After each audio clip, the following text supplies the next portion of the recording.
ये सब क्या है? ये सीएनसी से बनता है। ये शीट है। आपके ऊपर लगे। ये आपको रेनू वाले में कौन लगा? नहीं ये इधर ये शीट है।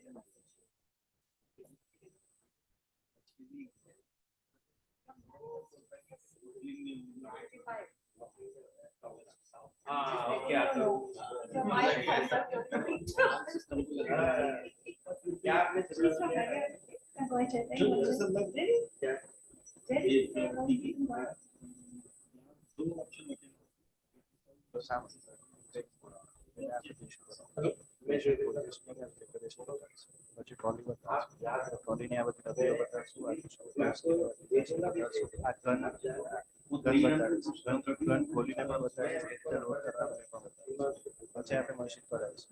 मशीन में बिना होना सेटिंग बताड़ीस 10 मेगाहर्ट्ज से बताड़ीस પછી પ્રોબ કરાવીશ પ્રોબના એન્ફાયરિંગ સાયફાયરિંગ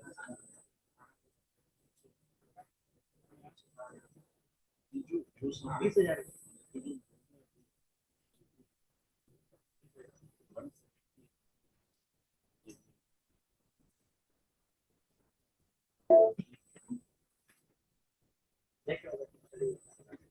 एक्सपीरियंस तो करो एक्सपीरियंस उससे ज्यादा आपके घर में कोई सुनना ना मतलब बच्चे ऐसा थोड़ा मूवी देखते हैं मेरी नजर में ये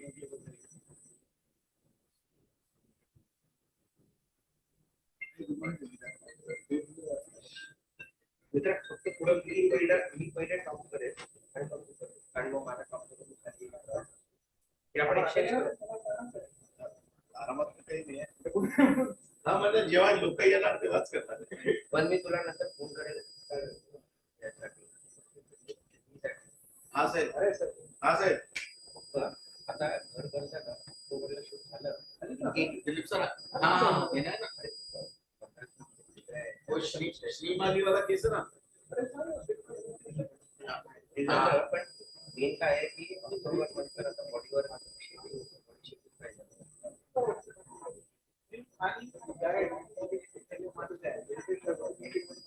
मला पैसा पोलीस फॅमिली सगळ्यांना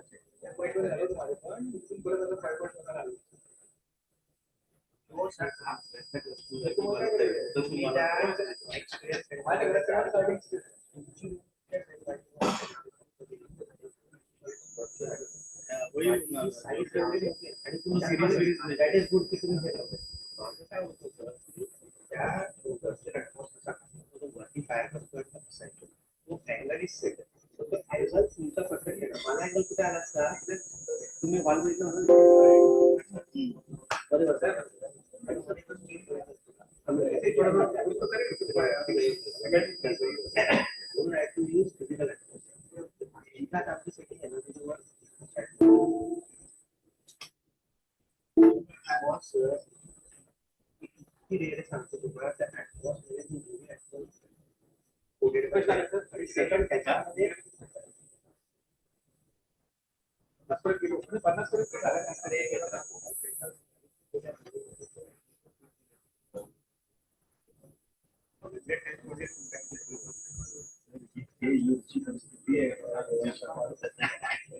तरी सर आपण नडियाडमध्ये गोवामध्ये तर विचार करा लोकांचा संबंधच नाही असं पण नाही कांदिवलीकडे पाजलंय तर गोवात तर काय लोकांनी आपण त्या पाजून लोक अशी बी फुकटात पिऊन येतात असं करून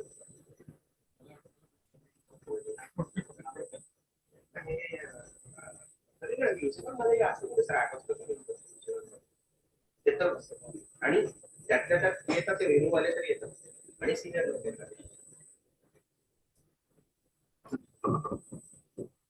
सर ते आम्ही तेच डिस्कस करू होतो ऑल बी मध्ये प्रेझेंटर घेऊन ना उपयोग यशवंतमूर्ती जरून वाटतं एवढंच केलं होतं त्यांना 7:30 वाजता मला फोन आला तर बरोबर येऊन गेट करून चालू करून टाकलं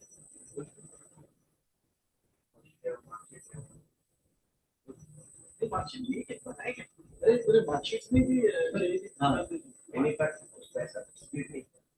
दिया है क्या दिया हाँ सर दे दिया वो मैं को ऐसा है अपने एक नहीं करेगा तो दूसरा कर ही देगा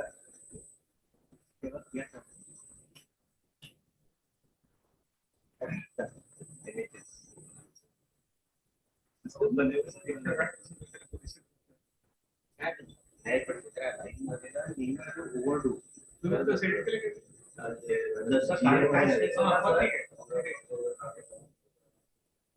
सर तुम्हाला सांगतो 10 लोक झालं तर म्हणून सरांना ऑनलाईन घेतला तेव्हा युनिव्हर्सिटी कोर्ट केलं वेळाच हा त्यामुळे चांगलं आहे अरे सुरुवातीला त्यांनी ग्राफ पण लावले नाही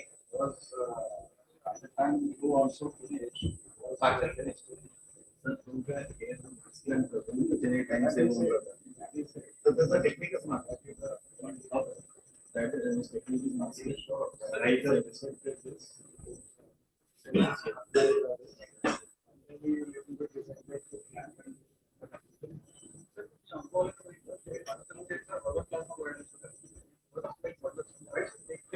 पण मार्जिन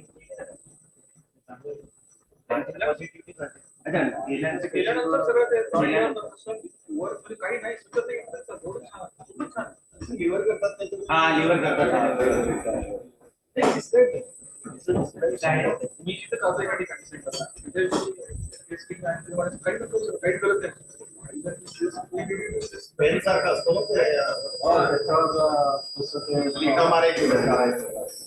त्याचे एक सिलेंडर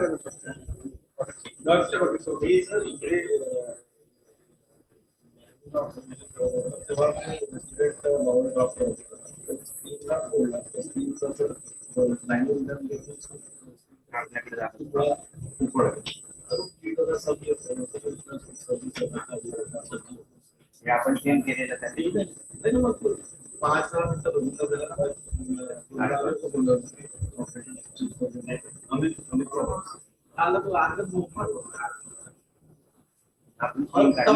उसको ये मंगाया पहला और ये मंगाया वो मंगाया सब आ गया गुड मॉर्निंग हेलो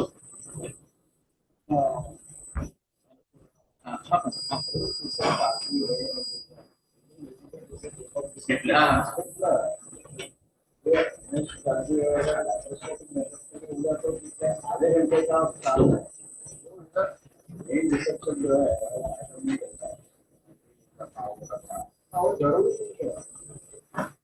जरूर कैसे हो आप यहाँ से ऊपर करो वहाँ ऊपर करो नीचे का थोड़ा क्लियर करो कुछ नहीं होता है सरकारी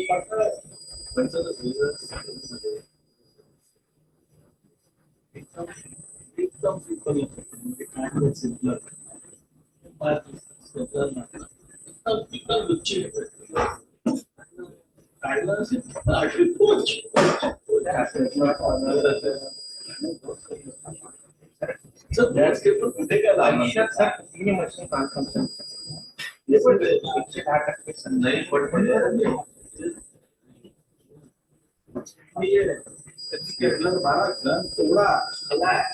नहीं अरे सर वैसा भी करो then you can sue the company आपको ऐसा लगता है रोबोट का मार्केटिंग मस्त पूरा कंपनी पे डिस्पोज करो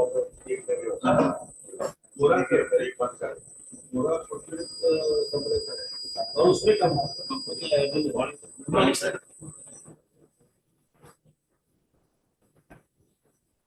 पर 820 में मुझे 30 चार्ज करना है एक बार टेस्ट करो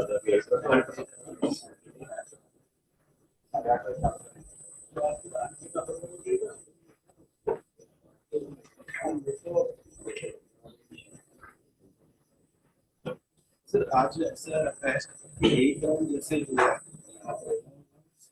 तो 2 लेक्चर करा तो फिर हमको वहाँ पर एडजस्टमेंट कराएंगे फिर सेकंड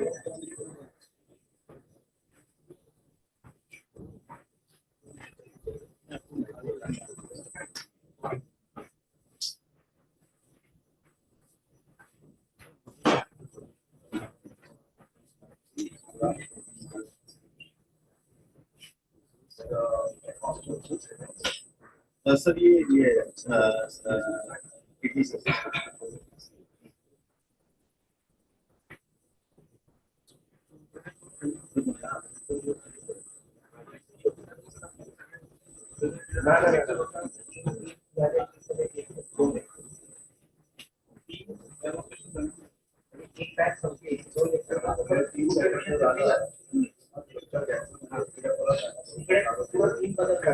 बदल मॅडम काय करणार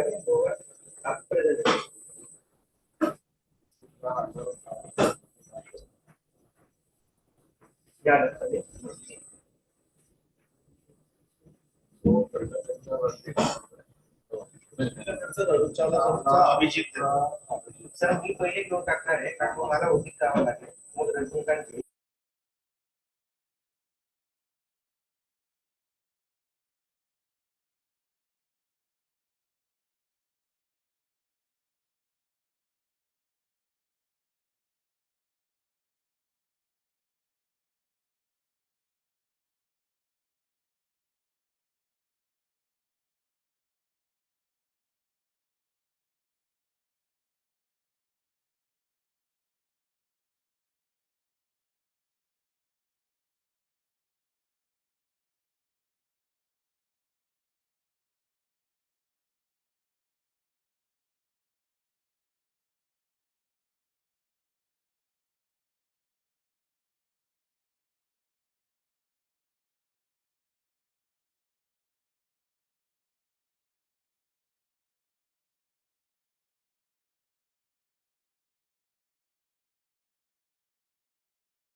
Youth Conclave.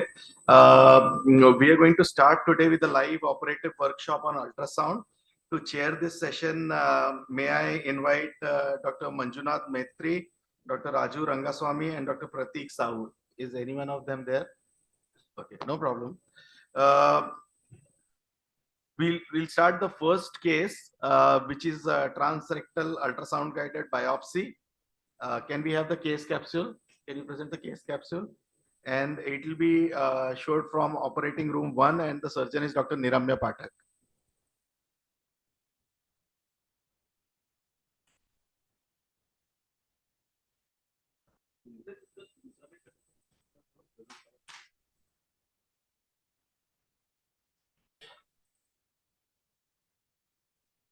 So first case for trust biopsy is of a 56-year-old male who is hypertensive and has history of stroke. So he was on aspirin and it has been discontinued since 5 days. He is a known case of BPH and has LUTs since past 3 years, which are being controlled on medical management on Urimax T.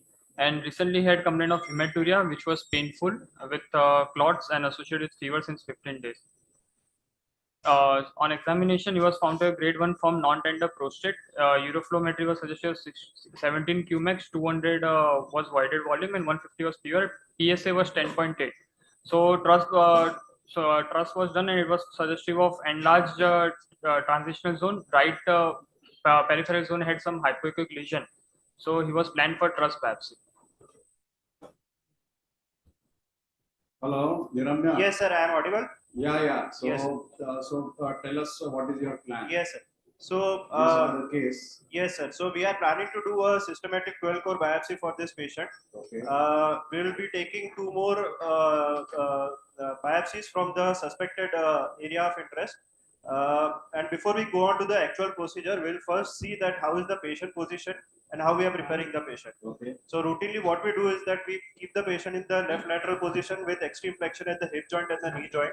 The patient, generally what we do is we operate the patient under local anesthesia with periprostatic nerve block using the mount or the mount Everest technique.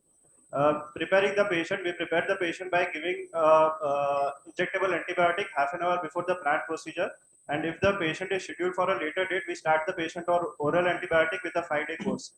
And we prepare the patient half an hour before the actual procedure with giving a proctoglycis enema to cleanse his bowels.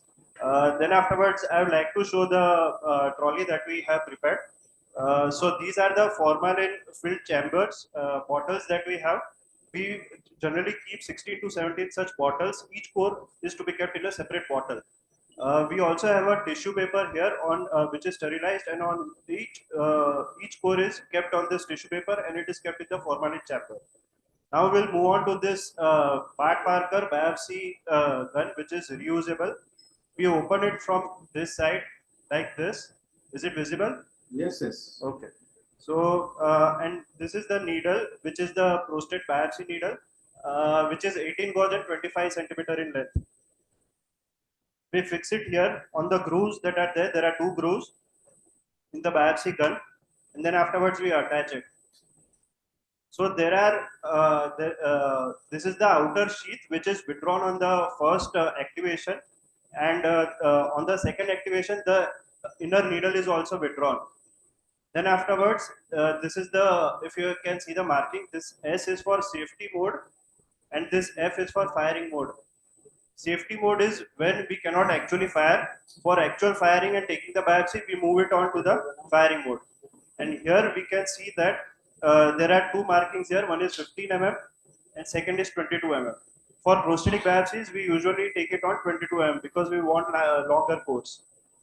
So after the firing pin is activated, we press here and here it will come forward and take the core. I hope it was visible. Yes. Okay. So next we'll move on to the machine and the probe. So when he is demonstrating, if there are any questions, because first biopsy are the one which I'm sure many of you are doing or some of you are starting. But if you have any doubts, please ask. Dr. Niramya, is there any difference between this conventional biopsy gun and the newer biopsy guns available? Conventional biopsies and the newer biopsy guns, like we use normally the gray colored the biopsy guns. These are also very fast.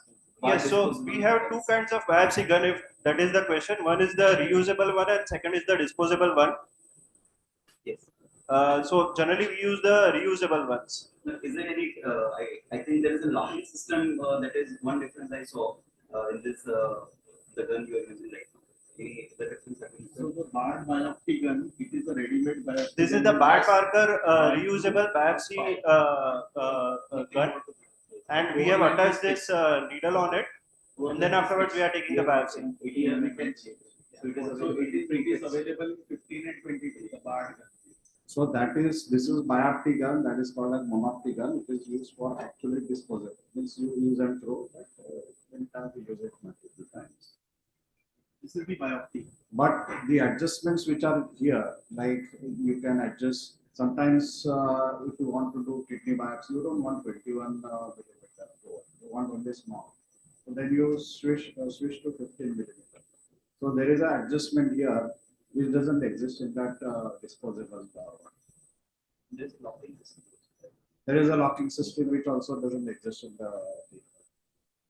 Okay, Niranjan, Yes, go sir. ahead. So this is the machine that we are going to be taking the biopsy with the help of this transectal ultrasound machine, which is there from BK Medical 800.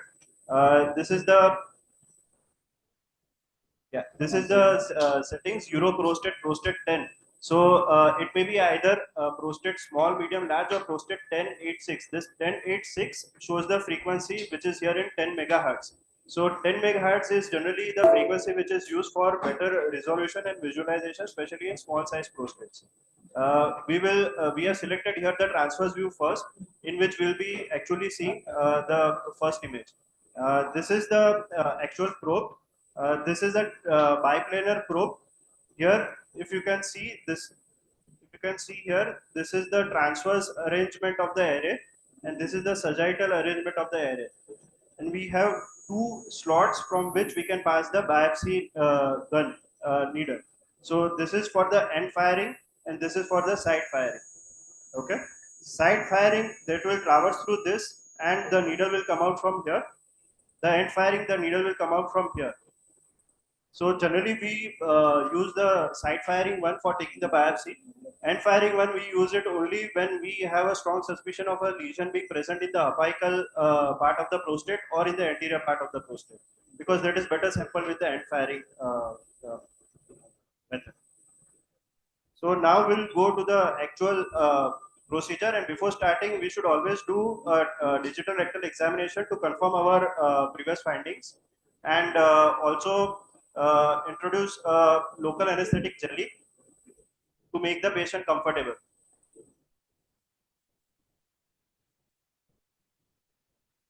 Then afterwards we will be changing our gloves, and we'll start with the actual examination procedure. So the first introduction should be slow, it should be gentle. We should tell the patient beforehand that what we are going to do, and the initial entry should be directed towards the umbilicus. Later on, it is to be parallel to the spine.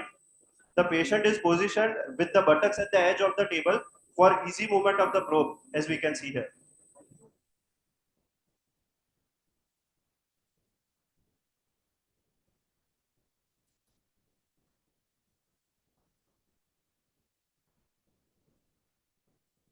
Pathak, Yes, sir. can you tell them to increase the gain, because Yes. in the transmission there is some loss. So Yes, sir. you might Is it find visible now? Yeah, now it is okay. Yeah. So as we know, the patient is catheterized. We can see the Foley bulb in situ. The first systematic examination of the prostate should begin in the transverse view, starting from the base of the prostate. We are able to see the seminal vesicles in the lower part of the image, and as we withdraw it down, we will be first able to see the base of the prostate. Base of the prostate, we are able to make out that how the transition zones are asymmetrically enlarged, with the right side more larger in size than the left side, and we are able to see that how the peripheral zone is compressed. Then we bring the probe down to see the mid part of the prostate and the apex of the prostate, and ultimately the urethra. So the area of interest, which was doubtful area, is this portion in the base of the prostate towards the right side peripheral zone. I hope it is appreciable. Yes, yes. Okay. So now we'll go on to viewing in the sagittal mode.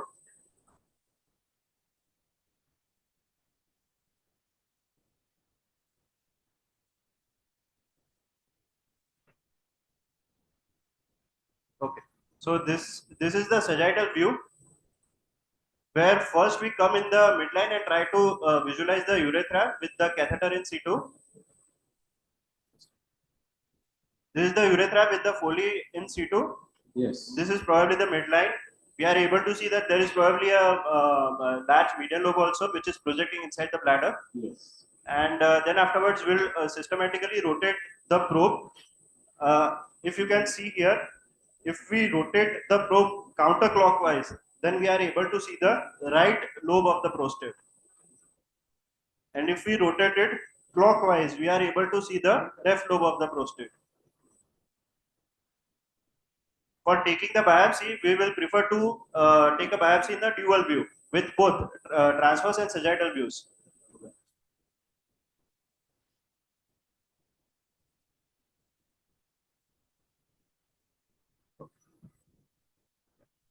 So as you can see, this helps in better visualization.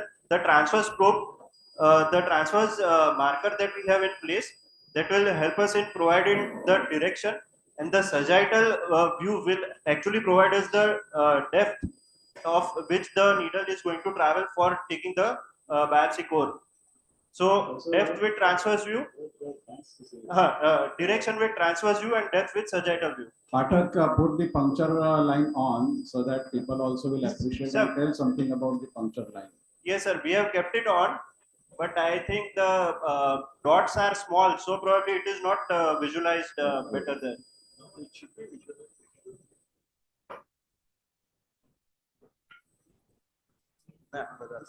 Is it visible now? We have reduced the gain so that the dots may be visualized better.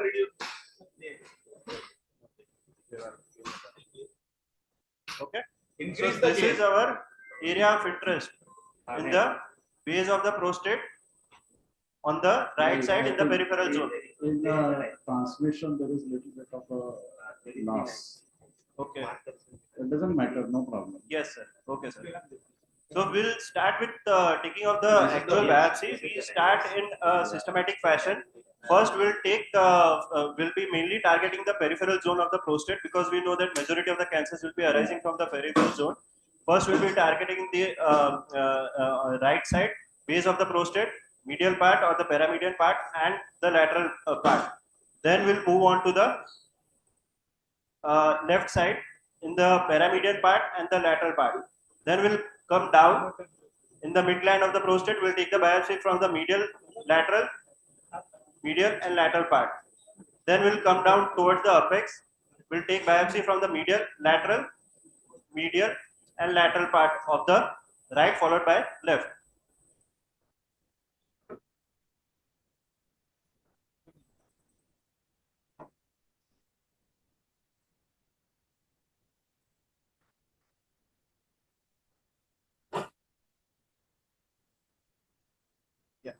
So this is the base of the prostate. We'll be starting the biopsy from the right side.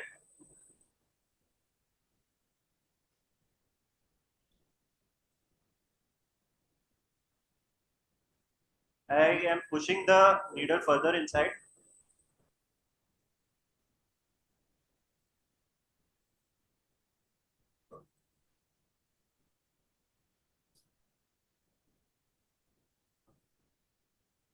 Okay, the impression of the needle is seen now.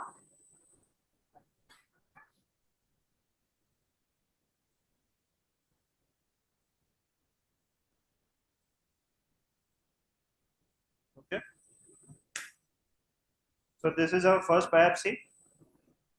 Now we'll withdraw the outer sheath and see that how the biopsy tissue has come, whether the piece is of complete length, whether it is fragmented, whether there is any clot present or not, and we can see that the tissue is of good quality.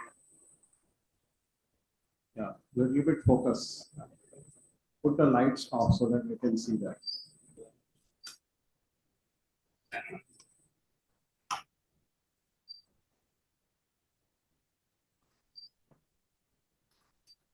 Now we'll be taking the biopsy from this lateral part.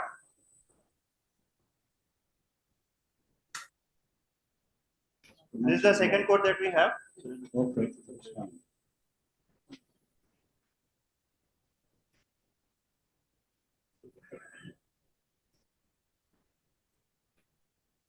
This core is also of good quality.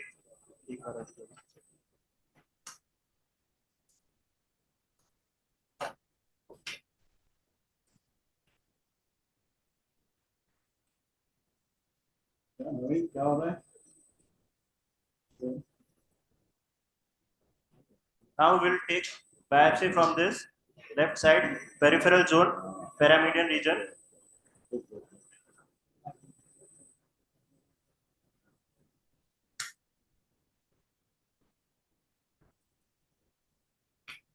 Any questions? Please go ahead.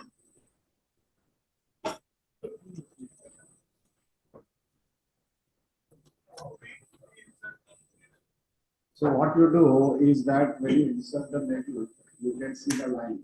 It's little bit not visible here, but you can see the needle touching the prostate. Once it touches the capsule, just stop at that point. But if you insert too much, then you will cross the peripheral zone and you will take transition biopsy, so you will miss it. Peripheral zone, if there is simultaneous BPH, it is always enlarged and compressed. The peripheral zone is compressed. So just capsule and then fire. That thing will go completely inside. It will cover the PZ as well as part of PZ. Now we'll come to the mid gland and we'll take biopsy from the right side mid gland. If you want to Paramedian take the region. anterior horn, sometimes there are, as you know, peripheral zone also extends anteriorly. That is called an anterior horn. In that case, you have to insert the needle halfway up to the transition zone and fire that, because otherwise you will not get the topmost portion.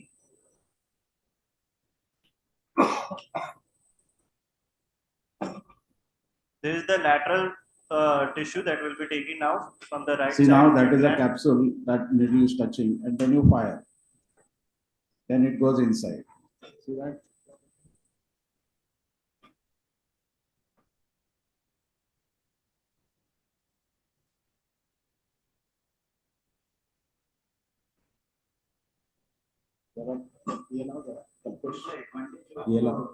Marker, Now we are moving on to the left side pointer. paramedian. Pointer. What is the recommendation of taking the biopsy with a piece of paper? I mean, what is that? So we are able to visualize that how is the core, whether it is fragmented, whether there are blood clots, whether any tissue has actually come. Sometimes the tissue may come from the seminal vesicle if we are not careful. Sometimes the tissue may extend to the bladder. So we want to get as much tissue as possible, because as we know, the prostate cancer is multicentric in origin. That is the whole rationale of taking the systematic biopsy. We don't want to miss out any separate focus which is not visualized by imaging technique. You can see the core at the same time when it is on the blotting paper. Then it does not get lost in the bottle. Sometimes you send it and then pathologist says there is nothing found. So blotting paper, it sticks to the blotting paper, and then you put that into formalin. So it sticks into the blotting paper. So they also know it. They take it out and they don't handle much. Because if you handle the core with the forceps and this and taking out, that tissue is destroyed. Now we'll come close so to the that apex principle blotting paper. on the right side paramedian core. So you see, if you want to take from this area, then this needle is reaching only up to it. So you have to go up to this and then fire. So this will take the anterior horn.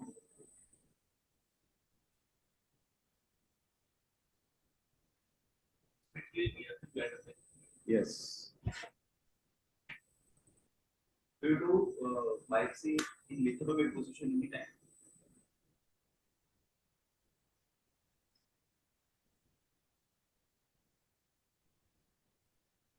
After sampling the right side apex, we'll move on to sampling of the left side apex.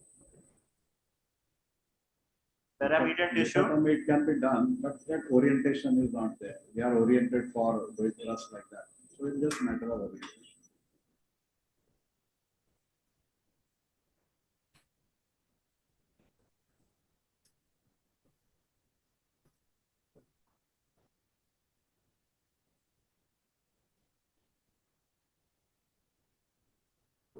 This is the final core on the left side lateral.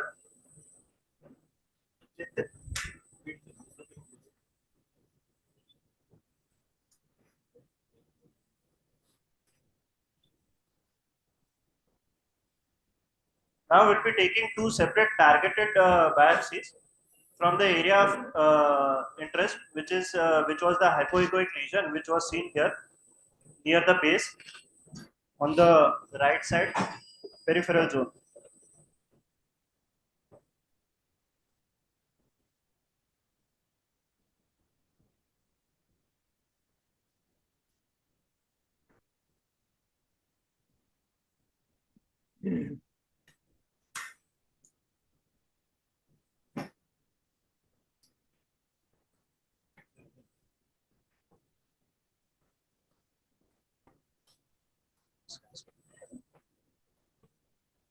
This myoclonal has the advantage in the beginning. So you know on the transfer section where exactly the dot is. So you can move it there and then you fire from the sagittal section. So all the tissue cores, as we could see, they were of good quality, and we have total taken 14 cores of tissue, and now we'll be removing the probe. We'll apply some finger pressure over the prostate, and we'll be also keeping a betadine suppository to reduce the rate of infection. And then afterwards, we'll keep the patient in this position for 5 minutes, keep him supine for 5 minutes with proper monitoring. And once the patient is comfortable, we shift him out. We make sure that he passes urine 2 to 3 times. He is comfortable, he is explained about the possible complications, and then afterwards, he is sent home. Thank you. All right. Okay, thank you. Any questions from the audience?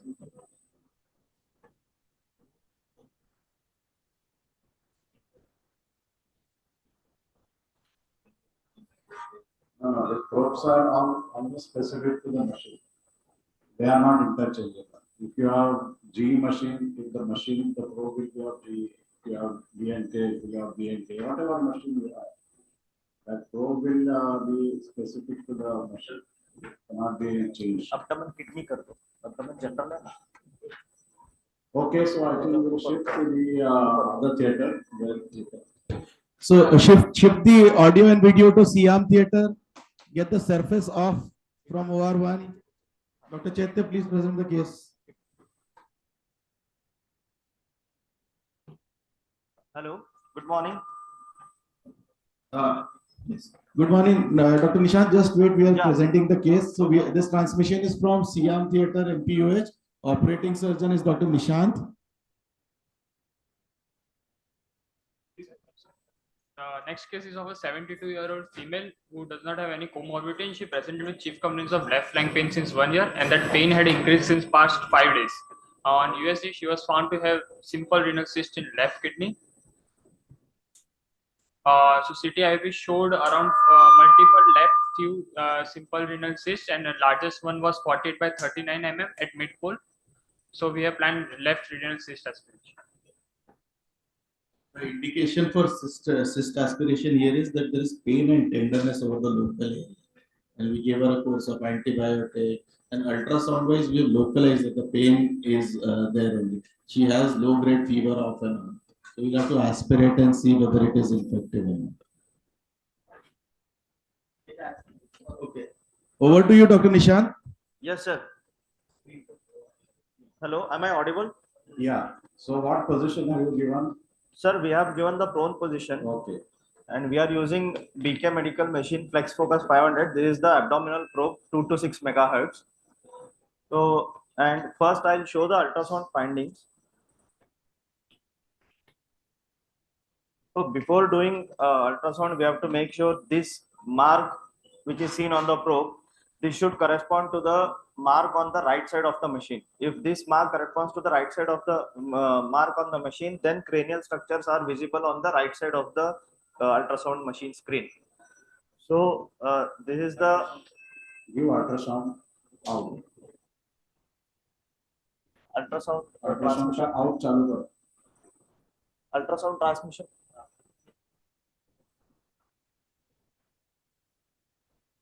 वहाँ पर Manoj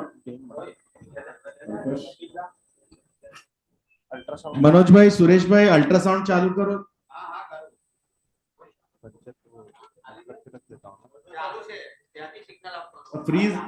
frozen चल. उसको ये हाँ gain बढ़ाना पड़ेगा transmission में gain का ही होता है. Function line is on. Yes, sir.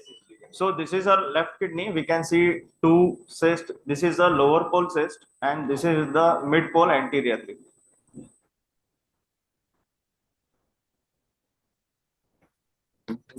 So this is the puncture attachment which comes with the probe. So I'll show you how to attach the puncture attachment. This mark here, this the mount here, and there is a groove on the inner aspect of the puncture attachment. And this mount should fit with the groove on the inner aspect. So if we fit these two mounts, then it automatically fits itself like this. And then we just have to tighten this knob and then this knob.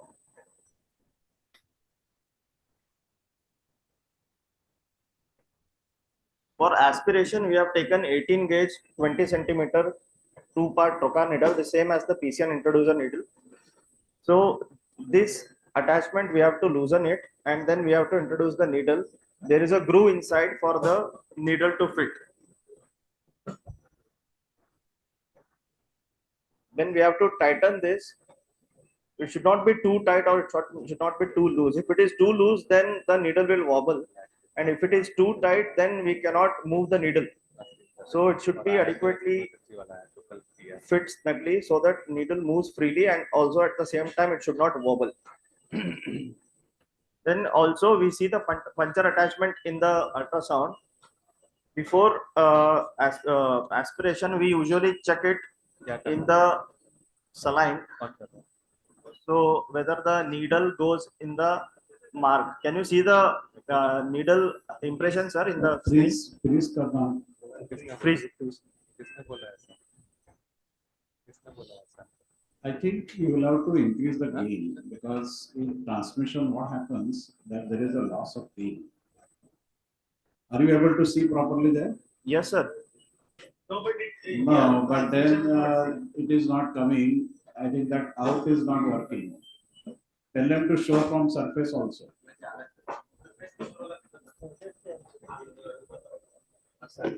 Manoj, surface camera से दिखाओ. Yeah. Yeah. So I'm just checking in the water now, so that the needle goes in the impression. Okay, bed. okay. All right, we can see that. Yes, Go sir. ahead. So now I'll check the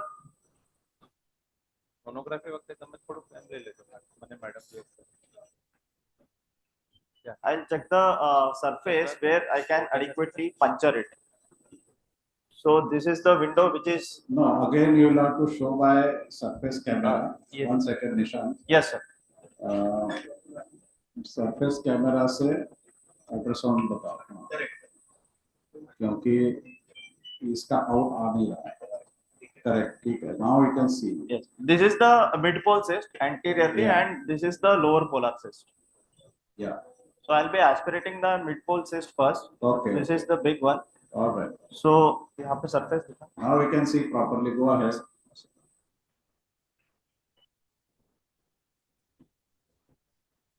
So I have marked it on the surface. So here is the place where I should go in. So I'll just make a stab incision.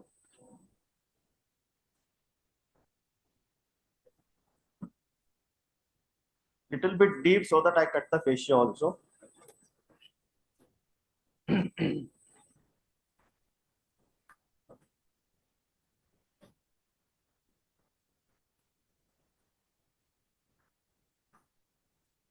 Then I'll fix the needle into the puncture attachment.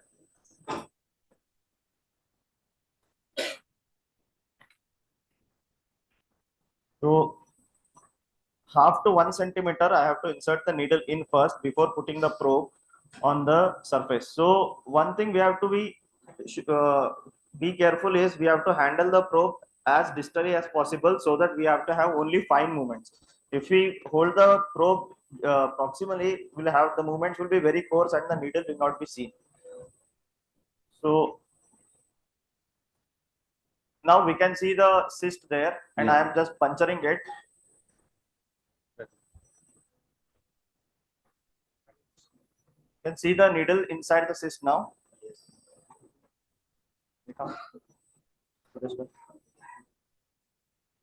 Can you see the surface, sir? Yeah, we can see that.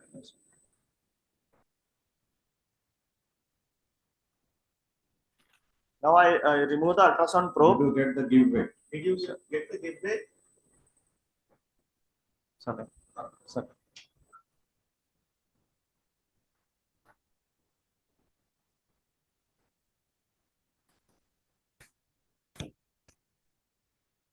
No, Nishan, did you get the giveaway? Yeah, I got the giveaway, sir.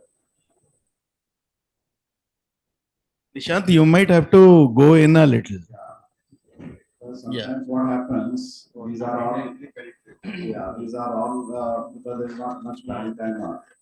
So that's a very classic thing. And then what happens is that these are not new brand needles. New brand needle goes inside, but when we use it 100 times, this is happens. Sharpness goes away.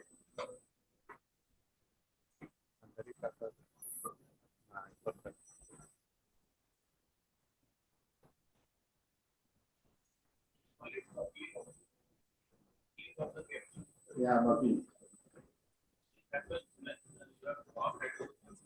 Yes. So when you are thin parenchyma, raw aponeurosis, that is where the buckling happens. Yes, sir. Now I got the giveaway also. And the trick is that once you reach that, you have to thrust it. Yes, sir. Just don't go slow. You have to thrust it. Yes, sir.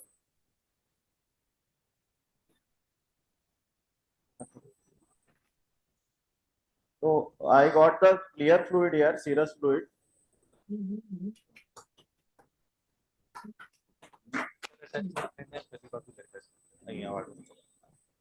So since she had fever, I am sending it for the culture. Meanwhile, the assistant holds the needle and I'll just check whether the cyst has decompressed or not.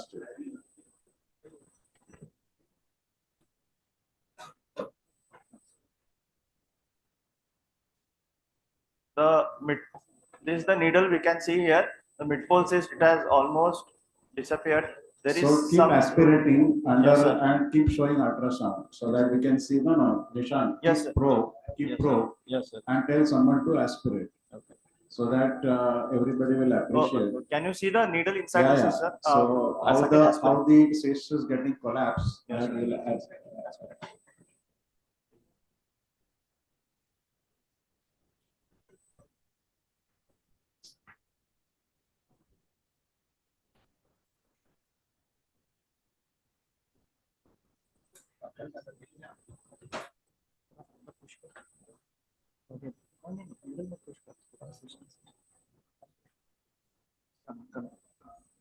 Yeah. So doubt was that whether it is pus or not. Appears to be very clear fluid. It will be checked for the culture and all.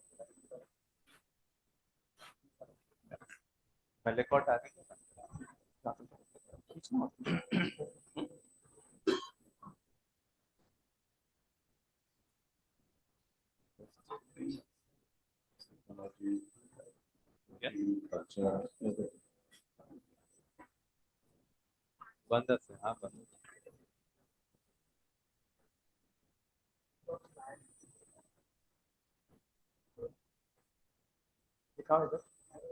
Any questions? Here. So we can see the cyst has completely disappeared now, and here I am getting a clear fluid. Yeah.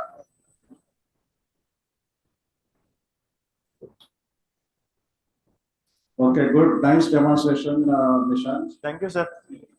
So we can go to the next theater. What is the next one? PCN. Good morning, sir. Yeah, Rohan. Sir, good morning. We can start with the case presentation. 1 second. Let the case be presented. Yes, sir. And then we'll start the trolley description, the surface view, and then the puncture. So next case is of a 37-year-old male without any comorbidities. He had a right flank pain in July 2022, and at that time he was found to have right upper ureteric cal with urinoma formation. So digestant was done, and even urinoma was aspirated. Stone clearance was also done. The documents were unclear. But after stone clearance through right mini pug, he started developing pus discharge from the wound site, and that pus was found to be positive for AFB. So he was given AKT, and now he presented with recurrent right flank pain. On USG, he was found to have right moderate hydronephrosis with narrowing at TUJ. And CT urography showed right small kidney with marked hydronephrosis, dilated extrarenal pelvis, and poor excretion of contrast. On DTPA, right kidney was found to be non-functioning. So plan is for right PCN insertion. Yeah, Rohan, go ahead. Yes, good morning, everybody.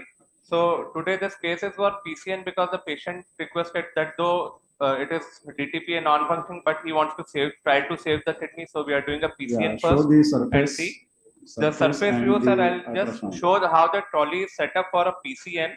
So though this is a very simple procedure, but it can get tricky sometimes. So first of all, we have to have a local anesthesia in the form of Manoj, move to Rohan Batra from the which theater?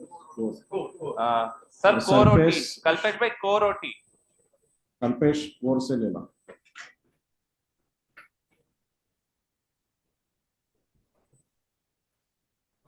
Kalpesh, core का select कर.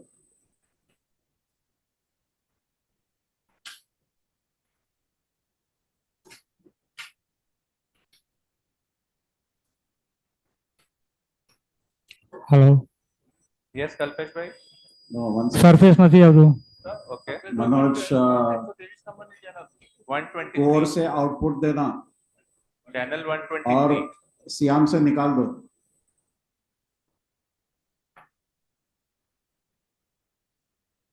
કલ્પેશભાઈ હા. 123 નંબરની surface આવે છે. નથી આવતી. આવે છે અહીંયા સરફેસ 123 નંબર પર જ જોઉં છું.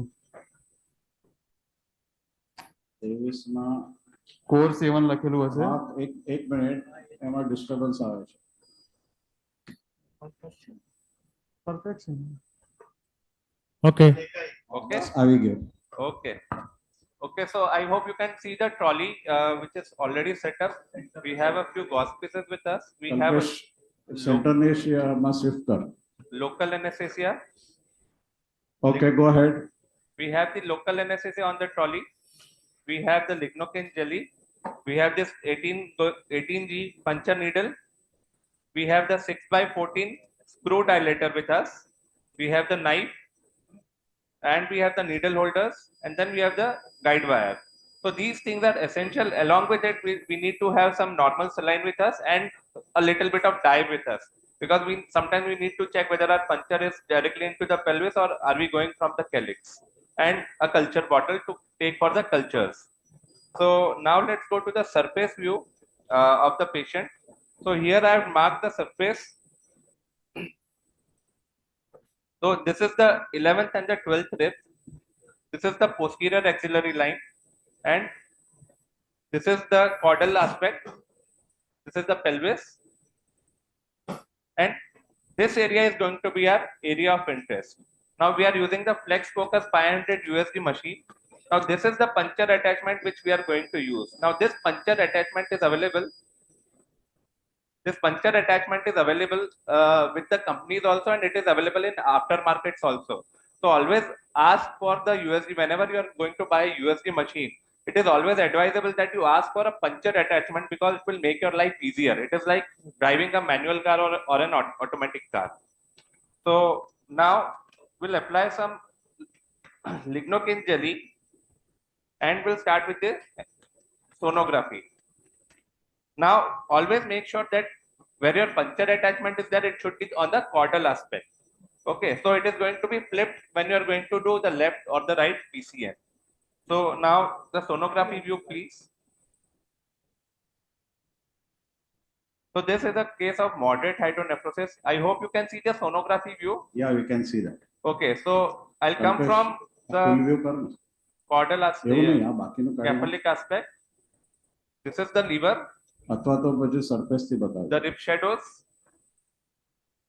You can show from the surface. Surface થી sonography બતાવજો. હા. અને center માં લેજો. So this is the, so always going to come from the midline to the lateral part. So from the midline, I'm coming a little laterally, and this is the kidney, which is the best view I've got, the best window here. Yes. Although we can see the shadow of the 12th rib here, but I have got good view of all the calyces here and the pelvis here. Okay. If I go capillate, I can see the liver here. I can see the liver here, and then as I come down, I can see the kidney here. Okay. So this is the best view of the lower calyx puncture which I can get. Okay. And so at that point, I will give local anesthesia, that is 2% lignocaine. Now in this case, since it is already under sedation, I have given a little bit of local anesthesia here already. So this is, if you can see the surface view, I am giving local anesthesia through it. So I have given some local anesthesia here. And the point where I have given a local anesthesia, I'll give, with the help of the knife, I'll give a small nick, which will be deep. As Nishant has already talked to us, it has to be a stab incision, which has to be a little deep. Okay. Now after that, this is one of the most important parts, setting up the puncture attachment and the puncture needle. Now sometimes the puncture attachment has to be set in such a way that it has to go along the line of your puncture needle, puncture line on the screen. So whenever you attach this puncture attachment and the needle should slide freely. The puncture needle should slide freely over the attachment, and always make sure that your needle is going along the line where the biopsy line is there. So how do you check that? So sometimes if you are unsure, you can take a bowl full of normal saline. You can take a bowl full of normal saline, dip your sonography probe inside the normal saline, and make the needle go up and down. Any questions from the audience? You can interrupt. So you can see that needle going along the biopsy line. So you are sure that your biopsy attachment has been done perfectly, and the needle is going to be inserted in the line where the biopsy line is going. Okay. So now, as Nishant has already told, first insert a little bit of needle inside the skin and the incision which have already made. It is specific to the machine. You cannot interchange. Now the way to hold the needle is very important, and this we have learned from our gurus Desai sir and Sabnis sir, that you hold the needle with your first finger and the second finger, and hold the tip, the caudal aspect of the needle with your thenar or hypothenar eminence. With this, your needle is not going to come out, and you can easily jiggle well. Secondly, your right hand is going to move, your left hand is only going to thrust the needle inside. So your right hand is going to move right and left, and the left hand movement is going to be only the thrusting movement inside. So holding the needle with the thenar and hypothenar eminence.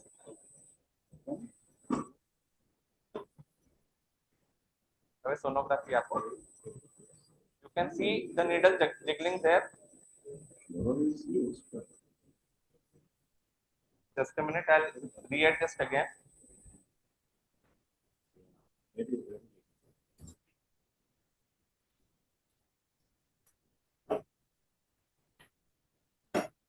Okay, you can see the needle jiggling there.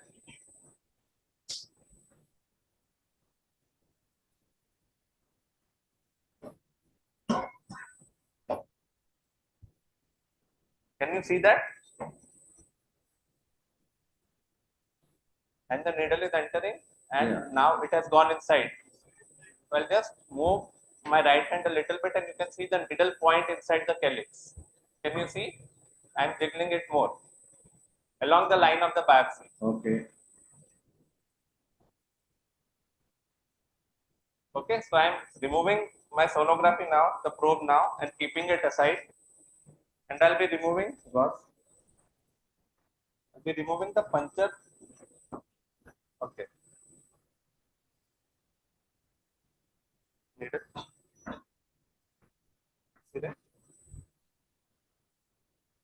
I think surface camera should be.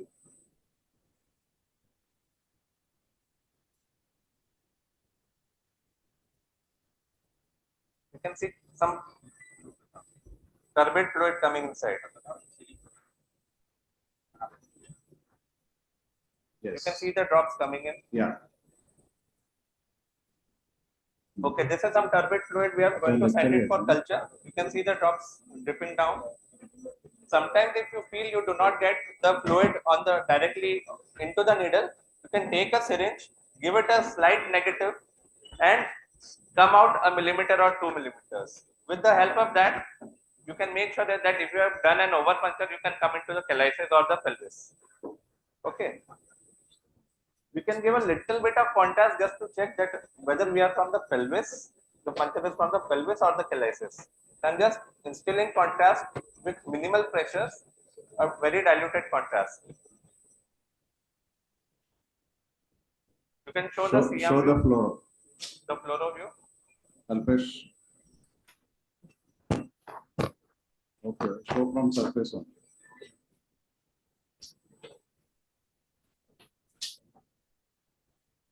Surface से fluoro बताओ.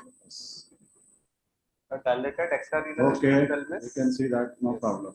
Now I am going to insert the wire. Yeah.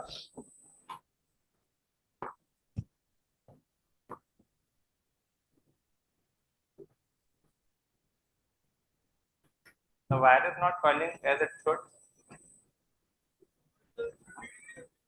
0 degree. Yes. Once you make the puncture, the benefit of ultrasound is that you don't have to make 0 degree, 30 degree, this, that. Because you can see the calyx, you can see the stone, you can see the thing. And once you enter into the system, you just put contrast just to confirm. So sometimes 1 or 2 millimeters here and there adjustment may be required. But then you don't have to make 30 degree, 0 degree. Then rest everything is 0 degree. So after my wire is inside, I'm going to remove the needle. I've removed the needle. And now I'm going to insert the dilator, the 6x14 screw dilator inside.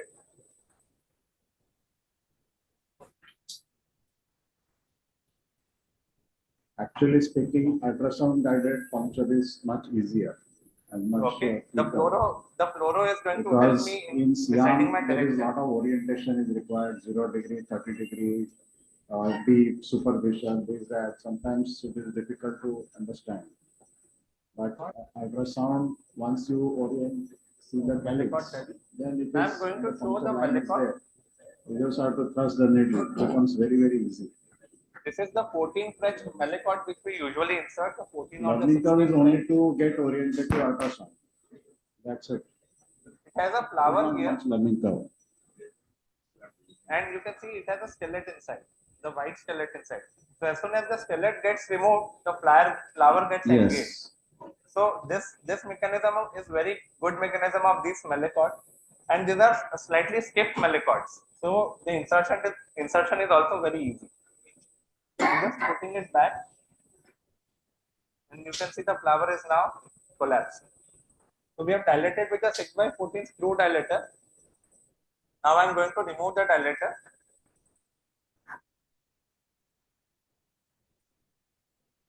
Hold the wire and ask the assistant to insert the Malicot now over the wire. Always make sure you have to make the wire wet, since these are hydrophilic wires, and you always insert normal saline water inside the Malicot also before inserting, so that the cannulation is smooth and easy.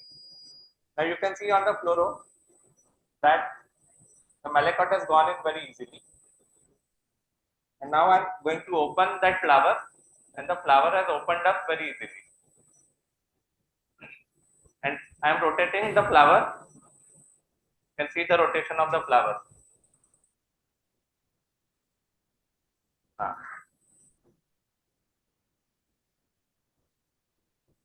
You can see the rotation of the flower now.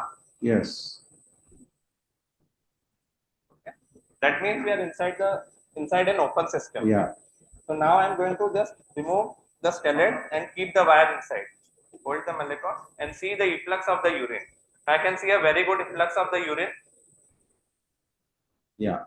I've kept the wire deliberately so that in case if I don't get the urine, I can go in and out again and I have the excess of the pelvis of the PCS. You can see the tripping of the Yeah. urine very nicely. Good, nice demonstration, Rohan. Thank you very much. Thank you, sir. Very well demonstrated. Well, I thank think you. you must have all realized that ultrasound guided interventions in urology is very important. And it is just the orientation getting used to ultrasound.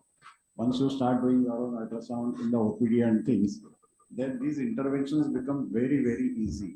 As I mentioned that as you do more and more cases, you will become more and more expert in the ultrasound.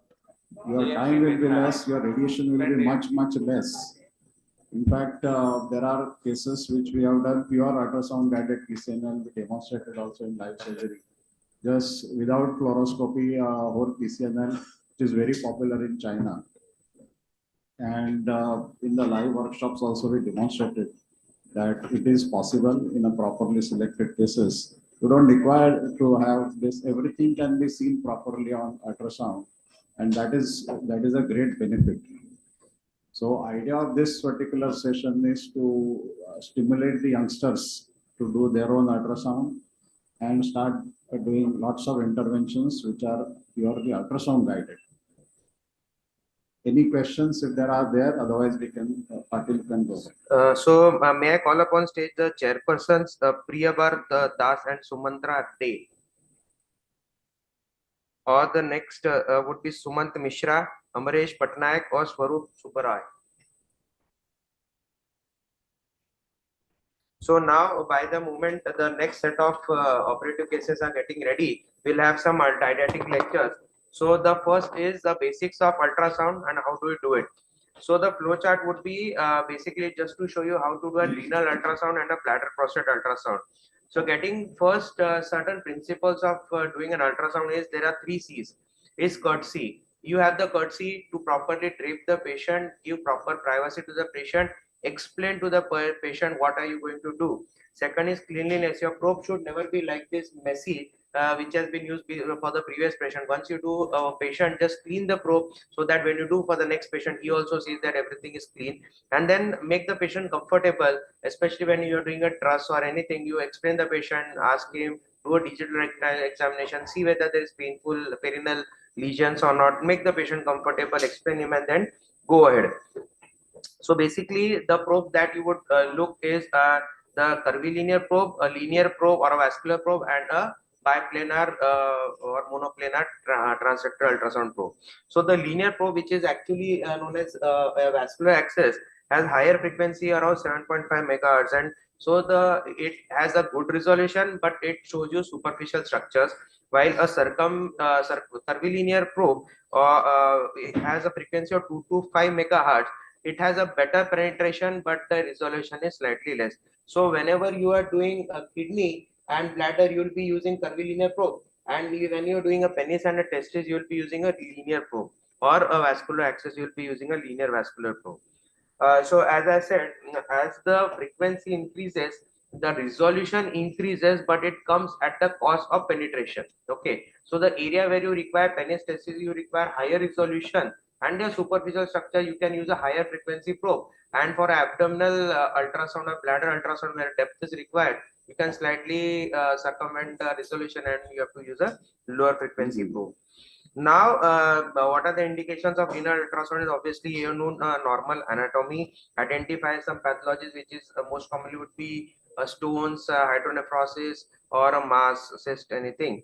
And if you are planning any intervention like PCN or PCNL, and you want to see, suppose the patient has splenomegaly and you have to do a left-sided PCNL, whether that spleen will come in your way of function or not. But just do a pre-op proper ultrasound, see whether do you get a proper window. It's a retrorenal colon on right side. They do a proper ultrasound, and so that you know whether you can get an access or not. It's you are doing an ectopic PCNL. Do a proper ultrasound, well, see whether you can get a window or not. So these are all indications of doing a renal ultrasound. Now, how do you have an image acquisition? So there are 3 rules which are LOM. So LOM is location. Now location, while doing an ultrasound of kidney, you have to understand that you have to keep the probe in the axis of the kidney. So what you have to understand, the kidney's upper pole is slightly tilted behind, so that you put two probes. So whenever you put the probe, it has to be in the alignment of the kidney. If you put probes like this, you will not see a proper kidney. So it gives a proper image, and also the angle of insinuation is correct. Orientation of the probe. So every probe has a caudal end and a cranial end. So I will show you how to understand. Otherwise, what will happen if you hold a probe in opposite orientation? All your orientation will get haywire, because you are seeing upper pole as lower, lower pole as upper pole. So your probe should be oriented properly. Especially if you are doing an intervention, the probe orientation has to be correct, so that your marker is in the correct path. And the motion. So I'll show you what are the different motions that you can do with the probe. Now, as I said, this is the location of the kidney. It has to be placed in a proper location and in a proper orientation. And now this is a video which these are the separate different movements that you can do. Is first is sliding parallel. So you hold the probe like this, and you are in the axis of the kidney. You are cranial and caudal that you are doing. So this is sliding parallel. Now this is sliding perpendicular. So you are moving the probe up and down. So this is sliding perpendicular. Now, so basically the purpose of doing all these motions are to see the different aspects of the kidney, so that you don't miss out any pathology. A pathology could be anterior, it could be posterior, and suppose you are looking for some collection, it could be anterior, posterior. You want to do intervention, so that you can understand. You are doing a partial nephrectomy, do a sliding trans, so you can understand how difficult is that location of the tumor. The rotation, so rotation you can understand. If your certain lower pole is not accessible, just rotate the probe in certain way, so that the lower pole gets visualized. Now this is a rocking movement, but what happens in certain angle, so the probe is curvilinear. Okay, so you have just a small point of contact. Now if you are not seeing a proper upper pole, drop it renally, so that you can see the upper pole properly. And obviously tilting will help you understand the anterior orientation of the kidney and the posterior orientation of the kidney. So these are the various motions that you do only at the wrist. Okay, and that helps you get a proper orientation of the kidney ultrasound. Now there is something known as gain. As sir was saying, that there is loss of gain during transmission. Now what is this gain is? So gain is basically you want the structures and the background noise to be less. So when you want to gain, or you like in layman language you can say brightness. Okay. Now there are two ways of doing it. You have a button where you can just rotate it clockwise. So overall gain will increase. But you must have seen all these buttons. So these are at the certain level. So if you want to just have a increase in the gain of only use this area, then you shift only these two buttons to the right side. Okay, and if you want overall, then you can shift all the buttons to the right side. So this is how the purpose of this buttons is there. Now interpretation. So basically when I do an ultrasound, what you see, this is the hypoechoic, which is the actually cortex. This is hyperechoic, is the medulla, because of the sinus fat. And then the calyces, generally they are not seen, but if it are dilated, they'll be seen. And this and the pelvis, if it is dilated, you see the renal pelvis. This is what you see. Now what are the different pathologies that they look? So basically this is isoechoic with the background thing that you see. So you cannot see anything, it is isoechoic. If it is hypoechoic, it would be like this. If it is hyperechoic like fat, it would be like this.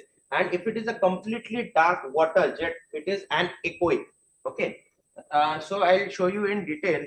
So what do you do? How do you define? Is you have to compare with something, then only you can say it is what. Okay, so on right side you compare with the liver ecotexture, and left side you compare with the spleen. If it is as same as spleen or liver, it is isoechoic. So when you cannot see this cortex separate from this, then it is isoechoic. Okay, and if it is less, it is hypoechoic. Generally you'll not be seeing hypoechoic unless there is some multiple cortical abscesses.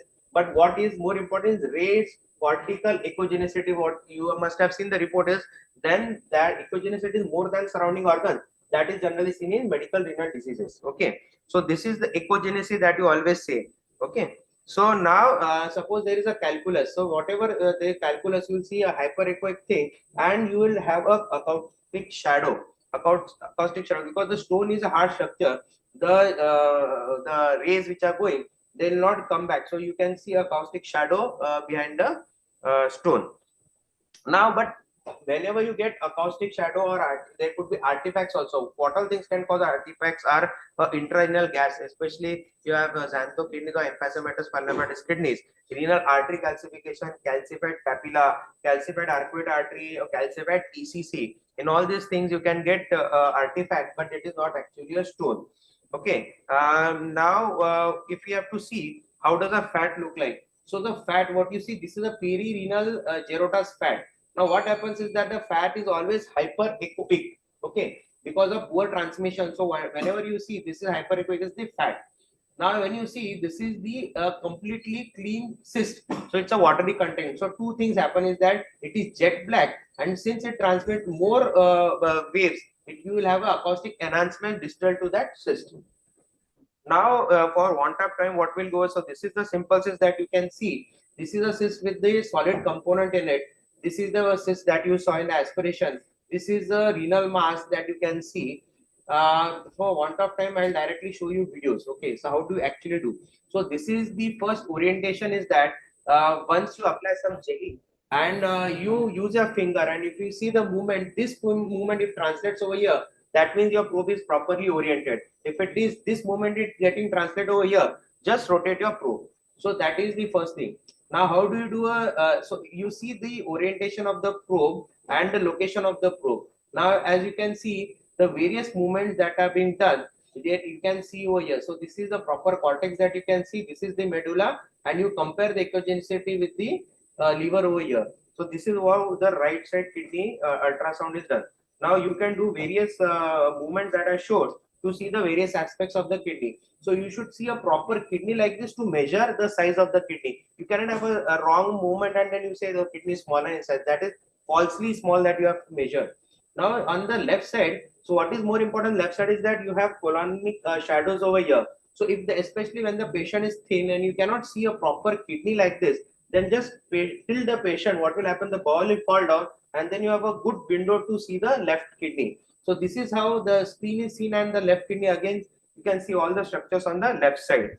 Now bladder is very important is that, so this is the coronal plane that you will see. You can screen over here, or you can see in the sagittal plane also. So these are just to show the movements of how you see the bladder. Now this is a bladder video. What all things that you want to see is first you can see the thickness of the bladder. Okay. Now, if you have a good ultrasound, can you see these are the ureteric orifices over here? And even if you don't have trust, what you can do is in ultrasound abdominal probe also you can see the ultrasound prostate. Now, this is ureteric jet. So we have switched on the vascular the Doppler, color Doppler. Now this jet has to be present. So if this jet is absent, what you can understand is that there is a small ureteric stone which is at the VUJ. There will be absence of these jets. So you can see properly two jets which are coming from these two ureteric orifices. So, and you have to wait at least a minute to see this jet. You cannot just go and there is no jet, that means there's a problem. You will see at least 2 or 3 jets in a minute. So you have to spare a minute to see in that thing. And in sagittal, what you can see, you can actually see the prostate, the seminal vesicle, intravesical projection, and everything you can make out. So you can see the stone is there, the diverticulum is there, present or not. You can see the mass which is present or not. See whether if there is a hypoechoic, move the patient. If it is moving, it is a stone. If it is not moving, it could be mass. So this is how you can make things. So to conclude, so there are 3 C's of any renal ultrasound: that courtesy, clean, and comfortable environment. Properly, if there's a female, properly drape the female, make her comfortable, and have a proper location. If you cannot do ultrasound kidney over here, proper location, proper orientation of the probe, and proper motions are very important.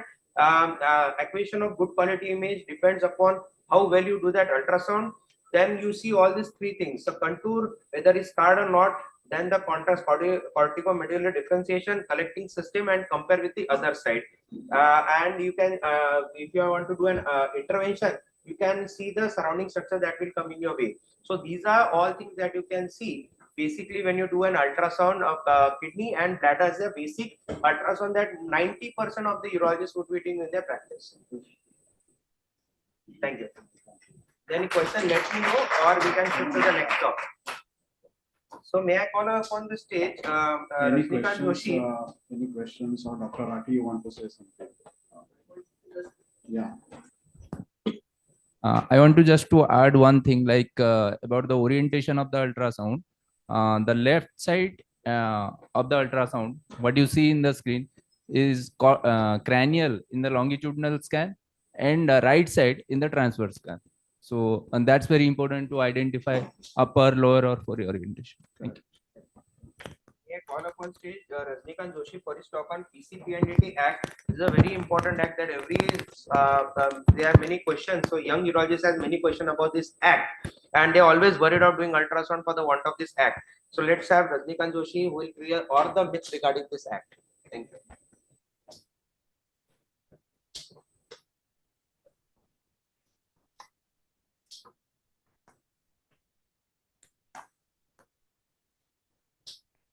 Very good morning to all of you.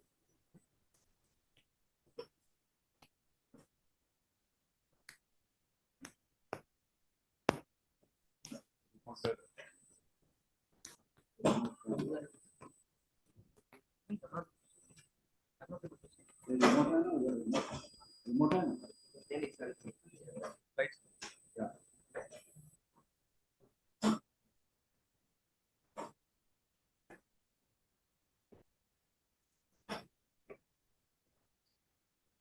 Okay, good morning. Thanks for your kind introduction, Sujit. So I'm going to talk about PCPNDT Act and what are the legalities and how to comply, because all of us want to do ultrasound. It's an amazing machine. Everybody loves it. Does it work? So now I had designed this talk from a urologist perspective. Now PCPNDT applies to all techniques which can determine the sex and how government is trying to keep the sex ratio intact. So now if you are married to an obstetrician, then your job is a lot big and probably she or he will take care of that thing. So I am talking from a person who just urologist wants an ultrasound for his regular punctures, his OPD from that perspective. So now I'm going to talk why we need to have this talk and this particular session of around 3 hours, why we are spending 10 minutes on this.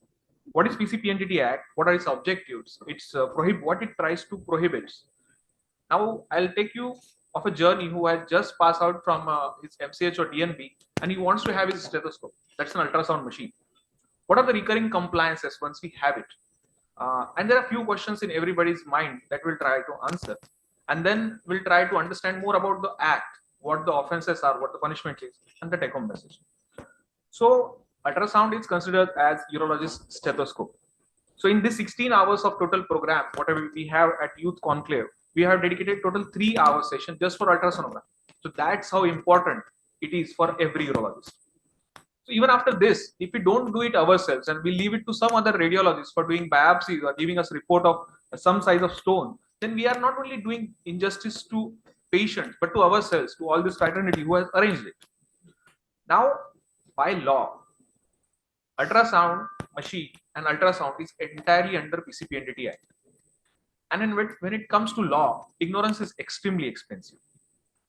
So why this is fear about this PCPNDT in everybody's minds? So these are a few sections which I would like to point out that any deficiency or inaccuracy in the record keeping, I'm talking about record keeping, I'm not talking about doing intentionally something, is considered equated with offense of sex determination. If you have forgot to sign, if you have forgot to put a date, it equates to sex determination. That's what law says. And section 23(1). Now further, if let's say if you have missed a date putting on a form, then it punishes punishment for it the same for violation of any provision of that. That's why this is a kind of a grave situation which needs address in this particular session. So what is PCPNDT Act? It's a Preconception and Prenatal Diagnostic Techniques Act. It came into existence in 1994, actually got implemented in 96. Maharashtra was the first state to ban sex determination in 1968 way back. And it had few amendments in 2003 and 14. I'm not going to the details of the act, but what is relevant to us. So what are the objectives of this act? It prohibits sex selection before and after conception. It regulates prenatal diagnostic techniques. It prevents its misuse. And it also regulates connected and incidental matters. And most importantly, it empowers appropriate authorities with power of civil code, that is search, seizure, and seal. The administrative machinery for this act is at the center level, at the state level, and district and sub-district level. So the person which we will be mostly dealing with would be the sub-district or our local municipal corporation level. What it tries to prohibit, determination of sex of the fetus, and communication of the sex of the fetus in any form. I would like to talk about one funny story which I had spoken to the gynecologist. They had a photo of a goddess in their ultrasound room, and that particular inspector objected it that you might be pointing out to that goddess, ki Devi hai, and that's where you can convey the sex of the fetus. So it is up to their whims and fancies, and they can interpretations which can bring us into any trouble. So any offense, I'm saying any offense under this law is cognizable, non-bailable, and non-compoundable. Cognizable means a police officer can arrest offender without warrant. It is non-bailable. That getting the bail is not the right of the accused. The courts have discretion to grant the bail.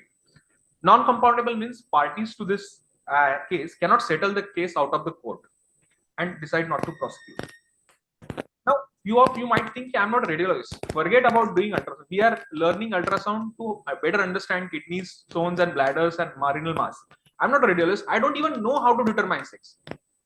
But according to law, any registered medical practitioner can practice ultrasound. Although few of the states say that the 6 months or 1 year's experience is mandatory to actually get your name on the machine. So now let's go to this journey. I just passed out from MCH or TNB and I want to have a sonography at my clinic, my OPD. What do you have to do? So first of all, you have to apply for a permission to local appropriate authority. If you are practicing at some municipal corporation level, you have to apply to municipal corporation health officer. You're practicing at some place, the sub-district officer. The form is Form A. We have to talk about the ownership details of that particular clinic. Somebody else might own the clinic, you might be working there. So ownership details have to be submitted. Which machine we are going to buy, which brand we are going to buy, what is its price, the quotation of pro forma invoice has to be attached. We have to submit the qualification or training details of the person who are going to operate on those machines and submit an affidavit that we shall not conduct any test or procedure for sex selection before or after conception and shall prominently display a notice saying that we do not conduct such tests and all the other relevant documents. We have to attach actually a clinic area map and showing where the machine would be located. Some of the states say that you have to have a radiologist on call, not in all states. Now, once we submit this application with all its due charges, the status is communicated to us within 90 days and it's valid most of the states for 5 years. For submitting such forms, we have to always submit everything in duplicate. We have to keep the received copies and all the receipts of fees paid.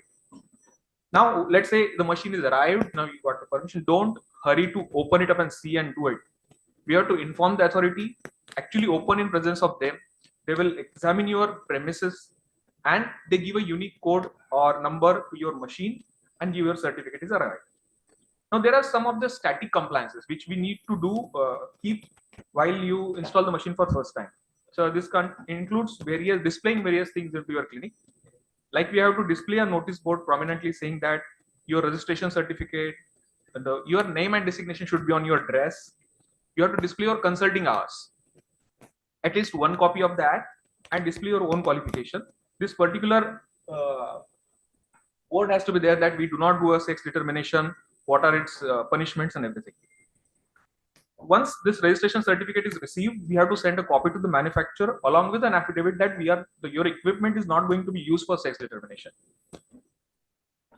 There are few recurring compliances. We have to do it on ongoing basis. We have to create a 5-column register which has a serial number, name of the patient, traceable contact details. Like if you say just a name of the city, it is not sufficient. It has to have a traceable contact details. It has to have phone number of the patient and traceable contact address.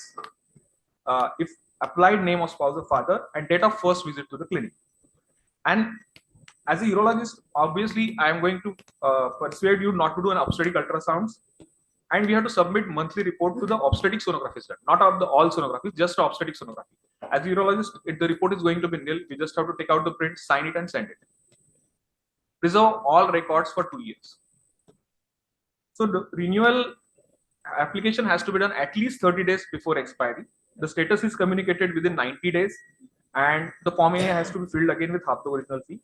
If you miss the 30 days deadline, it's again start from the beginning. It's a new registration with fees and legally machine cannot function till the new registration is not received.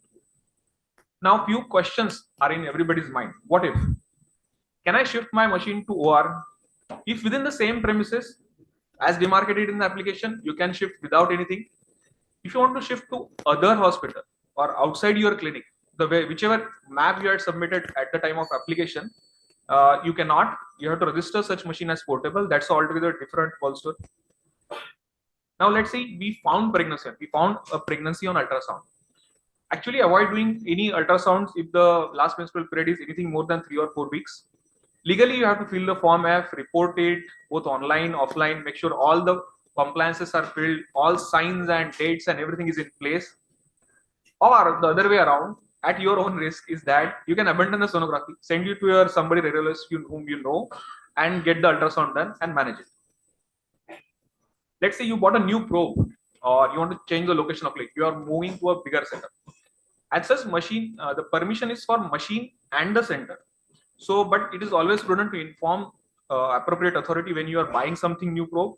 And if you are changing the location, it is prudent to give a 30-day advance intimation to them. So now let's say you have bought machine, it is become non-functional, or you want to return and get a better model or a newer machine. Even a non-functioning sonography machine must be registered and its condition should be documented and reported to appropriate authority. And if the machine is going to get exchanged for a new, then and old has to be at least replaced or disposed of as scrap, the authority should be informed accordingly. The objective of this entire exercise is to trace and track every machine from manufacturer to the disposer. So now we had talked about what we should do. What are the offense and punishments we should be afraid of? So who can file complaint? Appropriate authority, any person or organization who has given appropriate authority a notice within 15 days of alleged offense. And what are the offenses? So running an unregistered genetic clinic, laboratory, conducting or aiding in sex selection or determination, selling any unregistered machine capable of sex detection, and advertisement related to sex selection or determination. Employing unqualified staff is also offense. The most important offenses which we might face in any time, God forbid no, is that any deficiency or inaccuracy in record keeping or non-display of notice board, registration certificate, name and designation on dress, consulting hours, and copy of that. All offenses, I'm saying again, all offenses attract criminal prosecution. They are cognizable, non-bailable, and non-compoundable. It is presumed the guilt of offender, presumption of guilt of husband or the relative, and woman is presumed not guilty. So what AA does is that it ensures the anonymity of complaint. It sends a notice. It can also do a suo moto complaint that it has a right to suspend the registration center for a specific period with or without sending a notice. Appropriate authority does not need court summons for entry, search, and seizure. It can take help of police if required, and center has to facilitate the inspection. It has a power of suspension of registration. It can be revoked by them if they found the complaint earlier complaint was not valid. But the machine is sealed. It can only be released by court. The appropriate authority does not have power to release the sealed machine. The punishment for the first conviction is imprisonment up to 3 years and fine up to 10,000 rupees. And subsequent conviction is imprisonment up to 5 years and fine up to 50,000 rupees.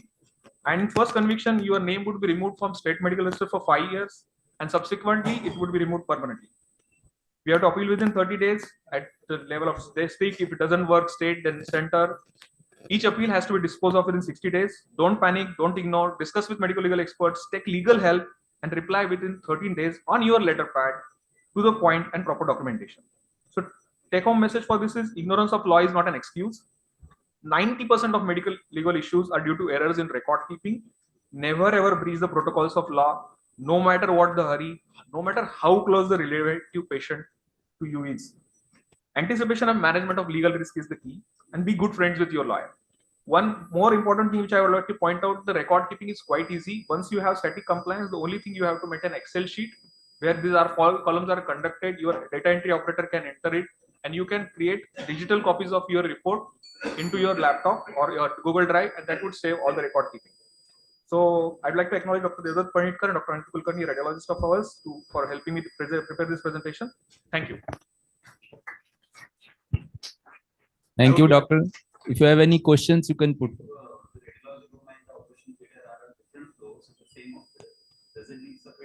No, it doesn't need. As long as the initial map which you are submitting to the appropriate authority has your hospital as demarcated, because that will demarcate entire your hospital as one. So you don't need that.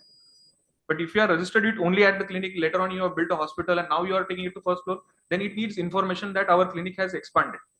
Everything you inform them, it's okay. If you don't inform and then do, or you do an ultrasound, don't keep a record, then it's a problem. Let's see if you do ultrasound guided puncture and you don't document as an ultrasound in your Excel sheet, and then later on your report, your operative note has given ultrasound guided puncture kiya, that would create a problem. Submit a map during the application time that there is a column that you have to highlight the sonography. Yes. So, all your operations get also as sonography. So that you can take machine at either. So you can, what you have to, when you submit the information, you have to submit the areas where sonography can be done or you wish to do. So you can say that it is in the consulting room, it is in the ward, it is in the operation theater, it is in the this floor, that floor, whatever you want to show. If it is in the same premises, there is no problem. You can show 15 locations. But if you don't show location and if you do it there, and suddenly somebody inspects or complains, then you are in trouble. So ICU machine can be shifted to OT. Anywhere it can be shifted, provided the appropriate authorities inform that this is also one of the places where you will do ultrasound. I think it needs a special permission. Like if you want to shift your machine inside your premises also, you need to inform them and get a permission. Without permission, only if you show in the map and you move it around, then it has created a problem in our hospital. What do we do in our hospital? Like the whole anesthesia team, they have applied for a special permission and they use it in OT and only for their anesthesia purpose. And for OT and ICU, we have another permission where we can shift it only between OT and ICU.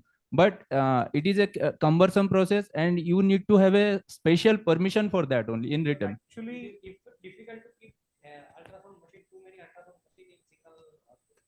So I think you have to keep a single machine between ICU and operation. actually, If you want to have a permission is for center. Permission is for center. It is not for machine. Permission is for center. You have to have all the machines registered under that. And second thing is that Permission is for the machine. Sorry, See, I will tell you one clarification I will give you that now every machine which exists or manufactured or sold in India has to be registered with PCPNDT with whichever area. So now the onus is also on the company. What has happened in the past is that people used to buy and then register. Now the government has taken a one step forward that company will not sell you unless they obtain the PCPNDT permission, and therefore now company gets a permission with your help and then they will sell. If they sell without permission, the company is liable. Even if company wants to bring a demo machine for say USI workshop or their demo machine, they want to come here. Now they have to get the permission for that demo machine from the appropriate authority here, that this machine will be brought on this particular date at this particular place, this particular reason, that particular, everything has to be described. Once the permission comes in, then only the demo machine can be used. Otherwise it cannot be used. I just wanted to make a point here. There have been some news report that this particular municipal corporations or government officials have created multiple raids and they sealed so many machines. There have been a judgment by the Aurangabad bench of Mumbai High Court, and it has been said that law states that only a gazetted officer can seal machine. But some of this Bharari Pathak and everything, they are not the gazetted officer. So that was one loophole. It's always present for us. So actually, that's the way that case has been dismissed for a few of the gynecologists in my town, because the particular person who has sealed the machine was not a gazetted officer. That's one loophole we can always exploit. That's all. But rest, ignorance is not a way. We just have to follow the protocols, and most of the time will not be prior to any problem. Thank you. Sometimes what happens is that quite often we get a question that we are only male patients, so do we keep the record? Our patients are male, so do we keep the record or not of those patients? Even for the male patient, you have to keep a record. You don't have to enter the details, what you have described, but the record has to be kept. that you have done sonography on so and so person, male aged 62 years, and every sonography which you do, there has to be a record. That is absolutely mandatory. Now, if it is a male patient, or if it is a small child, or if it is a lady of 60 years, you don't have to mention the details. But if it is, say, 15 years to 45 years pregnancy, this age, then all the details, absolutely, even if you are doing it for the stone, absolutely all the details are required. No question about it. F form is only for obstetrics. We don't have to feel it, even if you do sexually active young females ultrasound, we don't feel it. This is for obstetric ultrasounds. So if you know that the lady is pregnant.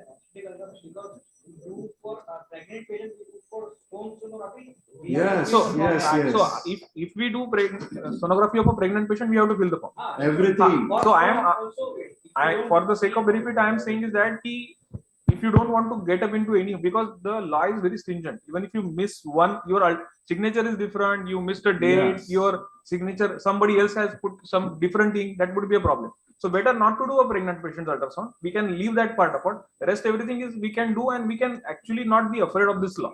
Pregnant lady, for your comments. the record keeping is so detailed that if you miss something, you are at fault. What is her obstetric history? How many children they are? When married? Everything. There's so many other details. So many things are required. I'll just like if there to is no add. Aadhaar card with that lady, you cannot do ultrasound. Yeah, Dr. Sabnis, I would like to add two, three things. Like you said that the F form is not required. See, what happens is the appropriate authority at every place is different. Like in our hospital, we have to fill up the F form. For every patient. Every patient, because we don't have to fill the female patients also. Even for the male patients, you have to give whatever you are doing the monthly record. So it all depends on what exactly your state appropriate authority is behaving. That is number one. Number two, any small fault in your form F, that is record keeping. Radiology Association since last 8-10 years had been fighting, demonstrating, so many things had happened, but Supreme Court has given a recent judgment that mistake in form F is a springboard for sex determination. So everything has gone down the drain, and the penalty is the same for both. That is one thing. Third thing is, like you said, many times the ultrasound machine, when you are buying, the company will fetch PCPNDT Act for you. But that is dangerous because they want to sell the machine, so they would fill up whatever is required. And if you are not knowing, and if it doesn't match to your things, then you would be in trouble. So it is better that you yourself do that, or at least get the copy of what he has filled up. Thank you. Thank you. So that was a point well taken. Actually, local places. Yes. You want to say something? Basically, PCPNDT is for the registration of not only ultrasound machine, it is the registration of ultrasound machine, place, and doctors. So if third urologist or another person is coming at your clinic and doing surgery, you also should be registered under the Act. So you have to give the application in written that this fellow is coming on this day for regular visits as well as for the OT. So, and it should also be displayed on the notice on the outside consulting room. If he is doing ultrasound. Yeah, if he is doing ultrasound. And if you are doing PCNL for the pregnant lady, then it is important to fill the form F if you are using ultrasound machine. If you can avoid the ultrasound by referring the patient to the radiologist, but when you are doing surgery and at that time you are using the ultrasound machine, better to fill form F. Filling the form F is not a big headache, but yes, if you are filling the form F, then you have to keep the record for next 2 years. Yes. Yes, definitely. Because it is the registration 100%. Of ultrasound machine, place, and doctors. Nobody can just come and do ultrasound. Any person who is using that machine, that person has cardiologist, to be, ophthalmologist also has to register.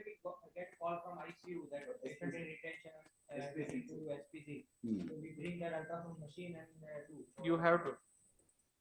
Yes, obviously. You have to, if you are using that ultrasound machine, then your name has to be registered with the appropriate authority.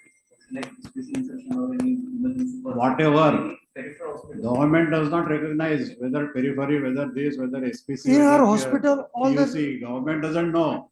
in our Government thinks that hospital, you all are the the residents culprit. are registered. You have come there for to determine sex. Actually, And actually, we are culprit. This ultrasound on the record, and I got trained on ultrasound in Denmark. In 1986, I bought the machine, and that was purely for ultrasound guided puncture. And I saw the advantage, and I made it when I presented the paper in AUA, is the fifth clinical dimension. Whenever you palpate, you can see, and you gave an immediate diagnosis. How many patients whom you have palpated, and then you done ultrasound and you found a kidney tumor, where you have done a partial nephrectomy and a cure. It's only fault lies with us because we misused it. Sorry to say that it was not intention of a urologist or any clinician physician, but it was misused to do the sex determination for our, especially in our country. And it was misused, and that's why this law has come. The fault also lies with us. So if you are honest, and if you are doing it, we have a 16 ultrasound machine. And we are always done on the mail. We used to take the machine out for the camp till the district authorities say, Baba, I cannot give you. I know you are doing for the prostate. There is no sex determination there, but still, if I get a problem, it'll be you better you do it. So now we do the first camp outside where we collect the blood and do the PSA and everything, and then call the patient to our place. But we have a 4-5 ultrasound machine, and we see about 60-70 patients and do a transrectal sonography and try to do a early diagnosis of cancer prostate.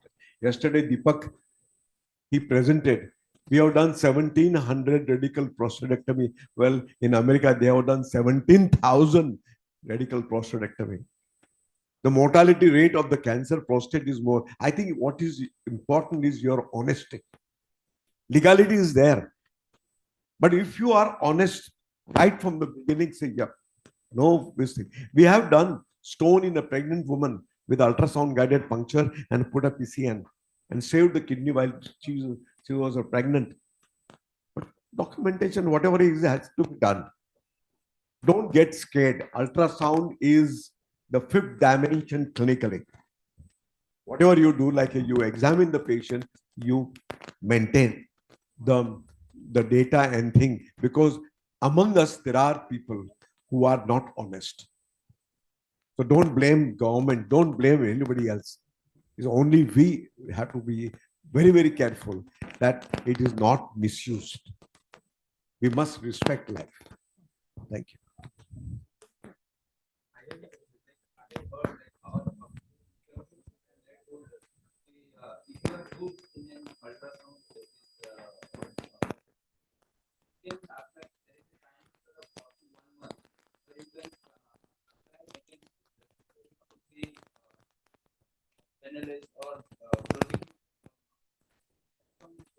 So once appropriate authority receive complaint, they have a discretion. They will first keep the complaint anonymity. First of all. Secondly, they will, if they feel that complaint is serious, grievous enough, because somebody has to complain, or suo moto complaint, probably everybody would know. So they will choose to send you a notice, and you have to reply to it. Or if they found it serious enough, they have authority to search, seizure, and see. So it depends upon. If you have just received a notice, consult your legal expert, maybe take help of Lalit sir, and then reply it appropriately how we can do it. And if you maintain records, it's not a problem. We don't face it often, but radiologists face it quite often. In that scenario, consult your legal experts and reply to it. On your letterhead, mention all the records. And if you keep records, most of the time it won't be a problem. And yes. If they can directly come and see. They can just send a notice. It's up to them. That's why sir said ki local authorities play a role. He has to fill a form F for every patient. And in Maharashtra, in our centers, we just fill it for obstetrician. We just don't fill any form. In my own center where I am working, we have ultrasound sons more than 25 years and we hardly feel any form because we never do obstetric ultrasound. So that is different from place to place, and probably local appropriate authority, what they feel is important. In particular areas, in one district which is close to my place, the 41. The sex ratio is quite low. It is 850. So at that time, authorities are very vigilant. They will not let you go with a single point because they also have a certain amount of people they have to answer to. Yes, you asked something.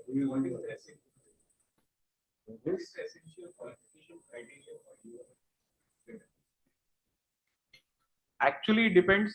As a any general medicine, forget about No, urology. there is no qualification required. What has happened with this? You have to appear for the MPR, right? For it to be Wrong. That's wrong. For others, they have provisions for examination now. No, there is no exam. You need to have a certificate stating Experience. that you have worked, you have enough training to do ultrasound for 6 months. There is no exam required. No. Actually, I'll tell you the procedure which has been formed by the company. We have bought the micro ultrasound. And for that, the rule is you have to do 5 cases, document all the 5 cases, write down all your findings and submit it.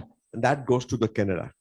And then if all the 5 cases correctly diagnosed, then he gives the company gives the certificate, which then you can, this person is trained on this ultrasound. And then that certificate can be submitted legally for the license if you have. So training in the sense. So what is the training in our place? We have a 3 years course. So we make sure that each and every resident, they do at least, every camp, we do the camps and they do a 10 transrectal sonography with a consultant standing behind and then guide them. We train them in a biopsy also. And then after they have done 100 and more than that over the 3 years, they are also doing the ultrasound guided puncture. They are doing the transrectal sonography. They do intracavitary sonography. They do the laparoscopic sonography. They exactly know how to identify this thing. So all this thing is a part, because I think it is a part and parcel of your examination. And then, so it is not a special training. It is a part of your training. When you are asking the patient to be examined, there is the 4 criteria is already there: examination, the inspection, palpation, percussion, and thing like that. Ultrasound examination is a part of thing. Every OPD has got an ultrasound room for a clinician. And then only thing is we only do kidney and the bladder and the prostate. Rest of the thing like liver, gallbladder, pancreas, we send it to radiologists. We are not expert on that. We are not, and we will not accept. We don't write anything. We'll specifically, or if we have any problem with say vascular calculation and thing which we have, we send it to radiologist. I think and this OT is ready, so we'll go. Let us start the questions because they are waiting for a lot of time. We'll take it afterwards. Thank you. Thank you, everyone. Thank you. OR1 there. Okay. Kalpesh, OR1. So, good morning once again, sir. Hello, Kalpesh bhai. So now the next is who is demonstrating? Sir, I'm Rohan here, sir. Am I audible? Yes. Okay. OR1. Sir, truss aspiration in Yeah, OR1. Truss aspiration. In Okay. OR1, sir. So quickly present the case and then let's go. Yes, sir. The next case is of a 16-year-old male hypertensive who has history of BPH and has complained of blood since 2 to 3 years. And incidentally, he was detected with right side hyperdense lesion in prostate, and he underwent truss-guided aspiration of lesion in April 2024. After that, the patient keeps reaccumulating cyst, and 2 times aspiration has been done. TURBT fluid has been aspirated, and the culture was found to be sterile each time. His PSA is 2.1. On examination, he is having grade 2 firm non-tender prostate, and gland size again on the recent truss done was 84 cc, and large hypoxic lesion is seen involving the right lobe. So he's planned for truss guided aspiration today. Thank you, Chaitya, for the case presentation. So here I've just inserted my transrectal probe inside, and here we can see I've introduced, and here we can see the apex, and then I'm introducing, and we can see the base, the midline, and the base. And on the right side, can you see go the ahead ultrasound fast. feed? Can you see the ultrasound feed? Yes, we can see that. So this is the left lobe, midland and base, and this right lobe, there's a big cyst here, the big abscess, I would say, because turbid fluid is coming out. So this is the last aspiration, and then if the patient recurs again, we have explained him for a de-roofing of this transurethral. So now I'm inserting a 16 gauge needle. Can you see the needle here? Yeah, go ahead. I've got a giveaway, and now I'm going to remove the stellate from it.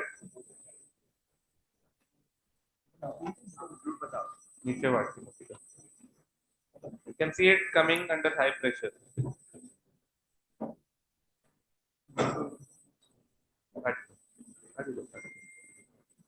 What?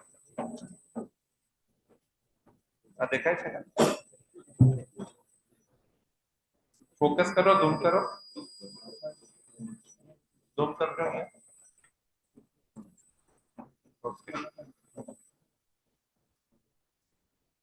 Okay, now I'll aspirate it. Since it is a large abscess, I would also insert a sclerosant this time. We'll insert some betadine there.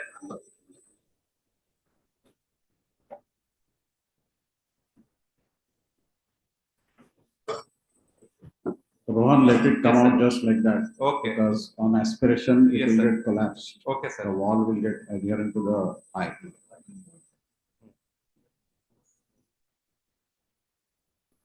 You draw a little bit, see on the truss. Yes.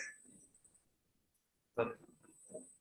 It is coming freely. Yes, you can see that. Yes. The purulent fluid which is coming out. Which is coming out.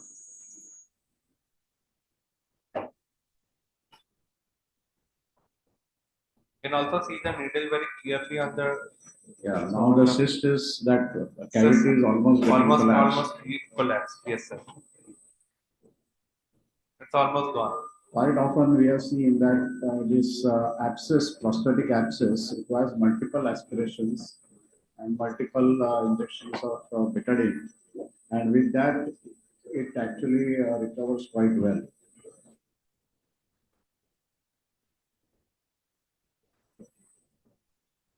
So what is your plan now? So now we'll instill some betadine there. Okay.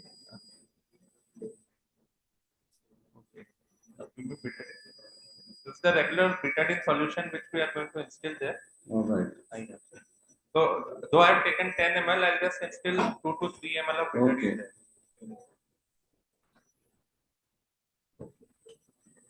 You can see that on the ultrasound also. Yes, sir. The fluid is being injected. Then you take out the needle. And then I'll take out the needle. Yeah.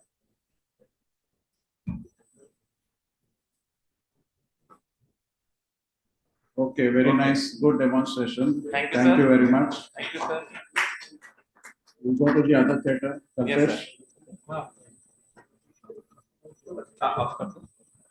So what was the? Now we are going to Siam, sir. Yeah, Siam. please shift fast. Meanwhile, any questions? So what was the strength of this povidone injected? Regular 10%. 10%. 3 to 5 ml is enough. Yeah.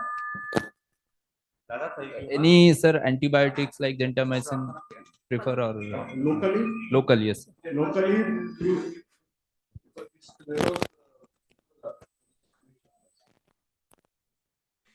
usually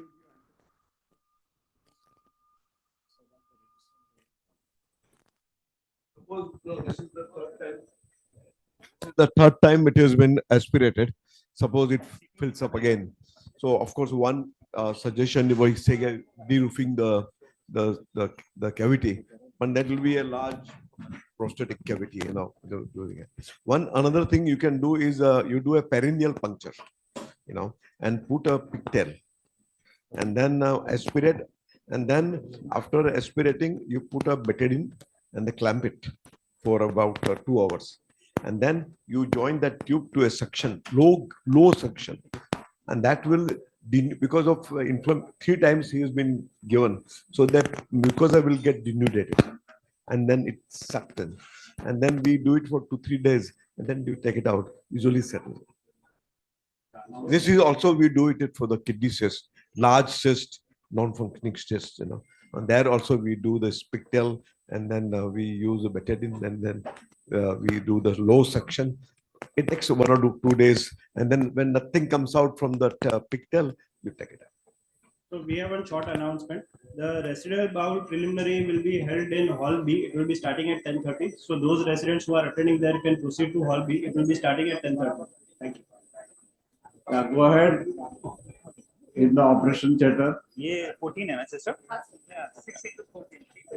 अपन को छोटा Present the डालना है, case तो 14 fast. ये 14 है तो 12 डाल दे. Next case is of a 56-year-old hypertensive and diabetic male who presented with complaint of right flank pain since 1 week, and he has also complained of fever with chills since past 3 days. He had similar complaints 2 months ago, and it was managed conservatively. On examination, it is for abdomen is soft, non-tender, but on USG there is 11 mm cal in middle calyx of left kidney, and the right side moderate hydronephrosis was noted.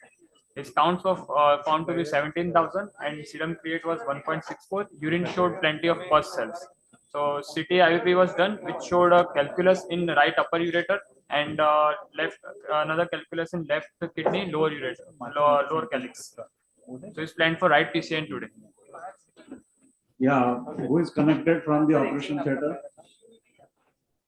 Hello?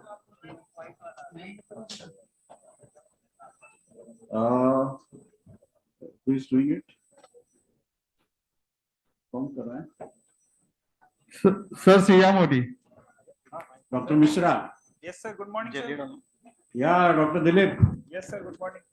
Yeah. Okay, so we are with you now. Yes sir. So have you been shown about the case? No, loudly please, we can't hear you. Has the case been presented, sir? Take out your mask, I think. Everything is ready, we are just waiting for you. Okay sir, I am getting ready.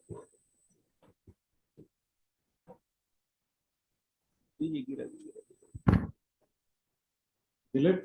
Yes sir, 1 second. Okay. Sir, has the case been presented? Yes, everything is presented. We are just waiting. Okay, sir. So, this is a 56-year-old male who's having fever with chills and. No, surface camera, somebody is coming in the way. Surface camera is here. Okay. So, we have this gentleman who's lying prone right in front of me. Perfect. He's getting a right upper utic stone with moderately dilated system. Okay. Since he's having fever and counts are high, we are planning to put in a small PCN. Okay. So you can see can you see the ultrasound view? Yes, we are getting. So this is the kidney. I have zoomed it a bit because I am planning to make a freehand puncture. Correct. The point for making freehand puncture is sometimes you are in a place like I am here right now, when you are not aware of the ultrasound machine and you don't have a puncture guide maybe. So I'll try to make a freehand puncture in this middle calyx, which you can see. Okay. So I have already measured the distance from skin to the calyx, center of the calyx, which is around 7 centimeters. Okay. So my technique is I will generally fix. I'll get a window in which there is no rib shadow, like right now. Right. Correct. And I'll mark the point, which is right here. Dr. Aslesh is helping me. Okay. So he is demonstrating the without puncture guide, the freehand puncture. Yes, sir. Yes, sir.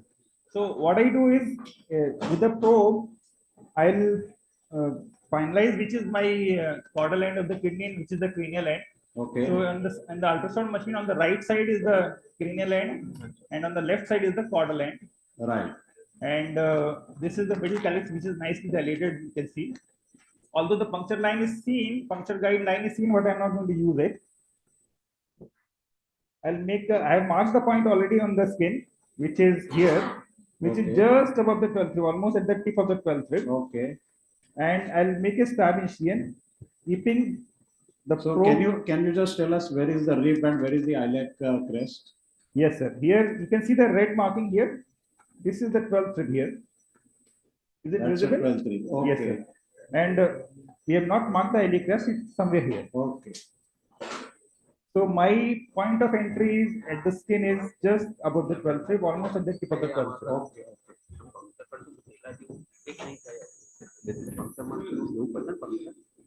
So I'm making a stab incision in the skin. It should go deep up to the fascia.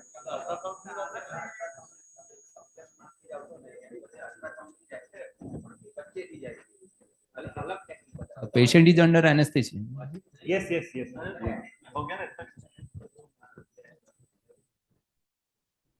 Surface camera, the person should know that somebody is coming in the way. So we have a 60-12 needle here. Generally, I use a needle by making a freehand puncture, which should be with the marking, but here we don't have a marking, because if you have the marking, then you can easily know how much deep you are in Yeah, actually. correct. So the thing with the freehand puncture is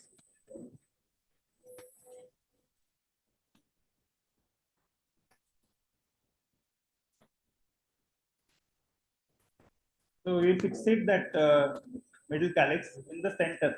Okay. And the needle should go almost parallel to the probe, but it should not be parallel. It should be converging towards the calyx. Right. So I'll start making movement. You'll not see the full needle, but you'll see the transmitted movements.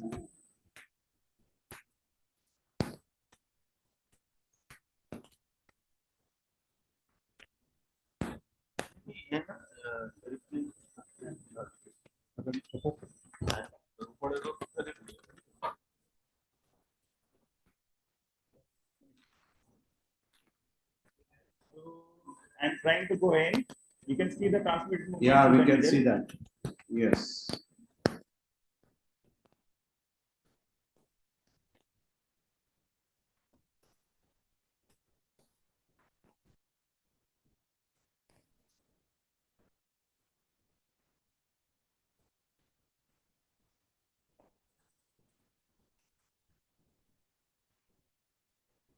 Yeah, I think it has gone.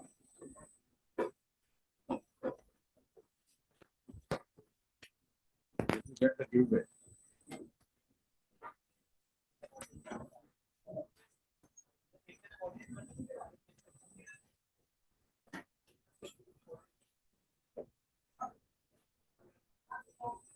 So I'm trying to go in because I am not using a guide. I'm just seeing the transmitted movements. So the needle is crossed. Has it gone? Yes. I think it is gone quite inside. Yes. We may have to withdraw it.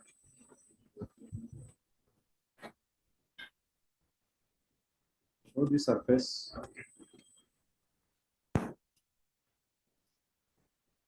Yeah. So can you see I got a clear fluid which is like a little reddish because I have gone quite deep. Yeah. So there might be some blood going into the system, which is why it is coming little red, and you can see clear fluid is coming. Right. So that's it. I'll pass in a guide wire now. Can you show the FIA?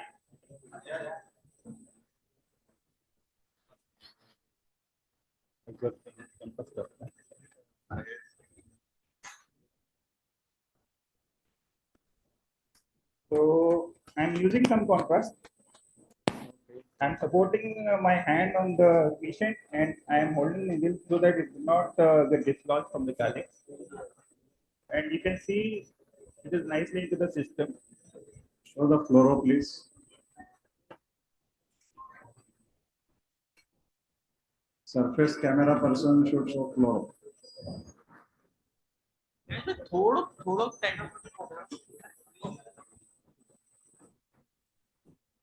अच्छा रेवा दो रेवा ठीक है like one question in the guide where can you show the fluoro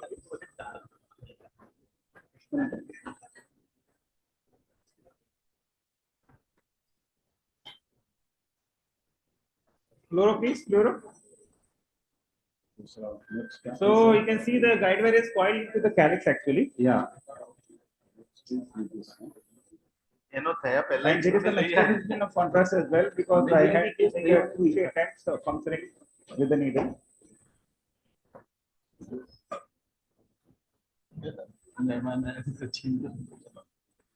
So I'm trying to place my PCN in this calyx itself. Okay.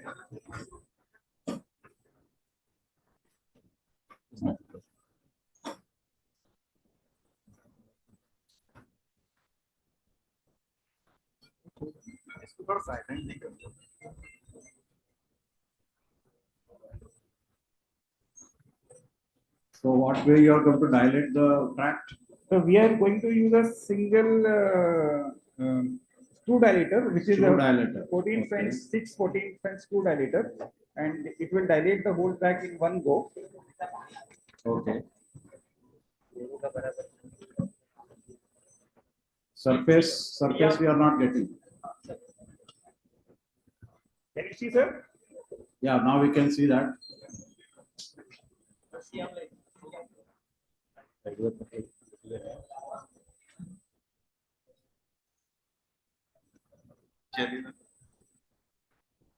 We have to make gentle movements, and slowly the screw dilator will go in.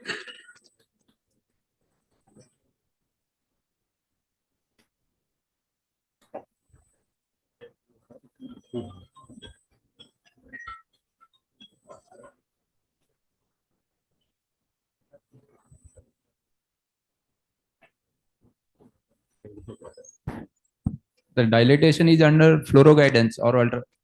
Dilatation is under fluoro guidance.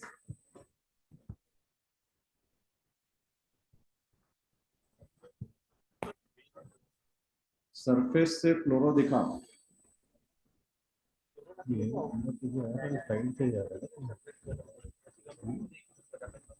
Yeah. All right. This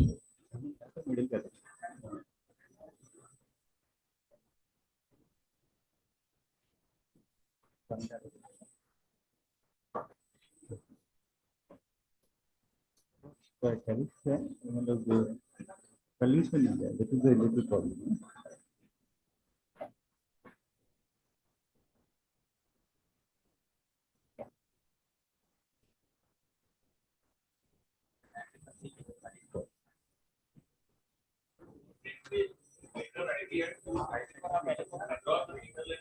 So we are using the 14 French Malicot.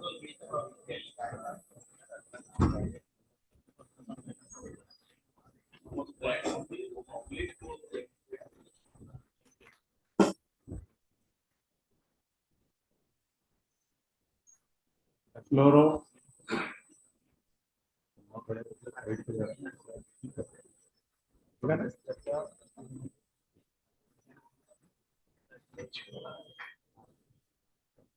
What is the size of the Malicot you are putting? 14. Size is 14. Sir, it should be always 14 or it might. No, it depends. Yeah, you can put smaller also. You can put smaller, whatever size you can put. If you think it is clear fluid, you can put smaller pediatric age group. It has opened up quite well. The flower is quite well positioned. Yes, sir. Dr. Ashish helped me and quite a nice experience doing a PCN here in MPH. Thank you, Dilip. Thank you, Nice sir. demonstration. We'll shift to the other theater. Okay, sir. Thank you, sir. Good, very nice. Hello, check. So next, we shift the. We are shifting to 4 surface. theater, sir, now. 4 theater. Yeah. What is it now? Another PCN is being Co-OT, sir. by Dr. Abhishek, sir. Okay, PCN. Sir, this is a pelvic calculus. Okay. 2.5 centimeters in a 10-year-old kid. We are doing a PCNL, but the objective is only to show the puncture. Okay. Okay, sir. So this is sir, is my. No, there is no need to. Is a obstructed kidney 1.5 centimeter stone, isn't it? Yes, sir. Okay. Sir, ultrasound vision is seen. Go ahead. Kalpesh, ultrasound vision.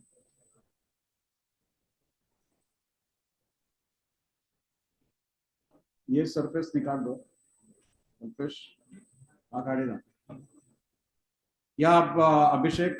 So, sir, this is the acoustic Yeah, shadow of the correct. stone. Yeah, and that I is the have stone. a window scene. So, I am going to fire my needle in right from here. I'm just adjusting the angle. And you can Correct. see my needle come in. And Yes, there is my yes, needle. yes. There is my needle. Yes, inside you the can see penetrating. that needle. So, It's almost touching the stone. almost touching the stone. And sir. it is from the calyx. Yes, sir. Sir, we will see how it goes, and we'll try to show the dilatation, so egress of fluid. Yes. We show the flow. Now with the surface camera only, show the fluoroscopy, please. Agar. Show the fluoro with surface camera. Yes, sir.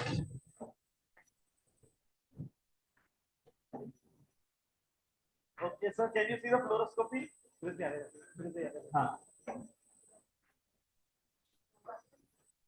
can you Yes, yes, we can see the fluoroscope. Okay. Sir, now we'll try to show the wire and dilatation under ultrasound. Okay. Put the probe, please.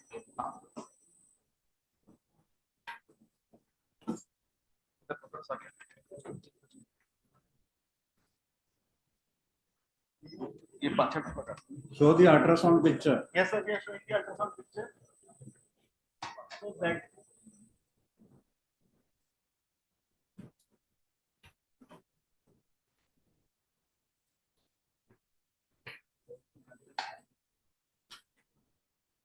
so that is the wire going in the upper calyx. Yes.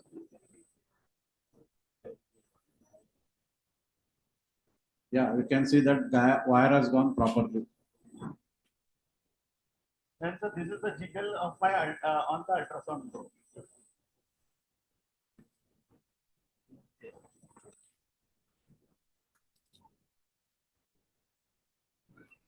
Now I dilate the tractor conventionally. Right. So what size you are going to use now? Sir, I am going to use 15.5 16th inch. Okay.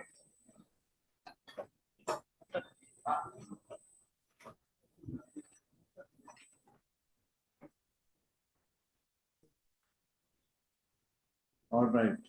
Yeah, we can see that. Nice. Yes, sir.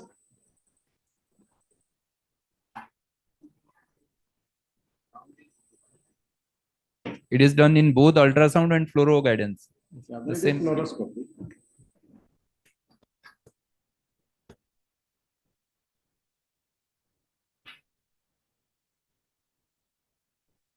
So Abhishek, you want to say anything specific? Can we move the other theater? Yes, sir. I think we should go to another theater. Yeah. This is the OR1. The whole idea was to show the puncture. proper puncture with the calyx. So let's move to the other theater where we want to show the vascular access Doppler, color Doppler. Once I put the hello. Patil? Hello, sir. Can you hear me? Yeah, we can hear you. Okay. So the aim is to show. No, little loudly. So the aim is to show what is the preoperative evaluation that we do for a vascular access and what a post-operative evaluation that is involved in vascular access. No, can you show the surface? We are not getting the Doppler. Kalpesh, surface kadina. Shift the surface to. Sir, can you see the surface and No, 1 second. Still not. We have not got it. OR1. OR1. Kalpesh. ये दिख रहा है sir. हाँ बाजू का. इधर थोड़ा कल्पेश હવે આ કાઢી નાખો. અહીંયા બરાબર આવશે.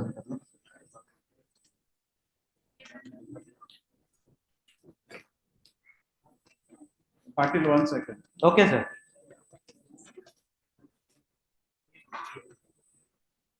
Kalpesh, આ બાજુ surface up.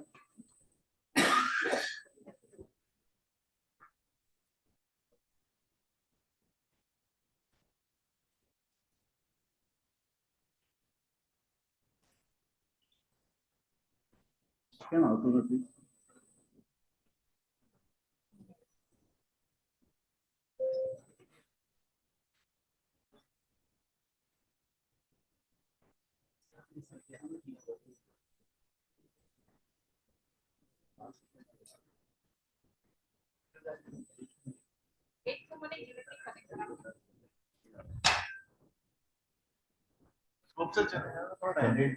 What 1 or 2 number in general sonography, ultrasound one. अरे surface camera Manoj surface camera 6 हाँ number बस 6 number sir. બસ હવે એવું જ રાખજે બીજું કશું હલાવતો નહીં. Yeah, Patil, go ahead. Okay, so so I think you are getting the surface and Yes, the ultrasound yes, field. yes, yes. Okay, now for all the juniors, what we do in vascular access, artery and vein is anastomose to gain good hemodialysis outflow. Now, what is required? What are the aims that I want to achieve from my fistula? That we have to understand. So there is known as something known as rule of 6. So at end of 6 week, what I have to have is a vein which is arterialized and having a diameter of around 6 mm, which is not more than 6 mm deep. Okay, and there is a straight segment of the vein, at least 6 centimeters of straight segment of the vein, and the flow in that vein is more than 600 liters per minute. This is my aim of having a good matured fistula. It is not just having a fill. That means that the fistula. Your mic is moved. Patil. Am I audible? No, little bit less. Initially it was good. Just a second, sir. Yes or not? I think your mic has moved. So am I audible now? Yeah, now it is okay. Okay. So so did they hear the rule of 6, sir? Yeah. So that we heard. Go ahead. Okay. Now what I do is, if you see, I'll start from my elbow. So what I have to see whether the radiocephalic or basophystalic fistula can be done. So for anatomy, you have to understand that this lateral is the cephalic vein, and here also in the forearm, this lateral is the cephalic vein. While on medial side there is a basilic vein of the arm and forearm. And then you see the brachial artery in the elbow, and you see the radial artery and the ulnar artery on the forearm. So this is what we have to screen. Now, if I come to the elbow, I can see this vein. So this is a median cubital vein. Okay, if you can appreciate, now it will bifurcate. Can you see it is bifurcating? Yeah. Now the middle thing that is moving is actually the basilic vein. Right. And the lateral that you see is the cephalic vein. Now see how is it going this way. Now this is going this way, this way, this way, and slowly what am I seeing is the compressibility of the vein, so that there are no branches and there is no thrombus in the vein. So can you appreciate the vein that I'm pressing? Yes. So that means it is a good size compliant vein. Now if I come here and wait over here, okay, so if I come, I freeze. Now what do I see in measurement is that if you see this vein, and what the requirements are, that is the artery which is inflow should be at least 2 mm. This is already 6 mm. Okay, and if you see the distance from the skin is, if I press from the skin, it is around 2 mm. So this vein can definitely be taken for fistula. Right. So if you see, now I come to my artery. Now artery is also important, since if you see, this is known as Mickey Mouse sign. So the in middle structure that is pulsating is actually the brachial artery in cross section, and the two vessels that you are seeing, which are the ears of Mickey Mouse, they are the vena commitans. Now what you can see is the artery is the, actually you can see the intima and the calcification in the intima. So in especially elderly diabetic males, what you have to see is the amount of calcification. If it is highly calcified, then doing a fistula will land up in a problem. So pre-op ultrasound helps you understand which vessel is good. Now if I see this brachial artery is good, it is obviously more than 2 mm. So BC fistula can obviously be done in this patient. But if I go and screen, so if you see, this is the basilic system that I am going to show you now. So this, if I come here down, so this is the basilic system, basilic vein, which is going. Can you see the appreciate the basilic vein? Yeah. So this is the basilic vein which is going, and I'll trace till the outflow. Now at the same time, what I have to see is whether there is a central venous stenosis in patient.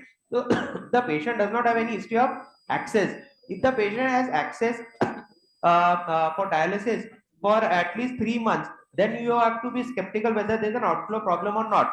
Now I'll come down and trace the cephalic of my forearm. So now I'm tracing the cephalic vein of my forearm and I'm continuing. Now what I've seen is that the course of the vein is quite straight.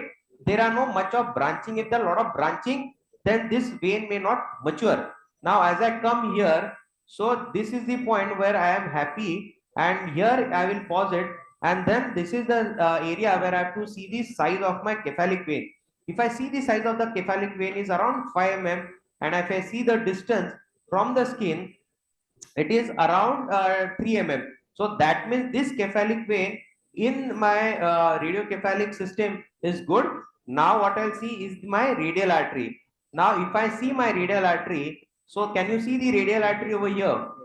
Yeah. So this is the radial artery which is well seen. Okay, there is no much of calcification in it. And again, if I measure the size of the artery is around 3 mm. That means I achieve my goals of my artery more than 2 mm, vein more than 2 mm. There is straight course of vein, not much of branches. There is no thrombosis in my vein. So that means radiocephalic fistula can well be done in this patient. And if backup plan, fallback plan can be BC fistula in this patient. So I think this will taking into factor systemic factors. I think a proper evaluation and a fistula can work in this patient. So now, sir, we will shift to the post-operative evaluation of the patient. All taking consideration, all these factors I have taken into consideration. I have made a fistula. I waited for 6 weeks, and now I have to see whether this fistula will work or not. Now they have called the nephrologist has called that kindly see whether the fistula is well to do or not, whether the fistula is matured or not. Now what I am going to see is whether the rule of 6 has been achieved or not at the end of 6 months. 6 weeks. Now see, this is an elderly patient. He is slightly obese. So now in this such patient, what I try to do is I'll try to go an RC fistula, because the BC fistula maybe vein can be quite deep. Now coming on to this fistula, can you see the radial artery, sir?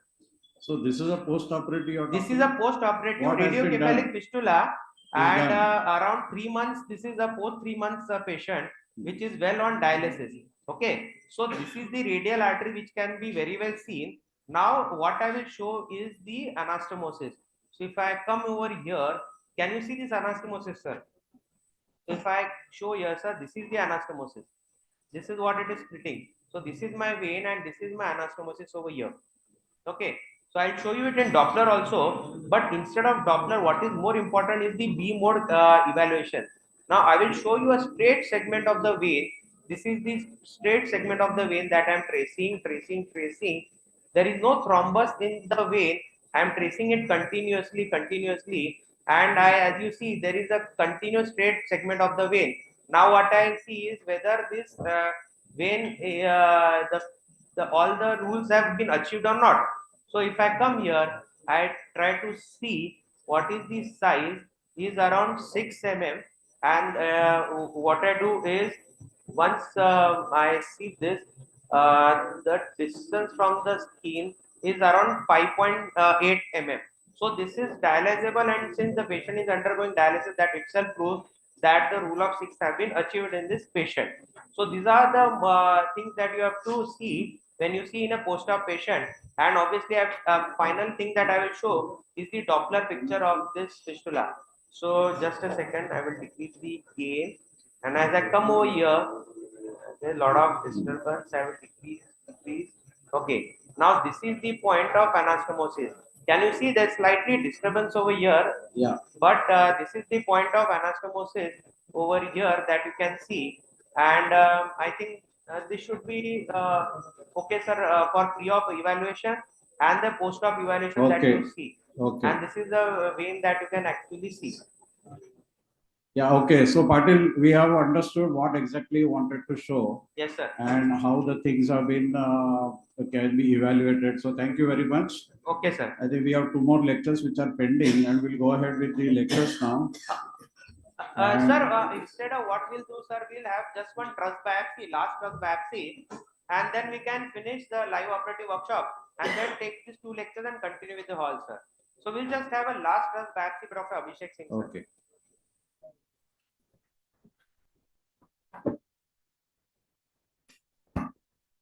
So shift to the biopsy.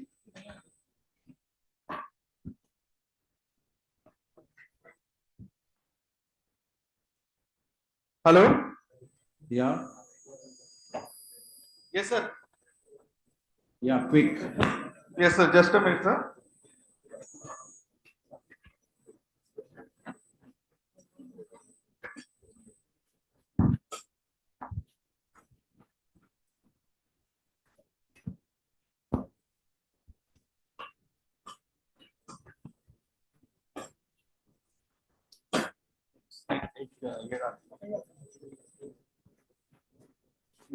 Is it ready, Abhishek? Yes, sir. We are ready.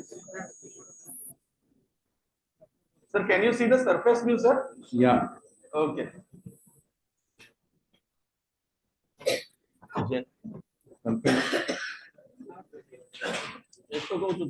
Surface बराबर adjust करो. Yeah, go ahead with the case. Next case is of a 67-year-old hypertensive male who has complained of blood since 4 months and associated with burning micturition. He has history of having high PVR and PUC was inserted in June 2024. And after CFT, he has been voiding well for he voided well for 2 days, and then he again developed 120 PVR, so PUC was reinserted. He presented with 2 MPH with PUC in situ, and on evaluation, he was found to have grade 2 form non-tender prostate, and your PSA was 12.8, and urine showed more than 100 per cell. So he was given a course of antibiotics and alpha blockers, and after 2 weeks, CFT was given, which was found to be successful. But repeat PSA was 8.9. So we went for MP-MRI, which showed Pirates 5 nodule in left side, and another Pirates 5 nodule left. First Pirates 5 nodule was on left side posterolateral anterior peripheral zone, and second one was on posterolateral and anterior peripheral zone at mid level and base of apex. Another Pirates 5 category nodules were seen at right transitional zones. You can see the diagram here. So plan is trust biopsy. Okay. Yeah, so Abhishek, go ahead. Yes, sir. Sir, is my surface? Yeah, everything is seen properly. Okay, sir. Go ahead. Sir, I'll just increase the size. Sir, the machine and everything has been already discussed. Yeah, correct, correct. So just go ahead and tell us your plan. So what I have put this in biplanar now. Okay, sir. Sir, now apart from systemic biopsy, which was already seen shown in last case, I want to show the technique of local anesthesia. So that is my focus here. So local anesthetic ready? So sir, what I do is I scan the prostate. This is the base, this is the mid gland, and this is the apex. It's a smallish prostate. Right. At the level of mid gland, I go at around 5 o'clock. And here we see the seminal vesicles and a fat pad that is invaginating into the prostate. So that is the point at which we are going to insert the needle and inject local anesthetic. What are the drugs you are using? I am going to use only plain lignocaine. Usual local.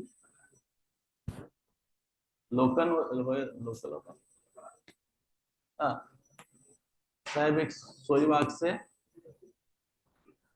So that is the needle done right there. Now I've taken a load of total 8 ml.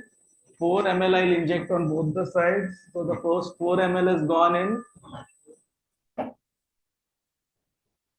I'll put the next needle ready. Needle ready.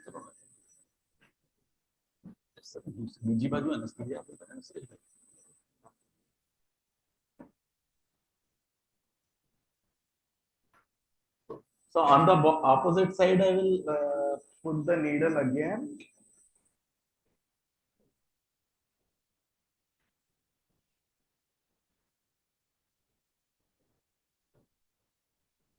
So that is the Mount Everest sign right there, and I'm putting a local anesthetic there. Well, this is significantly above the dentate line, so there is no problem. So now I am at the base. Base, I start base on the right side, paraurethral, first biopsy.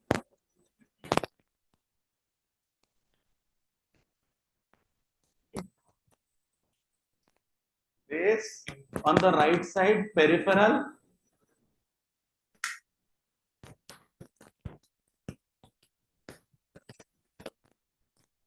base on the left side paraurethral,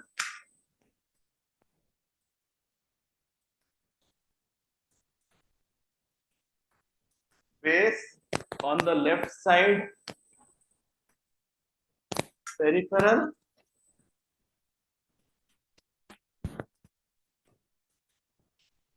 mid gland,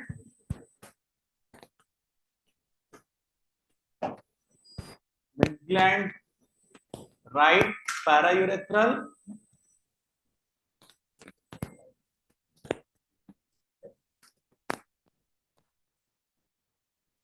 mid gland, right peripheral,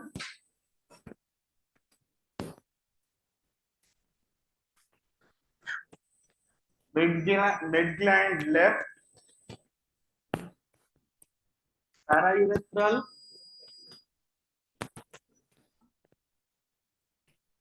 mid gland left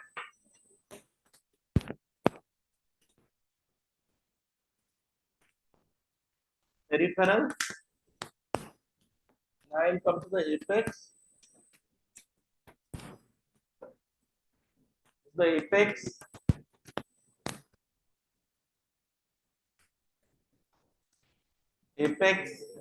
right paraurethral, that's the apex.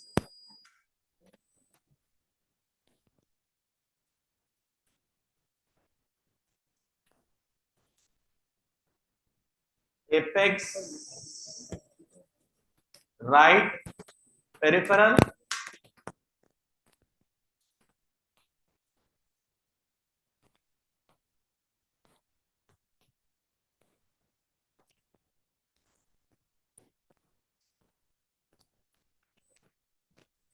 apex left paraurethral. Can you show your hand movement when you are changing from a right lobe to left lobe? Yes, I will just show that. Surface, please. So that is the left left paraurethral apical. Sorry, left peripheral apical. Now please show my surface movement. So this is the center. Is the surface visible? This is the center. Yes. This is the center. Now I'm rotating it towards the left of the patient. That is clockwise. I'm going towards left, and then anti-clockwise towards the right. Now let us see something more interesting. We do the end firing now, which is a commonly done thing. So when you are doing end firing, do a cap up. So let the prostate be cap up.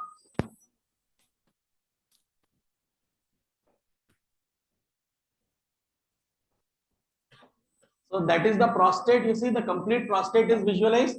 And now, obviously, when I'm doing end firing, my hand rotation is this. Cap up means the convexity of the probe up. Now, this is when cap up, that means it is transmitting the right side. If I similarly do cap down, it will transmit the left. Please show the surface image of the hand movement. So this is cap down, that is the right side. Now I do the cap up. This is the left side. So if I have to do end firing, so suppose that this is the mid gland and I'm taking an end firing core. So this is the end firing core that I'm taking.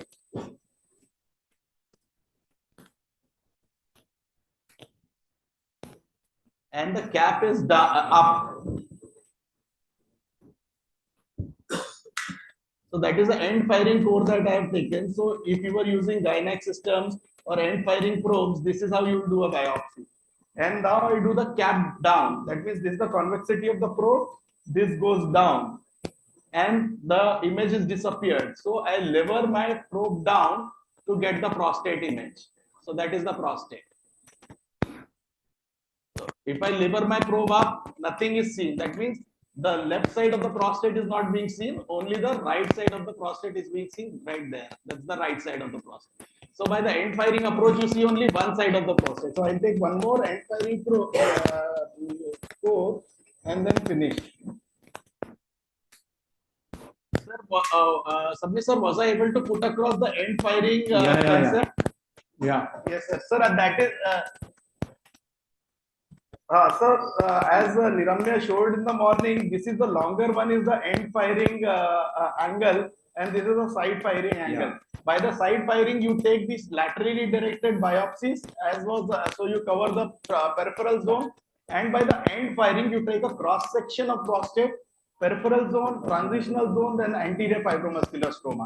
So that is the advantage of using this probe. So with that, we finish the live transmission. The entire OT team has been extremely supportive. May I request everybody to come on this side? We have Suresh Bhai, Manoj Bhai, Mahesh Bhai, Sanjay Bhai, Dhaval, Ankit. Please come this side so that we can have a round of applause for you all. Manoj sir. On the anesthesia side, we have Manoj sir here.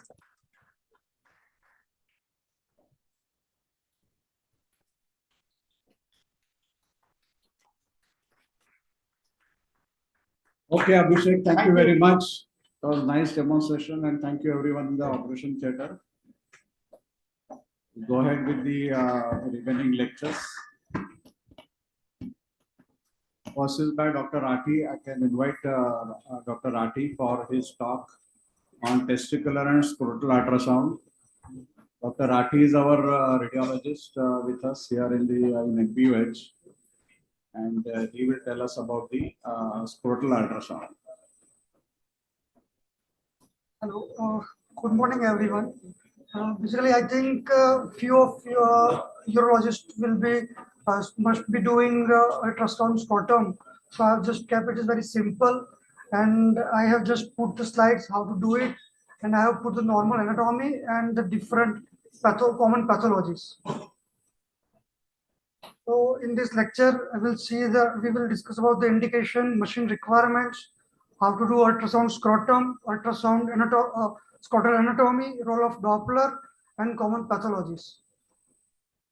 So all you are the urologists, so better we don't discuss about the indication.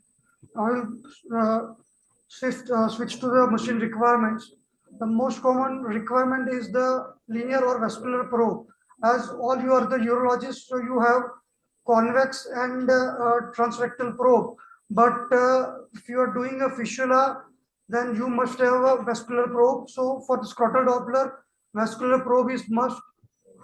Usually the vascular probe size is footprint is around 35 to 40 mm. So in adult patient, that probe will work. But when you are dealing with the neonates and infants, at that time the footprint should be very small, like 25 mm or less than that. And convex probe is required for the screening of the kidneys and retroperitoneum. And how to do ultrasound? First important is the scrotal support. Second thing is the warm jelly. As we know that with the cold jelly, there will be cremasteric reflex and there will be tightening of the scrotal wall. So better to use a warm jelly. Then we scan we start with the inguinal region and then we move caudally towards the scrotum. We scan in the longitudinal plane as well as transverse plane. We check on the right side and left side. We take measurement of testis in longitudinal plane, axial plane. Then we take the diameter of head of epididymis. Then we screen the spermatic cord from the bottom up to the deep inguinal ring. Then we screen for the kidneys and retroperitoneal structures. When we start the screening the scrotum, we look from the outside to inside. We see first the scrotal wall, then the tunica albuginea, then testis, then epididymis, then the cord structure and tunica vaginalis. So here in screen, we can see that this is the real image and below is the magnified image. This part is magnified here. So this part is the scrotal wall. So the scrotal wall is made up of different layers. We know but we can't differentiate it on ultrasound. But normal thickness of the scrotal wall is 2 to 8 mm. Why it is important to screen the scrotal wall? First, whenever there is a pathology on the ipsilateral side, there will be reactive thickening of the scrotal wall. So by looking at the scrotal wall and by comparing with the opposite side, we can localize the pathology. Sometimes we also see the scrotal wall lesion and scrotal wall abscess, so we can screen the scrotal wall. Second thing, we will see the tunica albuginea. This bright echogenic line, which is just anterior to the testis structure, is the tunica albuginea. Why to screen the tunica albuginea? When we are evaluating the case of trauma, we will see the breach in the tunica albuginea to see the testicular fracture. And sometimes testicular cyst will be seen just below the tunica albuginea. Now the testis. Testis is a homogeneous ecotextured ovoid structure which has a bright incomplete line on the posterior aspect, which is the mediastinum testis. At the mediastinum testis, we see the prominent or dilated testis. How to take the testicular size or volume? We take testicular size in 3 planes. This is the length, this is the width, and this is the thickness. And this is the formula. In ultrasound machine, it is usually measured with the multiplication of 0.52. But in infertility practice, that guideline suggests we should use the Lambert's formula. And in Lambert's formula, we have to multiply it by 0.7. So here the volume is 11.76 ml, but by Lambert's formula, the volume will be around 16 cc. So in the literature that has mentioned that when we are using Lambert's formula, the testicular volume will be near correct. So in the book, in the ultrasound machine, it is multiplied by 0.52, but we have to correct with the 0.71. This is the epididymis. Epididymis is located on the posterior superior aspect. This is a tubular structure. When we compare with the testis, here we can say this is a little bit homogeneous, while the epididymis, here we can see this head, this is body, and this is tail. It is little coarse, and as compared to the testis, it is little bit hypoechoic. And when we compare with on the ultrasound Doppler, normal flow will be seen in the testis, while little or no flow will be detected on the epididymis. Now the cord structure. Here in the inguinal canal, I can see this is a normal cord, while this is inflamed thickened cord.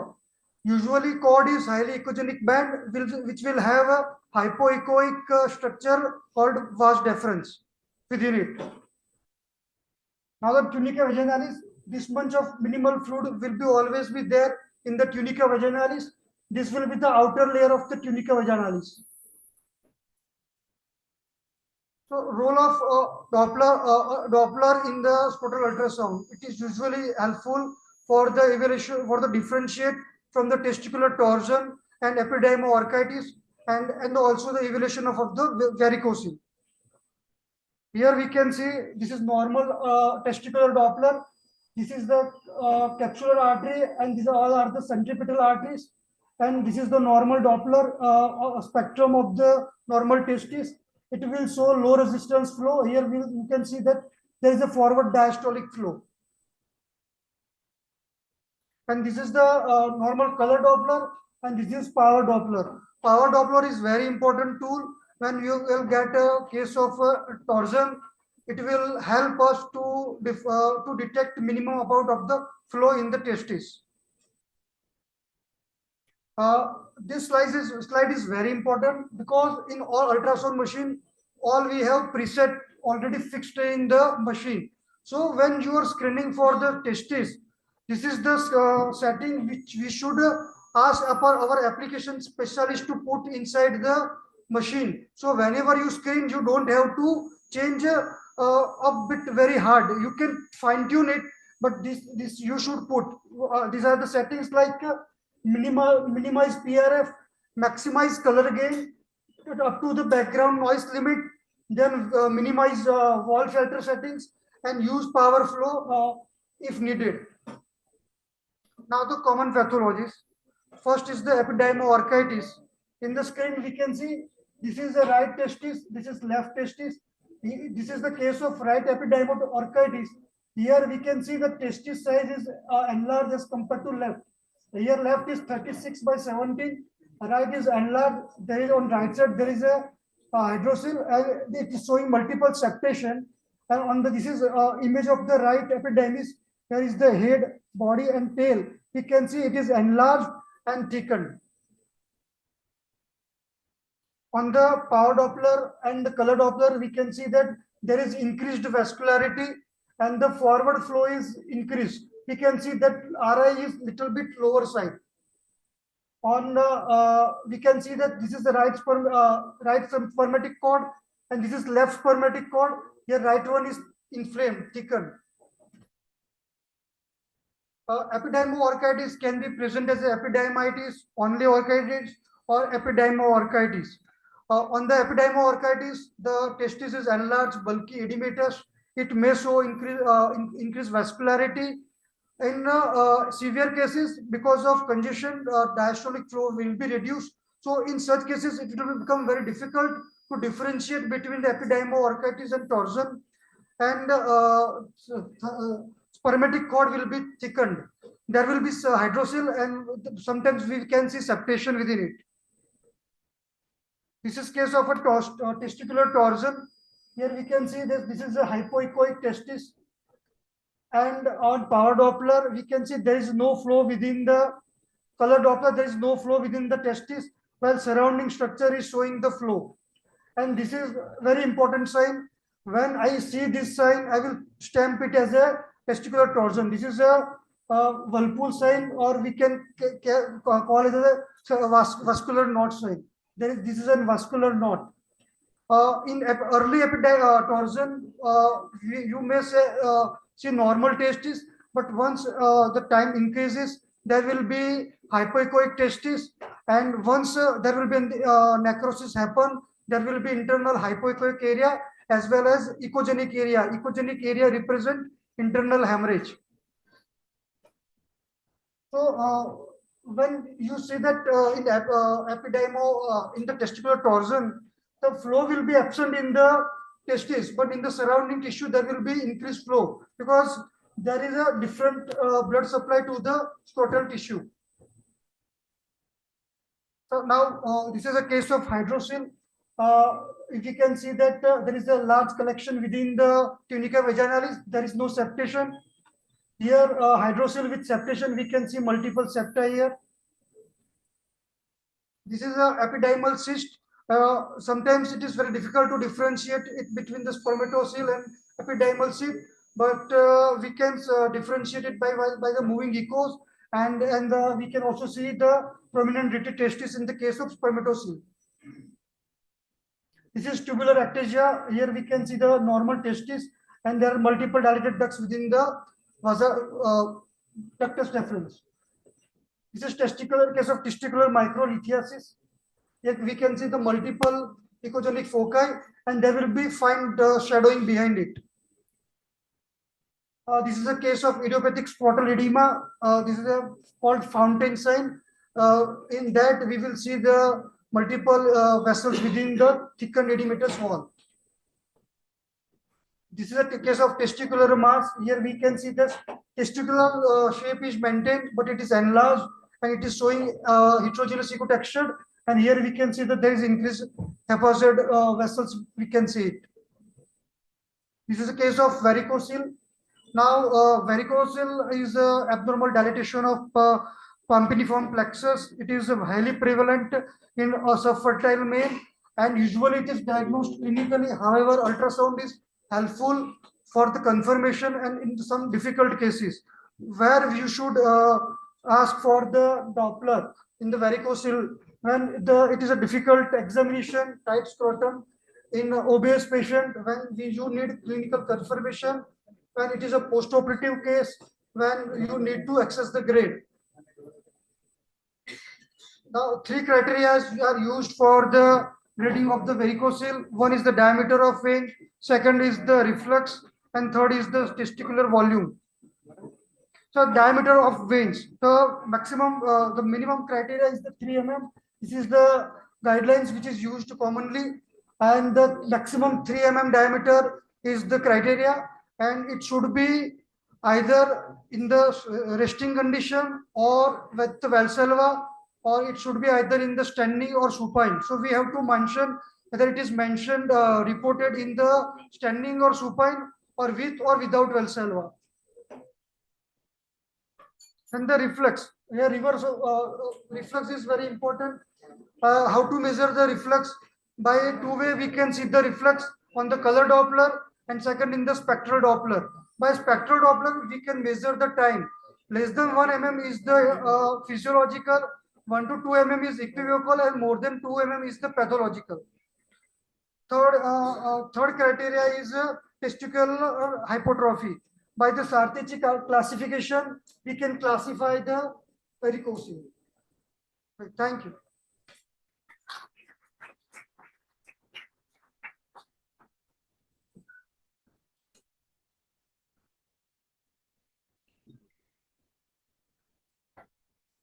Next is Dr. Navid Reddy, use of intraoperative ultrasound. Navid now is working in the Bangalore Manipal Hospital group of hospitals, Bangalore. It's good to be back to our institute. We consider this to be our temple, and so I'm fortunate enough to come back and have a talk here. So I'm going to talk about intraoperative ultrasound. So I don't have anything to disclose. So as we all know, there are multiple indications for intraoperative ultrasound. The most commonly used indication are partial nephrectomy and for PCNL or PCN. And we have already gone through multiple usages of ultrasound for both diagnostic and therapeutic purpose. And a few other indications like for operator block and also in renal transplant, both in open and robotic, we can do a Doppler to look for the flow. And also intracavitary ultrasound, which we can use for TURBT, though uncommon at some institutes, we do it. So for partial nephrectomy, the main advantages of intraoperative ultrasound is it will minimize the warm ischemia time, it will lessen the positive margins, and it will minimize the inadvertent vascular injuries, and also it will minimize excessive normal parenchymal loss while doing the resection. So there are multiple companies available. The most commonly used ones are the Fujifilm and the BK. So Fujifilm have these transducers which are compatible for robotic lab and also for open. So multiple transducers are available, and the most commonly used one is Arietta one, which is seen here, the left upper one. And BK also has the most commonly used one is the BK Flex Focus 800 was the most commonly used one before, and now the BK 5000 and the BK Active are available. It also has multiple transducers available. The top right one is the left one is the robotic drop-in ultrasound transducer 8826, which is compatible with the Flex Focus, which is most commonly used. And on the right-hand side, we can see the robotic drop-in transducers. The above one is the one which is compatible with the BK 5000 mission, and the down one is the latest one, which has got a highly flexible cable. So we can go to nook and corner of the abdomen, and we can have a very good utilization of this ultrasound to mark the tumors. And so this is an example of the probe, which is the 88261. So this is a transducer which can be disinfected with any high-level disinfectant. And while using on table, we need to use a sterile transducer cover. Okay, some problem. So the video just shows how to connect this to the socket. So this is a probe. This has a curved transducer array, and it has a footprint size. The footprint size would mean the length and the the width of it is around 9 into 33.2 millimeter in size, and the frequency range is around 12 to 5 megahertz, and the penetration depth is up to 125 millimeters. So it has a grasper, it has something called fin onto which we can, we can use a progress to hold that. So we can see the fin to hold the progress, but also it has a handling notch there. So with this handling notch, we can stabilize the transducer while using it. And so this is how the progress is being used to hold the transducer. And we need one converter, video converter, which will transmit the images from the ultrasound to the surgeon console. And we'll just go through a few examples as to how we can actually use this probes. So we have a case of left partially exophatic tumor, which has a good enough exophatic component. In the experienced hands, probably the ultrasound might not be required, but in the beginner stage, it is always good to use this ultrasound to have a confident marking. So here, after dissection of the left kidney, we have dropped the bowel and we have done the hilar dissection, and we have delineated the left interpolar tumor. And now we are looking at the inferior margin. As you can see, the lower place, we can see the tumor. Tumor is there, and now the tumor is not there. So that is a place where we're going to take it out, and then we'll mark it. So we're just trying to trace the inferior margin of the tumor. So we can clearly see the tumor now, and now the tumor is not there. So that is a place where we're going to mark it with one monopolar scissors. On the same way, we're going to mark on the superior margin. We're going to see the place the transducer with the help of the prograsp, and we are seeing the tumor, and now there's no tumor. That is where we're going to mark. The same way, because this tumor is more lateral, we are able to access both the superior, inferior, medial, and the lateral margins. We can easily mark whole of the tumor, and we can score with the help of the monopolar scissors before we actually start the resection. So now we are tracing the lateral margin. We can see how nicely we can easily go into any side of the kidney, and we can easily mark it. So once it is marked, now the tumor is ready to be resected. So it is like with full confidence we can go ahead with the resection. And we have the most important usage of the intraoperative ultrasound is with the endophytic tumor. So here we can see it's a completely endophytic tumor. So nothing can be seen from outside. So can we run this? Yeah. So here is a CT. So we can see it is completely hilar and endophytic. It is surrounding by the segmental vessels. So it is quite a challenging case for either open or laparoscopic. So the patient is placed in the same normal routine position, and this is a 12 mm port, which is accessory port through which the transducer actually goes. And once we place the transducer inside, so now the kidney is completely denuded, and this is the latest probe which we are using.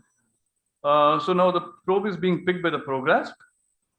So probe is in the left hand here, and the right hand would be kept free for marking. So now we are trying to see the inferior margin. So now here we can clearly see the endophytic tumor, the margin, the tumor is clearly visible there, with which we can confidently mark the margins. So there's a tumor which is clearly seen.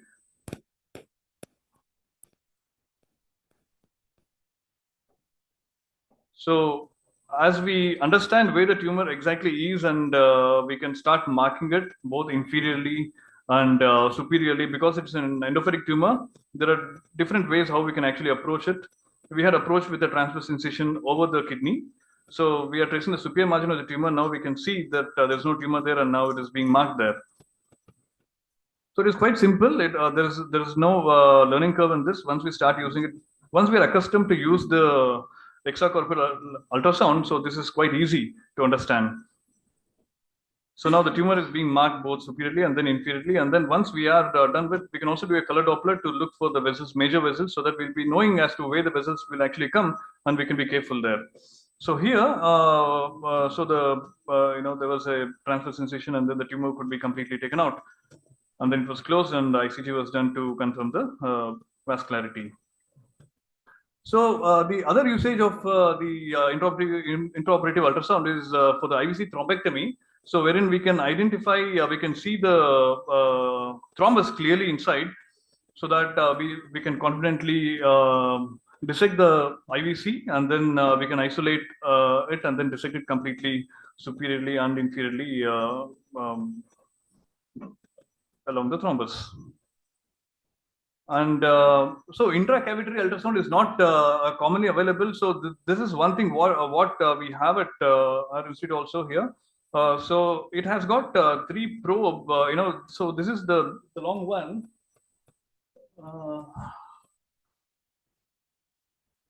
Can we run that? So basically that is a transducer which is there. So there is a probe which is there, and the probe has 3 different heads, so which is available in different angles at 60 degree, 90 degree, and 135 degree angles of visualization. This is mainly used for TURBT. So once, so the most commonly used one is a 90 degree probe. So once we are inside, so this has to be introduced through the receptoscope sheath, and it has a lever lock to which we can attach it. And then it has a button. When we switch on the button, then the ultrasound is started. With this, we'll be able to clearly understand as to the depth of the tumor. And once the tumor is completely resected, we can again check for the completeness of the resection. So this is one thing which will be valuable. So these are the different probe heads which are being shown there, which has the different angles. So, so these are the few usages of intraoperative ultrasound apart from for the endourological procedures. So the only limitation of these machines are the cost, but it is worth it to invest in these machines because they're going to be really useful in so many procedures. So that's it. Thank you.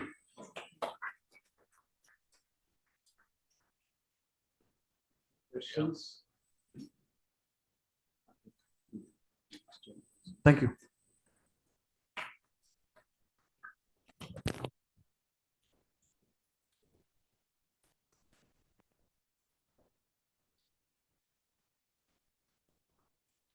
So for the next session, I would like to invite the convener, Dr. Rahul Jina, Dr. Ravi Chandran K. And I would also like to call the chairpersons on the dais here, Dr. Preetham Dev and Dr. Uday Chandan Khede.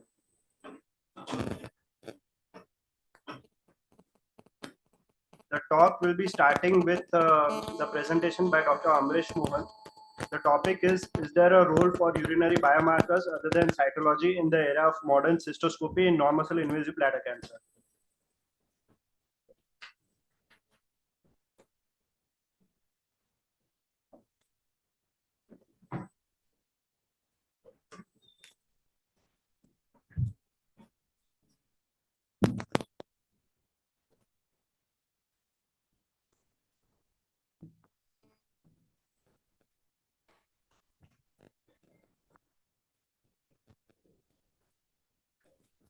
Good morning, one and all. I thank Abhishek sir for giving me this opportunity. So, time I go ahead with the topic. So, we all are aware of the fact that EAU guidelines states to do cystoscopy as a part of surveillance for low, intermediate, and high risk. So, if you just calculate briefly for a 5-year period, in a low risk group, we have to do about 8 cystoscopies. And for high risk group and very high risk group, we need to do around 15 to 20 cystoscopies, and intermediate in between 8 to 20.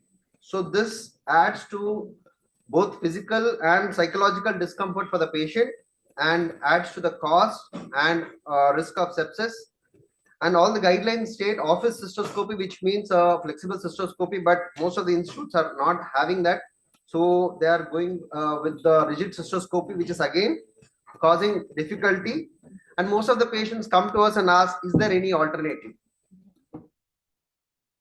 So with this, we are aware that the urine is continuously in contact with the bladder tumor, so it can provide a vector of information in the form of some exfoliated cells, which was initially used to do the cytology and later now being used to do the immunocyte and the Eurovision, and a protein based which can target the nuclear matrix protein and the bladder tumor antigens, and the latest ones, the oncuria and the ADX bladder, and the latest again the DNA based assays, which are the Assure MDX and the EpiCheck, and circular RNA based tests, mRNA based tests, which are the CX bladder and expert bladder, which are coming up in a big way now. And the next are the miRNA based and the long non-coding RNA and the extracellular vesicles. So these are all coming up because of advancements in next generation sequencing. So coming to the timeline of various biomarkers, the first one, if you see the urine cytology, way back in 1970, it was introduced mainly to pick up the microscopic assessment of the desquamated epithelial cells, but it did not do well initially because of various inter-observant variability, which was addressed again recently in the Paris classification, where they came up with the version 2 in 2022, wherein the group of experienced cytopathologists came with a 5-tier grading system, and which is being currently used. Here, the focus is mainly on the identifying the lethal high-grade tumors, where the specificity is about more than 90%, but the sensitivity is low, especially for low-grade tumors. And the shortcomings are confounding effects on morphology by benign conditions like stone disease and infections. So the next one, in 1990, they came up with a protein-based assays like NMP22 and BTA. Even in our institute, we use the NMP22 on 180 patients to see that the specificity is quite high, but the sensitivity is low. The next one is 1999, they came up with the immunocyte, wherein the property of staining was used to target the mucins which are on the cell wall of the tumors. Next, in 2001 came the Eurovision, wherein the aneuploidy of chromosomes were detected using the FISH technique. And the last decade has seen multiple advancements thanks to the next generation sequencing, wherein the multiplex genomic and transcriptomic approaches are being used to identify various urine markers. So you can see here the FDA has approved these markers, but still they have not translated into the real world practice owing to the poor specificity of these markers. And various limitations like high false positives, secondary to infection, stones, BPH, and requirement of skilled manpower have again led to the poor use in the real world practice. So like again, the ideal biomarker should be easier, better, faster, and cheaper. So unlike the prostate cancer, where we have the prostate specific antigen which is getting secreted into the serum, we do not have any such thing in the bladder cancer which is organ specific. So nothing as of today meet all these criteria. So what is the role of novel urinary biomarker tests? So the EAU states this can be an adjunct to cystoscopy, or it can help us to postpone a cystoscopy, that is reducing the frequency, or to replace cystoscopy. So as of today, to replace cystoscopy is a distant dream. So this paper is published in 2021 in the EAU, Diagnostic Accuracy of Novel Urinary Biomarker Tests, which is a systematic review and network meta-analysis, where they have looked into these 5 markers: the expert bladder cancer, ADX bladder cancer, EpiCheck, and CX bladder, which shows very good sensitivity, specificity, and most importantly, the negative predictive value for both overall and high-grade tumors, which is very important, which gives the confidence to the urologist that very high negative predictive value, we can postpone the cystoscopy with a lot of confidence. So again, this forest plot shows the very good sensitivity and negative predictive value of all these markers over the cytology.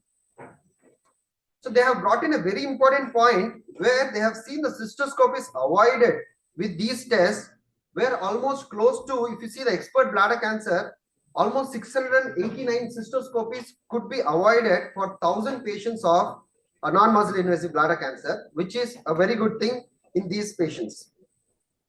So next is the Eurofollow trial, which is done in the low and intermediate risk patients recruited between April 2016 and April 2022, which is a prospective multicenter RCT, wherein the first time they have used a marker guided risk stratification, and the preliminary results discussed recently in ASCO are looking promising. However, the long-term results are awaited. So after this paper, the EAU guidelines has included these 4 to 5 markers in the surveillance setting as an adjunct to cystoscopy. So to take home, the novel urinary biomarker tests have crucial role in risk adapted approach for non-muscle invasive bladder cancer, and the low and intermediate risk tumors, postponement of cystoscopy based on negative tests are coming up. high risk tumors, it is still only going to be as an adjunct to cystoscopy. Cell-free urinary DNA can give a comprehensive genomic analysis of the available genetic information, which can have higher potential for individualized systemic therapies. Thank you. Thank you, Dr. Amrish. We can have a couple of questions. Amrish, what is the use in Indian scenario, and then what is the cost of what are the available ones? So we have used the NMP22, which is about 1600 per kit, the point of care test. The point of care test is available in India, which is 1600. So, but again, it is the most common thing is it gives false results in hematuria, and most of these patients tend to have hematuria. So that is one reason where this has failed to improve all the point of care tests. So we don't have the DNA and MRA markers in India. As of now, it's not available. Just want to make a comment. Basically, this will come in near future. There will definitely will have a role, but in low risk NMI, basically because of low specificity and everything, the cystoscopy will still remain a gold standard.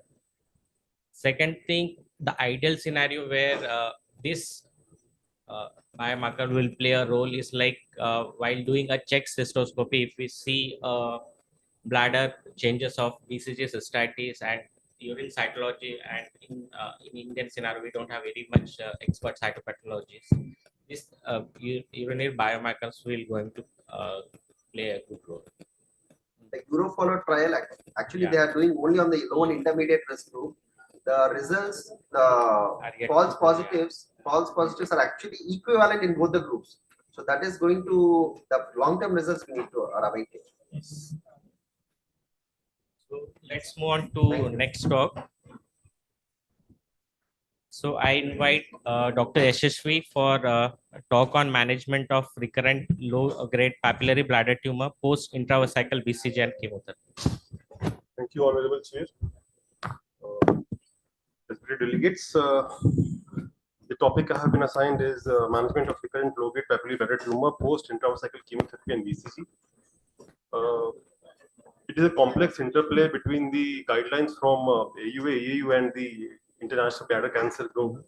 But to start with, the AUA 2024 as of now says that at the time of each recurrence, a clinician should assign a clinical stage and classify a patient accordingly as low, intermediate, or high risk. To begin with, this intermediate, the recurrent low-grade tumor, which is adjusted to be intermediate tumor, its behavior as compared to the primary intermediate, this is the thing we have to look upon. So the risk stratification says that if the recurrence of a low-grade tumor is within 1 year, then it automatically falls into the intermediate risk category. Now, this risk categorization is different for AUA. The EAU played smart in 2020. They said that the low risk are low grade, high risk are the high grade. Whatever is in between goes to the intermediate group. And in 21 they changed it. But the AUA then said that the treatment of the recurrent intermediate one would be induction chemotherapy or BCG, and if there is response, then adjuvant therapy for maintenance to be given for 1 year. Now, there comes the role of the International Bladder Cancer Group.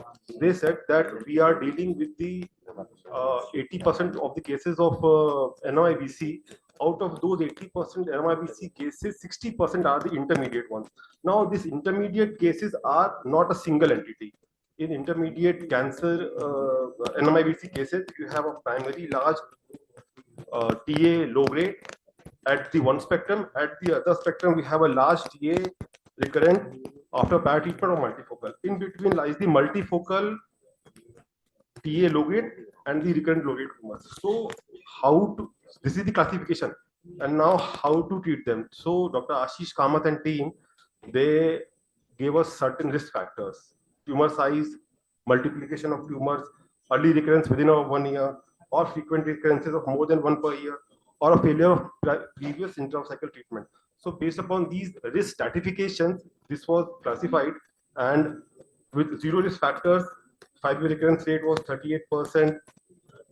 We were treating it similarly as a low risk. Then as an intermediate risk, if there were 1 to 2 risk factors, then we were treating it as intermediate risk. And if there were more or equal to 3 risk factors, then we were treating it as a high risk. So they said nothing doing with the size. A tumor can look 3 centimeter on one day. AUA was using the 3 centimeter benchmark. We all do cystoscopy and do TURBT very frequently. A tumor can look 3 centimeter at one day, 2.8 or 2.5 centimeters some other day. So they did away with the size thing, and they said that all the low grade are low risk, all the high grade are high risk, and whatever is falling in between goes to the intermediate risk, where the recurrence is the most common problem. So this was the question which we all are facing, that how to treat a recurrent low grade tumor. If the size is less than 3 centimeter, it is a good thing. But if the size is more than 3 centimeter, then we have a problem. So for cases that do not respond to initial intracycle therapy, we still have time, and the secondary bladder staging therapies have a success rate between 20 to 40%. For the treatment per se, they said that for the intermediate risk carrying 1 to 2 risk factors, you can use induction chemotherapy and BCG 1 year if subsequent recurrence. And if there is a high risk if there is a high risk within the intermediate risk zone, then BCG and alternate chemotherapy for at least 1 year plus maintenance was used. This is the treatment algorithm. So with 1 to 2 risk factors, intermediate risk, they classified that if chemotherapy was given earlier, consider BCG maintenance therapy. If BCG was given earlier, then additional BCG maintenance therapy can be given, an alternative intracycle therapy. A third thing is to list the patient into a clinical trial. Now, the International Bladder Cancer Group is one of the 3 groups which have studied the pathology and the recurrence pattern of low-grade tumors. Like they have stratified the primary recurrence and the recurrence in the intermediate group. So they said that the BCG unresponsive papillary disease, a recurrence-free rate of 30% at 12 months and 25% at 18 months is clinically meaningful. And in the subsequent paper published by Dr. Ashish Kamath, they said that the 5-year progression-free survival is still 100% for the high-risk category patient in the intermediate risk category. So this is the EAU stratification. They have added the risk factor of age more than 70 years, multiple papillary tumors, and recurrence and tumor more than 3 centimeter size. Mostly, they have said in the EAU 2024 that NMIBC recurrence during or after chemotherapy regime benefit from BCG instillation. Prior intravesical chemotherapy has got no impact on the effects of BCG instillation, and after failure of intravesical BCG chemotherapy, treatment NMIBC may not respond to all BCG refractory, or it may relapse. This is the risk stratification. We do not need to put the risk calculation every time. We all know the thing, but the important thing is it tells about the progression of the disease condition at 5 years. This pertains to the BCG unresponsiveness, but mainly caters to the high risk phenomena, so we can skip it. The treatment protocol as per the EAU is the same. They say that the IBCG says for 1 year maintenance therapy in the intermediate risk category, but I have noticed that the experts might help that the EAU says for going to 1 to 3 years the total treatment duration.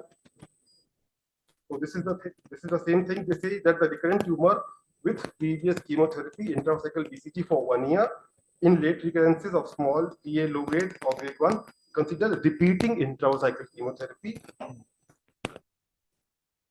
This is the NCCN particularly says that 2 times induction can be given and 1 year maintenance is a must. BCG now we all know the doses. These are the multiple options and the method of giving the therapy. Cytotoxic intracycle therapy, device assisted instillation, intracycle immunotherapy. So these are the options left. These are the few agents which we can be used in the intracycle chemotherapy pattern, all the doses, all the schedules.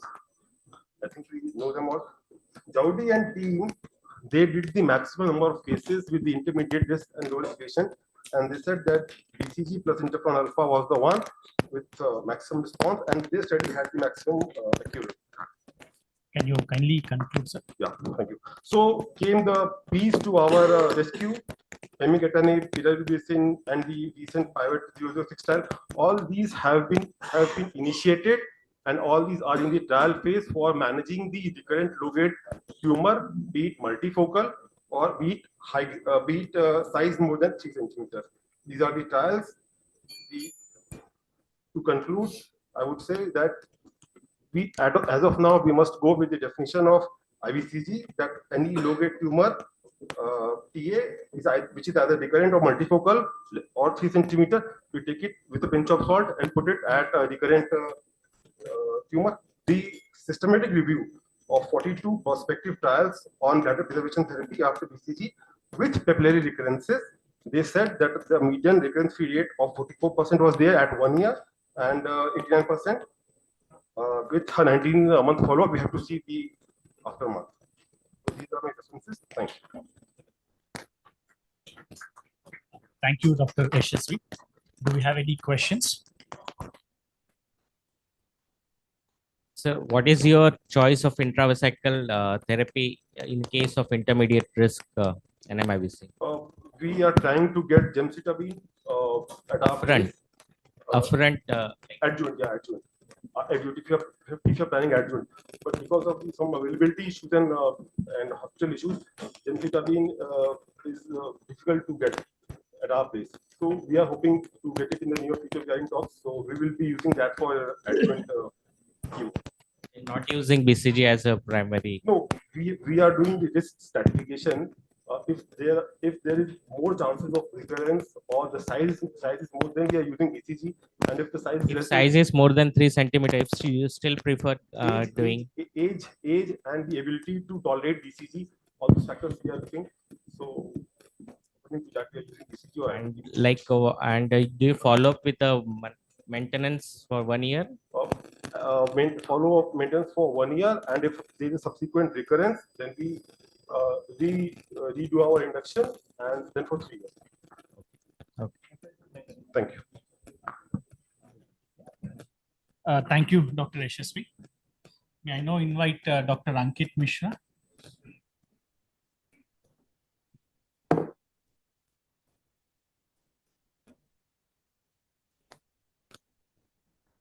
Good morning, all. I would like to thank Dr. Abhishek, the YOU Council, and USI for giving me the opportunity to speak on this topic. There is a healthy patient with a solitary focus of T1 high grade micropapillary NMIBC, and I'll be discussing the best treatment option for it. As we all know, urothelial carcinoma forms around 80% of the bladder cancer burden. Around 24% of bladder cancers may have these divergent differentiation or variant histology, which have now been classified as a subtype. Among the subtype histology, the micropapillary is the one which we'll focus on. Why this recognition is necessary? Because 44% of these may be under-recognized by the pathologist. These variants may have different aggressive biological behavior, and so they may be mistreated. As per the NCCN guidelines, some institutional guidelines like MD Anderson and the EAU guidelines, T1 high grade with a micropapillary should undergo an early cystectomy. The micropapillary subtype forms around 0.7 to 2% of all the urothelial tumors. There is a striking male predominance. Optimal strategy whether to conserve the bladder giving intravesical BCG or early cystectomy is as yet unknown, and more prospective studies are needed. As all with NMIBC, we have to address the risk of understaging, the importance of re-TURBT, preoperative MRI, expert pathologist, and the role of FDG PET is evolving. The important point here is that the variant histology, whether it be in T1 or T2 disease, it will be having a lesser survival as compared to its pure urothelial counterpart. So coming to optimal therapy, I'll first present few evidences in favor of intravesical therapy. There have been small cohorts of monocentric studies, especially at the MSKCC, in which they have shown that the 5-year cancer-specific survival for bladder preservation and radical cystectomy was almost similar. However, there's another study from the MD Anderson Institute which shows that the 5-year cancer-specific survival was 100% in upfront RC group, while it was quite lesser in the delayed RC group. Private files. The National Cancer Database of USA 2016 data shows the study of 166 patients in which the bladder preserving strategy has shown to have superior outcome. And in their follow-up report of 2022, they have shown that in typically micropapillary variant, there is a non-significant difference in 5-year overall survival between the two options.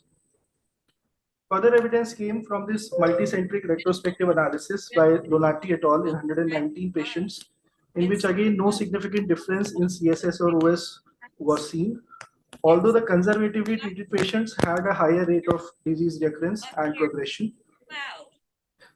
This is another study, a small series from Spain, which showed that probably the percentage of micropapillary component and the absence of CIS may be one of the things to take into account before giving intravesical BCG.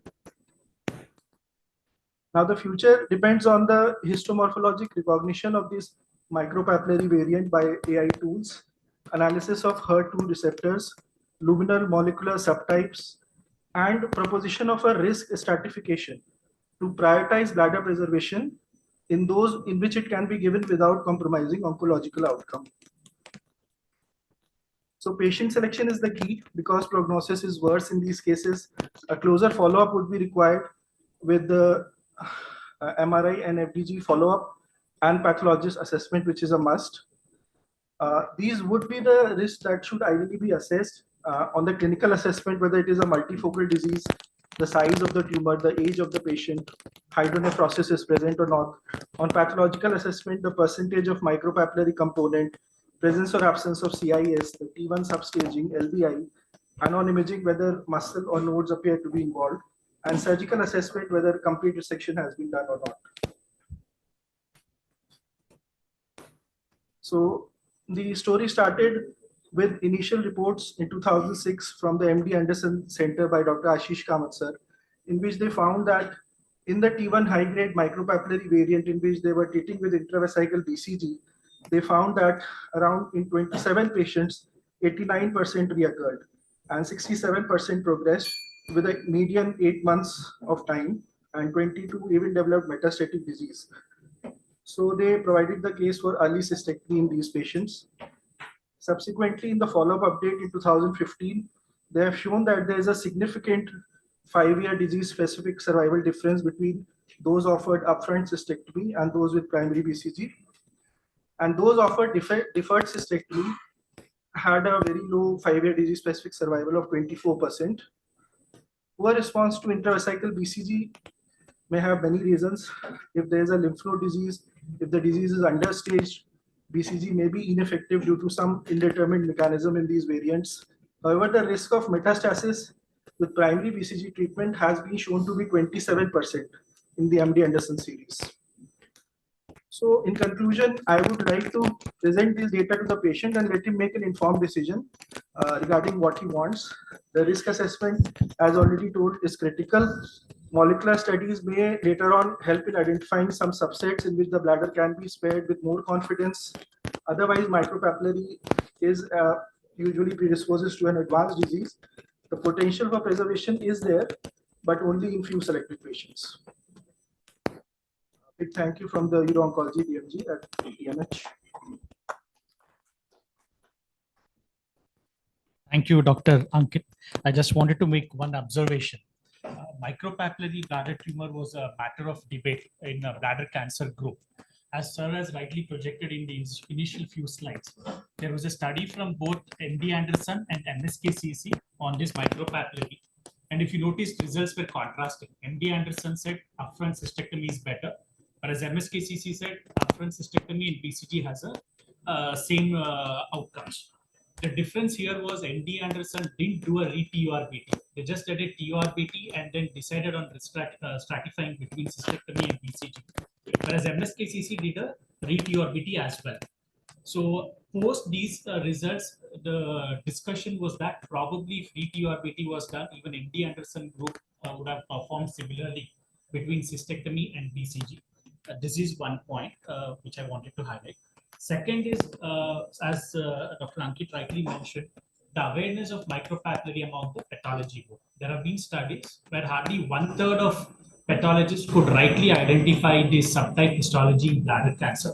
So it becomes imperative that you have a pathologist who's a little more focused on uro-oncology so that these variants don't go missed, because treatment is quite different. Thank you. Pathologist should also mention the percentage of disease. Actually, if it's less than 5%, there still can be a chances of intravesical BCG. Then 5%, definitely you should consult for radical. Yeah, the value is still not decided, but it is important. Thank you, Dr. Ankit. I'll make a short comment. So the next presentation by Dr. Tushar is cancelled because he could not turn up due to a last moment emergency. So I would like to thank the present chairpersons, and I would like to call the next set of chairpersons, Dr. Pramod and Dr. Manoj Kumar Yatagiri. I would like to invite Dr. Ravi Tawari for the next presentation on classic TURBT.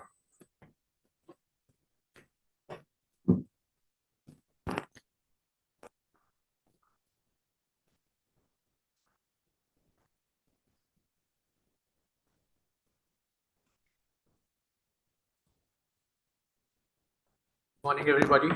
I thank the USI Youth Council for giving me this opportunity. My task today is to speak on classic TURBT.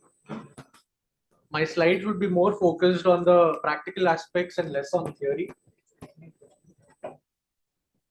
So, the pillars of diagnosis of bladder tumor, and as late Dr. G.G. Lakshman Prabhu used to put it, tripod of diagnosis for bladder tumor hinges on these three: cytology, cross-sectional imaging, cystoscopy, and TURBT.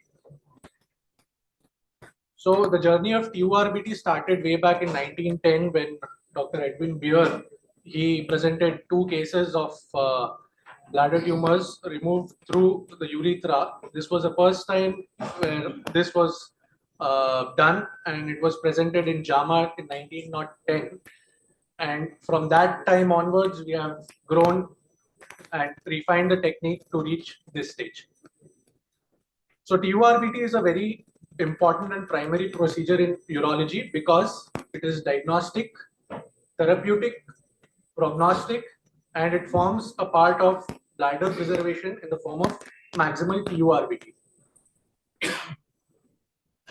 The next step comes, that is setting up a TURBT, which is very important, and a checklist forms a blueprint or a roadmap where we can adjust our procedure, check all the things before going into the OT and during our procedure so that we do not miss out, and this would form a roadmap for an optimal TURBT. So a series of small steps done right is important to gain all the information that is required. Anesthesia would generally be general with a neuromuscular blockade, which is my preference. The others can be spinal with a neuromuscular, with a obturator nerve block. Bimanual examination under anesthesia, though it may not be very relevant in the era of good imaging, CT scans, MRIs, but for the residents, this may come up in the exams as a question, so may not miss it during examination. So this is the basic instruments which we are all familiar with, and this should all be present at the trolley for a smooth running of TURBT. I would like to emphasize on the importance of cystoscopy, and a 0, 30 and 70 degree cystoscopes are required to get in every nook and cranny of the bladder to detect all the tumors. So the cautery settings for a monopolar, generally 100 watt cutting, 80 watt coagulation is what I use. Irrigation fluid for monopolar of 1.5% of glycine. So before going on and jumping in a resection, better is to have a bladder diagram. noting down the number of tumors, the size of the tumors, the architecture of the tumors. This would help in follow-ups and documentation for research purposes. Can you run this video? So coming on to the video, we see about a 2.5 to 3 centimeter growth in the lateral wall, going with superficial sweeps from behind the tumor towards us, taking small chips and doing the reverse direction to get the chips off, and slowly progressing towards the base of the tumor from behind. This would form the superficial part of the resection. A judicious use of irrigation and cautery current would be better for visualization and limiting the bleeding. So once we get through the superficial part of the resection, go in for the deeper resection. You can see on the top left where the deeper resection is being done, you can see long swipes, continuous current being, and the charring at the bottom. This is all the things we do not want to do, and better be avoiding these things. The things we want to do is on this video, onto the left side. Can you run the other video? Yeah. The short bites, short swipes with a intermittent current and less of charring effect. Yeah, can you run the third one?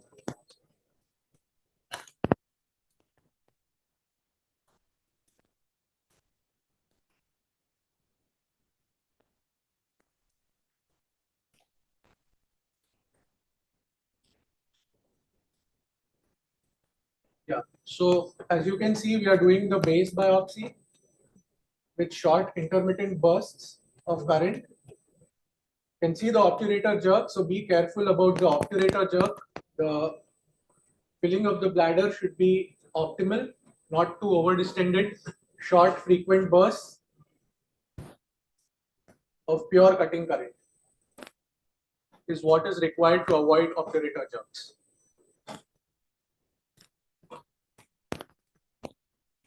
And post the resection, fulguration of the base is required. Yeah, so this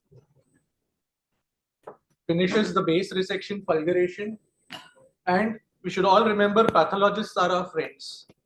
So we should send separate superficial and deep muscle resections, avoid excessive cautery artifacts, and include relevant history for them and let them know prior intravesical treatments whether they have been given or not. A quick word on random biopsies and prostatic urethral biopsies. These are done infrequently, but in certain cases they may be relevant, like in a normal looking mucosa where the cytology is positive. The random biopsies can be taken from the trigone, bladder dome, right and left anterior posterior walls. And if the equipment for a photodynamic diagnosis is there, a targeted biopsy can be performed.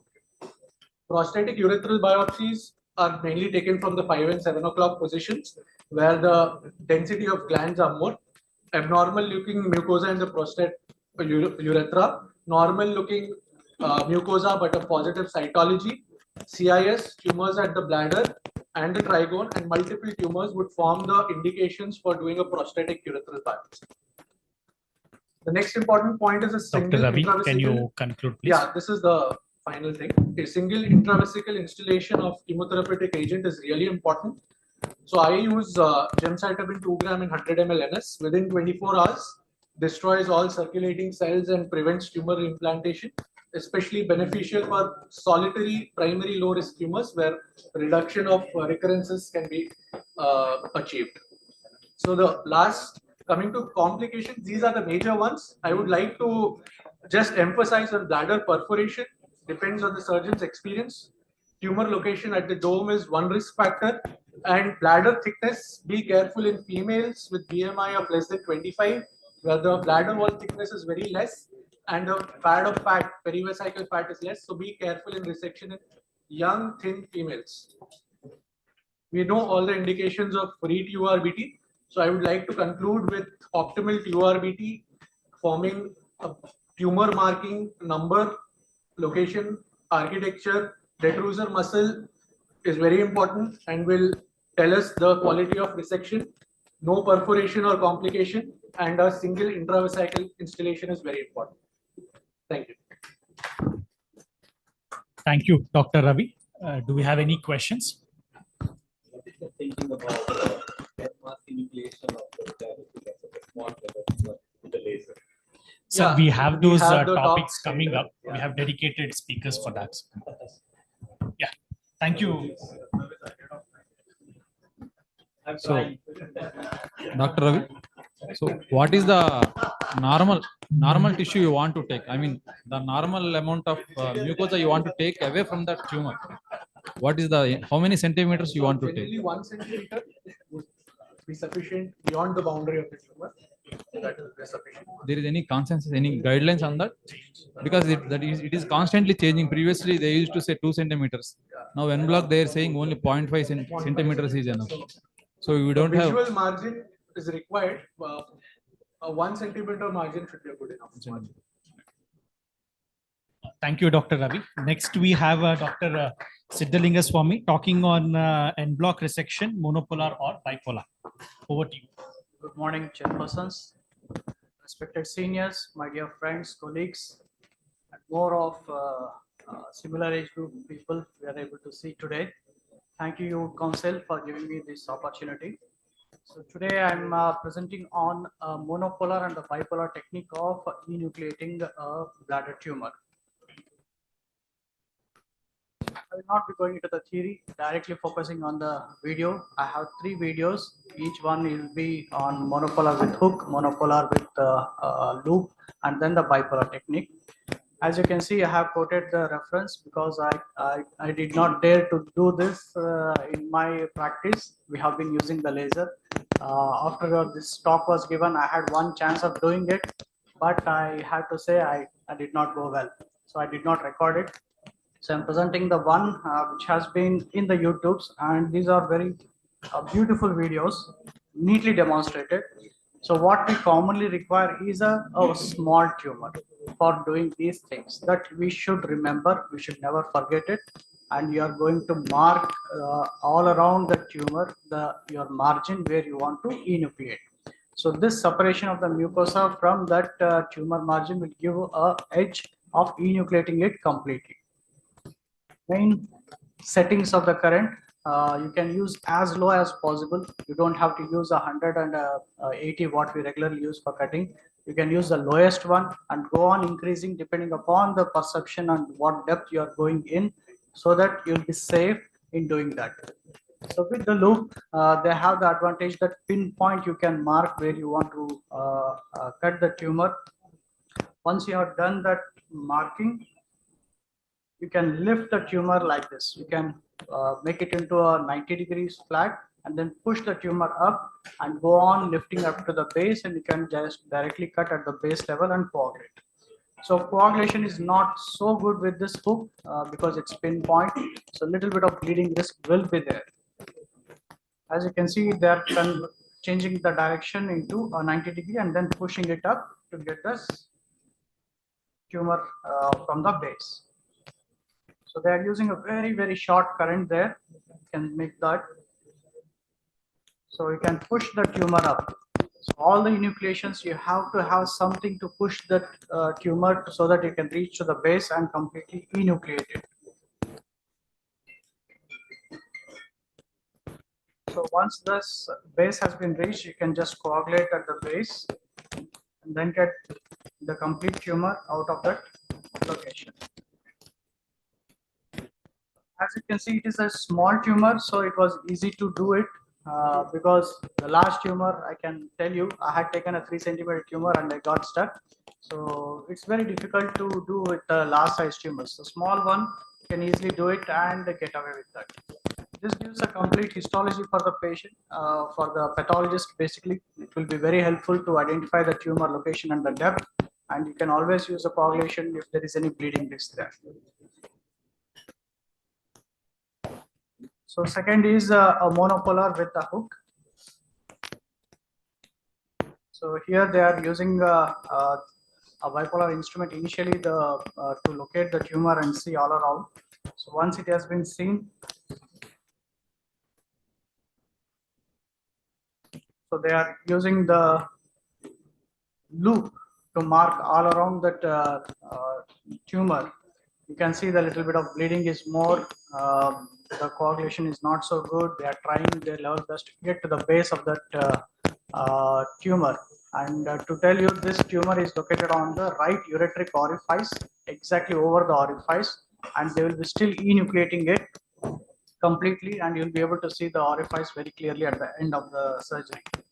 So main advantage with the loop is you can push the tumor very easily. So once you are able to push the tumor after giving a mucosal incision, it makes your life very easy to push the tumor away and coagulate at the base. And again, small tumors. You can do it very well in a small tumors. So that's a ureteric orifice, you can see there. And then coagulate at the base. So this is again bipolar enucleation with the same technique. Here the charring effect is less. Doing the procedure is a little bit easier. The bipolar same technique with the loop of what you have done, the same technique will be applied here also. And again, you can see that small tumors. Small tumors are easy to do with this thing. So same loops, you will be continuously pushing that tumor away and then coagulating at the base. The current dispersion will be there. There will be a bladder neck, what do you call that, obturator jerk will be there, but at a lesser frequency, at a lesser energy, you can always have a less risk of getting into that.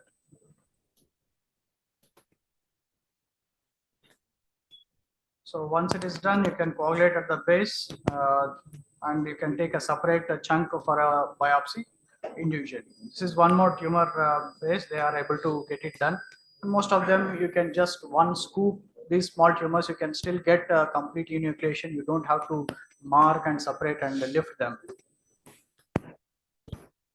So overall, en-bloc resection is feasible with either monopolar or bipolar, preferably a small piece, and needs patients small movements to get the best result. In case of difficulty, you are always be having a resection at your dispersal. Anytime you can just resect and come out with the bleeding or the difficult part. Drawback is the depth of the current passage is unpredictable and the risk of perforation will always be there. Thank you. Thank you, Dr. Sidling Swami. Do we have any questions? Yeah, can I ask you? Sure, sir. Hi. Yes, why do we need to do this? Give me one reason, scientific reason. Is it ontologically superior to the conventional method? So what we feel, I have to say, what we feel, getting the tumor as we do with any other organ, we are giving the complete specimen to the pathologist. Hardly we will just put an incision, rest all we will completely give to the pathologist.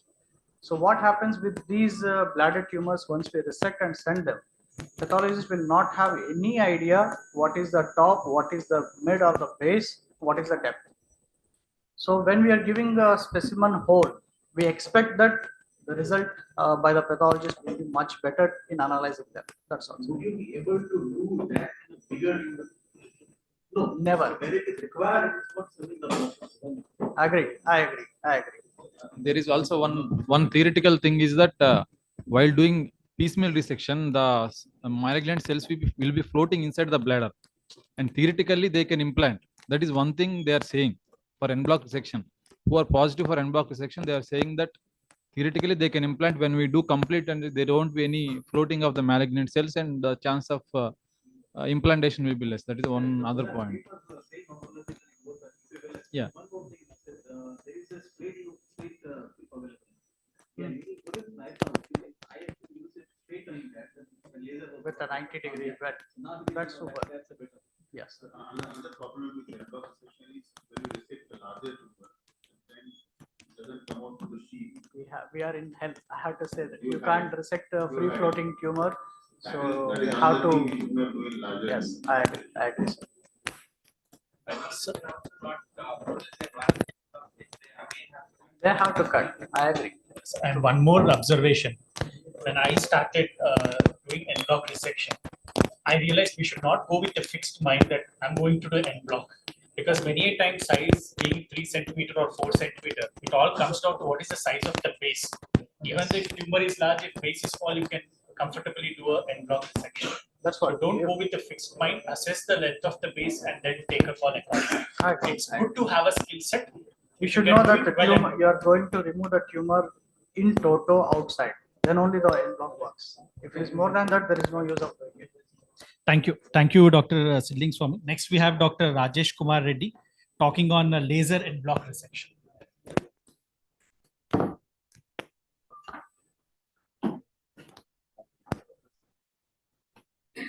Respected teachers and dear colleagues and juniors, greetings from AINU Hyderabad.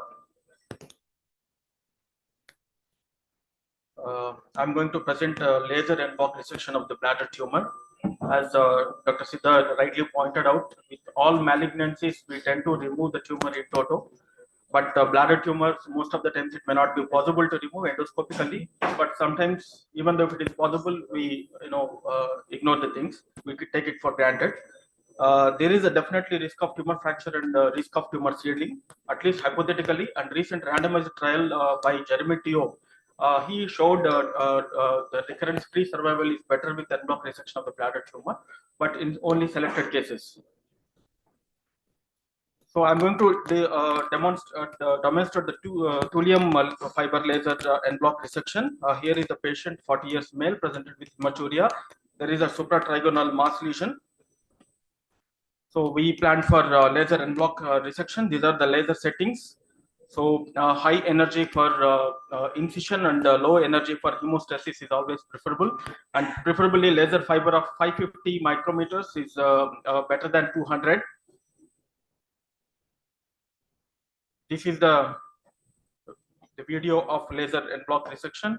Here we can see the papillary tumor, which is located supratrigonally. It is away from the ureteric orifices. Bilateral ureteric efflux is normal. Not much field change around the bladder tumor, and the rest of the bladder was screened. No synchronous lesions noted. In contrast to conventional TURBT, where we do the resection with the under-distended bladder, here in en-bloc resection we do suboptimal, optimally distended bladder. So make a curvilinear incision around 0.5 to 1 centimeter away from the stalk, and deepen the incision as you go towards the stalk. Here we are going layer by layer. Here near the stalk at the center, we are going deeper to get the muzzle. On and off, keep extending your incision medial and mucosal incision medial and laterally, and use your beak of the resectoscope or the irrigation to keep the tumor away from the field, and always start from the visible to invisible area, and be careful at the invisible area where you have to come superficially again. So finally it should look like a crater. Here we can see the peripherally it is superficial, and you are going step by step into the all the layers through the at the center it is deepen. If there are any bleeders, you can do point coagulation and retrieval of the specimen through the sheath by using basket or by using ureteroscope and grasper. This is the specimen. Here we can see the papillary lesion and clear mucosal margins and muzzle. Even same thing is replicated in the pathology histopathology picture. Here this is the papillary tumor. Here the clear margin, we can see the mucosa. This is the lamina propria and muzzle which is not charred.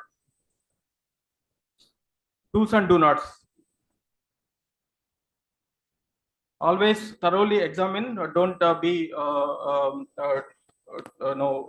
see the field changes around. Here we planned to do en-bloc resection, but after narrowband imaging, we can see the multiple field changes around. This is not the case for tumor en-bloc resection.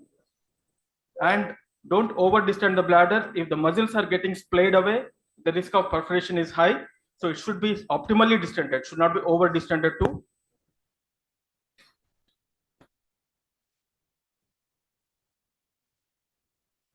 And hemostasis, small bleeders can be coagulated by using a point coagulation technique, but larger bleeders, you take one step back and fire the laser so that it will get coagulated.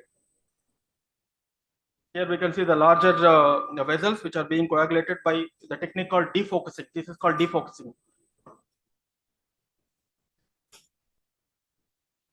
Take home messages, select your case as sir rightly told. It is better not to do en-bloc resection for more than 3 centimeters tumor, number of lesions more than 3, broad-based tumors, and tumors at the dome or anterior wall. And plan your incision with adequate margin, and always start from known to unknown area. Optimally distended bladder facilitate the dissection of the planes, and maneuvering with the beak of the resectoscope and with the help of the irrigation, you can retract the tumor and keep it away from the field. And go superficial at periphery and get deep enough to get the muscle at the stalk. For small bleeders, you can do point coagulation, but larger vessels, there is a technique called laser defocusing, as I demonstrated for hemostasis. Convert conventional TURBT in case of difficulty during the en-bloc resection of the bladder tumor. Never hesitate. It should be as en-bloc as reasonably achievable. We should not be very adamant, or we should be very rigid to go to do en-bloc resection only. As Dr. Ravichandra told, we should be flexible. Thank you.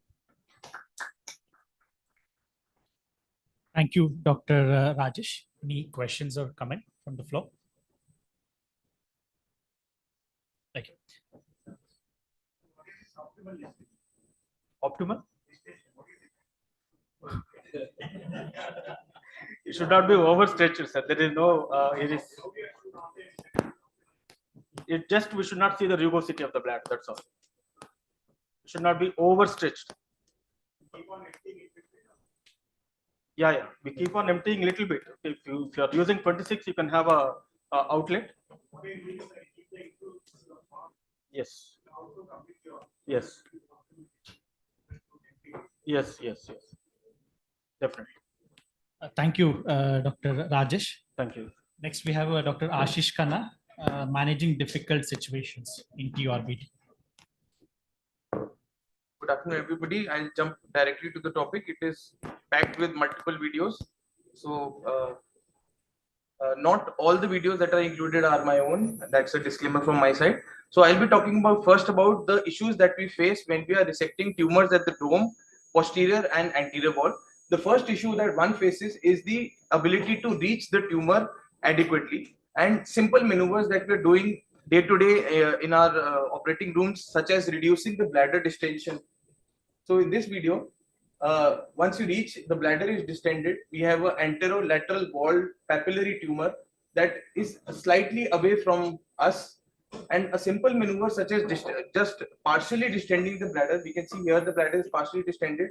It helps bring the tumor close to us and also makes the suprapubic pressure effective. In a grossly distended bladder, your pressure will not be adequate.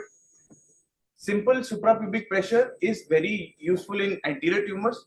When there is a bulk of the tumor still in situ, I usually prefer my assistant to do the pressing so that I can swiftly cut the majority part of the tumor. Whereas once I am close to the base where I am trying to take the muscle, my aim is to control this pressure that I am giving. So I take the pressure on with my left hand and slightly resect so that there is no inadvertent motion. The other points important here is to use a continuous flow resectoscope. Frequently empty the bladder so that it is not over distended, and sometimes one can connect a low pressure suction also to aid in prevention of over distension.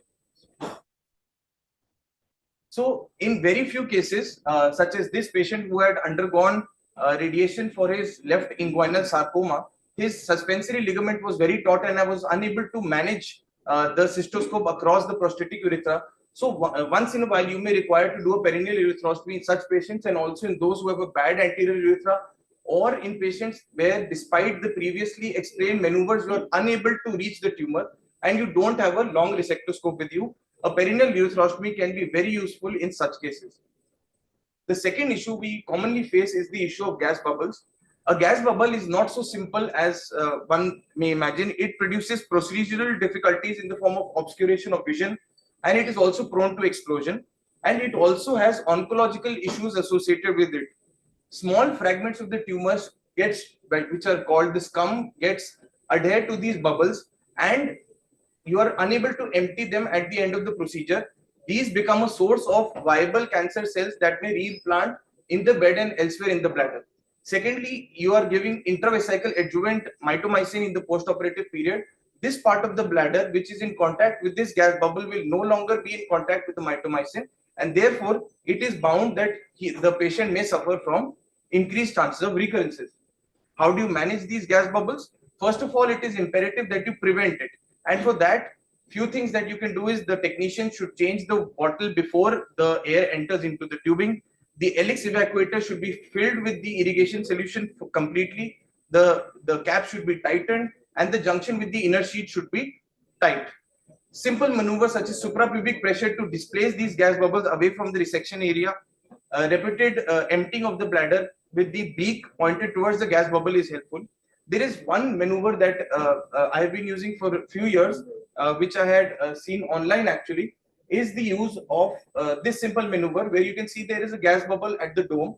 You shift the irrigation solution from the inflow to the outflow, and you take the resection, the beak at the gas bubble, and you will be surprised that all the gas bubbles are directly evacuated under vision in no time, and it is a not time consuming process. And the same has also been published in the literature by this team.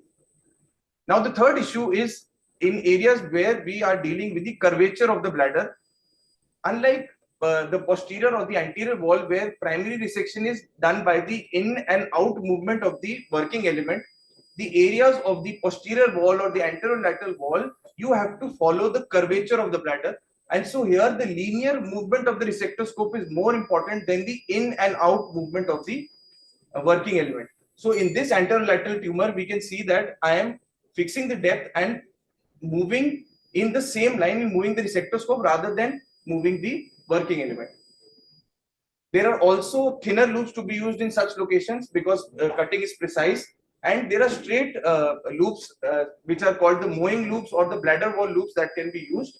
In this video, we can see that there is always a possibility that you may perforate the bladder when you are using a perpendicular loop. So you just take it out, you can make the angle a little obtuse, and then when you go inside, you can cut and the resection can be done without the fear of perforation. Coming on to lateral wall tumors, for large tumors, I believe that the vertical approach of resection is a more logical maneuver where you cut superficially and then go deeply in one part of the tumor rather than going and cutting superficial throughout, because that can be associated with more bleeding. So in this tumor, the only part that I want to highlight is that this large lateral wall tumor, you should start resecting and you keep resecting at the same point till you reach the base, so that even if there are some bleeders, you are able to fulgurate it before moving on to the next part of the bladder tumor.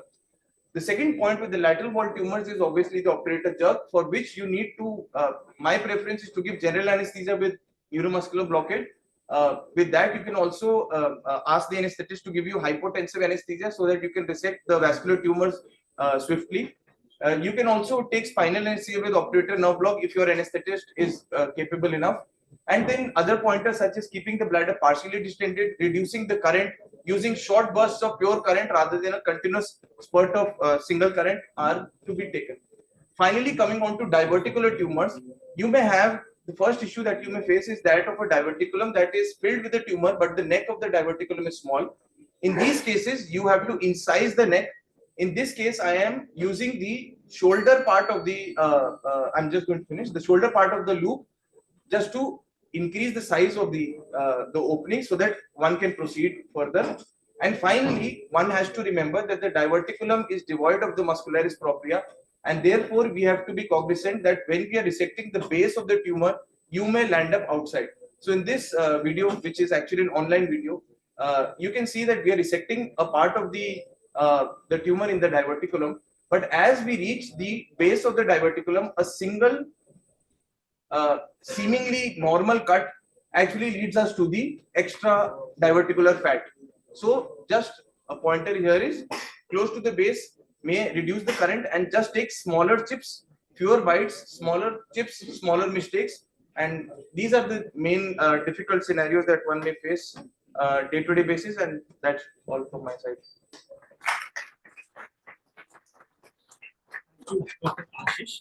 For want of time, we'll skip discussion. Our speakers are available at lunch. Probably we can have a discussion. Thank you. So I would like to thank the chairperson, convener, and speakers of the present session. We'll move on to the next session, which is rather interesting and relevant for the present generation of young urologists. It is the Uropreneurs Corner. I would like to call on the dais the conveners and the moderators, Dr. Abhijit Patel sir and Dr. Sabnis sir. And I would also like to call upon the presenter for this first talk, Dr. Rohit Joshi sir, how to make Ayushman Bharat Yojana economically viable. Thank you. Basically, the purpose of this talk was that young urologists, when they pass out, they have multiple questions in their mind. If I have to do private practice, how to start my own hospital, how to make it economical viable, and which loan do I choose and how do I repay it back. So to answer all these multiple questions, we had kept this session. So I'll request Rohit Joshi sir to start here. Thank you so much, Abhishek, Abhijit, and Sabnis sir for this opportunity. Now, why are we having this kind of session? Abhijit has answered most of them, but more relevant is most of the young generation's practice. A large part of that is coming from this Yojana. So we need to discuss this. So I conducted this an online survey a few months back, and the results were astonishing. Are you catering your services under Yojana?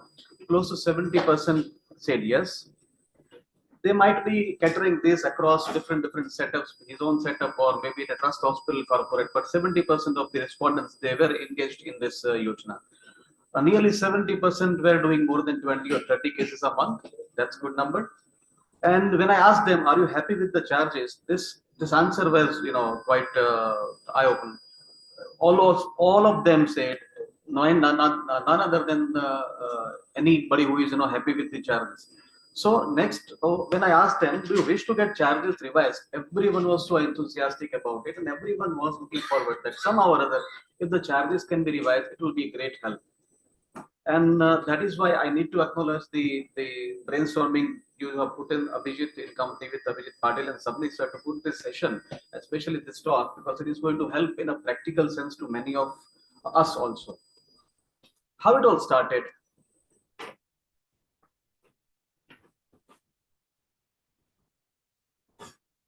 Audio.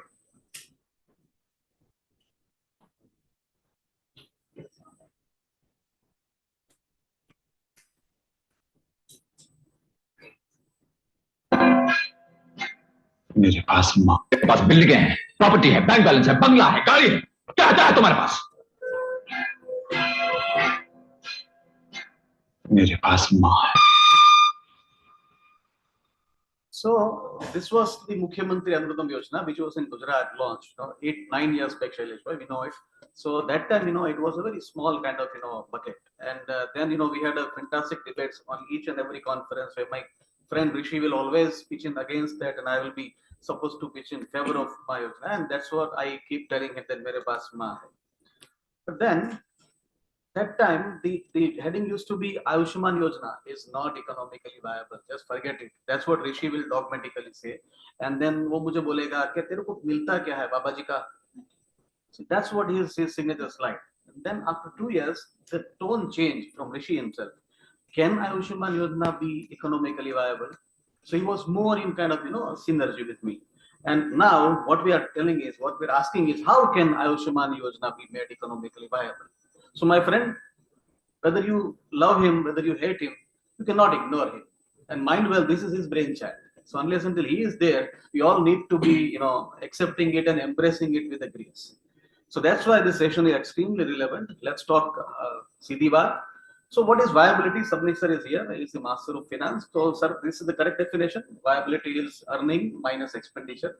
So first, let us talk about the expenditure. Now, what a urologist expends either to have a robot or to cater the patients of PMJ Yojana, because either way, both the things are similar. For Yojana, you are actually earning for the government, and for the robot, you are earning for the robot company. So this is what happens. So they are practically, we can call PMJ Yojana as poor chap's robot. So we need to understand what are expenditures involved in construction of a urology. So there are three categories: capital, recurrent, and upgradation. Now, what do you mean by capital expenditure is you can either choose to be a basic equipment set, or you can choose to procure all the high-end equipment. So all these instruments you can choose. What additional expenditure is PMJ specific, because if you want to cater this Yojana patient, you need to have laboratory services, you need to have radiology of your own, you need to have a radiologist who is full-time. Next, depends on what you want to be. If you want to be a wandering urologist, if you want to be a nursing home urologist, or if you want to be an European or entrepreneur. So depending on what you aim ultimately, that depends how much capital expenditure you need to put in. Now, there is one more category, is recurrent expenditure. That's a planned recurrent expenditure like EMCs, CMCs, insurance premiums, disposable cost. And there are unplanned expenditure like malfunction, breakdown, accidental damage, or theft or burglary. So these are all recurrent expenditure. And that's not all. We have an upgradation expenditure. So whenever you set your own things, you always need to take this into consideration, because tomorrow you call your own hospital, you buy a 20-watt laser, then you upgrade to 50 or 60, maybe 100, and by 3, 4, 5 years you get finally 120 watt. By then the Boston comes with the resume. So ultimately you keep on earning not for yourself but for the company to innovate and then come with some new things. And that's what we need to take into consideration. So if you collectively understand the cumulative expenditure for a wandering urologist, maybe 25 lakhs, for a nursing home urologist, it may be 50 lakhs, or if you want to be an entrepreneur urologist, you need to at least spend 2 crores. Sir says no loan, but no, nobody has, Ambani is like their father-in-law, so we all need to take some loans. So if you take this loan at 11%, sir, equipment loan, it's not as cheap as home loan, but we don't have money in our pocket. So we'll be spending 2175 per lakh.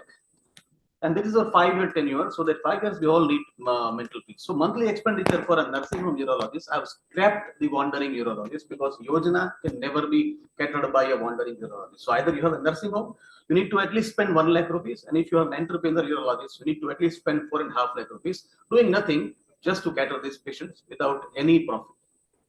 And that's not all. There is a per procedure disposable or urological cost. So I'm just taking into consideration wear and tear and life of our instrument, which is thankfully a huge one.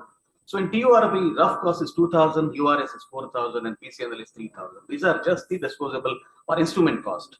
But that's not all. This is a complete package. So whatever package Yojana offers us, it takes into its bucket the consultation, radiology and lab charges, physician fitness, anesthetics, pharmacy, and bed charges. So they give you total package. Now there are two things, MRP and HSP.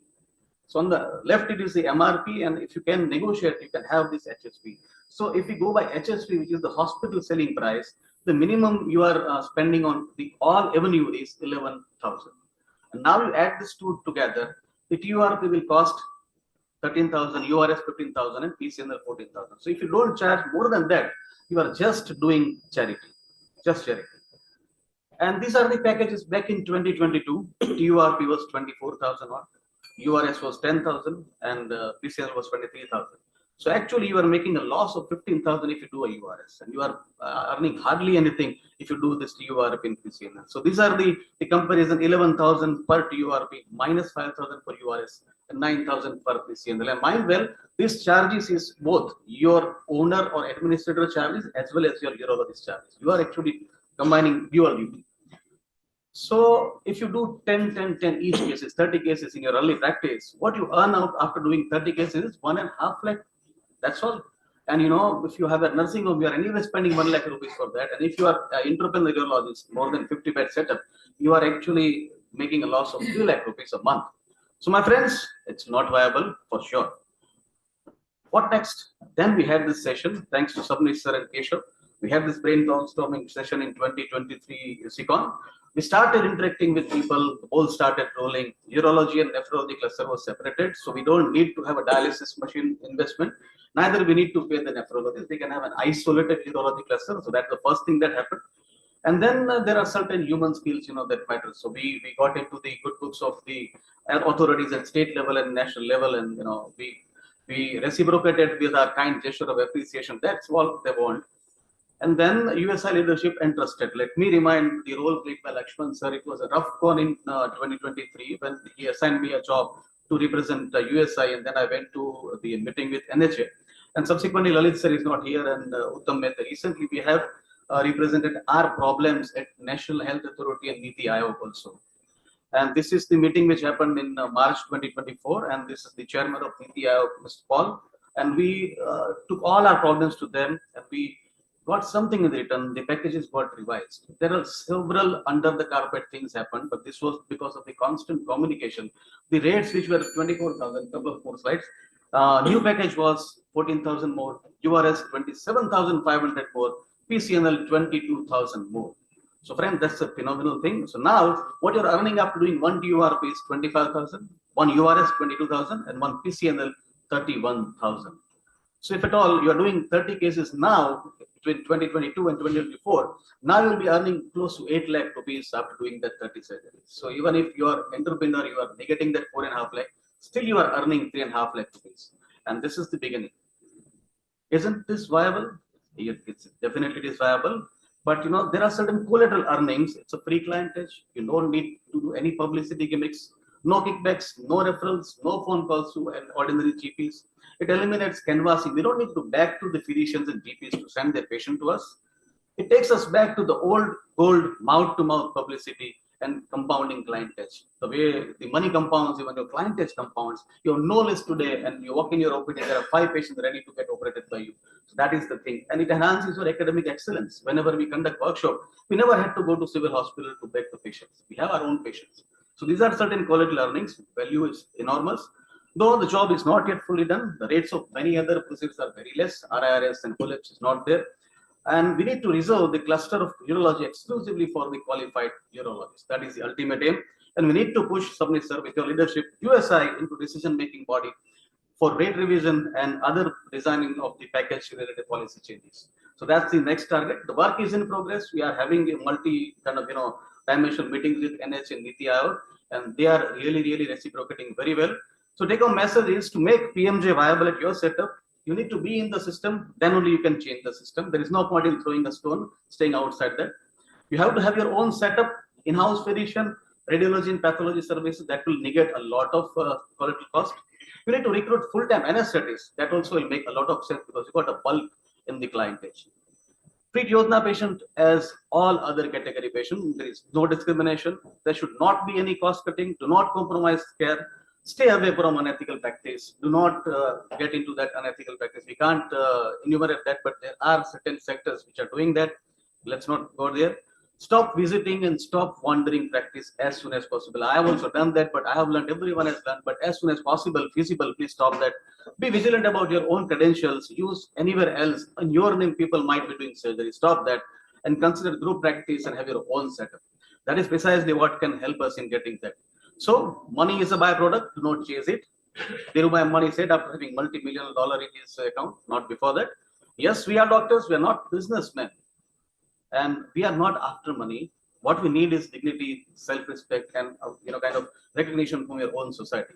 So this is the message I want to take. But wait, if you still want to earn a lot of money, you have an option to join Eurofinance. There is a lot of collateral source of income, and our own money sir is there. And once you have a lot of money, remember Subni sir's word: do not spend, invest more. Take a home loan. I was trying to get one yesterday night. Buy a decent home. Do not buy BMWs and Audis. Drive Nanos and Altos, my friend. And if that is not sufficient, this is a youth conclave. All of the youth, let me warn you, stay away from all these distractions, man. Just be sadhu, just be yogi. Do not get into this, destructive things like, sir, I'm correct, bikes are there, the cars are there, exotic destinations to holiday. And lastly, this. So please stay away from that. Focus yourself. Get into the urology, and if at all you have some time, get into the urofinance. Thank you so much. Avoid attractive things.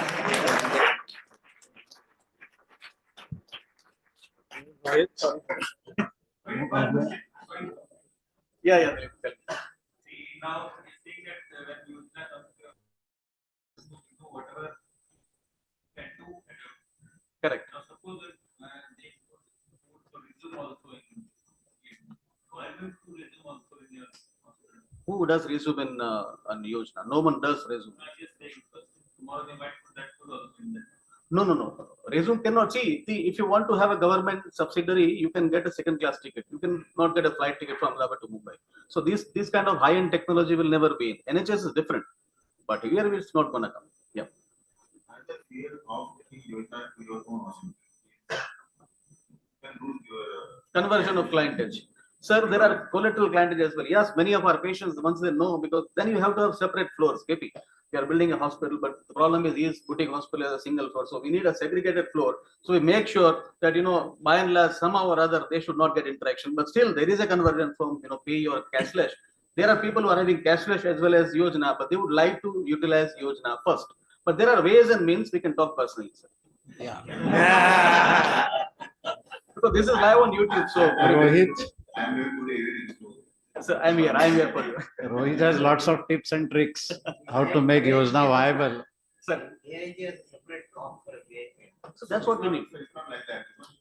Cash patient comes to you, you pays cash, and at the end of the day, if you know the hospital and the holding Yojana is there, he can sue you back.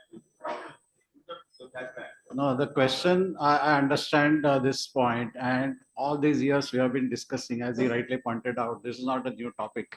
This has been discussed again and again and again, and every time there are new things which are coming up.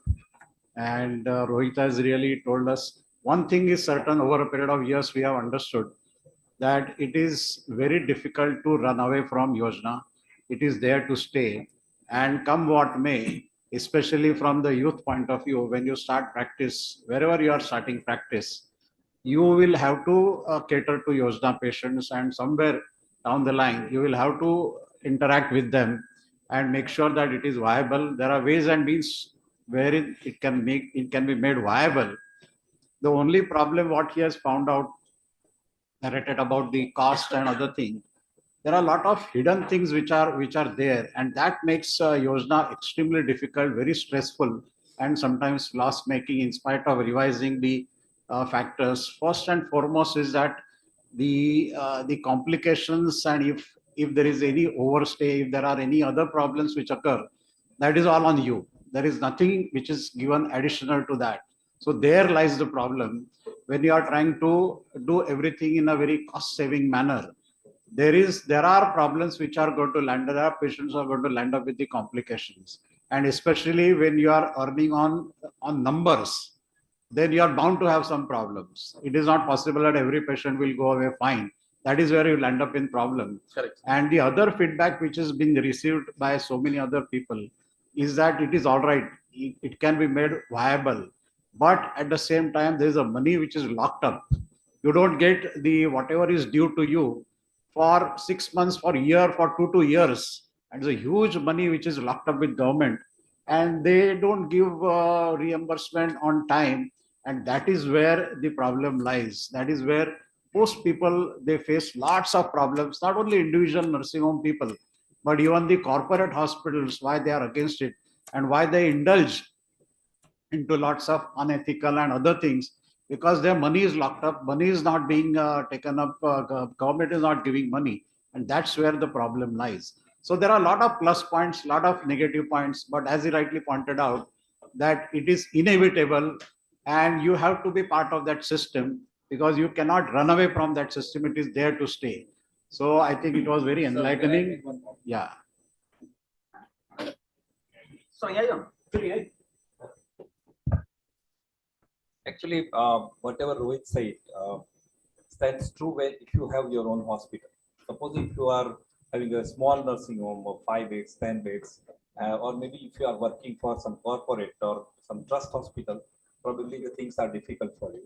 So this becomes viable only if you have got a very 50-bed hospital or 100-bed hospital. This brings me to one important incident that in South Zone UCCon, one of the South Zone UCCon in Bangalore, we had a discussion, the same discussion with Ayushman Yojana director. And that time, we requested him that instead of, when you are fixing the charge, you should fix the charge for the surgeons also. Because supposing if you are doing a surgery for 20,000 rupees in one of the trust hospital, 40,000 rupees in a trust hospital, probably what they will do is that they will, they will take out all the money they are spending, and actually at the end of the day, you are getting 2,000, 3,000, 4,000, 5,000 rupees for performing one TUR, and you are taking a big risk. So we requested them that you should fix the surgical charge. Then, supposing if you are getting decent money like 15,000 or maybe 10,000, 15,000 for a young colleague, I think that is enough. So this is, I think, from the USI should also look into that direction, and then we should ask for fixing the surgeon's charge. So then there is no problem. I think you were there during that discussion. Karnataka, it's already done that. Say that 20% of the money of the package should be surgeons, 25% of that. Sir, last time in Niti Aayog meeting, there was a pediatric surgeon from Medanta Hospital, sir, and she requested that, yes, yeah, last. So they requested that, sir, is it possible that the Yojana directly pays to the surgeon? Because, whatever money comes to hospital, even Medanta is not paying their own pediatric surgeons. So this is a common problem. But, sir, they have requested us to come with a white paper format for the entire conduction of the Yojana in urology. So we can come forward from you. Good. Thank you very much. Next talk, sir. How to make a hospital NABH accredited and cashless, Dr. Aditya Gupta.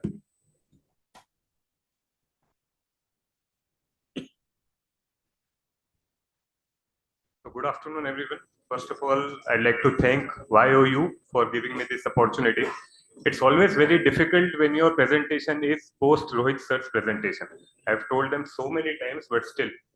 Anyways, one comment regarding Ma card. I've worked exclusively in PMJ for last 3 years, and now I've started my own.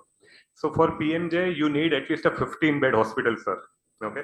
So anyways, let's start for my own topic. Because there are a lot of analogies for this. We'll start with this now. Obviously, all of you know what this is, right? But for me, this is medical profession. This gentleman is basically us, me, if not us. For 15 years of my medical career, I was taught how to raise a cow, how to feed it, what to do when it becomes ill, how to take care of it. The one thing that I was not taught was how to milk it. And so at the end, when I started my career and my practice, so this was how it is. Now my aim for this talk is that we take a step closer to milking this cow, and that is our medical profession. So I am Dr. Aditya Gupta. I am a consultant urologist in Ahmedabad, and I've started my own private setup. This is how and why to make my private setup cashless. Okay, how is okay, but I want you to understand why cashless. So basically, there are 3 modes of payment for any patient. One is cash, one is Mediclaim, and one is PMJ. I always thought Ayushman card to be a bull. It cannot be milked. But Rohit sir has, I don't know, made a bull into a cow and is milking it somehow. But for us mere mortals, we'll focus on cash and Mediclaim only. So cash is obviously, we all know, I won't discuss much into it. You have your own private patient, walks into your OPD, you operate him, you give him the bill, the patient pays you cash, happy. There's no paperwork, you can do it with minimal staff, you get the money. You can manipulate it, tax saving purposes and everything. So this is the best. However, the problem is we don't have cash patients anymore. Particularly post-COVID, everyone now is very much held, they take consideration and they have taken insurances. So this amount of cash patients, for 100%, only 1 or 2% patients are going to give you cash. So now comes the other 98% bearing PMJ. So this is Mediclaim. Basically, Mediclaim has 2 components. One is reimbursement and one is cashless. Basically, I was new to it. I recently got operated and At that time, I got to know this. So the seniors might be knowing this, but for rest of you, basically, how does a reimbursement work? A patient comes into your hospital, he gets admitted, he intimates his insurance company about the admission. You start your diagnosis investigation, you treat the patient and you discharge him. You intimate also the insurance company.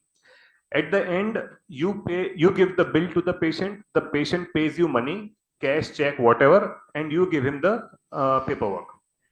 Now the headache starts for the patient. The patient has to submit this paperwork to his insurance company. The insurance company will then, due to some or the other reason, generally now it has become a norm that they don't pay the patient the full amount, especially post-COVID and post-PMJ, because now they know that the actual charges are much less of what the doctors used to charge. So anyways, whatever the patient now gets the balance credited to his account. Now this was medical reimbursement. The advantage to the doctors was there was no limit on charge. As in, if I operate a RIRS for 1.2 to 1.5 lakhs, I can easily put an upper limit. Suppose 1.5, 1.6. Obviously, I won't be putting 4 lakhs. But there was no limit on charge. This is only white money, hassle-free for doctors and minimal paperwork. Patient-related issues, what happened was the entire amount was not getting reimbursed. So, and reimbursement used to take 1 to 3 months of time. So because of this lot of paperwork, now even I, as a patient, won't get into medical reimbursement. For me, patients now avoid this reimbursement, and for me, cashless is better. Now, cashless is a thing which is basically for the patients and not that much good for the doctors. In a sense, I'll be telling you. So what is cashless proper is there's a third party assurance which is involved. Now, whenever the patient gets admitted, the patient will inform the TPA company regarding admission. TPA basically, it works for the insurance companies. You think it like that only, and it will make a point that the insurance companies should get the maximum benefit. So the patient gets admitted, the same process, the hospital will charge him. Now, isme patient is not going to pay. The bill you have to give it to the TPA.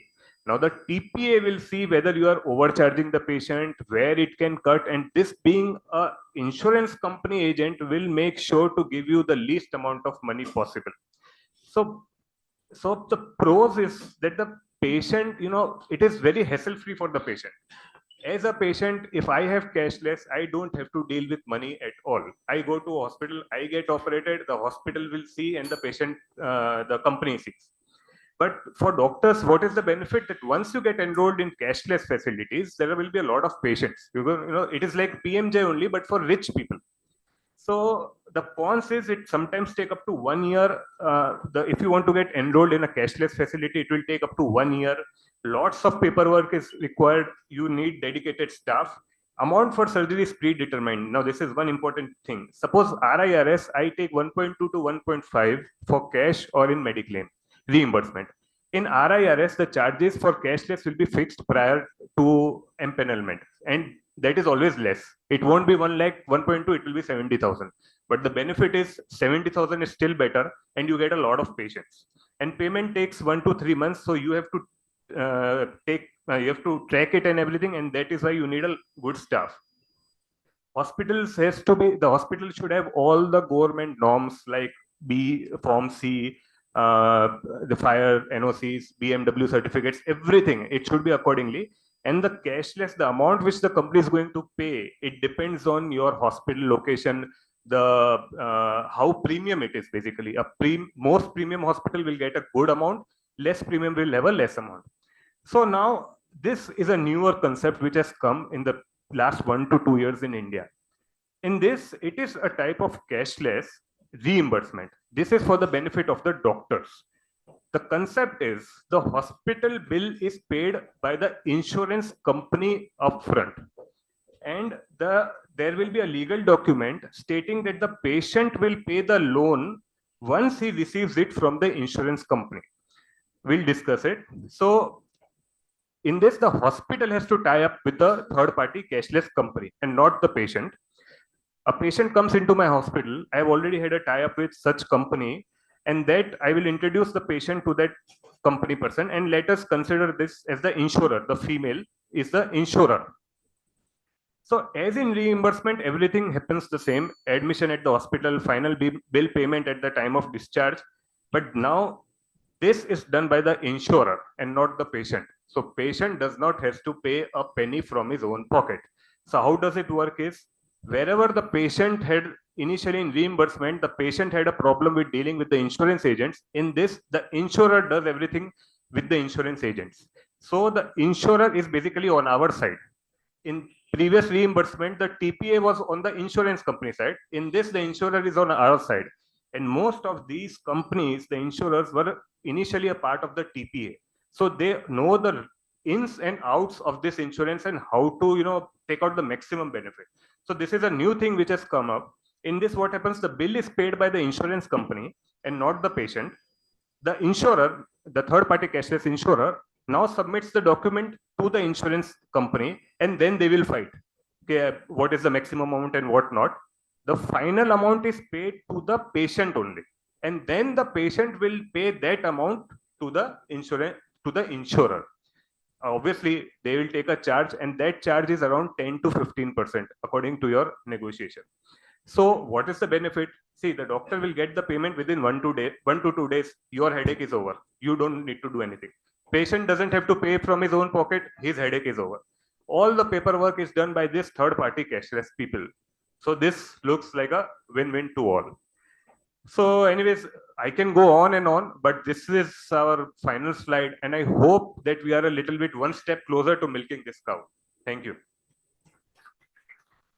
Good, nice talk. Just 1 or 2 questions, if at all, because we are running a little late. Not too many. This is actually not an insurance company, these are the non-banking finance company. Yes, true. Yeah. They give a loan, they sign an agreement that is loan to the patient. So many patients won't agree to go for that loan. That is the one thing I faced in my practice. And that is the period of 2 months. If patients do not pay back to that finance company, they will charge the interest. They start starting interest. So these are the flaws that they also look into the patient's CIBIL score. Yes. So not all patients will agree for that. Having can easily get the cashless at other hospitals than rather than others. Yeah. So this is the one practical difficulty I faced. So I'll tell you, sir, maximum times the patient does not know this thing. You know it, the insurer knows it, the patient does not know it. It is headache of the patient, first thing. Second, they generally have a background check on the patient. So if the patient's CIBIL score is good and his account and everything is good, generally nothing happens. I do a lot of cases for this. So it obviously, it's if the patient is dicey, then even they won't touch and they will tell you not to touch. So I guess it's a win-win for us.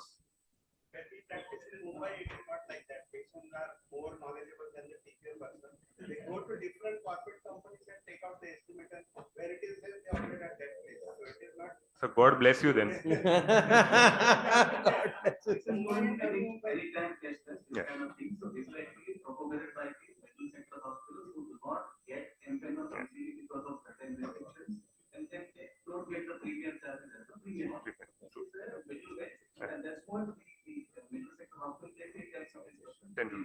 So it's basically, sir, for us small hospitals, less than 15 beds, more than 15 beds. Yeah. I think that's a very different perspective. Thank you very much. So now the next topic is choosing the right loans to start my hospital setup and how to repay them. I mean, let us hear.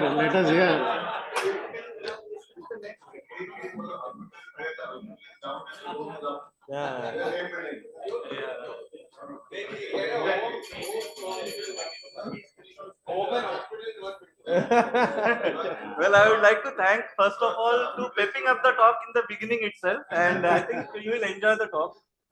So, why do we take loans? See, the basic premise is in your life, your time is more important than the money.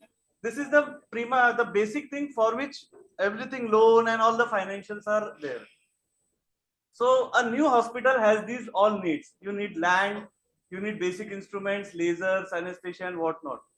So if you just calculate the basic cost, I am just talking about the basics, not the luxuries. So you need a basic endourology set, you C-arm, laser, workstation, monitor, OT table, anything, and that roughly comes to around 45 to 50 lakhs. Now let us add the luxury items into that, and that is the first and most important is laser, which by now is not a luxury item, it is an essential. Then a urodynamic system, 3-chip camera, advanced harmonic laser. So it comes to a additional of 75 to 1.25 lakh. That means around 1.5 crores is the basic investment. I'm not even calculating the land cost or any other investment in the land or structure. It is just the setup cost. So minimum is 50. The decent one is around 1 crore to 1.5 crores. So for that you need a loan. So how do we get a loan? Well, this part is very easy. Just go to any bank or any routine bank and you say that I am a urologist, I am setting up a hospital and I need a loan. So you don't have to do anything after that. Everything will be done by the bank.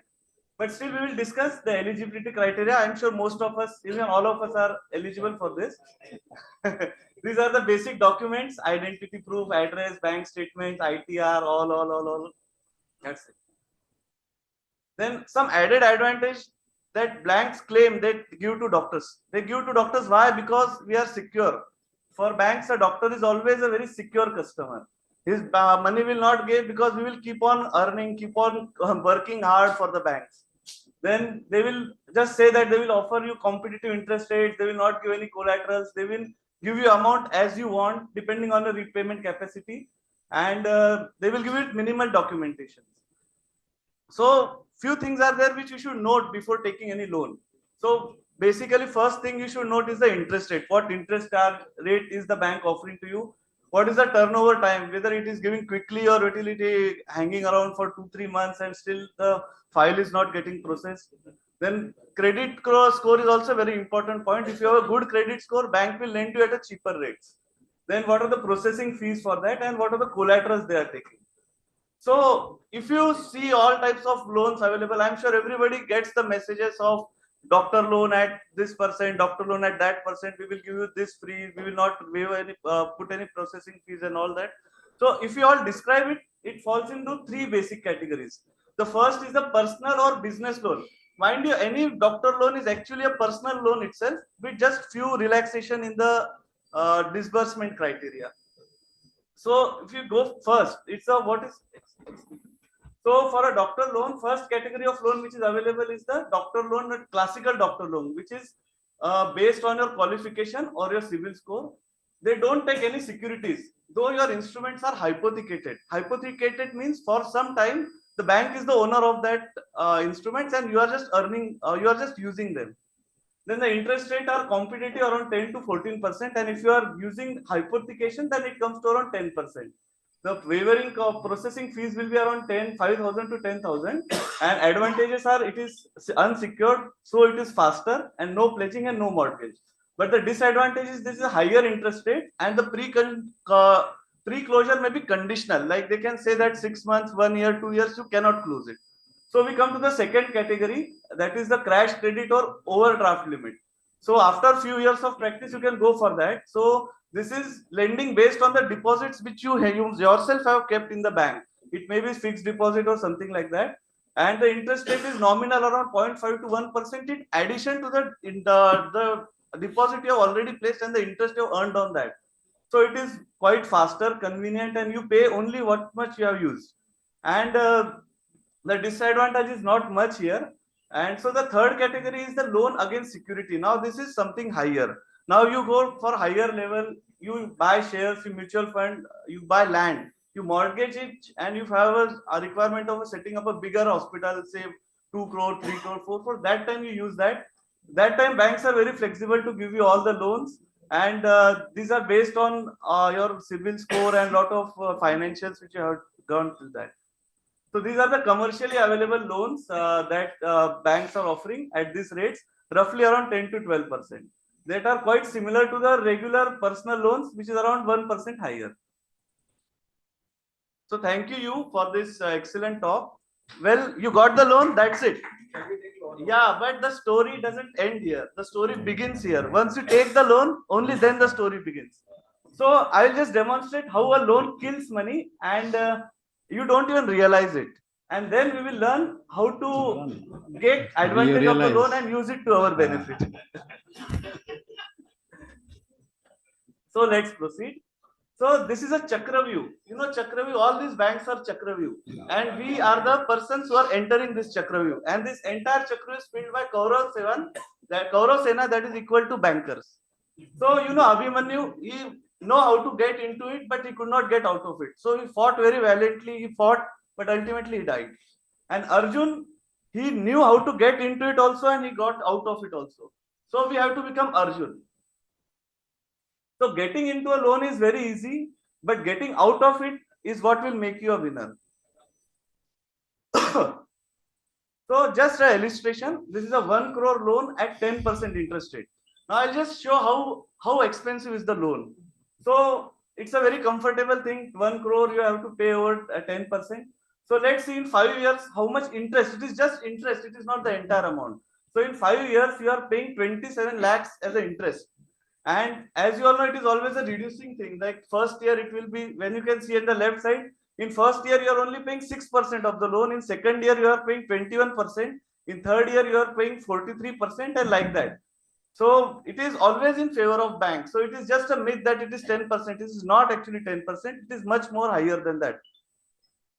So the EMI here is 2,12,000, and you are totally paying over 5 years 27 lakhs. Now let us go to 10 years. In 10 years, how much you are paying? You are paying 58 lakhs. Mind you, for a 1 crore loan. So over 10 years, you are paying 58 lakh rupees. And that is 5,85,000 per year. Now, if you just increase the tenure in 15 years, so bank will be very happy. You take loan for 15, 20 years, bank will be earning 93 lakhs just in interest. It is not principal. It is just interest which bank has earned. Lastly, for 20 years, you are paying 1 lakh 31 crores 60,000 extra in addition to the 1 crore. So that 1 crore by the end of 20 years becomes 2 crore 31 lakhs. You have actually paid back. So how to get out of this loan? So first thing is the comfort zone of a loan, that is equal to the fixed less EMI. But it is actually a slow poison. So you have to get out of it. You calculate after spending how much you can earn, and first priority of yours should be to put it into the repayment thing. So you don't take loan just because you are getting it. You take it because if you need it. Always remember the interest cost. Don't just go by the EMI things. So don't fall prey into this rat race that this hospital has 50 watt, 100 watt. So I also want the same. You prioritize your hospital needs and then spend very frugally. And don't just be EMI minded. Don't just think that now I am salary is 10 lakh, I have to just go give 1 lakh out of it. Be totally repayment cost minded. And it is you who will decide the tenure of the loan and not the bank. The bank may say a tenure of 20 years, but it is up to you. You finish it in 3 years, 5 years, 7 years, it's up to you. So if you go by life stages, how should you take loans at the various stages of life? Now I am a very dwarf in front of all the leaders here. I am just beginning my hospital, but this is my concept. So early in the practice, you don't have much of reserves build up, and also lot of credit score related issues will be there. So you take a simple business or doctor loan at say 10 to 12%, and whatever amount or tenure you decide, you foreclose it. Once a practice grows, the first thing you should do is you should repay this loan. As you build up the reserves, make those investment into fixed deposits, shares, mutual funds, gold bonds, even land. These are your pledgeable assets. I think Euro Finance, you can learn everything from there. Then you use these pledgeable assets and take loan at a very minimum, say 1% or 0.5% of additional rate. And for the remaining time, like hospital upgrades, you always use those cash credits and bank overdraft, which bank will readily offer to you. And just from your current account or your routine hospital account, keep aside some amount, so that will take care of that itself. So eventually our target should be to close all the loans and enjoy a debt-free hospital. Becoming debt-free is one of the happiest event in the life. So I will just share a very small experience of how I started hospital loans. So I passed out in 2013, and this was my journey. I started in May, And in August, I took a loan of 11 lakhs from Syndicate Bank. Our tenure was 7 years, and I took a repayment holiday. Repayment holiday is something like bank will tell you that for sometimes you will not pay any EMIs, but in the very next month they will calculate all the interest and put it into that. But since it is the beginning period, that is fair enough. So these instruments were hypothecated to the bank, and so they waived me the processing fee. So my salary that time was around 45 to 50,000, and I was roughly paying 40% of that amount in EMIs. So I was supposed to pay this much 4,10,000 in interest, but I repaid this loan in 3 years. And so how much I paid? I paid only 1,68,000. So for a 10 lakh loan, I just spent 1,68,000 as the interest cost, which is very good actually. For 16% over 3 years is a good amount. Then further I needed 50 more lakhs. So I first of all used all my savings, and after that 20 lakhs were remaining. So I went by the second plan now. So now our plan was to use our securities and get a loan. So I used those, created a 12 lakh fixed deposit, and over that I got a 10 lakh limit. Then I took a 10 lakh loan on my mutual funds, which were accumulated over the time. And so my new fixed deposit rate was 7%, and I had to pay 7% plus 1. So yes, my 7% was gone, but it is always better than the 10% doctor loan, and it also helped in claiming with a tax deduction. Why? Because whatever interest you earn on FD, it is based on your tax slab. So that got cancelled, and effectively I had to pay only that 1% or 0.5% which I had to pay. And I closed all these loans in 2022. I have further needs. I am upgrading hospital. I have upgraded cameras. I need more scope. My needs are endless, but with right knowledge and experience, I can use loan to my advantage. So with time, you will know how much to loan, when to loan, and where to loan. So my take homes are keep loans to the minimum. Be frugal. Don't just take loan because they are available, but use up all your reserves first. And once that is done, then you take the loan. Secured borrowing, that means on your own assets, is always better than unsecured borrowing. Though unsecured borrowing is very easy and their banks are readily willing to lend you that. So repay as early as possible. You have to create your own self-discipline, and you have to get out of that lesser EMI comfort zone. So build up the assets and create a debt-free hospital as soon as reasonably possible. A debt-free life is always a stress-free life. And finally, I will give you a very pro tip which will help you to manage loans and borrowings. See, as you know, if you borrow a little and if you can't pay back, it's your problem. But if you borrow a lot and if you can't pay back, it's the lender's problem. So I hope it's a joke and you understand. Thank you. Thank you. Thank you very much. I think he has narrated it quite well.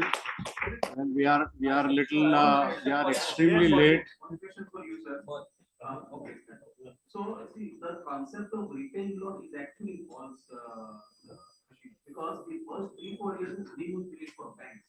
That is when the maximum interest portion. Yeah, exactly. So if you are planning to pay, don't take loan. But once you have started a loan, your 4 years is gone, you spend it as far as possible. No, Sir, actually, there is some things actually in that you have also, to because pay in the initial part of your career or anything. no, there are a you lot don't of have things that much about it. funds. There are a lot of things about it. The discussion is going to be endless. But the question is that you don't take a short-term loan, because what happens is that the interest part is too high, your EMI is too high. You take a long-term loan, but pay as early as possible, because you have no other option. When you have taken a loan, say, don't take loan of only 5 years, only 7 years. Take it for 20 years. At my age, if they want to give, I will apply for 25 years. They know I will not be there.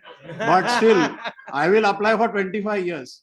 And I will pay in 2 years' time, because the benefit is there. Benefit is there if I repay early, because then I take the advantage of the tax relief. At the same time, bank is at loss. So anyway, I think this discussion. Of a doctor loan is around 8 years. So take it maximally and reduce it. So that is what you have to say. If they have a prepayment penalty, don't take it. Don't take it.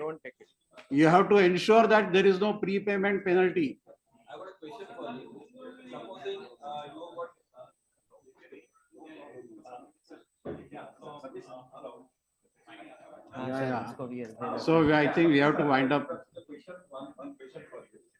Supposing you got a 5 crore rupees in your bank account and you are building a hospital and you need to take a, supposing you take a loan for 5 years, for example, is it better to take a loan of 5 crore rupees or else you put this 5 crore rupees into the mutual fund or whatever, where the return expected is about 12 to 15 or 20%. So what is good? To use your own money? If you think that by building hospital, you are going to earn much more than what mutual fund is going to give you, better to spend that money on a hospital, earn much more. But if you think that by building hospital, what mutual fund or what equity is going to give you the return, it is going to be less, there is no point. It is your potential. Ultimately, see, how much money you are going to get is not decided by anybody. It is your kundali. It is your horoscope will decide. Whatever Eurofinance, whatever loan, whatever you decide. Whether you take Ayushman, your horoscope will decide how much money you are going to get. So with that, I think we'll close this session. Thank you. I would like to thank the convener and the chairperson for this session. We will call on to the next session on new technology of artificial intelligence, day-to-day applications in urology. And I would like to invite Dr. Zishan Hamid to conduct the session. This is how we can use the latest technology to our advantage.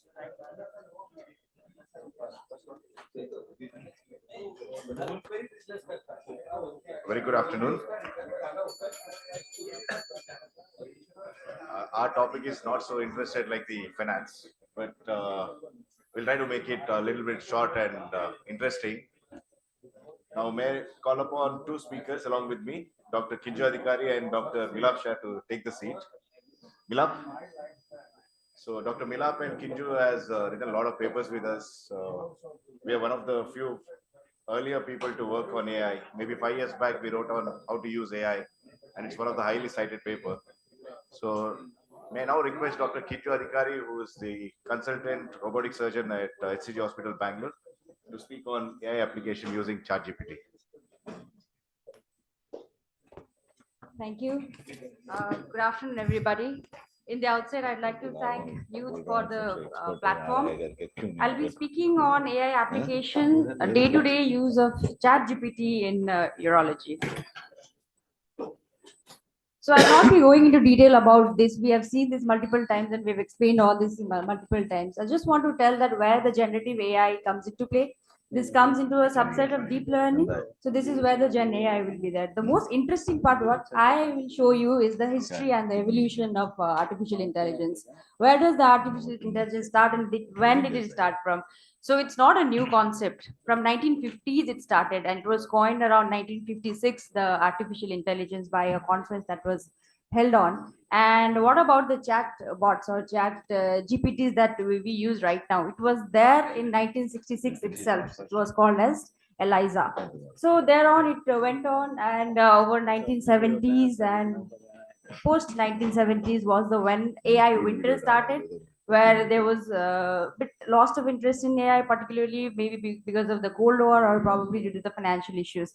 Post 1980s and 1990s is when the boom started, and now rest is history. When 2020 onwards, when OpenAI came up with ChatGPT, the revolution is different.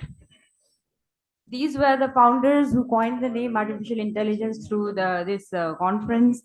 So what is GPT? Generative pre-trained AI, pre-trained transformer. Basically, just putting into a very simple language, there are two AI models. One is descriptive models and one is generative models. Descriptives are like detectives. They'll detect between two different things. And the generative models are like artists. They'll create, and they know how to create new things based upon what they have been learned and what they have been trained into. So how does this work? Initially, it starts off with the training. GPT is trained on a vast corpus of data and learns patterns between words, sentence, and topics. Next is generation phase, which generally uses a mechanism of transformer, and then the fine tuning happens. This is basically the pictorial diagram of the same. This is our own paper on how we a pictorial diagram showing how the ChatGPT works, the same thing that I just spoke on. And there are vast applications of ChatGPT till now. starting from image, text, music, video generations, etc., etc. We will just go on to healthcare, and probably this sums up my presentation as a whole. The potential and the benefits of AI in healthcare, starting from radiomics, precisions, robotic research, digital pathology, telesurgery, etc. What about urology, and can we use it on a day-to-day basis? Number one, we can use it as an enhanced diagnostics. So it could assist in analyzing medical records, day-to-day medical records, imaging, leading to faster and more accurate diagnosis, personalized treatment plan for the patients, and support in surgical procedure. How does it support in surgical procedure? It's just a language model. We can go through a vast, enormous data that has been there. It will simplify procedures. We can learn through it and next day go and do a surgery. Another example, this is more practical example of how training happens, and for example in the multimodal supervised training, by feeding text and audio, and also along with it the image, EHRs, signals, omics and graphics. It'll help in with the help of medical domain knowledge, it will help in various applications, for example chatbots for patient, interactive note takings, probably radiology reports, and all this might help us in bedside distance support. We know that we are all worked up, probably we might be burnt out also, and we don't like doing or writing clinical notes, especially the residents might not like it or hate it. So this is where it can come into play in our day-to-day lives. Efficiency and time saving. Can summarize, write your notes, clinical operative, probably discharge summary in one go. You can translate voice notes and into structured clinical notes as well. And knowledge augmentation, again, we will go into that later on. Most important part is the patient education. We all know that patient comes to Dr. Google first rather than coming to us first. So this is where this paper analyzed on the effectiveness of artificial intelligence, especially the language model application for the information in urology, and most of it shows that it was accurate. GPTs were accurate, apart from the fact that it should not be relied upon every time, and doctors would be required, especially in the medical oncology and also in the emergency. Patient education, engagement aspects, so accessible information for the patient. GPT can simplify into the medical jargons into very, very simple words. So that can help probably in the procedure, explaining the procedure of the patient, taking consent, also personalized answers of the patient. So thereby increasing the engagement and probably reducing the anxiety of the patient, not just for patient, for probably residents. So we can use it for curriculum developments, simulations, quizzes, etc. And also you can practice Viva with the GPT. So you can simplify, you can personalize, you can increase the complexity, that depends upon you. GPT can write a whole paper, whole scientific paper. It will make your life easy. It's much easier, faster, giving a question of whether it is ethical or not. So this is our paper on ethical and legal implications of use of ChatGPT. Whether we use it or not for manuscript writing, it's a whole another level of discussion. There will be so many other implications that would come to us in terms of right of information. So apart from that, it is useful here where we can search the literature. Vast amount of literature can be searched in minutes. Study summarization, where we cannot read a whole big review article. It can summarize it in a very simple language for us to understand. We can understand the methods, findings, and conclusions. And again, the manuscript writing, this is a gray zone where we should look into. Administrative support, scheduling. So not just ChatGPT itself cannot schedule. It has to be incorporated with various softwares, and that's how it can schedule multiple tasks, booking appointments, reminder to the patient, medical refills, etc. So this is again our paper on application of ChatGPT in urology, basically summarizing of what I said in the previous slide. Idea generation in research is, I think, one of the most important aspects where you can dwell into clinical decision making, patient education, the same thing. So what are the challenges? These are all the benefits, but it comes along with it the vast amount of challenges that is there. Number one is the data bias and quality. We always talk about garbage in, garbage out. So that is where we want to understand that it might or might not be fully representative based on what it is trained on. Second is the lack of contextual understanding. This is my own example. I tried to make a GIF. Probably this might be my 15th or 16th time I tried it. So I wanted the GPT to make a real stone that falls from the pelvis through the ureter to the bladder. So this is where it fell. It's a very, very basic and simple example that we can understand that GPT still might have some lack of deep understanding at the special medical context, potentially leading to incorrect conclusion. Then again, about the legal and ethical concern, which is a different topic. Future looks interesting. GPT could evolve and provide real-time clinical decision and support, perform predictive analysis, contribute to medical precision medicine initiative, and revolutionize in the field of urology. So AI can be used as a tool, probably not a replacement as of now. Thank you. May I ask a question here? So when you summarize that AI is probably I cannot. yeah. So when you put your last statement that AI is probably a tool, AI is a tool and probably will not replace. How confident you were that AI is not going to replace and it will stay always as a useful tool? Number one, I am not confident. So that was my personal statement as of now. So there might be certain fields where we might see some form of enhancement. Probably it might or might never replace it. It has to go hand in hand.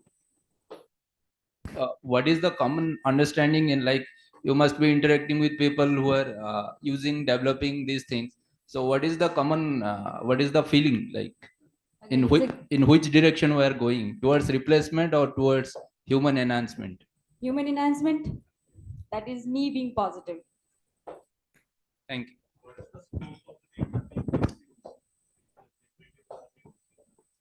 So all these software, especially the GPTs, which are already pre-trained, so it comes up after the pre-training that has happened. So that is where I spoke about the biases that could potentially be there on what is fed into the GPTs and how it is trained. So always a very good data and unbiased data is what is required.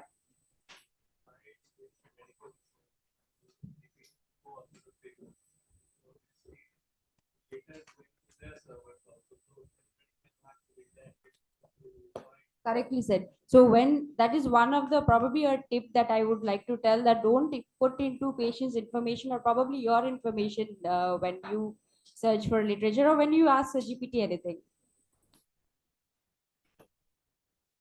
That's a very valid question, because if you're going to ask GPT, write a insurance letter for Dr. Zishan, who is diagnosed with stone. If you put it my details, then anytime Dr. Zishan is written, it will give stones. It will be branded like that. So any of your personal data or patient data, it's better not to use in GPT, because it's basically data what you give. You put in garbage, you get garbage out. You put in sensitive data, it will be shown data. So wonderful talk, Kinju. I think most of the things what is shown is from GPT-4, which is the latest. I think that's what we are looking at now. So I'm Dr. Zishan. I've been asked by Abhishek to speak on how to use ChatGPT for making PPTs. This is only for the presentation, and I would suggest not to use this, because we are still, good urologists. We have our own brain, our own knowledge. So I think better to use our own knowledge, so that because when it comes to PPT, talking in a conference, we are the experts, and we should know the best about this topic to talk to others. And if you're using some of these AI tools, it's mainly we are not going to use our brain and use our knowledge into the PPTs. So these are my affiliations. Right now I'm working in KMC Bangalore, and I was also part of the YAO and ULIS and heading the SARC urology session. So these are the contents. I'll speak on general information, what are the various AI-based tools, and I'll have 3 videos. These are mainly the YouTube videos which I've taken, which will tell you how to use one of these LLMs, that is mainly the large language models, to make PowerPoint presentations very quickly. So this is the market right now in AI. We are in 24, it's 17 billion, but it's expected to reach almost 151 billion. That means most of our work will be taken over by ChatGPT, not replacing us, but helping us. That means we are going to subscribe most of these apps, most of these chat GPT kind of softwares to use in our daily practice. So to classify it, we have baseline and architecture. I'm not going to get into the depth of it because we don't have much of time. So when we use these LLMs, that is nothing but large language modules, this is nothing but one of the subtypes of machine learning. We can do text generation, we can make images, videos, audios, codes, avatars, data, and also models. So personally, if I would want to use ChatGPT or any of these LLMs, I would like to use it to make a basic outline so that you just start it. To avoid procrastination, someone has already made some deck and kept it for you so that you can use your material into it. And also you can use it for designing rather than using it for your scientific content. So when you use this, you can use it for content generation, slide design, enhancement, data visualization, voiceover tools, which I'll explain in detail. So remember the mnemonic glands. For content generation, the most common one is ChatGPT, which is widely used. Now we have GPT-4. You pay almost $20 per month and you can use GPT-4 and it does most of your work. Then there is Jasper AI, copysmith, writer, any word. For slide designs, the most common one, which is already present on your Microsoft, is Microsoft Designer. You may see when you make a slide and click on the designer option, it gives you a beautiful one. This is nothing but AI. Similarly, Canva has become quite famous right now. It's a little expensive. You need to subscribe for it, but it gives better designs. Then Slides Go, Zoho, Haiku. There are many. For data visualization and illustrations, basically you write, I want a picture of kidney with a stone on the right side. You can use DALL-E, Power BI, Midjourney. Midjourney can make wonderful videos. But one thing I would like to say is we are still immature in this because the scientific, as Hindu's try to show, or dropping off a stone from the pelvis to the bladder, it will come out because this doesn't have good enough data from us to give us a better video or a picture. It is still naive because I'll show you some of the illustrations which I asked for malignancies and it was showing something else. For voiceover and narration, this is basically Resemble AI, Speech Hello, and Murph. Basically, it records my voice and whatever the ChatGPT has given the content, it will speak in my voice. The way I speak, the way I pause, the way even if I cough like that, it is going to take that. So let's get started. I'm going to ask my computer, can you please help me in making a PPT? So one of the important and very interesting one which I came across is Tableau. This will help us in making a better presentation. It will give you good graphs, good graphics. This is something which we should look forward. And when I asked DALL-E to make a image of prostate cancer with cancer, you can see what and all it can show us. For once, I thought maybe it's showing coronavirus inside the prostate. So we are still, immature in this. So I think it takes time for us to actually depend on them for image generation or videos. But when we asked for, sorry for the spelling, the year mistake there. When we asked to make a logo for Suzicon, which we are hosting in Mangalore, I told I need coconut trees and beaches. It cut coconuts and made a nice, beautiful logo, and some of the birds flying. So these non-scientific content can be nicely created using ChatGPT, but don't go for the scientific content because that will confuse you and your audience and even ChatGPT too. So as I mentioned, Resemble AI can speak like you if you give him the data. So these are the best pack of AI tools, which are, see on the right are the paid ones. You see ChatGPT, Midjourney is quite expensive. Similar to that, you have Claude AI, all this, Audio Pen or Microsoft, design options. These are absolutely free. They're almost similar, but not so premium like them, but that can be used for making your presentation. So this is one of the easiest, one of the difficult way of making PowerPoint using something called a Visual Basic application. This VBA is already available. You just have to plug in your PowerPoint. So you ask for maybe how to make a PPT on renal stones in mid-calyx and use of RARS. Using the VBA, it creates a code. Once the code is made, you copy the code. Sorry about my friend from South Africa. He's a blogger. I could not remove him from this PPT, but I had to put him in the video. So once you have the VBA, you go into the PowerPoint, choose the icon where you can put in the developer. Once the developer is installed into your PowerPoint, it's very simple. You go into the developer, Then go into the Visual Basic application.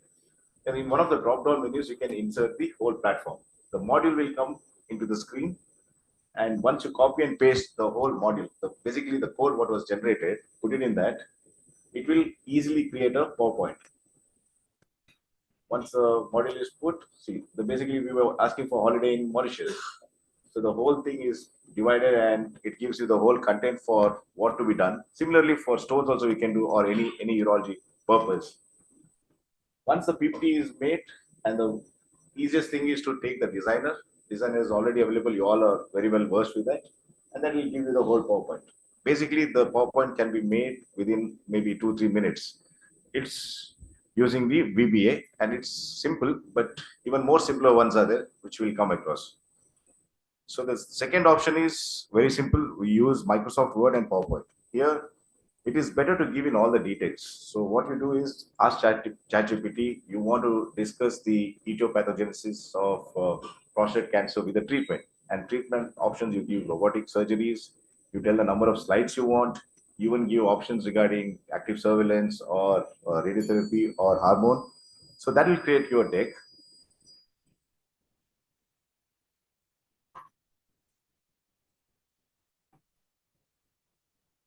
It will take its own time. So once the whole ChatGPT content is created, you copy it and you paste it into the Word document.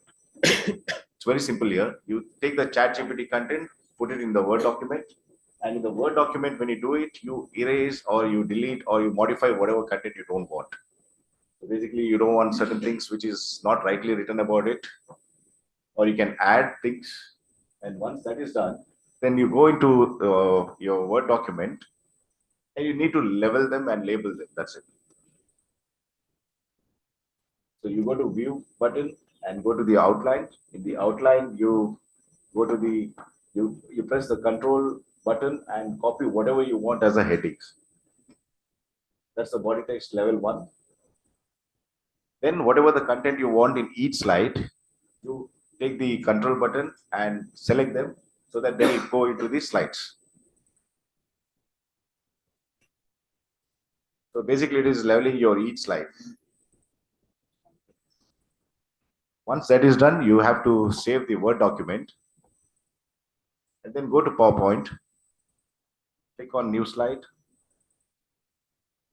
and then you can ask for importing the slides from the Word document, which was already saved. Once you import it and click it on the slide, all the content is pasted on your PowerPoint. This is a much more simpler version of using ChatGPT and Word document and PowerPoint. Then you can use all your designers so that it will look good. Even more simpler version is you have to shell out $20 per month and use ChatGPT 4. ChatGPT 4, when you take, you can plug in, you can use it in your PowerPoint directly. So all this work can be done straight. So in the ChatGPT itself, in the PowerPoint, you can ask what do you want. You want a PowerPoint on bladder cancer? Then ask how many slides you want. All the options are given there. You can readjust them, you can delete, you can add the slides, and also you can even give a description whether you want a very short one or a detailed description for the PowerPoint slides. And once you give in the description, you can even select the background, how it's going to look. This is basically the simplest form of making a PowerPoint. It just takes a few seconds. But we are not sure about the content again. Once the content is created, text is inserted, images are put, the PowerPoint will be ready. I think we are short of time, so these videos are already available in YouTube. Same thing, we have copied and put it here. So now it's left to you to decide who you want to be. The Turkish famous shooter who went without any guess and made sure that he is noted with all his experience, or the person who is next. Obviously, it's a woman, so you have to give a little more importance here. Who was wearing all the headgears, or the male who was wearing all the headgears, even the lenses, everything, but then could not achieve the spot. So what I'm trying to tell is these are all additions which you may think that help you in your presentation, but it's all your knowledge which is going to help you. Thank you.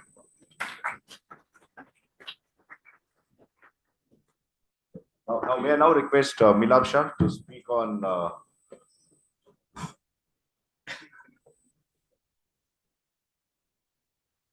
Good afternoon, everyone. I know everybody is hungry, so I'll make it a bit quick.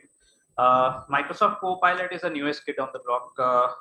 It has been introduced by Microsoft recently in February 2024. Since last year, there was a buzz around something new competing against the ChatGPT is coming up, and they are going to incorporate all those things which Ishan sir already said by coding and everything while making the presentation using the ChatGPT. They have directly incorporated this AI-based software into the Microsoft Office. So basically, it is AI-based. It is still learning, and the Copilot is currently limited in the number of words it can process per prompt. As the name suggests, the makers and the developers themselves have said that it's an adjunct. It will help you fasten your process of making a Word document or a PowerPoint presentation, making data analysis in your Excel sheets, or reading or answering questions from the PDF article. However, it is not the driver's seat, it is not the pilot itself, it's the co-pilot. So it will help you effectively and increase your efficiency, but it's not going to do your work. So it is available for $20 to $30 per month or 2,000 rupees per month. That is the Copilot Pro version. The free version is freely downloadable from the App Store or the Google Play Store. And the most important part that you require is the Microsoft 365, which is not the cracked or the pirated version. You need a valid license, and only you can download the Copilot app. So if you don't want to download, or if you don't have the Microsoft 365, then you cannot download the Copilot Pro app. So what you can do is just download the Microsoft Edge browser. The latest version of the Microsoft Edge browser will show an icon at the right top hand corner. That is the icon for the Copilot. Once you click it, it will show you open a window where you can write the prompt or ask the Copilot to perform any action for you. And if you don't want to do that, you can just download the app from for the trial version for a month from the App Store or the Google Play Store. So these are the usual programs that we use, and you first have to have a valid Microsoft 365. After that, you can use it, the Copilot in Microsoft Teams, Word, PowerPoint presentations, Excel, OneNote, Outlook, and even Loop. There's something known as the whiteboard as well, but we as a professional don't use that much.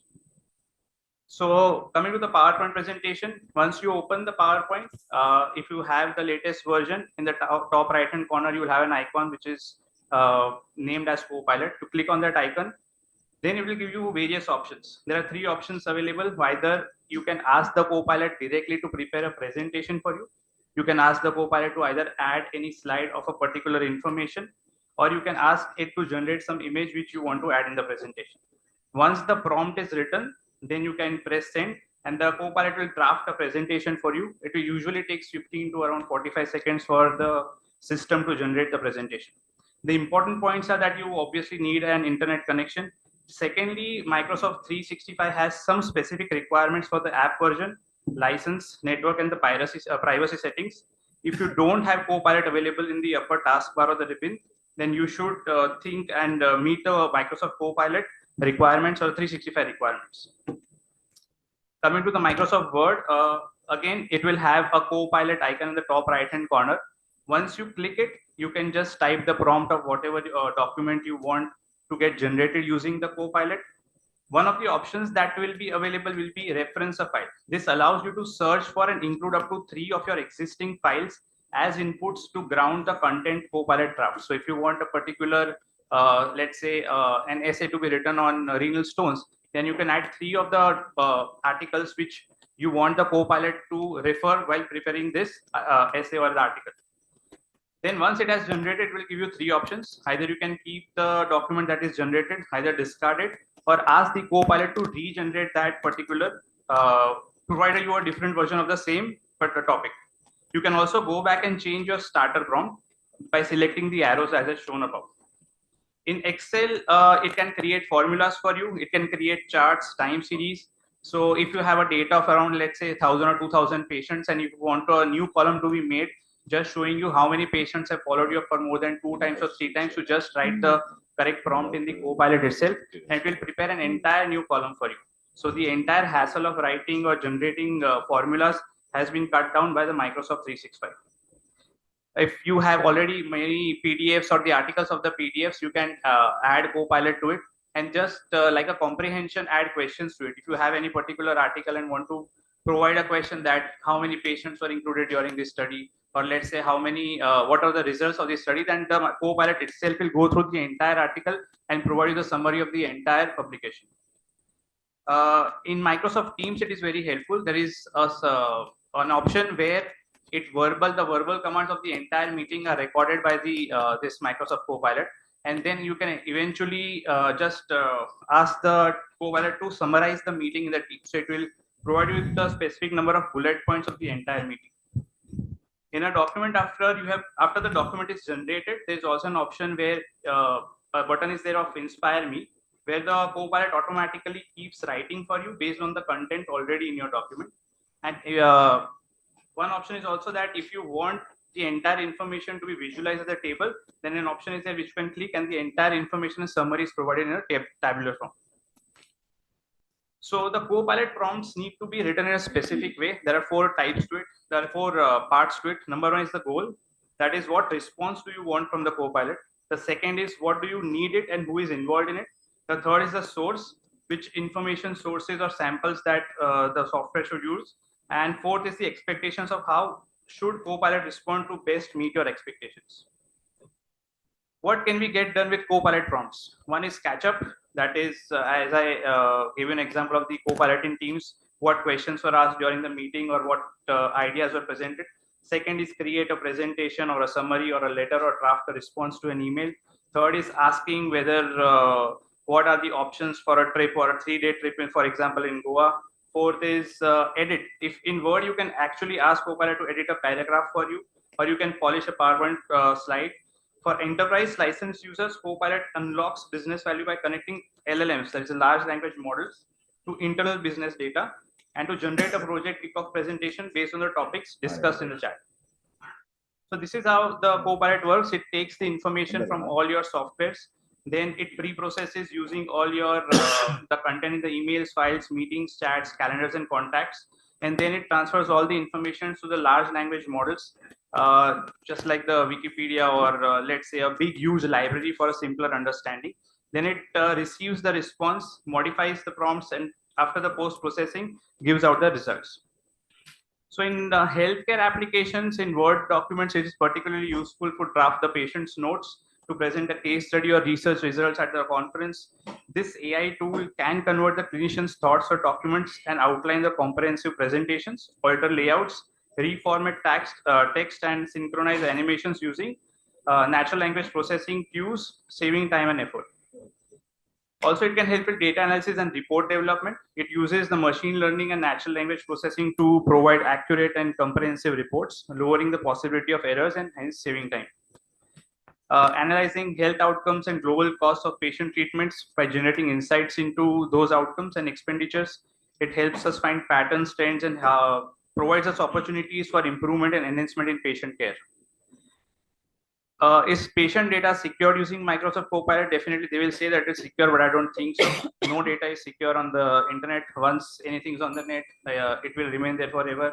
And I don't rely that we should share our personal or patient data with such softwares. The differences between ChatGPT and Copilot is that ChatGPT is just like an interaction. It is like a chatbot application. You ask them something, they'll reply or prepare something for you. But Copilot actually is primarily aimed at coders and developers. It offers an easy-to-use interface for coding tasks and integrates seamlessly with Microsoft 365. ChatGPT supports definitely more languages than Copilot. Image generation is a free tier on Copilot. So if you download the app and if you want images to be generated, it does much more better in a simpler way than ChatGPT. Integration, ChatGPT is a general purpose assistant, not tightly integrated with specific product ecosystems, while Copilot is integrated with Microsoft 365. So in summary, choose ChatGPT for versatile language tasks and Copilot for coding related work and Microsoft 365 integration. Each has its own strengths and catering to different user needs. The limitations, definitely privacy concerns are there, 100% no doubt. Learning curve, I don't think so, because as healthcare professionals, we don't require much learning curve. We need to use it for a certain set number of applications only. reliance on technology also, I don't feel that we'll be completely reliable on it. So that also is not a limitation for us. Potential glitches definitely there. Recently, I tried to generate an image of Messi and Ronaldo playing cricket, but it failed to do so. Performance issues, users have noted performance problems such as inaccurate suggestions and difficulties handling large data sets, particularly with Copilot Pro. So the take-home message is that we should embrace it because it will help us ready to embrace artificial intelligence as a whole. We should start with simple scenarios like including in Microsoft Teams where you can generalize and summarize the team meetings. Test Copilot for 365, Microsoft 365 with a collaborating of people and not individuals. And I think we all should at least update ourselves with the Microsoft 365 and download it as soon as possible. Thank you. Thank you, Milak. Can I ask a question? I will have just two quick questions. The first one is like the prompt is always is to be written, or is there any verbal mode of giving the prompt? Yeah, the verbal mode is there, sir, but I think the prompt as shown, it has to be specific. Otherwise, it will understand based on how it has learned, how the software has learned. So if I write an essay on, let's say, renal stones, then the information that it has been trained on, based on that, it will provide you the information. But if I tell that kindly give me information on renal stones and provide treatment methods for it, then it is a more specific and a more accurate way. So you have to be very specific on how you are, on what, with what purpose you are writing the prompt. And the second question would be like, where does this Google Gemini stand in comparison with this Microsoft Copilot and GPT-4? So the Microsoft Copilot is very recent, sir. So the only best advantage is that it has already been integrated into the softwares that we are using on a daily basis, like Word, PowerPoint, Excel. So like as Sir showed, for Chat GPT, when you have to just do that coding and then copy, paste, all those things, all those hassle has been removed in this Copilot. So in Copilot, since it is integrated into the software, you can directly click on it and write the prompt, and it will help you with whatever your purpose is. That I understand. My question was like, where does this Google Gemini stand? Google Gemini, I'm not very much. Google Gemini is also something new. Yeah. Everyone is going hand in hand. So I think we need to end this session. Milap is going to be here. And if you want him more, he's from Ahmedabad. So you can meet him in Ahmedabad also on your way back. But we have a flight to take now. And thank you all for your time. It was wonderful. And have a nice day in Nadia.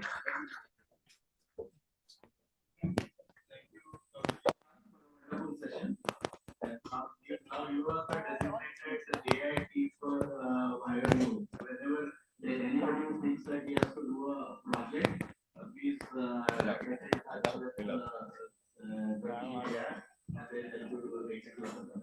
On that note, we break for lunch. It will be an abbreviated break of 20 minutes. We gather back at 2:10. Let's say bye.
feels like home. I was back here in 2017 as a resident observer, and was lucky enough to be able to attend a rock conference in this very hall. And here today I'm talking about a stone, particularly a lower polar stone of 18 mm. How do I plan for the treatment? I have nothing to disclose. These will be the content of my slides. We'll talk about the introduction to the problem, talk about the lower polar anatomy, and then discuss the treatment options of the lower polar stone, and end the presentation with few take-home messages. So before we go into my presentation, I would like you to focus on these two CT scans of two different patients of a lower polar stone, roughly 18 mm, and I would like you to decide what approach you want to take. And we're gonna come back to this later in the slides. So coming to the introduction, as we all know, renal stone is among the most common disease that we as a urologist face. It's basically been the bread and butter of most of the urologists in this stone belt. With the lifetime prevalence of 10%, we are going to see lots of patients. And the lower polar stone forms around 1/3 of the cases. Coming to the anatomy, the all-important anatomy to decide the treatment modality, I want you to focus on the picture there. It's the infundibulopelvic angle, the green one. It's formed by the two lines, the first one being the long axis of the lower pole, and the second one, the long axis of proximal ureter and the PUC. So if this angle is wide, that is obtuse, then you expect easy maneuverability with the flexible scope, as well as clearance will be better. And the blue one is the infundibular length. It is measured from the bottom of the infundibulum to the lower lip of the pelvis, and the longer it is, more difficult you can have with the drainage of the stone. And also we need to take into account the width, the infundibular width, which is the narrowest point on the axis of the lower infundibulum. So if we talk about the treatment options, basically it is between these modalities. Well, the less invasive one, the ESWL, is frankly a dying art. We hardly use it in our institute anymore. And so we have got to choose with either IRIS. With the advent of fans, it's extending its horizon now, with bigger and bigger stone being tackled with IRIS these days, or we can choose mini PCNL. And sometimes the combination of these two for the clearance as well. That is called PCRIS. So the basic challenge is the anatomy because of the access itself, and clinically we need the clearance. So these are the points we need to focus on deciding which modality to choose. If you look at the guidelines, still in 2024, EA will say that if it's favorable, go for ESWL, otherwise only go for individualism, that is either mini PCNL or RIS. So we still don't know which is the best treatment modality. The main difference between these modality is in the degree of invasiveness, obviously, the anesthetic requirement, the degree of stone clearance that we expect, and the complication associated with these two modalities, and of course the cost that comes along with it. So if you look at the literature, most of the literature will say that the obtuse angle of the infundibulopelvic angle, if it's obtuse, then it has got more stone clearance, up to 74%.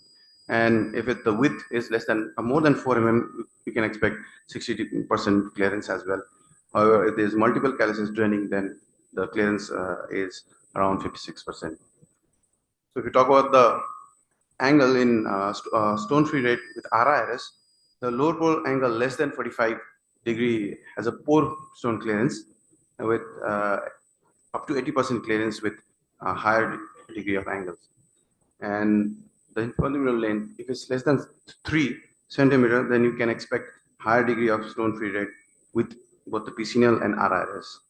And as for the width, if it's less than 4 mm, there is lower stone-free rate with both these modalities.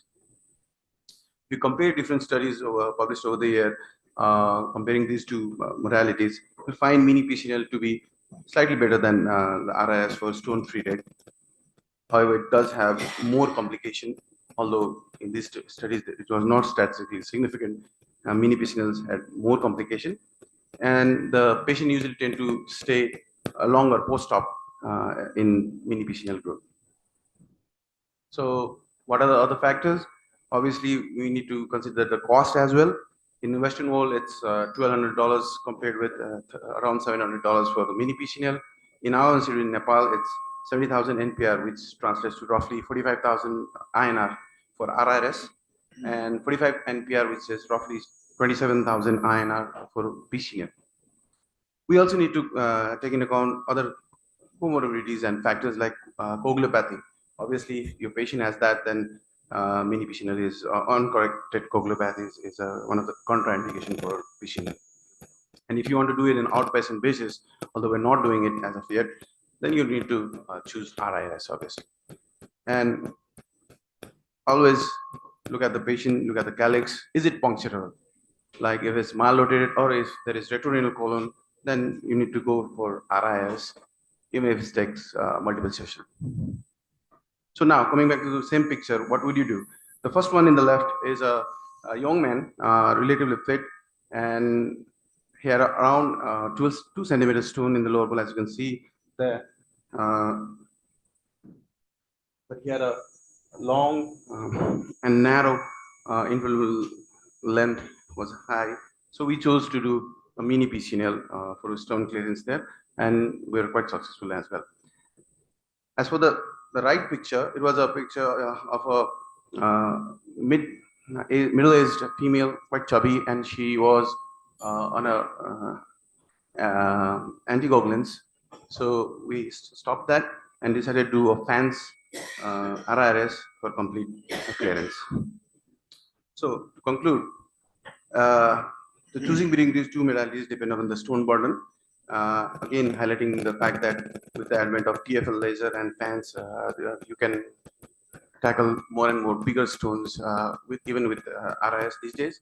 Patient body habitus and clinical condition also, and the expectation of patient also will determine which modality to choose, and also what armamentarium you are equipped with and which surgery you are expertise in should decide ultimately the type of surgery you choose in these cases. So before I leave, I would like to notify you and I welcome you all for our 10th annual conference, Eurocon 2025, that will be going to be held in Kathmandu next year. Thank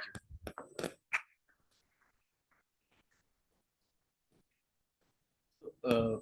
When you, Manish, actually choose a lower polar stone, which is relatively high burden, and if you say decide to do it with fans, what is the message for people who are starting out? When would you like to stop? Say you get into that angle and you started lasing, then when would you say that this is a stage that you convert? So, first of all, for the beginners, we don't usually do fans in the first go. We have to pre-stent it, obviously. And in our institute, there is a very strict protocol that we do not use, because we are using high pressure system. We don't usually go beyond 1 hour surgery because the rate of sepsis is very high in our places. So that's what I want to say, that time duration and preparing beforehand for fans is critical.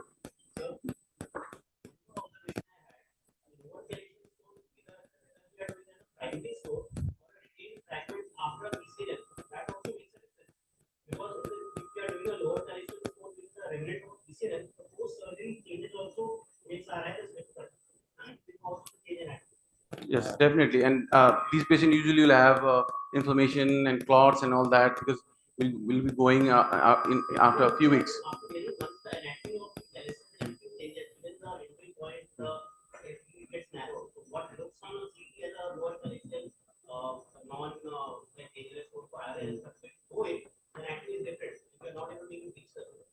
Yeah. Thank you, Manish. So we have another presentation for residual stones, and we'll discuss on that matter. Thank you. Personally, when we're having RIRS, initially we were having a habit to take the challenge and doing all the stones, lower portion, all these challenges. Our behavior is to take these challenges out.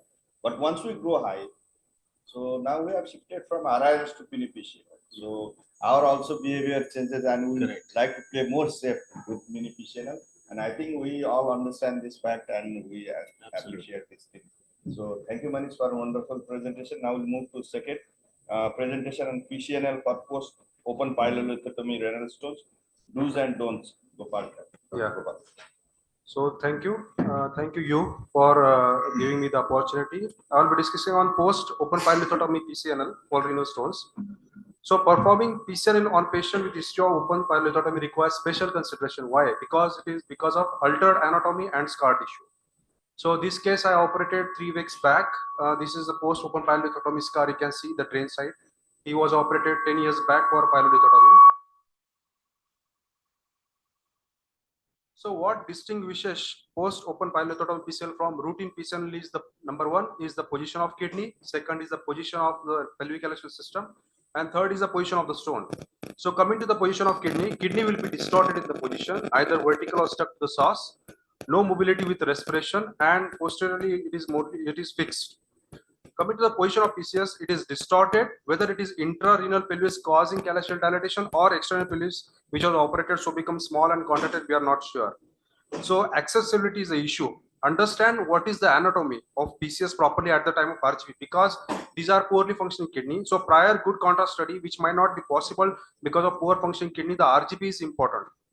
So because of fibrosis and of the infundibula due to previous stone surgery, kidney doesn't move and there is no pliability. So the rigid scope is not passing from one calyx to the other easily. So may require multiple puncture or multiple tracts. Even we do dilatation of narrow infundibula, injury to these narrow infundibula may lead to further cicatrization and cut of the calyx. Coming to the third point is the position of stones. Multiple stones appearing to be in the calyces may be in the parenchyma, maybe due to scar infundibula or due to previous open surgery, the extrusion of stone into the parenchyma. So stone density visible in the parenchyma. The clearance of the stone might not be possible, and our ability to look into every part of calyx, even in the gross dilated pieces, may not be possible unless we enter into that calyx. So primary obstructive stone might be seen well, but multiple secondary calculi everywhere with infective component into it, the stone become less radiopaque and make stone difficult to find. So moral of the story, intraoperatively beware of the movement of the scope, plan the access properly, use flexible nephroscope to look all the residual stones, and don't damage infundibula, they stricture very fast. The dark must be minimal because it will tear the kidney. So what are do's? So do perform thorough pre-op imaging in the form of CT MRI to understand altered anatomy and plan surgical approach. Discuss the patient's surgical history and potential complication either with the entire team as well as patient and relative.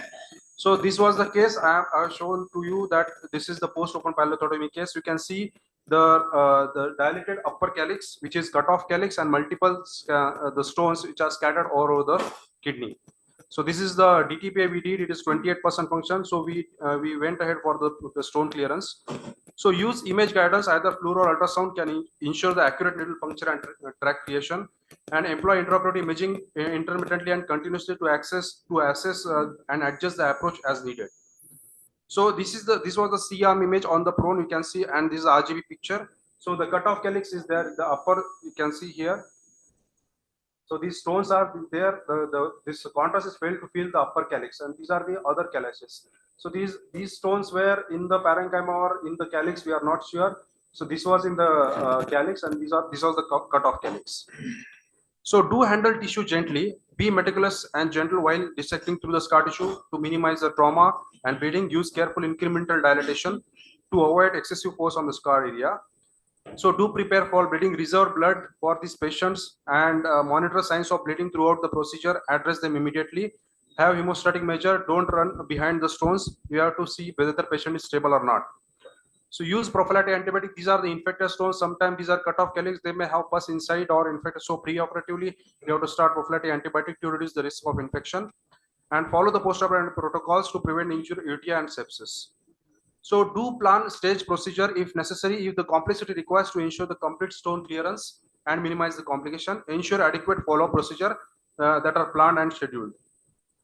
So this was the stone we operated. We did 4 punctures, and even after 4 punctures, the patient was cinematically unstable. So we staged the procedure, and this was immediate post-op X-ray. So there was hemoglobin drop from 14 to 10. So we have staged the procedure. So do monitor radiation exposure. Do communicate with the patient as well as relative the risk and benefit and alternative procedure to the patient. Ensure the patient understands the post-operative instruction and need for follow-up. ensure the adequate post-operative care in the form of to monitor closely in the post-operative care period for the complication like bleeding, infection, and pain. This patient, what we operated, he had a hemoglobin drop from 14 to 10. We transfused 2 units of blood. He had a fever for 1 or 2 days. Then he settled. After 3 days, we removed the nephrostomy and we planned a second stage after 1 month. So this is scheduled to be followed. What are don'ts? Don't perform blind puncture. Don't use excessive force during dilatation because it is cicatrized calyx, and don't prolong fluoroscopy time unnecessarily. Don't ignore the signs of infection, which may lead to sepsis. So pre-operative, intraoperative, and post-operative antibiotic has to mandatory. Don't attempt single stage procedure. What we did in this case, we learned that we have not gone ahead with this. We have followed the stage procedure. Avoid forcing the procedure into single stage if complexity and ultra-anatomy indicate that staging will be safer. Don't overlook the adjacent organs because the ultra-anatomy, the liver, kidney, and bowel injury, spleen injury, they are common. Don't neglect the hemostasis. Don't rush the procedure because of ultra-anatomy, you may land up in the complications. So don't neglect the post-operative instructions for the follow-ups, like we have advised for second stage procedure after 1 month. So the take-home message is thorough pre-op planning, careful intraoperative technique, and comprehensive post-operative care is mandatory are essential for managing these unique challenges presented to this patient. So these are the papers which gives a take-home message that with past history of open surgery, that multiple attempts are required. Greater drop in the hemoglobin, need for angioembolization is there, auxiliary procedure there, prolonged operative time, and low initial stone-free rate. Because this is the multiple attempts and difficulty in the tract dilation because of retroperitoneal fibrosis, require more fluoroscopy and operating time. And except for the routine, apart from the routine PCNL, if you compare to routine PCNL, this requires second look procedure or stage procedure is important. So this you have to tell to the patient and relative that we are going for stage procedure. We should be ready for blood transfusion, the stormy post-operative course.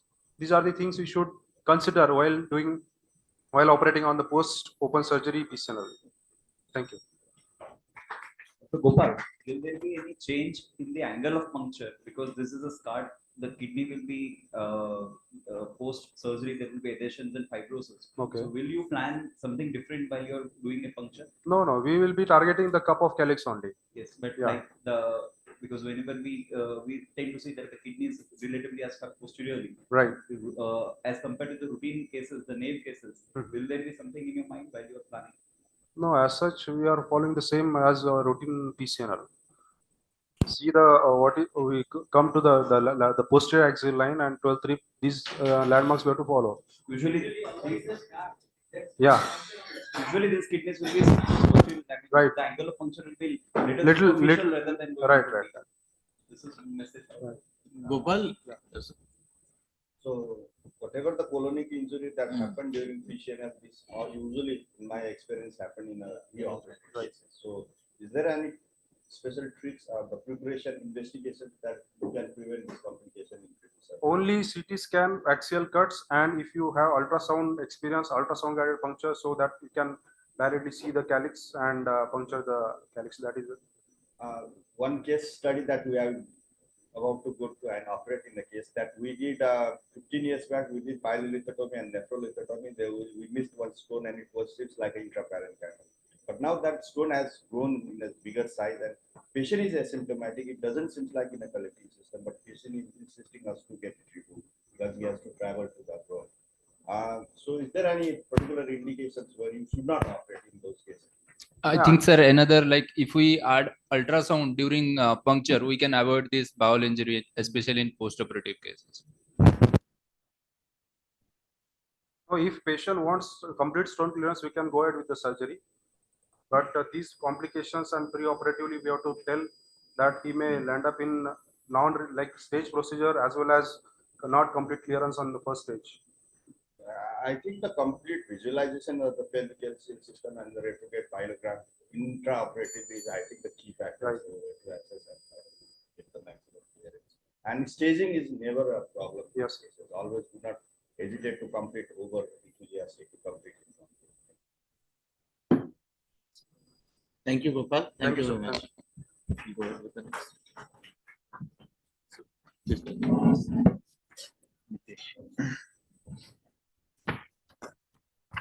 So Dr. Nitesh Kumar. Yes. Calyceal diverticulum. Good morning, good afternoon, everyone. I'll be speaking on Calyceal diverticulum. What is the best foot forward?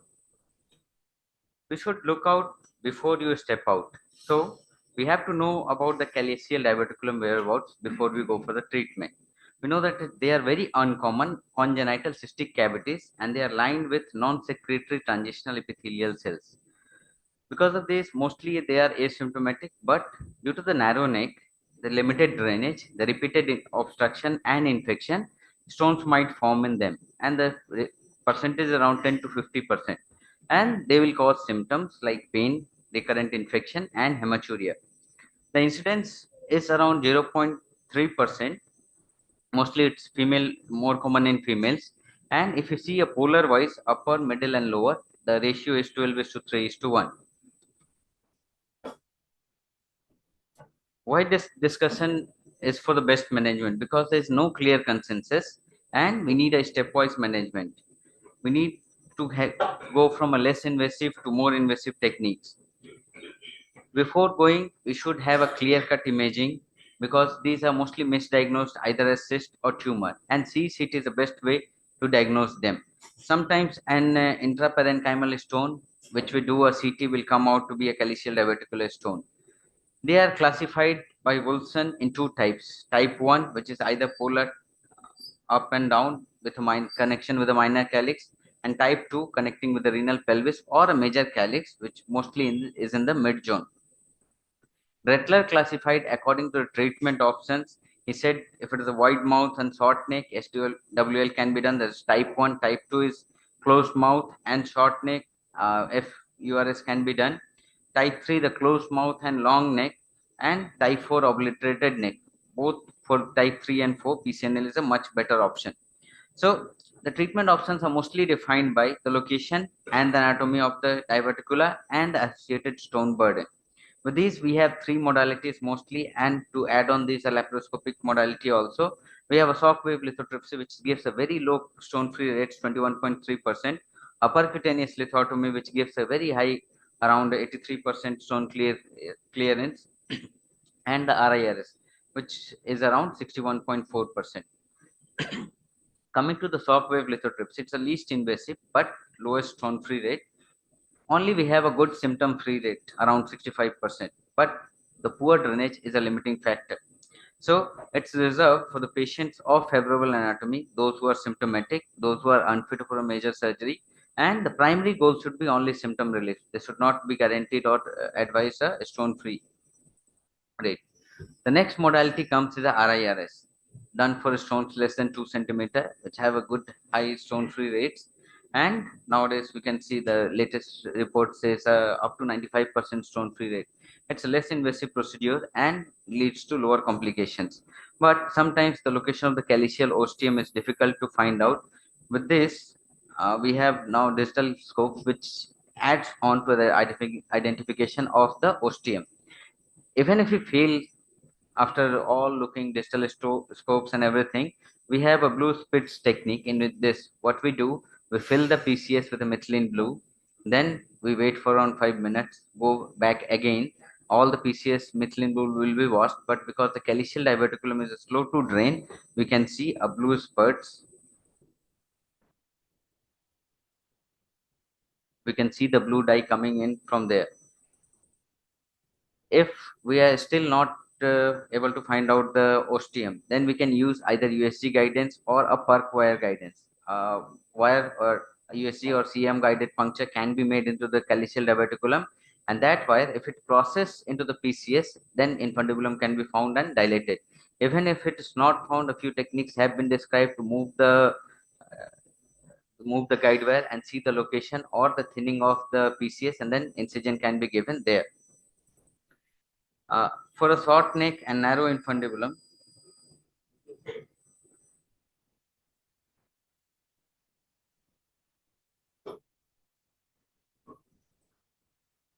in which we can see the stones. Can you play it from the resource?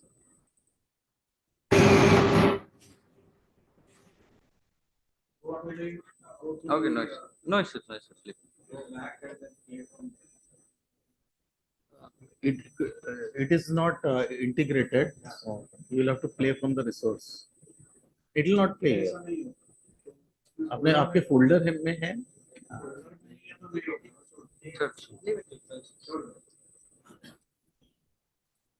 In this, we can see that short neck and narrow infundibulum. The stone is peeping in. We can do a laser incision. We can see the direction or the light of the laser fiber. Either we can cut at a single point or we can cut radially, and we have to be very careful that we do not injure any vessels. Thulium is the best thing to cut because it has a good hemostatic properties.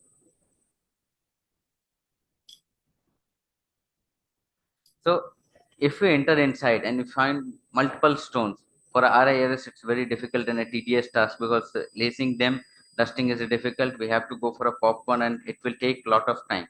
But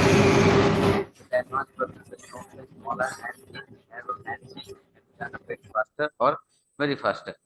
If you have a narrow neck and long infundibulum, as a directed PCNL is the ideal choice, but with inexperienced hand, a small cuts can be given and it can be, the diverticulum can be entered and procedure can be done. But the roads are not smooth always. We can stumble and we have to put our other foot forward or even the hands to prevent any injury to us. Despite all this, we have to think of a plan B because we go in, we think we can do it, upper pole stone, a lower pole stone, nothing is visible, nothing can be done. We have to switch to PCNL, and for a high volume stone, it's better if you go for a PCNL.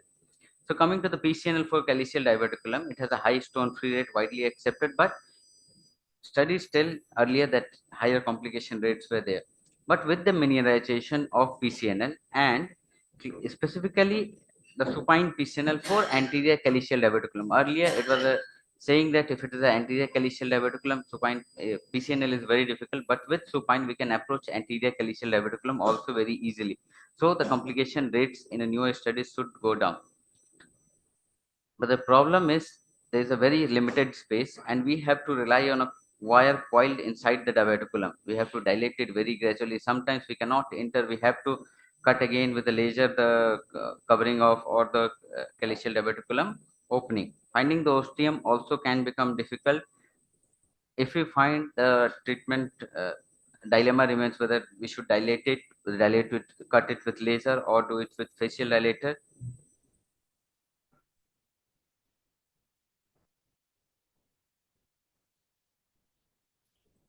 Mid and lower poles are easily accessible for the PCNL, and nowadays upper pole also can be accessed very easily. It's not an issue. Multiple small stones, if they're in a dilated or in the Calyceal diverticulum, makes the PCNL very fast. You go in, by the time you are going in, everything will be washed out and all the stones will be cleared. Parking the guide wire and dilatation is the most crucial step in this. Despite all this, we cannot find the opening, Calyceal opening and the communication. For this, fulguration of the mucosa is needed and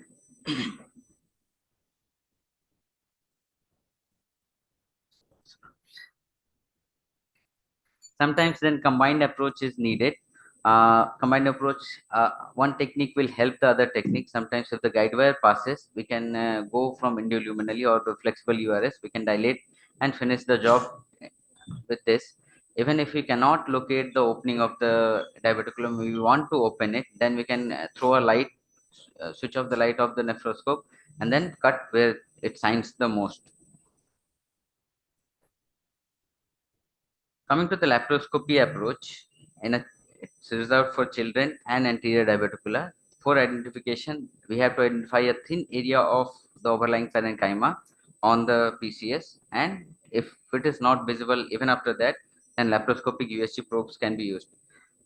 The treatment is simple: direct incision, fulguration, and marsupialization of the Calyceal diverticulum. It helps in least, it's the best technique to prevent recurrences, but it's a more invasive technique. About the fulguration and ablation, can be done with laser and diathermy. It's time consuming. Hardly we can do the complete ablation. So to do or not to do is still a debatable thing because many times we haven't done, nothing happens in that. To dilate, how much to dilate, and it might bleed during the dilatation. Again, the dilatation method. But have you seen, does it remain patent even if you go after 3 months or 6 months? The chronic inflammation and infection, sometimes repeated, these things can lead to transitional cell or a squamous cell carcinoma in Calyceal diverticulum. It's a very difficult thing to diagnose and treat, but we have to be open in our mind that this also can be encountered. Many patients will have metabolic disturbances, so a complete evaluation is needed for preventing recurrences. We have to decide what is the best foot forward.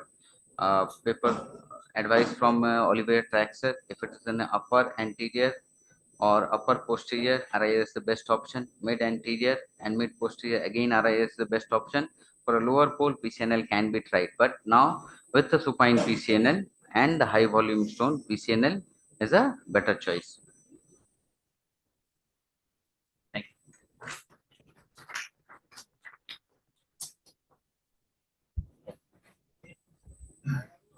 Sometimes we go ahead for surgery with IVP only, we don't do a CT urogram.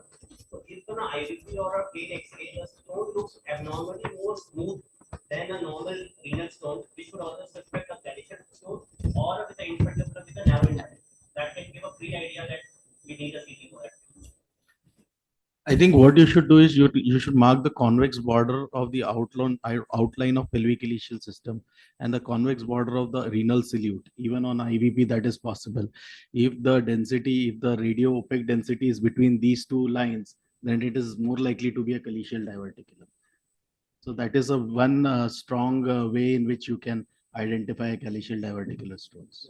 If the stone is almost touching the border. Yes, then it is. Can be Calyceal diverticulum, especially if the rest of the cortex is quite okay.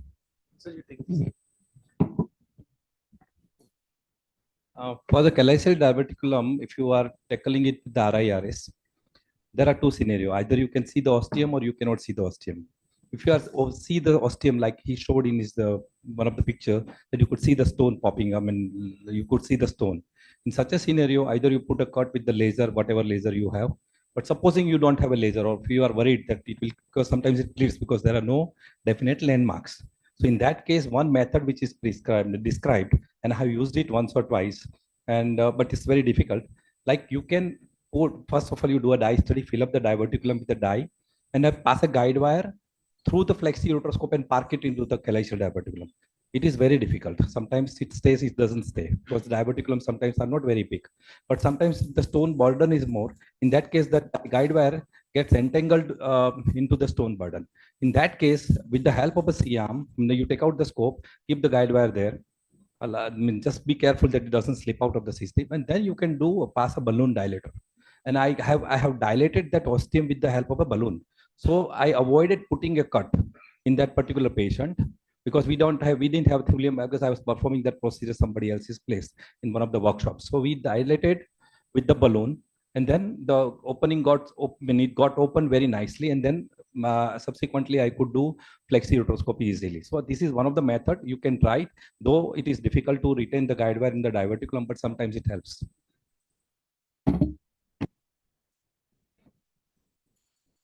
Thank you, Dr. Nitish.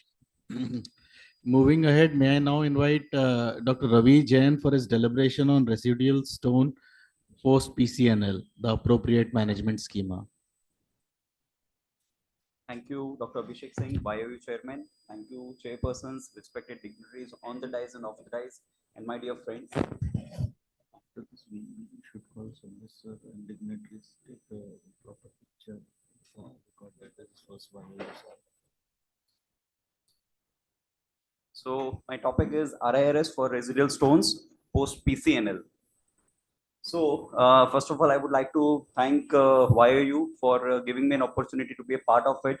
And this was in 2022, and the last successful conference at 2023 when I was a part of the council, and thank you for giving the opportunity.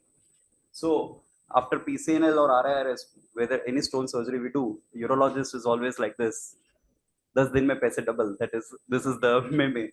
But if there is a residual stone after a stone surgery, then every urologist is like this.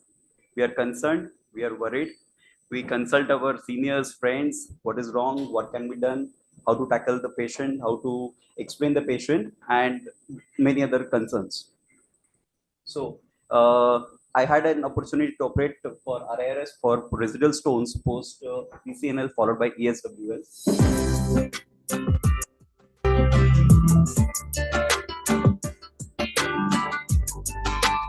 He was a 30-year male. He was supposed to travel. He was supposed to travel.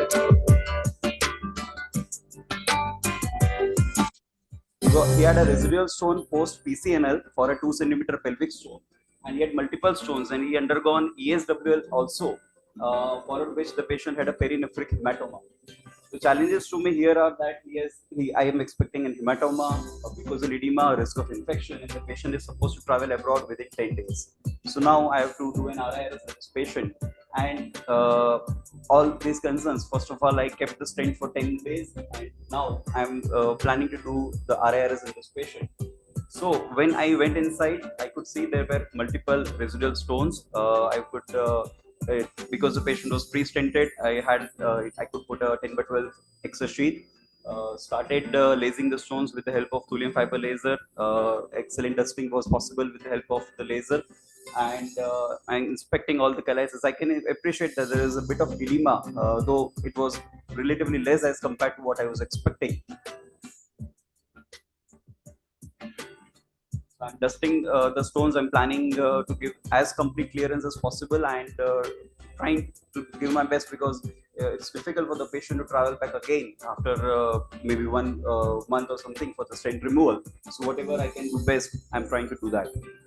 I've basketed most of the fragments, though they are very tiny, and trying for an on-table clearance. So initially I started with dusting and then popcorning, and then few of the fragments I have basketed them out. I'm seeing a complete endoscopic clearance in the picture. There is no significant fragment which is there on the endoscopic view.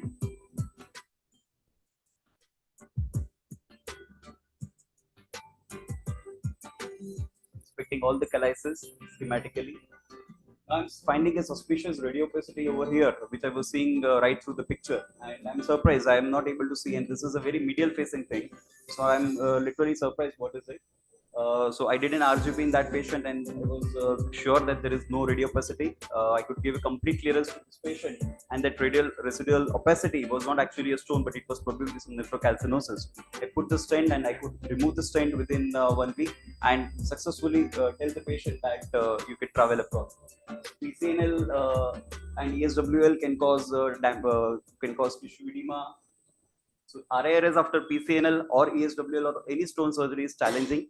We always think about residual stones after RIRS, but RIRS can also be used as a salvage procedure for residual stones. Here's the challenges in this case, where mucosal edema, an expectation of a bleeding, sepsis, impacted stones, and inaccessible or blocked calyces. One of the things which I was very sure that I will, the patient had come to me after ESWL just on the 3rd day. So I said, no, I will keep the stent for at least 1 week to 10 days, and then I will go for the procedure.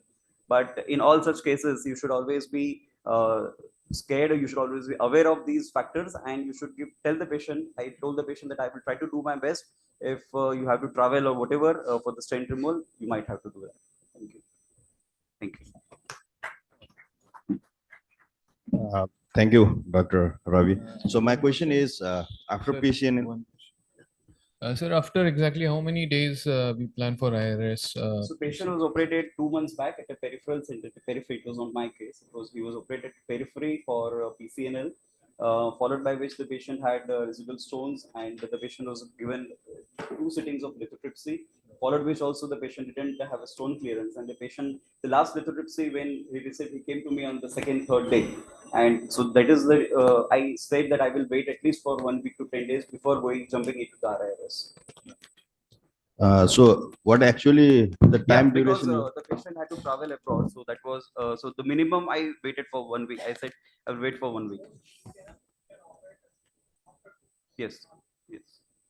So usually the patient will be stented, and the anatomy after PCNL, after removing the major bulk in the Calyceal system, it usually happens to be very easy. as you expected. So I think the staging in a PCNL is not a problem. So you always need to discuss with the patient beforehand that rather to have a complications during the operation, tendency to clear everything in the same goes at times you will end up with so many complications. So taking this patient as a stent removal procedure, very short procedure after PCNL at times is a part of a stone clearance procedure. Thank you. So moving forward, now would like to invite Dr. Vijay Bora. So he's talking on Staghorn stone with difficult anatomy. When do I stop? Good afternoon, everyone. Thank you for the opportunity given. So the topic is Staghorn stone. Should I worry and when to stop? So Staghorn stone is this paper by Nadiad in Arab Journal of Urology. It is classified into three types, as you can see, and type 1 can be managed by one track plus flexible, but I am not agreeing to that. So everyone can manage type 1, 2 and 3. So trouble should never trouble till the trouble actually comes. So you should stop when trouble actually comes to you. So if you are experienced urologist, then there is no need of worry. And for beginners, of course, yes, you should worry about the Staghorn, because Staghorn itself is a complicated problem. So it requires a steep learning curve with good number of cases, good knowledge of anatomy and vasculature of kidney, well orientation with ultrasound and image intensifier, and nowadays a good knowledge of CT scan to plan and execute your puncture for the Staghorn is really needed.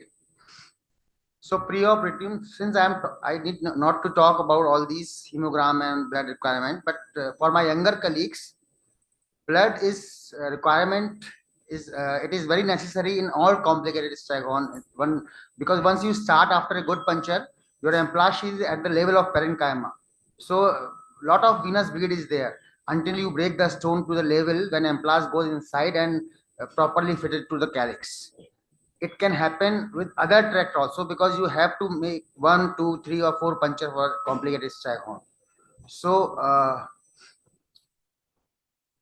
other thing is consent is very important. You all know for standard PCNL consent is on the USI website, but for Staghorn stone you have to take another consent. It is very important, as it will give you courage to stop the procedure at right time, because every time when you are doing Staghorn you try to be heroic. So because it needs multi-stage procedure and is defined in a book, and especially Google also, because patient is coming with Google knowledge. Ultimately it will protect you from unnecessary litigation also. So don't try to be heroic. Stage if it is needed. Keep a nephrostomy in staging. Ensure complete clearance on endoscopy and fluoroscopy, and you should write. It should be written in post-operative notes that you have cleared the Staghorn in endoscopy as well as in fluoroscopy. What sort of further treatment patient needs in future should also be mentioned in your OT notes. So this is all anatomy and vasculature. You all know about this.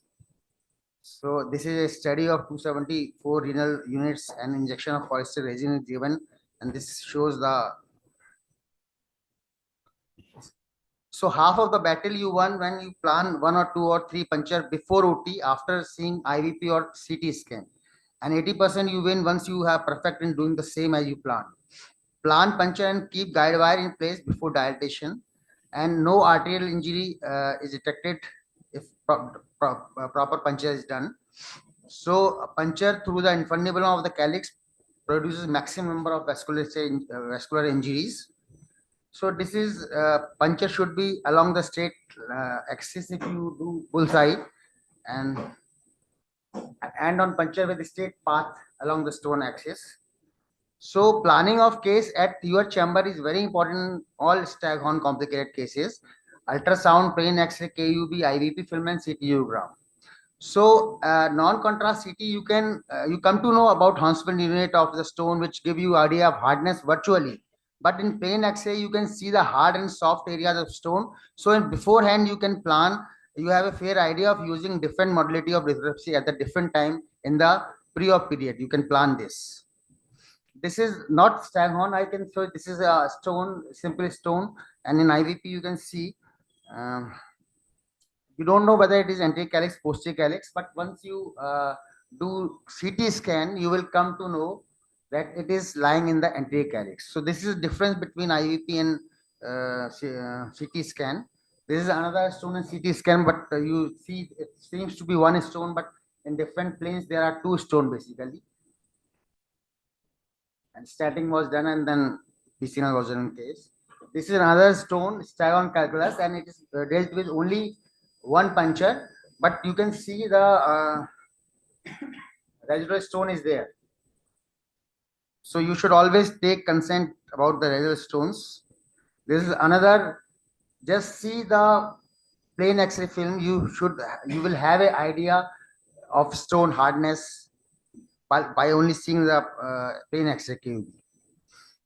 So there is another case where Staghorn was done and the proper planning was done. All three punctures were made, guide wire was in place, and lastly when stone was cleared, you can check it by flexible nephroscope also.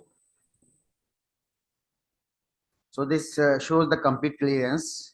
So the Armature PCNL instrument are standard PCNL scope with variety of all accessory forceps and implant sheath. Mini PCNL, you should have mini PCNL and standard PCNL. And if you cannot afford in the beginning, then 18 French nephroscope with outer sheet of 22 French can work as a standard PCNL and mini PCNL both if available. Laser don't work in Staghorns, so lithotripsy with suction device or shock pulse or triology. When to stop? When there is excessive bleeding, when your anesthesiologist stops you. Features of septicemia, because even if urine culture is sterile, but after lithotripsy, lot of bacteria release in blood. So take care of this aspect also. Calyx with narrow infundibulum with large stone burden. So no need to worry. The exposure of good number of cases should be there. Good instruments should be there. Go with the proper planning and execute it confidently. Never hesitate to convert it in a stage procedure if something wrong happens, and never hesitate for the help with colleagues or seniors if needed. Thank you. Thank you very much.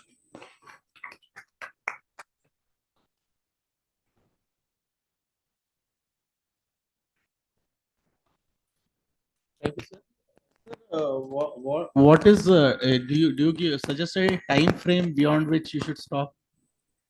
See, that all depends on number one, bleeding, and that all depends on your anesthesiologist, or whether you are doing it in general anesthesia or spinal anesthesia. But the time frame is between 1 to 1.5 hours. So beyond 90 minutes, typically it becomes unsafe.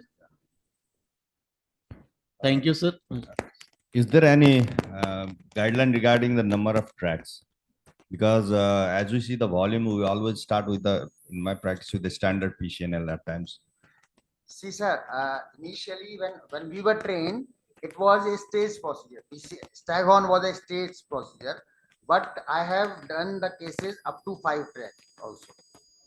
So I think track is no limitation. If one track should be our normal standard PCNL track for Staghorn, rest other track should be mini PCNLs. Thank you. Any questions from the floor? So you make your track initially. You create one track and do. See, I plan, and I make either 2 or 3 tracks initially, if it is a complete Staghorn. Okay. Moving ahead, so we'd like to invite Dr. Kandar Parikh. He doesn't need formal introduction, and he's a master in flexible ureteroscopy, and he's today enlightening us on stuck scope in the ureter. How do I come out? So it's a really challenging place, and you become panic in the OT when it's stuck, it gets stuck in the ureter. Dr. Kandar, please. Very good afternoon. Thank you very much. And today is a friendship day. So my warm wishes to all my friends sitting here. May the friendship of this fraternity go a long way. I start this case. This is a simple looking upper ureteric stone. This is NCCT picture. You can see that there is it looks like an impacted stone in the upper ureter.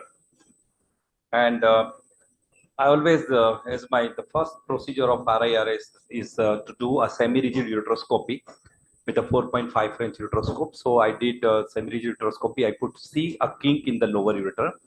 And then I did a dye study. You can see that, you can appreciate the kink here. I hope you can see that kink.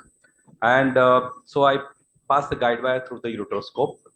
The guide wire could not go beyond the stone. So it got entangled in that particular upper ureteric part. I tried to push a ureteral access sheet, but it was not possible because of the kink. So I decided to backload my scope over the guide wire because the guide wire was parked up to the stone. So I backloaded the scope, and this is the picture. Can you please play the video? And you can see there is a stone, impacted stone. This is a Accessory reusable digital scope from Karl stores. And the idea was to disimpact the stone by segmenting into multiple pieces, push it into the kidney. So you can open up the kidney. If necessary, you can put a stent and come out and deal with the stones later on. Or you can go into the kidney and further make a further dusting. There was no access sheet, so I could not dare to take out all the fragments because of the kink also. So I finished that particular part. And then I told my assistant, who is a urologist, and I told him that, okay, now you do some kind of manipulation in the kidney, learn how to do RIRS, and then put a stent and come out. So this is how we, I left the operation theater after I finished this stone. And after 15-20 minutes, my assistant came to my consulting room and told me that, sir, they are calling you in the operation theater. When I went there, I asked my assistant, he says, sir, I'm in a position to go into the kidney, but cannot take out the scope. I've been doing RIRS for almost now from 2007. So this for the first time I was facing a situation where the scope was not coming out. I said, I got scrubbed. We did a dye study, ureter was good. We put a guide wire through the ureteroscope, tried to take out the double flexiscope. It was not coming out. It was coming out up to the lower ureter, but it was not coming out. So we were in stuck. Now, supposing if you are in this position, what will you do? Abhishek, what do you think? Of course, not you. You let me ask some young guy who is just novice to ureteroscopy. Anybody from the young audience? Ravi. Try to pass a guide wire along with the use another like 4.5 microscope. You try to pass a guide wire to the uterine orifice that might just disengage. Or secondly, leave the uteroscope there, flexible, come out. Yeah, so initially we thought that, okay, I read some papers in the past also. So they says that you just wait, just first of all relax, because this was a flexible uteroscope in the patient's body, very VIP patient's doctor's relative. So even I was sweating that how can I take out this scope? Otherwise you'll have to open up and do something. Or as he said that we wait, you have to wait, right? But saying this is very easy. But to do it actually in reality in a private practice is very, very, very difficult. So we waited, we gave deep anesthesia, and we waited for almost half an hour. Then we tried, but we could see that the entire ureter was pulling out, but we could not take out the scope. And I was very, very gentle doing that also. Otherwise, probably you can completely, the ureter can come out. So then in that case, then, yeah. So what we do, you can see the scope here. The scope was not coming out beyond this point. So what next? In that case, this was a situation. Why this happened? Then we started thinking that why this happened. Then suddenly I realized that there is a possibility that there are some stone fragments which have come down and got at the level of that particular kink. So it was not allowing me to come out. So the diagrammatically you can just understand that there is a scope inside the ureter. I was trying to break the stone, multiple pieces came down at the level of the kink. So it was not allowing this scope to come out. So what I did was that you can see now the scope, and then as I said, we could try to pass a 4.5 French ureteroscope, because so the point is that you should have a possibility of having a 4.5 French ureteroscope in your private practice, because it's a male patient, very already 8.5 French ureteroscope is in the ureter. Now to go beyond by the side of this ureteroscope is also not very easy. So 4.5 French ureteroscope, I am inserting, you can see the tip of that ureteroscope in the lower ureter. And then you can see that the scope is going up. for the safety, we inserted one guide wire through the scope. So that in case something happens, if I have to come out, my guide wire stays inside. And we prepared for the open surgery also. And then you can see that, as you say, that we tried to pass a guide wire through that 4.5 inch ureteroscope in the ureter. It was not going beyond this point. You can see those, the guide wire. And then you can see a small fragments in the ureter. Can you appreciate the fragments in the ureter? So I could reach up to the stone. We fragmented it further, and then finally my scope got out. Now you can imagine that, and this is a final RGP picture. You can see there was some kind of extravasation in the upper ureter because we tried to push the fluid with little more pressure because we have to insert 2 scopes in the ureter. So you can see little bit of extravasation in the kidney, that level of the pelvis. Otherwise, everything was fine. And then we could put a double J stent. So the take-home message for this is that CT IVU, now generally we depend largely on the plain CT KUB. So in the impacted ureteric stone, I think it's better that if you have a CT IVU, most of us rely on NCCT. I also do the same, but that is good. I mean, that is not enough. Probably CT IVU could have told me about this kink also, so I was mentally prepared. Secondly, you should do a RGP, retrograde pyelography, before you initiate in an impacted zone. You can expect this kind of kink also, so you are mentally prepared.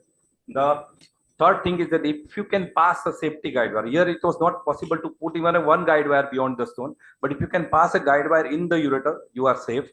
The third important thing is that, which is most crucial, is that when you are in the ureter, you have to be very careful about the size of the fragment you are leaving behind. Try to produce a very, very fine dust. I'm using a thulium fiber laser now in the ureter also, though it is controversial by someone, but you can use it if you know the correct setting. You can produce a very fine dust. So this problem may not you face. And finally, if you have a possibility of putting a ureteral access sheet, probably it will be a lifesaver. And 4.5 French ureteroscope. I think everyone in their armamentarium, young boys, it's a lifesaver, because many difficult cases of RIRS or maybe the lower ureteric stone, it is possible to put a guide wire through it, or you can put it without having difficulty, and you can deal with the situation. So this is how I dealt with this. This is the only case I have faced in my entire practice of now 28 years. First time I have faced this problem, that the scope got stuck, and it was extremely a difficult situation for me at that particular time. So if you have any questions, I'm open to answer this question. Thank you very much. Thank you. Sir, if you are facing a difficulty in reaching up to the stone with the 4.5, what will be your next strategy? And I was praying constantly God, and God is always with me. I know that. But supposing it was very difficult, then probably we would have. You can. The one way which is advocated is that you may probably send the patient back into the ward with the scope in, the one which I demonstrated last time when I conducted for the Complicon. Then maybe you can think that after 48 hours or 24 hours, the ureter will dilate further and it will allow my scope to come out. That is one. Second thing, when I was breaking the stone with my 4.5 French ureteroscope, I was constantly worried that I will damage my Flex XC, which is costing 15 lakh rupees. Flex XC, okay? So, but I was prepared to do it, because I mean, we cannot afford to have a complication in a private practice. So it was at the risk of my scope also, but we did it. The third option is that you can open up, and then try to put an incision at the level where the scope got stuck, and maybe you can put a ureterotomy and take it out. The fourth, yeah, sorry. Yeah.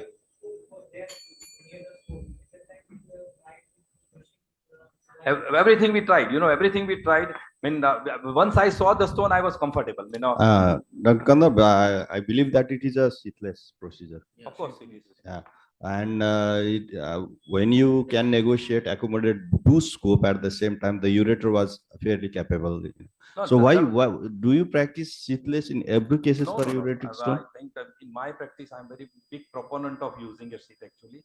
So I put sheath almost in every patient. Yeah, that is one of the lesson I think that these junior most our young urologists should carry. A sheath is always safe for even a ureteric stone. As you said, that the fragment invariably will be flushed back, and it usually when you are having RIRS and you are putting your scope forward and backward, you always have a gritty sensation. There is stone fragmentations always they accumulate in between the scopes, And when we have such a big stones with edema and multiple kinks, I think putting a stent and coming back again and relook surgery would have been the prudent in this case. And second is that if the ureter was so capable, Sorry, I yeah, couldn't understand. Relook surgery means?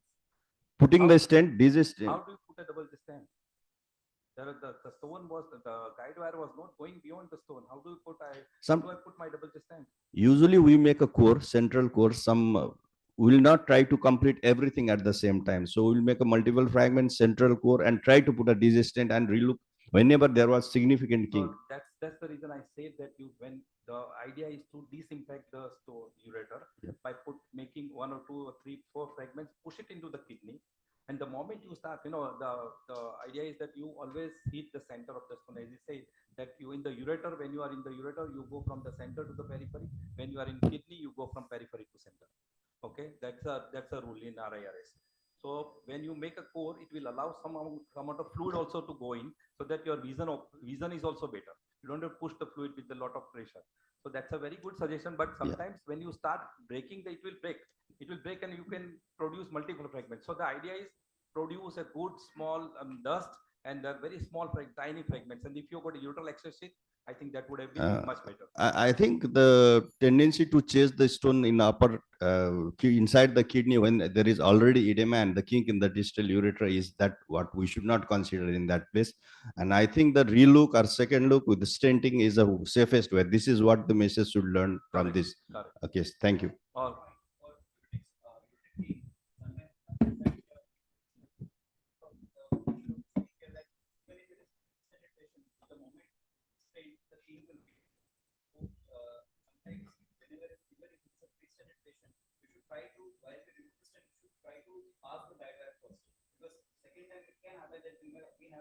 That's probably possible only if the kink is in the lower ureter. If the kink is in the upper ureter, if you try to pull out the guide wire, double J stent, and you try to negotiate it, probably your stent is lying in the lower ureter, so it is not possible. Correct. All right. So on that note, thank you very much. Yeah. Thank you. Thank you. Moving, sir, we'll take it. We'll take your comment. If it was a female patient, I faced this. I want to give this tip to you. Twice in last 24 years, I've had trouble with a large ureteroscope, 8 and 10, 10 and 12 in that year. When it was a female patient, I had no choice. I had no seniors left over that. Only because it was a female patient, I could take my finger into the vagina, could hold the lower ureter completely because the scope is palpable to you, and then under vision you could bring it out after putting jelly and all that.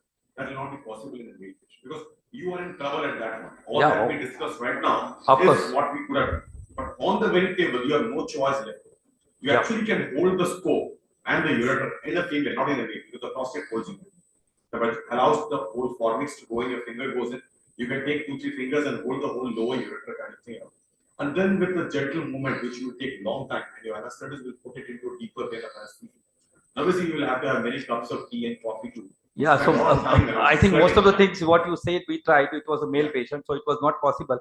But while you're pulling the scope out in an impacted scope, you have to be extremely gentle. Otherwise, you will pull the scope with the ureter. Yeah. So just be careful about it. You have to rotate on. Yeah, we tried all the methods. We gave a head low position and whatnot. Even my assistant suggested to you do this. I did that also, but unfortunately nothing worked.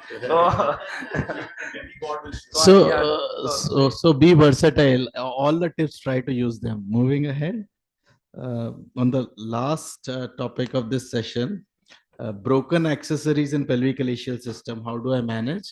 From Dr. Munipriya from Sri Lanka.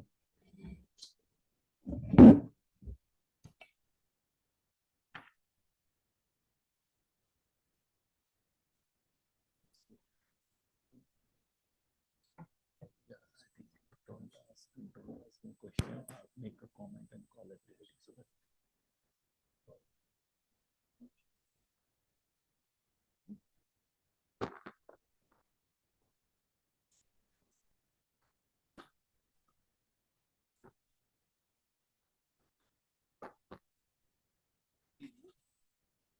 Good afternoon, everybody. Good afternoon, Thank you very much for Dr. Abhishek giving me this opportunity. So, my topic is broken accessory in pelvic calyceal system what do I do next?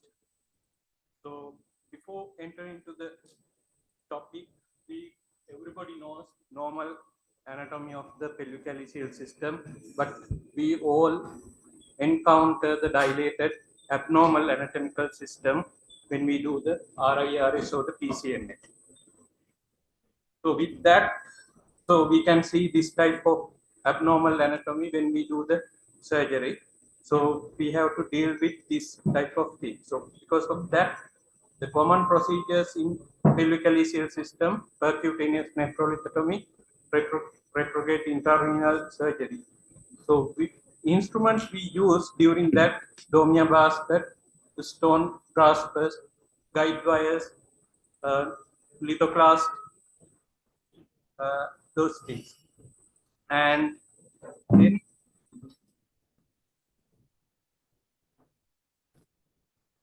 so when we come to the incidence of this, the breakage of the accessories, there is no adequate data in statistic to say this, how frequent these things have happened.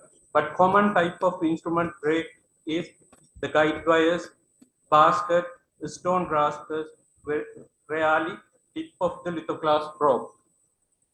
So what are the causes for breakage? The mechanical factors, the excessive force may be there. So other thing is the improper handling of the instrument. Then instrument design and the material of the instrument. Then procedural factors, that is complex anatomy and the prolonged procedures. Immediate management strategy. What do I do next? So first thing is, don't panic. Second one is, do not do anything can do more harm. Then what we do? Initial assessment, identify the broken instrument and its location. Then assess the patient's stability and the potential complications. Then we have to decide what is the what we do for next. That is depend on the factors considering the type of broken instrument and the location, patient condition. Then we have to think about the risk and the benefit of the immediate retrieval versus conservative management.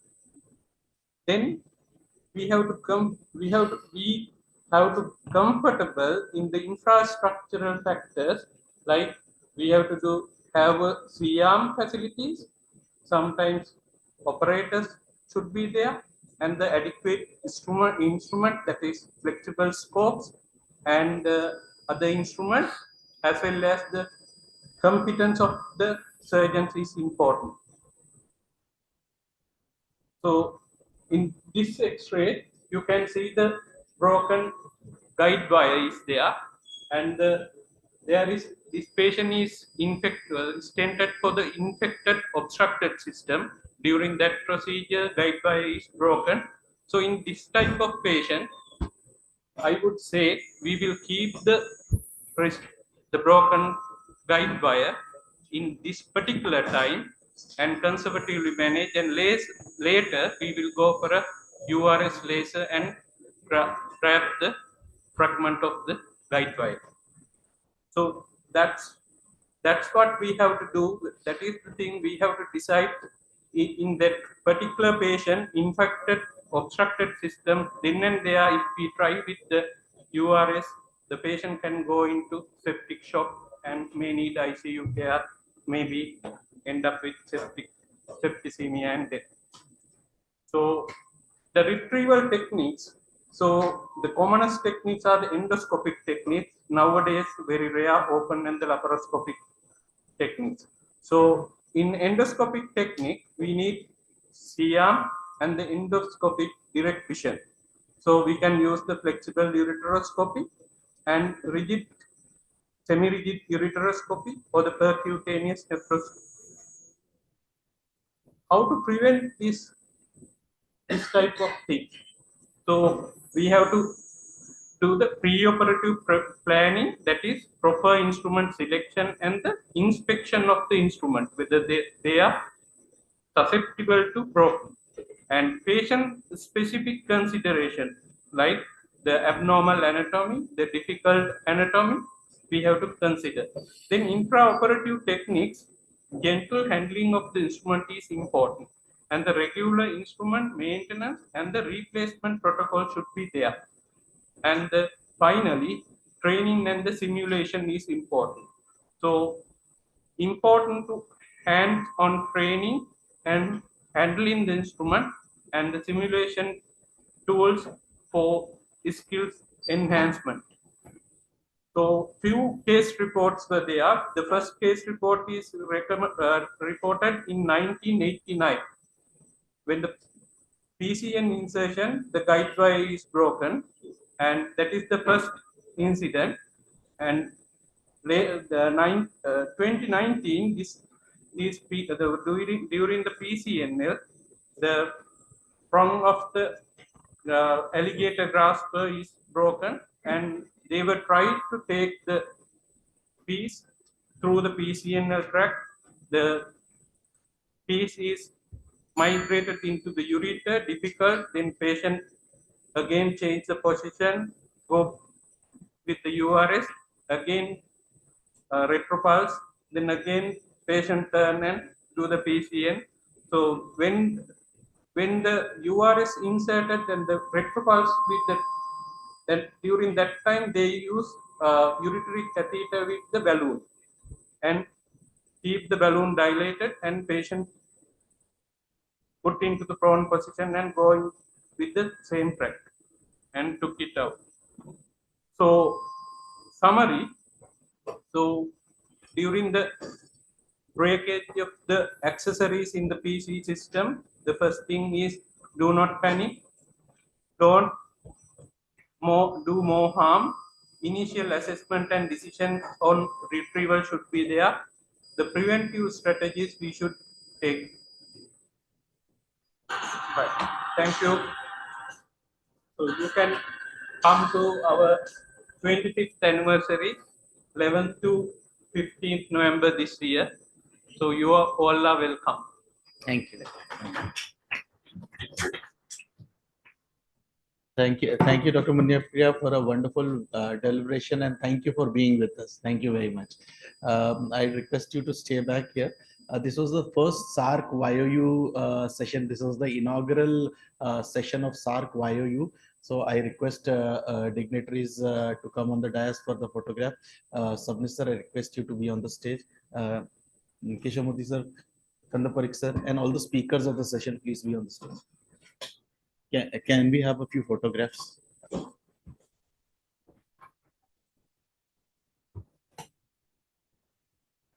Dr. Manish.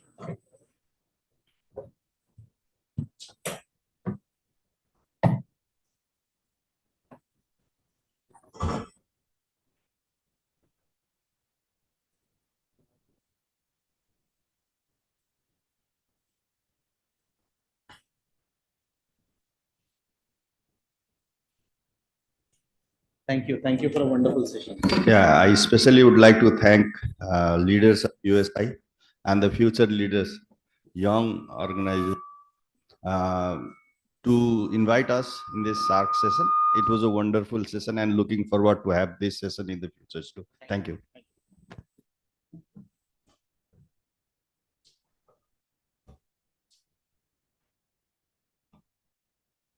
Is Dr. Yashasvi there? Okay, Rohan, you can.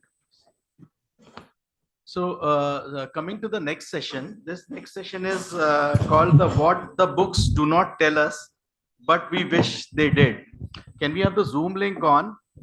And this is actually was conceived by Kannan sir, and during a meeting at MPUH, I asked him if he could do this in YOU, and he readily agreed. Because of a health issue, he's not with us, but he's there virtually. I am barely his mouthpiece and would conduct this session. We tried to do 4 or 5 cases. I would do it in 25 minutes and leave 5 minutes for the program. Okay, so can we have the Zoom link? can we just connect to Kannan sir? Sir, are we audible? Yeah, you are audible, Dr. Abhishek. You are audible. I'm hearing you, but are you hearing me? Yes, he's in.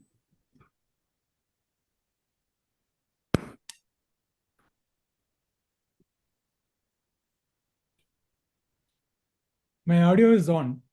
Yes, sir. So, sir, can we start with your kind permission? Yeah, please go ahead. Yes, sir. Thank you, sir. So, presentation, please.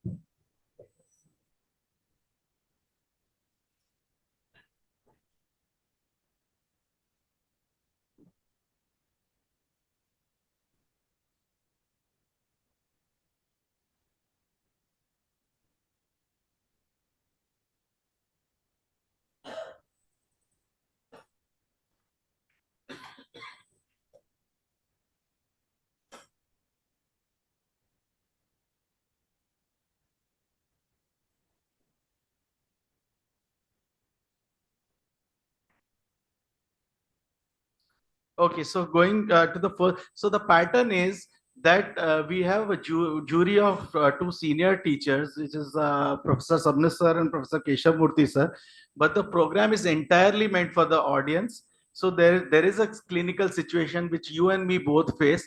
Identify yourself and tell us what you want to do. You can shift in front. Please make sure that we have mics all around. Every question we are going to deliberate at 5 minutes for about 3 minutes, and then finally the jury will give us what they think should have been done. So,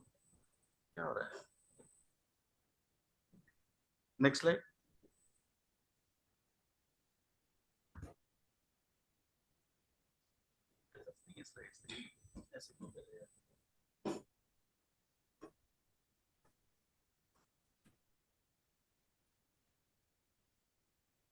So 23-year-old unmarried man complains of trouble itching inside the urinary passage near the root of penis and 3 ants crawling inside. What do I do? The patient tells that there are ants crawling inside my urinary tube at the root of penis. You've done the basic investigation screen, urine, cultures, everything okay. Basic urine routine looks okay. What is the possibility? So, okay, so that is a that is a good point Dr. Raman is trying to make. We all see such kind of patients. Jalan ho raha hai, darad ho raha hai, cheetiya chal rahi hai. Yes. Please identify yourself and then speak.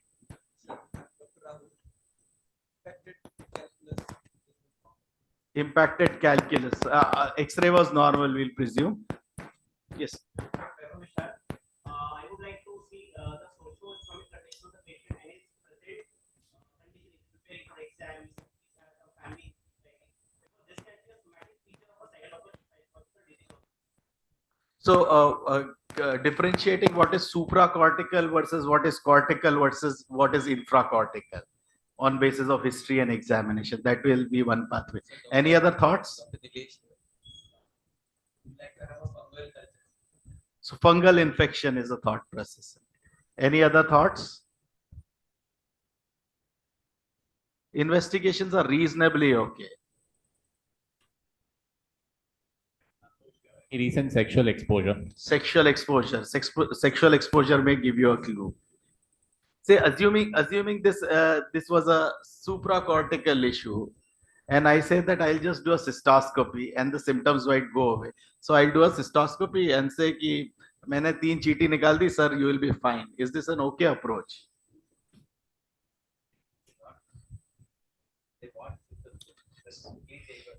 So देखने के बाद will the issue be sorted out? Usually not. So if so one good point is that everybody agrees a cystoscopy is not going to answer the question. Sir, first we'll let the jury tell what they feel, and then we'll ask Kannan sir. Sabnis sir and Keshamurthy sir.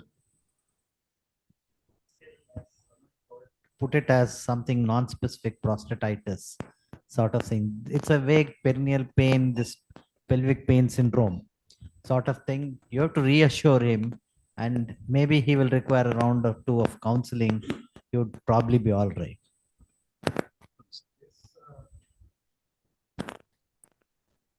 Often you never know whether these patients are is there some organic problem or functional problem. But you don't label as a functional unless and until you do some investigation further. You are 100% sure that there is nothing. So nothing wrong in doing transrectal sonography. Give some massage, he will be happy. Do cystoscopy, again he will be happy. And in spite of that, if he is telling that still there is something which is crawling inside, then you have to accept. Then you keep asking him whether it is a red ant or a black ant. What do you think? You have to also be functional. You also have to keep in the same language. So he will, this doctor is very good. So because there is separate treatment for red ants and there is a black ants. So you have to keep on asking some questions. What to do? So Kannan sir, your thoughts on this situation? Dr. Abhishek, I appreciate your responses, but we have to understand one thing. See, this is the way that patient has described his problem. See, it is his way of, I remember one music teacher showing the musical notes as a way of describing his problem. So it is his way of describing the problem. Okay. The next thing I want to say is, it is not cystoscopy. We all forget as urologists that it should be urethrocystoscopy. So it cannot be just cystoscopy. You have to see the urethra from the meatus. One of the valid suggestions when I posed the question exactly 21 years ago in Ahmedabad, one of the valid suggestions was kindly look for, somebody made a suggestion because this particular question contains the first word, first line shows unmarried. So his sexual exposure is a point. Possibly this man had a sexual exposure which he was not willing to expose. One of the suggestions was, if you do a urethrocystoscopy carefully, you may find some wrinkles because this site is very clear. It cannot be a stone, which is there for a long time. His site is very clear, root of the penis. Possibly look for some wrinkles at that site. Possibly if it can be trichomonas. If it is trichomonas, the treatment of choice is metrogel. It is not azithromycin or doxycycline, which is usually the cause. So that is the point. These are valid questions even today. I asked this question to one of the young urologists recently to check whether this program is still valid. Yes, he had the same doubts. Please, your inputs. So the point being, whenever the different people have different expressions, that doesn't mean that he's supracortical. Rule out everything that is infracortical, then label him supracortical. Do the necessary investigations.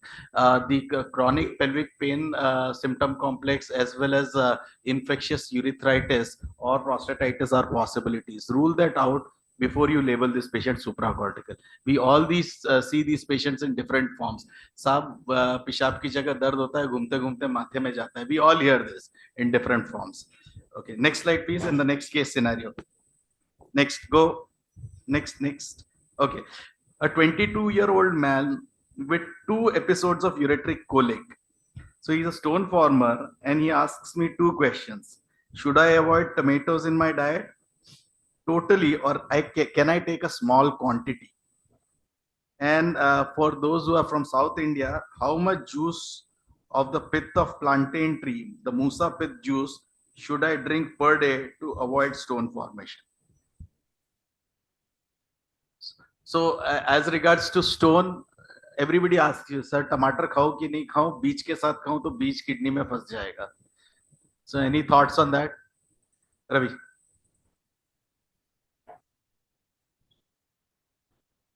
First of all, I'll counsel the patient that stone disease is a multifactorial disease. Depends upon your predisposition to formation of stones. No one can change that. No, but tomatoes. So he The can. eternal question is tomatoes. Even if he stops having tomatoes in his diet, we cannot assure that he will not form stones. So certain things have to be taken in restricted quantity. Tomato is one of them. But yes, he can eat, but in restricted quantity. Even if he's not going to eat, we cannot assure him that he's not going to form stones. Okay. Raman says it depends on stone analysis. No. So basically, assuming that he's an oxalate stone former or oxalate has something to do, would you avoid? Should he avoid tomatoes or not? Yes, sir. Nitish. Not be completely avoided. We can take what they do, they stop bringing tomatoes in the home or stop putting it in the curry or they can put in the curry, but not eat as a salad. That's my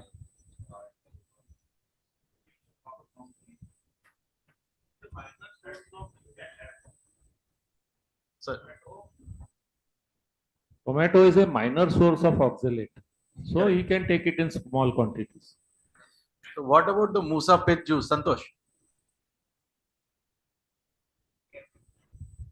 I think as far as I remember, the Gary Curran nurses study paper didn't show that dietary modification of vegetables made any difference. And I think adequate hydration and decreasing salt, these are the proven things so far. So I won't particularly advise anything about vegetables. Sneh, during your residency, you must have heard you would have been asked, should I have the Musa pith juice or not?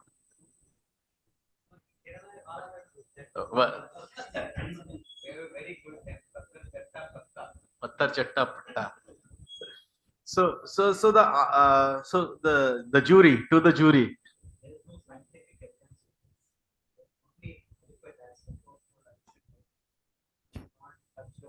Direct correlation. Some people, if there's high protein diet, they advise them to reduce that in form of non-vegetarian food. Other than that, there is nothing much. These vegetables don't make too much of a difference. Kannan sir, your comments? Yeah, see, basically, these are suggestions by the senior physicians, and they even write it in prescription to the patients because they are the people who see the patients first. Don't take tomatoes, take a lot of this vadathandu juice like that. Okay. But we have to, I saw this material you're showing, but I just want you to see another thing in the net from byjuice.com that it should not be taken. See, today, what it was 20 years ago and what is today, the difference is people have this Nyan from the Google. Long back, it was Dr. M.K. Mani who has said very categorically, tomato has nothing to do with the stone. And Dr. Fazil Marakar, who has done a lot of original work on stone disease from Kerala, he said Musa pith juice is known to cause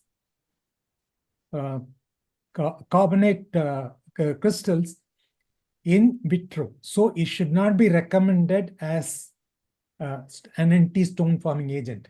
But today with the Google Nyan, if somebody quotes the byjuice.com, just see that, where it says that tomatoes should not be taken. And if somebody comes and says, you are advised and I have taken, but according to the Google, it is not there. Where are we legally supported? Your earlier reference or this reference? So it's still a valid question. Still, we don't have a clear answer. Sir, I think if you do a detailed literature survey, the literature is pretty clear that tomatoes have oxalate, but the content is very less. And now it is for you to only decide that how much oxalate should you be taking, as opposed to something like spinach or nuts, where the content of oxalate is extremely high. The content per 100 gram of oxalate in a tomato is very, very less. So, so it should be discretionary. You should never say no to a tomato completely. Rather, it along with lemon forms some citrus part, which can help. And then there was also some work by late Dr. Fasil Marikar, and this particular paper also says that there's some advantage. It prevents nucleation of calcium oxalate stone. But you can say this is not going to, I think a good path will be, you can say that you can have it. It definitely doesn't have a lot of disadvantage, but whether really it will convert it into into you being a non-store former is difficult, because the quantum of it is difficult to decide. How much quantity, how much duration. They have this banana plantain stem. We tell them that it does not harm you, can continue to take. But if you ask me, there's no benefit from that. You can continue to take. Correct, whatever. sir. I think that is a good middle path, Reggie. So another interesting situation: 24-year-old married woman for 1 year complaining of burning sensation on contact with semen of the husband. So every time they have intercourse and the semen drops on her introitus, she has severe burning, and that is disturbing their relation, virtual near non-consummation of sorts, and all the workup is negative. Dr. Raman, we have the expert.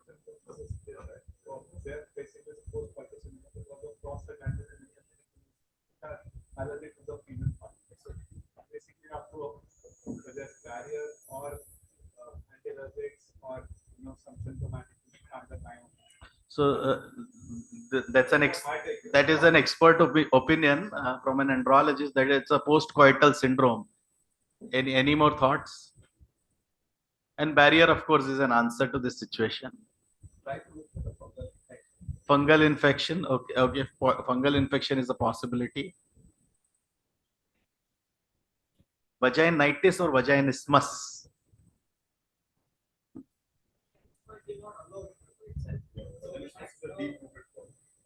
So it is less likely to be vaginismus. Cervical erosions. If they use barrier and don't get this symptom, then it is not vaginismus. Any thoughts from the floor? Can we use precoital application of xylocaine jelly and see the result? Precoital application of xylocaine. Interesting thought, sir. Only burning, sir. To say that also when the semen drops. So post ejaculation thing. Are either whether the pH or there is something which is sensitive to this. Correct. And that is giving burning. So best answer is the condom intercourse and check whether it is appropriate or not. Right. And if there is an issue of this, then IUI or something can be done. Correct. But till such time to tide over the crisis, recently married. Correct. Recently married, the condom intercourse is the answer. Yes. So, Kannan sir, we have a discrete answer for this situation. It is something known as semen allergy or seminal plasma hypersensitivity syndrome. Barrier contraception is an answer. Oral antihistaminics, as Dr. Raman suggested. EpiPens, if it is really a strong kind of a thing. Desensitization treatment. You can desensitize these patients. You take the semen samples, dilute it, and then after dilution, application of small quantum to the introitus every time can help you overcome this situation. And as Sabnis sir was suggesting, IUI and ICSI would be an answer to the fertility part of the problem. So this is another interesting situation. 32-year-old woman brought to the emergency with a triage, history of fall asteroid, sustaining urethral injury extending to bladder neck. She is having her menses.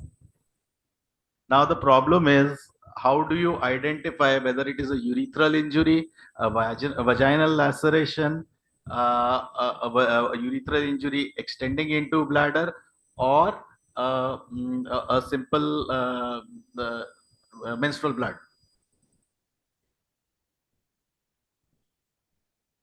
Sir, Sanjay Pandey, sir. Vaibhav.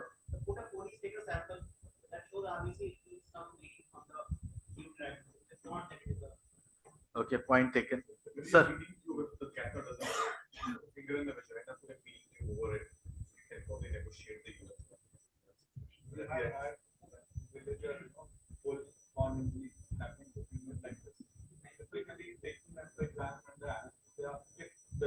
examination, like Mm. disturbing is the best, because then you also do something alongside. Examination under anesthesia is a good suggestion. Will give you a lot of idea. So when you not be continuous, then observe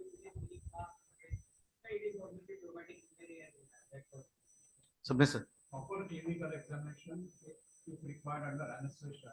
You will give a clear-cut idea, and at that time, if required, you can do diastole, you can do cystograph, you can do so many things. Whatever, depending on what is the thing. But clinical examination is about many of the things. Kannan sir, please share your experience, Kannan sir. So the issue was, yeah, we looked at the patient under anesthesia, but it was continuous bleeding. We're not sure. See, according to her, she used to have periods for 7 days, and that was the 3rd day of her period. So it was very profuse. Bleeding, whether it was continuously from the injury or from the menstrual flow, we could not make out, because you try to pack, clean, irrigate, whatever we do, the bleeding continued.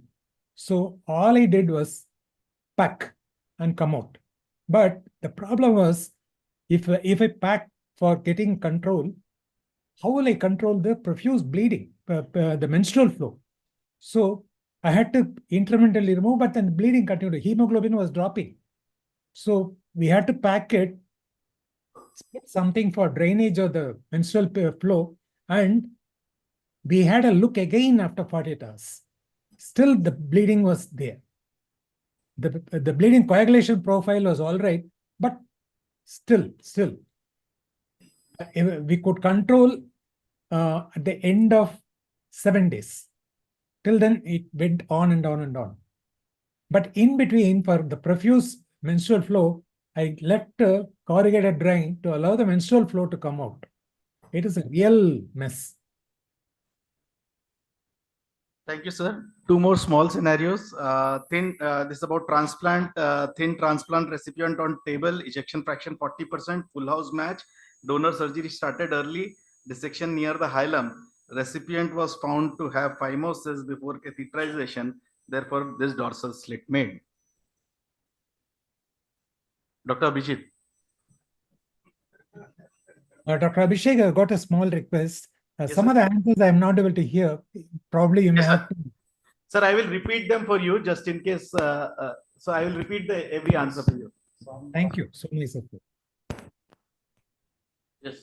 So, sir, it is very difficult to understand that the donor surgery has proceeded so long and the recipient is still at the catheterization phase 1. But this has Okay, happened. but this has happened.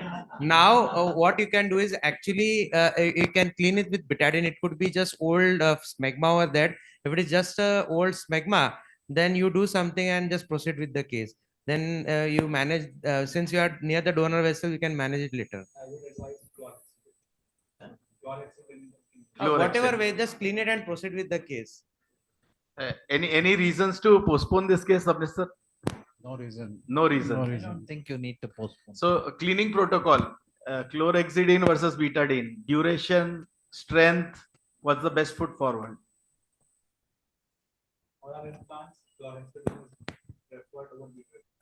Whatever now on table, you have to clean it properly, thoroughly.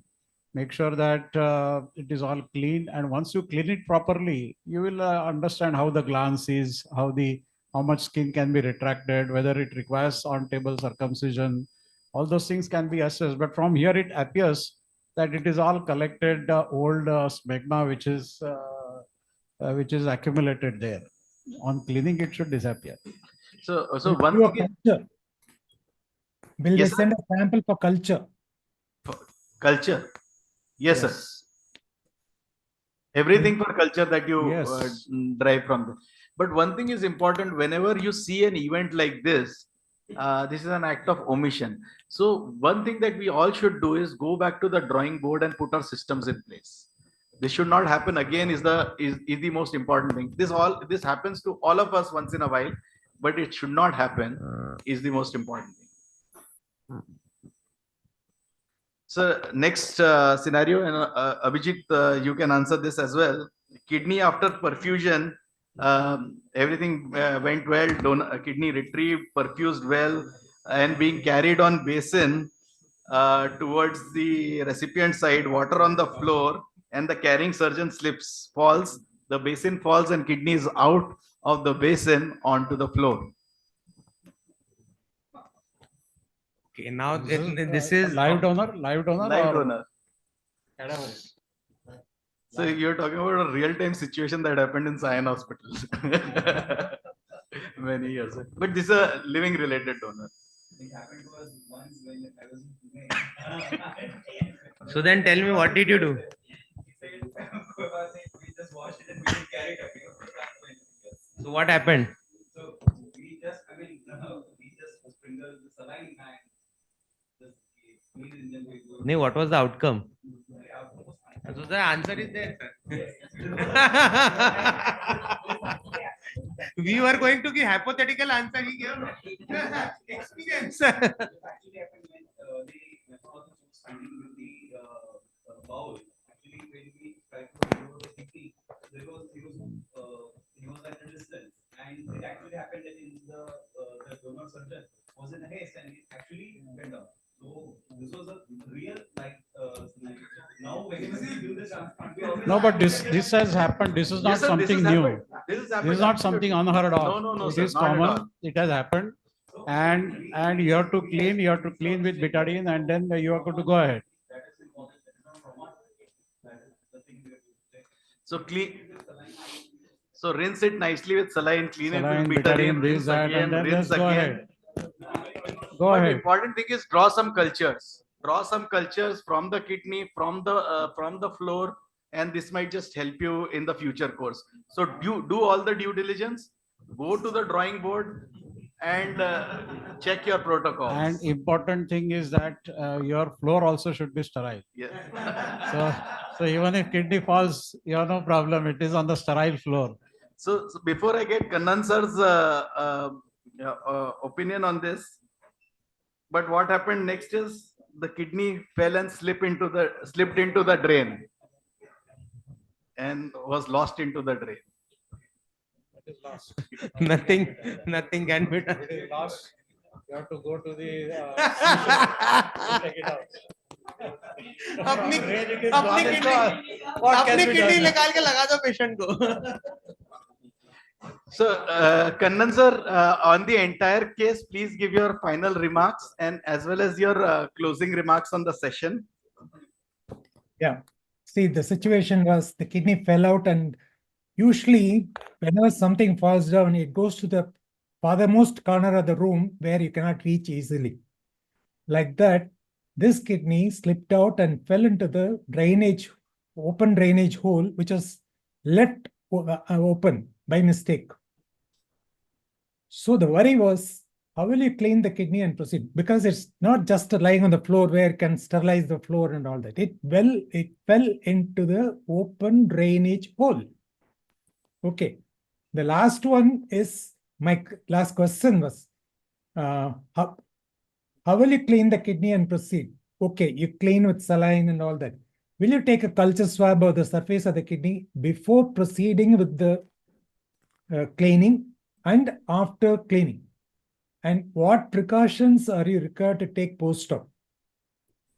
Suppose there is a fever, continuous fever, post-op, post-transplant, how will you manage?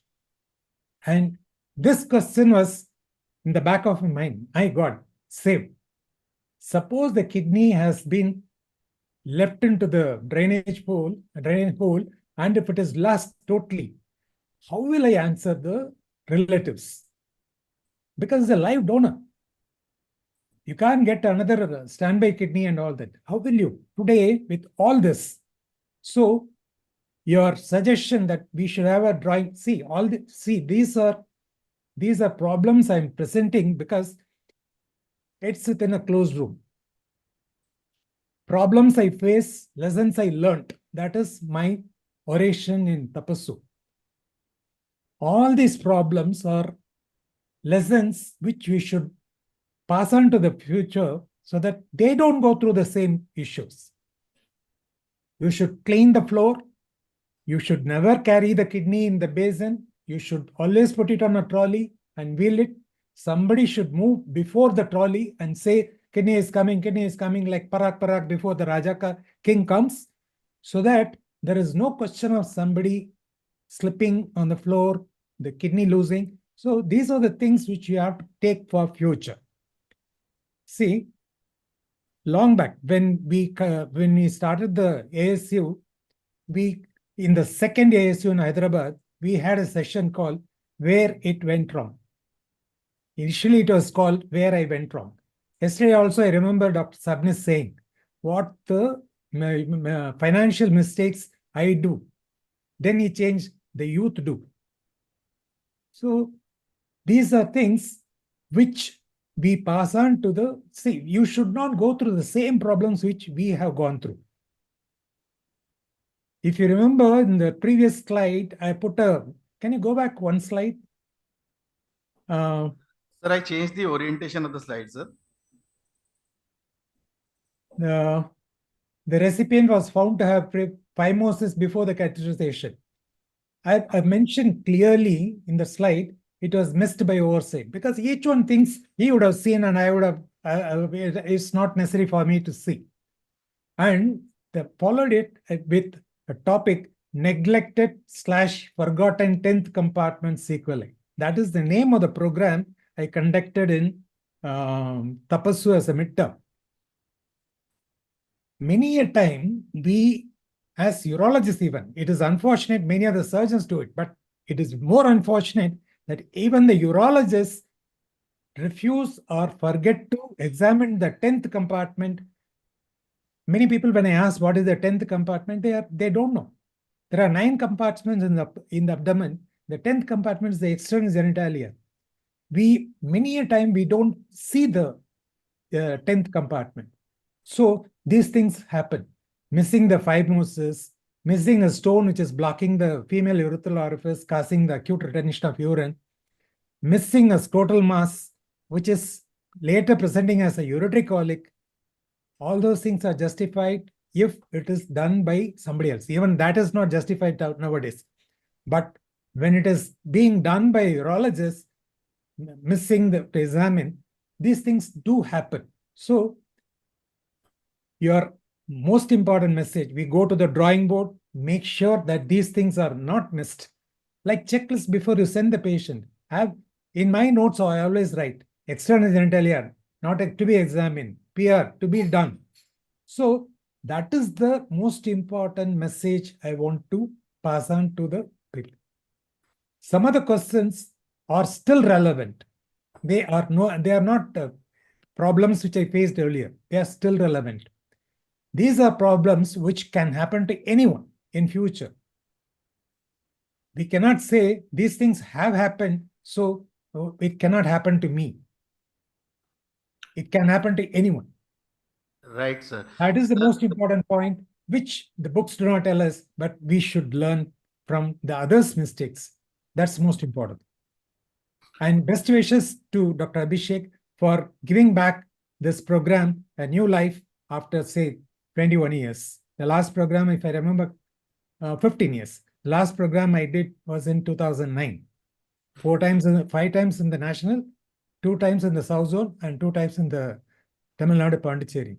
We have given a rebirth to it after 15 years, but many of them are still relevant. Thank you very much. Sir, this was a fantastic session we had. And I remember you conducting this session. Dr. Kannan has conducted this session in USI, and it was always a very popular. And there was from Madurai, there was NS Raja. They were conducting this program. Initially started in South Zone, and then it was brought in USICON, and it was a most popular and a most well attended program. And that's why now I'm extremely thankful for joining us and conducting this session. Thank you, sir. Thank you. Thank you, sir. Now I call upon Dr. Nishant and Dr. Deval and Dr. Sanjay Paul to conduct the next session.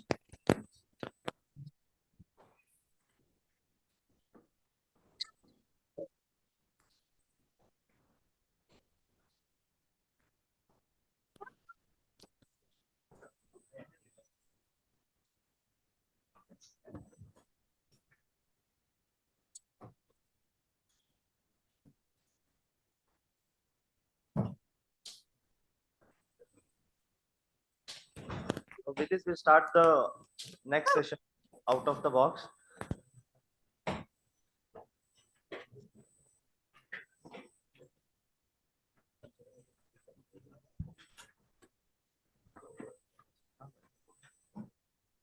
So we all have in our experiences some unpleasant problems and unpleasant responsibilities. So we all should have some hobbies to overcome this. I call Dr. Syed Raza sir to talk on how photography helped me walk with the milestone on my neck.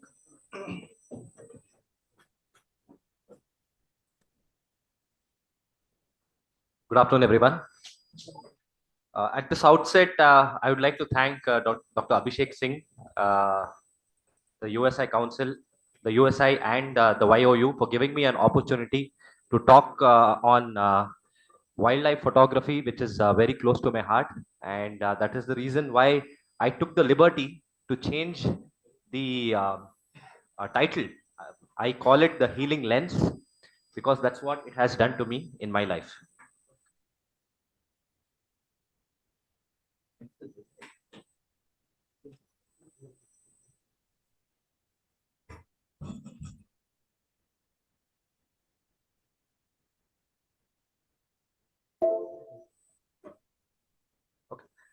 Now, hobby is something which we do at our leisure.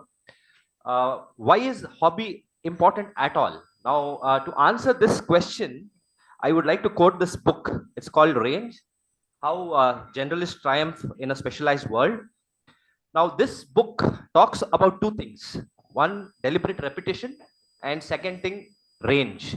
Now, what is deliberate repetition and what is range? To further elaborate, the author compares two legends in the sports, in their respective sports, That is, one is Tiger Woods and Roger Federer. Now, Tiger Woods, right from the age of 3, he's played golf. All his life, he's just held a club with his hand at the age of 3, and he's just played golf for all of his life.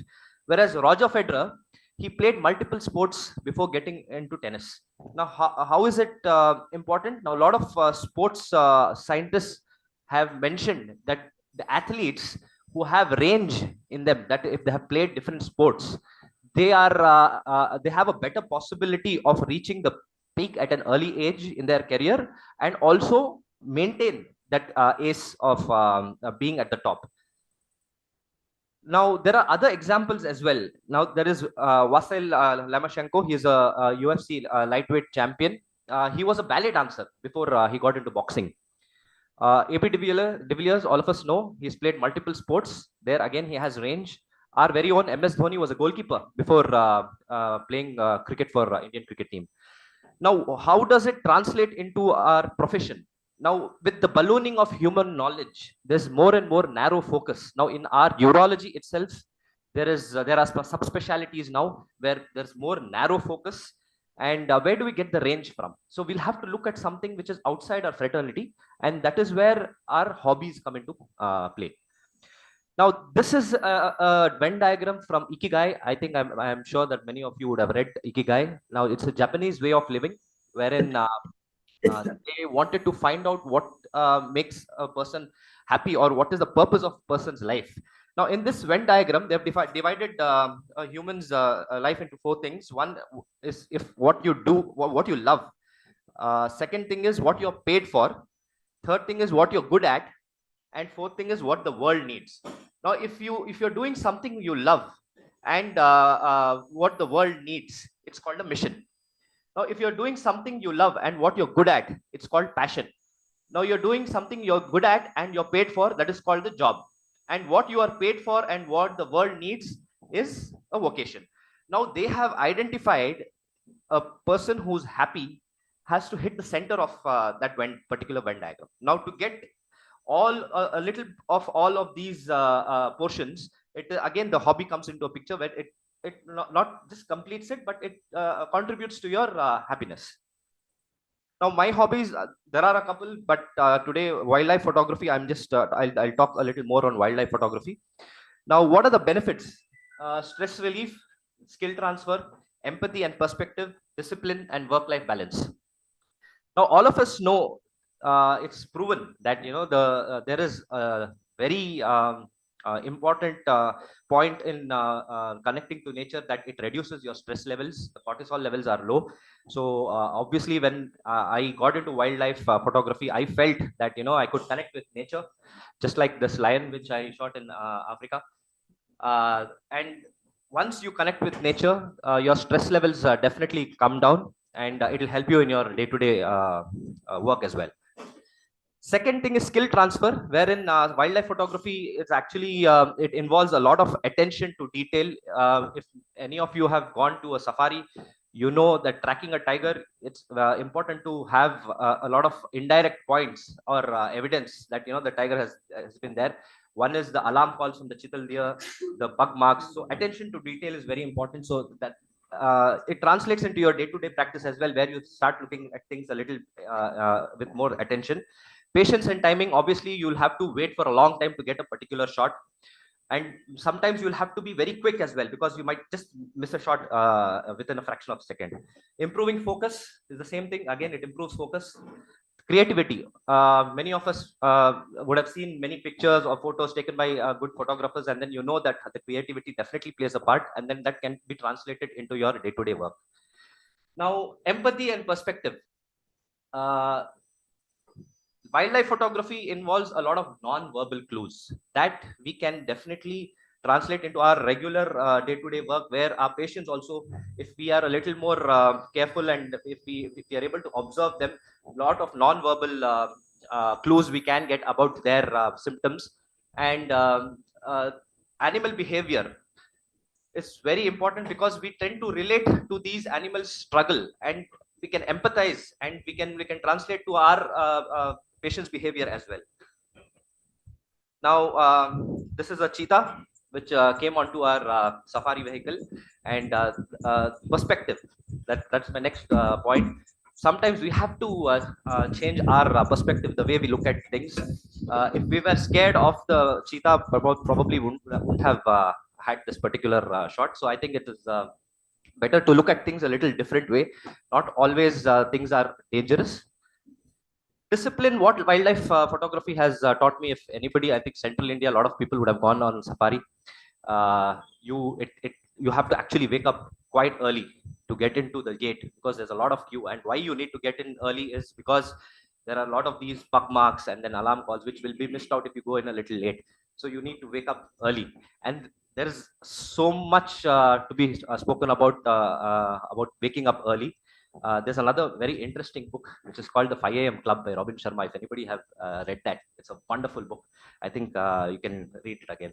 And work-life balance, obviously you have to take regular breaks. Otherwise you'll end up like this person. And wildlife photography has helped me to take regular breaks. Now, all of us have superheroes in our lives, from which we wish that we had some sort of a superpower, or what we have learned from our superhero. I have a few superheroes in my life, so I'll introduce them to you. My first superhero, can you see the superhero? Yeah, so it's a beautiful leopardess. It's just hiding there in the bush. Okay, now what the leopard has taught me is, it has taught me adaptability. Leopards are wonderful, my favorite cats to photograph, and they have taught me adaptability. They have right from climbing the trees to ruling the land, from the harshest temperatures of Spiti Valley to our neighborhood right around us. So this picture was taken by me on a recently concluded trip where we had gone to Bandipur. This leopardess had decided to come and give birth to cubs right at the quarters of the forest office. So that the leopard knows how to adapt itself to the surroundings. Our second hero, a pride, the tiger. Now what the tiger has taught me is to be courageous and to block out all the negativity in life. Now this is a picture where one taken in Kanha National Park and one in our Kabini. I'm sorry about the clarity. I don't know, it's pretty clear in on my laptop. But you can see that the tiger is not at all bothered about the safari vehicle, like coming on to the track. It just keeps walking and does its work, blocking out all the negativity. It's not bothered about who's there. and goes about doing its regular work. Now, the same tigress, which looked at us from a very far distance and then decided to come close to us when it felt comfortable. Obviously, the animals need to feel comfortable, and then they are not bothered about what is around you. And that is what the tiger has taught me, to block out all the negativity and just be courageous. I was blessed to have photographed tiger in many instances. So a majestic animal to be photographing in the wild.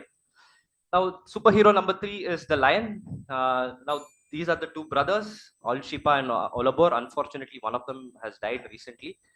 What the lion has taught me is the leadership qualities. Unlike tigers, lions are not solitary.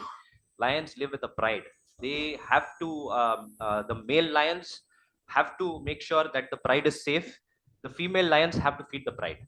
Shout out to all the ladies. Now, without them, I think we will not be able to manage our children and our mothers or spouses. Shout out to them. Unless, and it's only possible as long as we back them.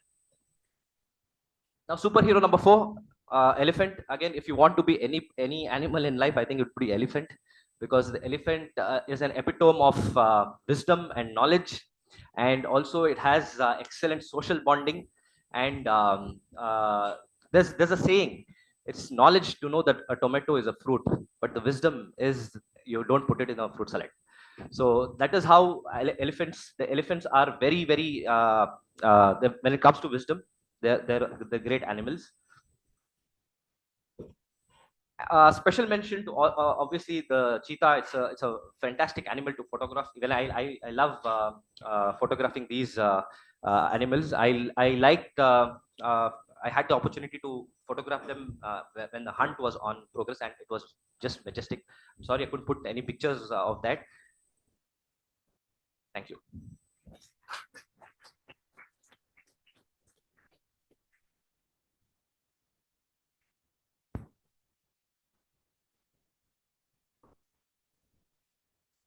Next speaker, how I become an entrepreneur, my story with Red Pine Scopes.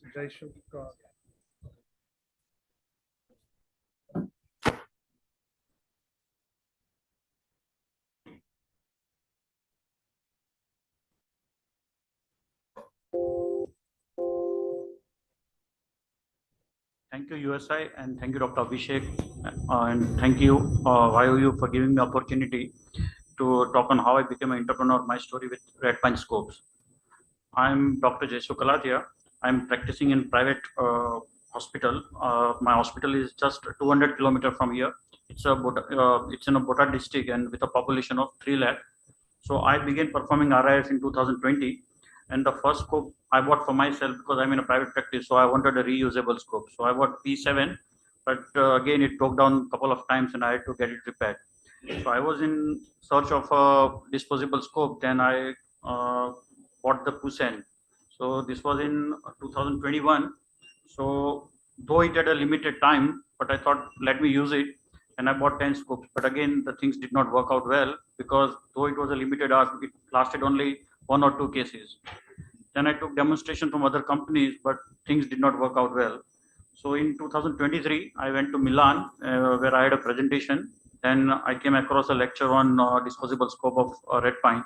So I visited the booth and I saw all the products from Red Pine. All the products from urological armamentarium were available, including flexible cystoscope, ureteroscope, nephroscope. So I took the demonstration and I really liked the product because the vision was excellent. So I inquired about getting the product to India, but they told me that as the Chinese guys are not allowed the visa because of it was a post-COVID era.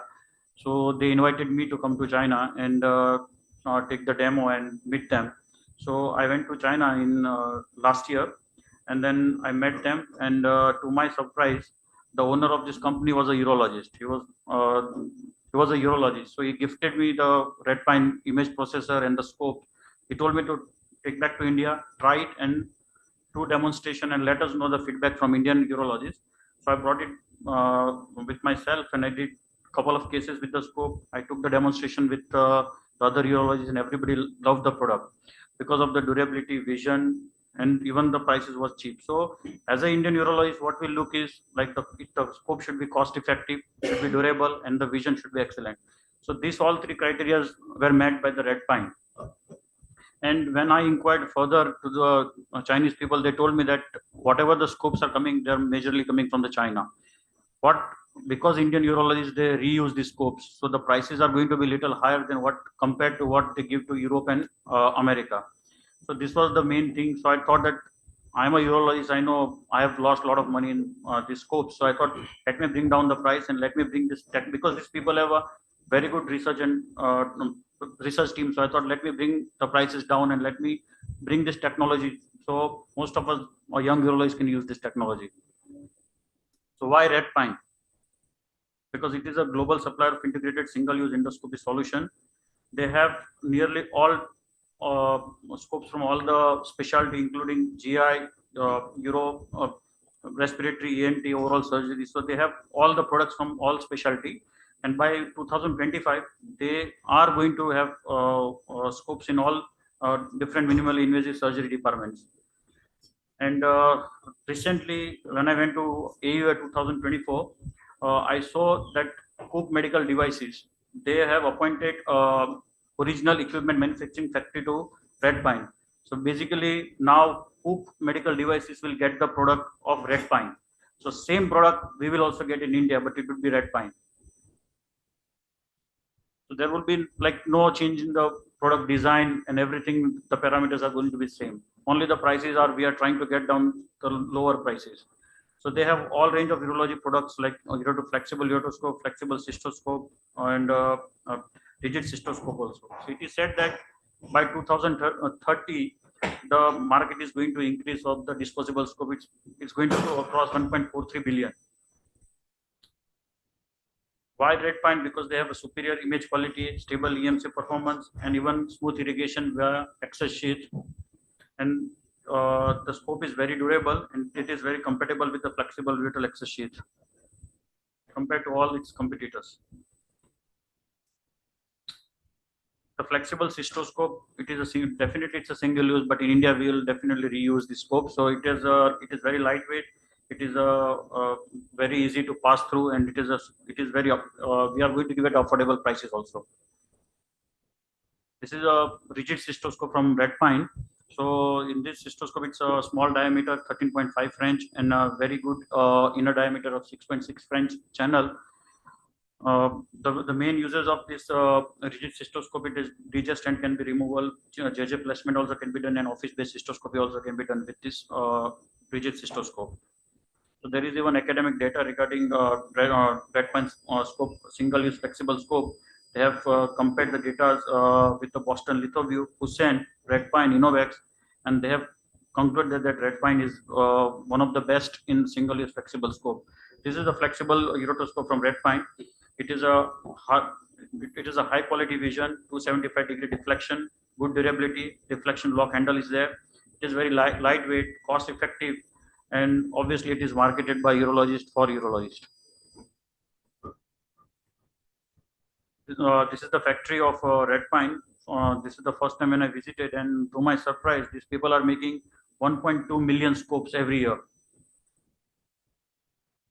This is the picture. So inside the factory, all the sterility they are maintaining. So this is the video which not going to hold just because of the time limit. So this red pine was they started this red pine in 2015 in Gonzo. It has all the C certificate, FDA certificates, NMPA certified. More than 400 people are working in the company, and with 7,000 plus square meter area, and it is already present in 50 plus countries with more than 2,000 installations across different hospitals. They have investment from different companies. So there is a huge R&D in this company. They have participated in all the major conferences all over the world, including Europe, America, Australia. Some of the unique promising feature of the red pine, they have this bright tip.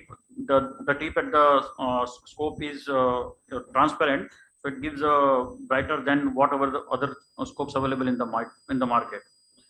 These are the images. There is the images are enhancement, so there is minimal least details loss.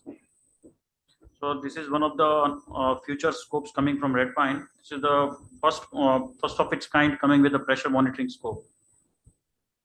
This is when we are doing EC-IRS, that two endoscopes working on the same system concurrently for the complicated cases. This is also one of the innovations going to come up in the future. This is the enhanced band imaging from Red Pine. This already they have launched in the recently concluded Eurofair in Singapore. This is the artificial intelligence in the scope. This is going to be the first innovation in Red Pine, where you can see the moment you put the scope inside the pelvic calyceal system, the stone would be located. So you know your target, exactly which calyx the stone is there. This was from the Eurofair. Dr. Vinit Gaur has posted a video on LinkedIn for the artificial intelligence. So thinking about technology, think Red Pine. Let the future be promising. Thank you.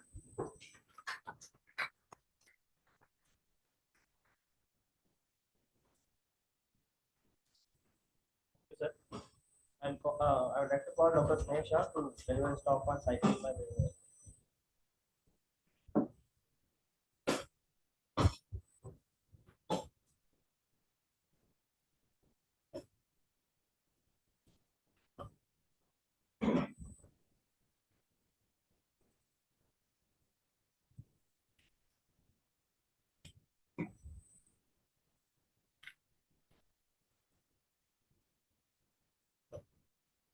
Good afternoon, everyone.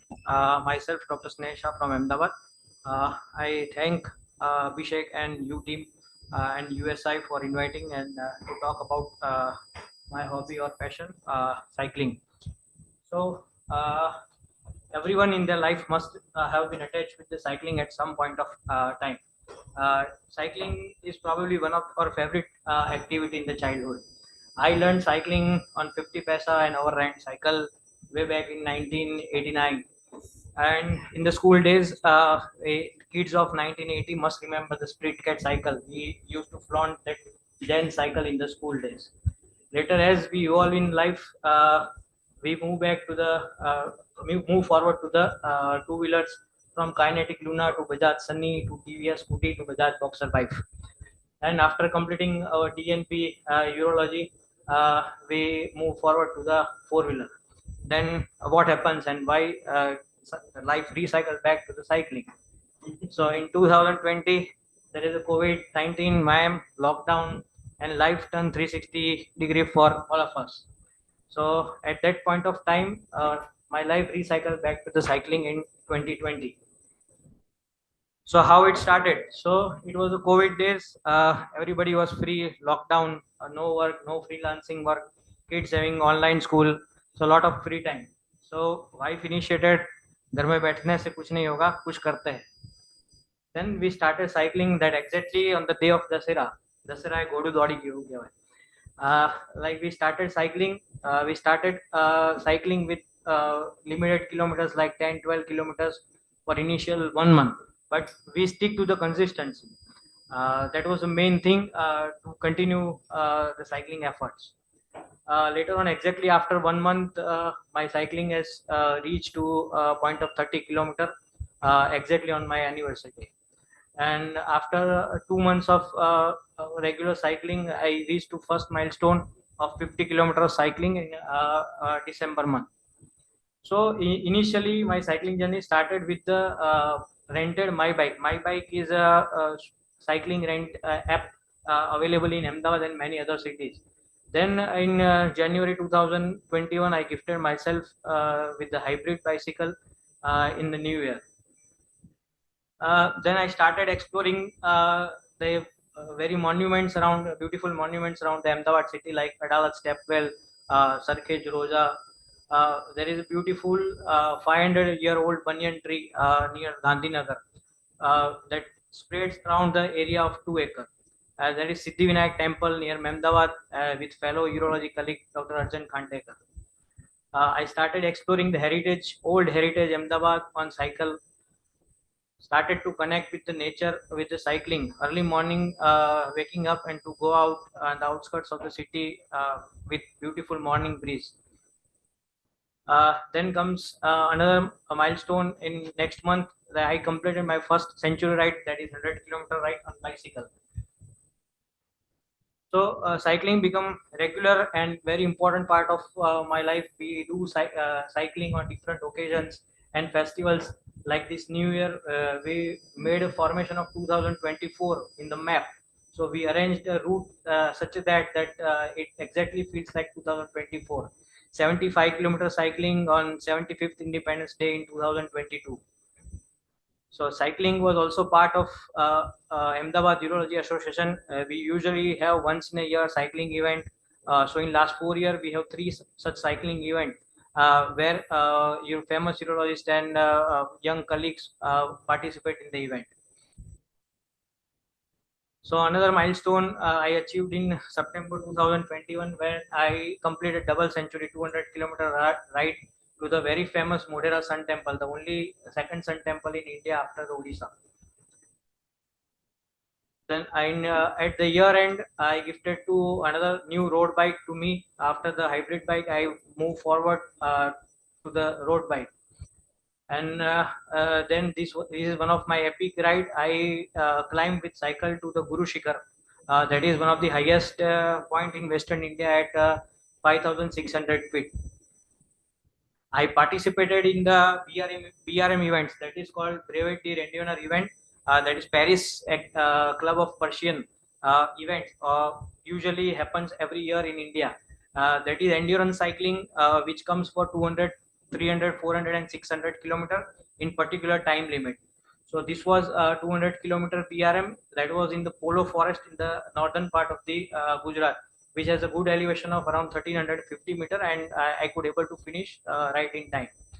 I took part in some cycling racing event just for fun, though my intention was never a racing but fun and endurance cycling.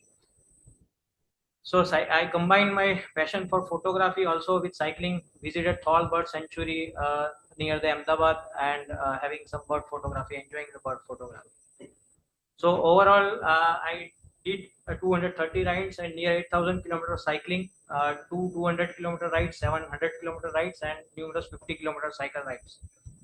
So there are a lot of health benefits of cycling, as we all know, that boost the energy level, stress the immune system, having positive effect on cardiovascular and lung health. It promotes the weight loss, increase the calf muscle strength, and improve the cardiovascular fitness and joint mobility, also balance and cognitive function. There is a meta-analysis of 23 trials that active commuting significantly reduce the risk of all-cause mortality, cardiovascular disease incidence, and diabetes. How it benefited me?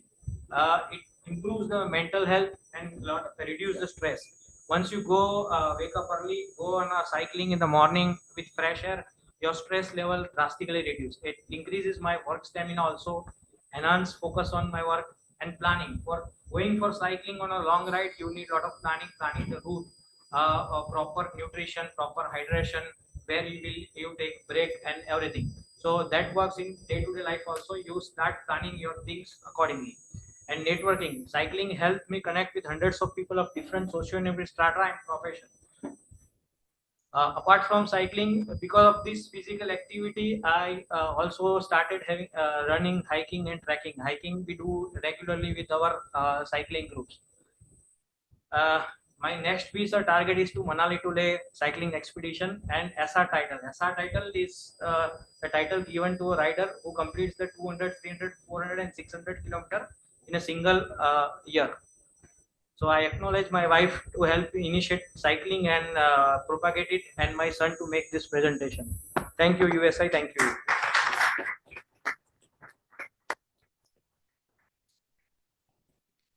So thank you. Now I would like to call Dr. Ravijan to talk about his poetry and his passion.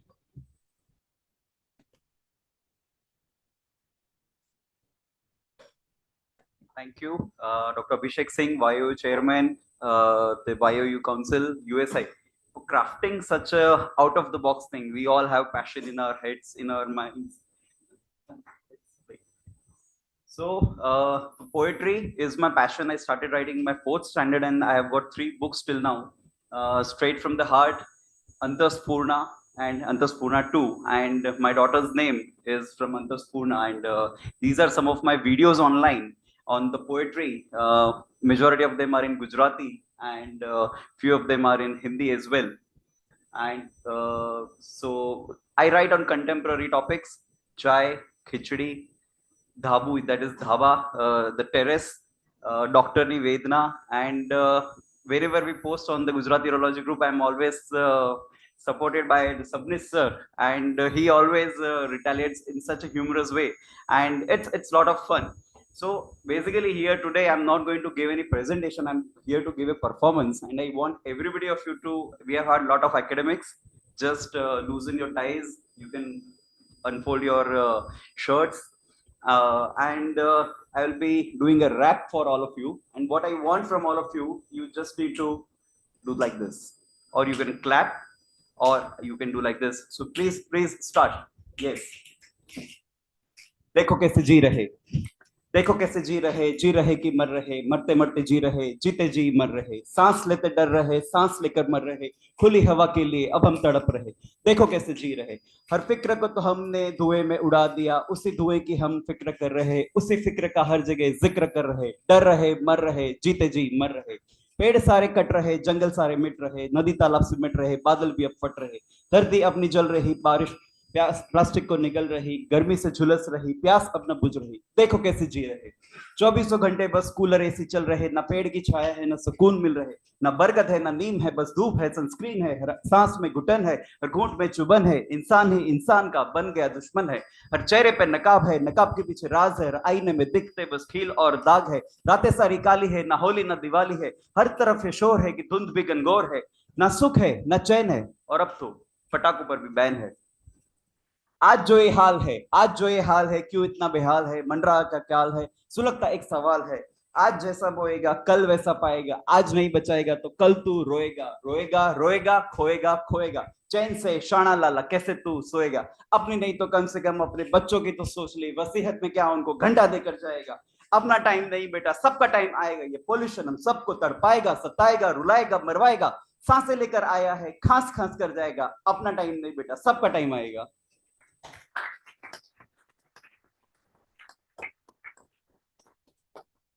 So we have a lot of other than those writing the poetries, I also have a hobby of clicking photographs, and these are very photographs just clicked on the road with a message, and when I post them to the Ahmedabad Mirror, they are getting selected. I would like to present 2 or 3 of my other poetries, and as I told you that I write on very contemporary topics like pan. So we all eat pan, right? So this is a story of pan. You can close the present. पान, सो पान ये कहता है कि कत्था हूं सुपारी हूं, मैं कत्था हूं सुपारी हूं, मुंह में भर लो तो बिना होली के पिचकारी हूं, मैं पान हूं, लौंग हूं सौंफ हूं, लौंग हूं मैं सौंफ हूं, छोटे से पड़ीके में नुक्कड़ के बाबूजी की होशियारी हूं, मैं पान हूं, होठों की लाली हूं, होठों की लाली हूं, शायर की कव्वाली हूं, लखनऊ से लेकर गाजियाबाद तक नवाबों की ताली हूं, मैं पान हूं, कलकत्ता की जान हूं, कलकत्ती पान, कलकत्ता की जान हूं, बनारस की पहचान हूं, थोड़ी इलायची थोड़ा जर्दा, स्वच्छ भारत की मैं शान हूं, मैं पान हूं,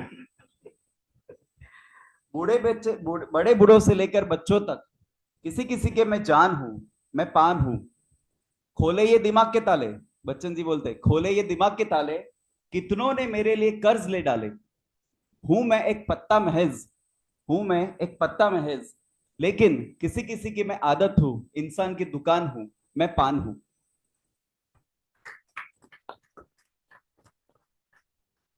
I think another poem. So when I used to present in my open mics, the people used to ask, "You always bring food items." So the next food item I brought was chai.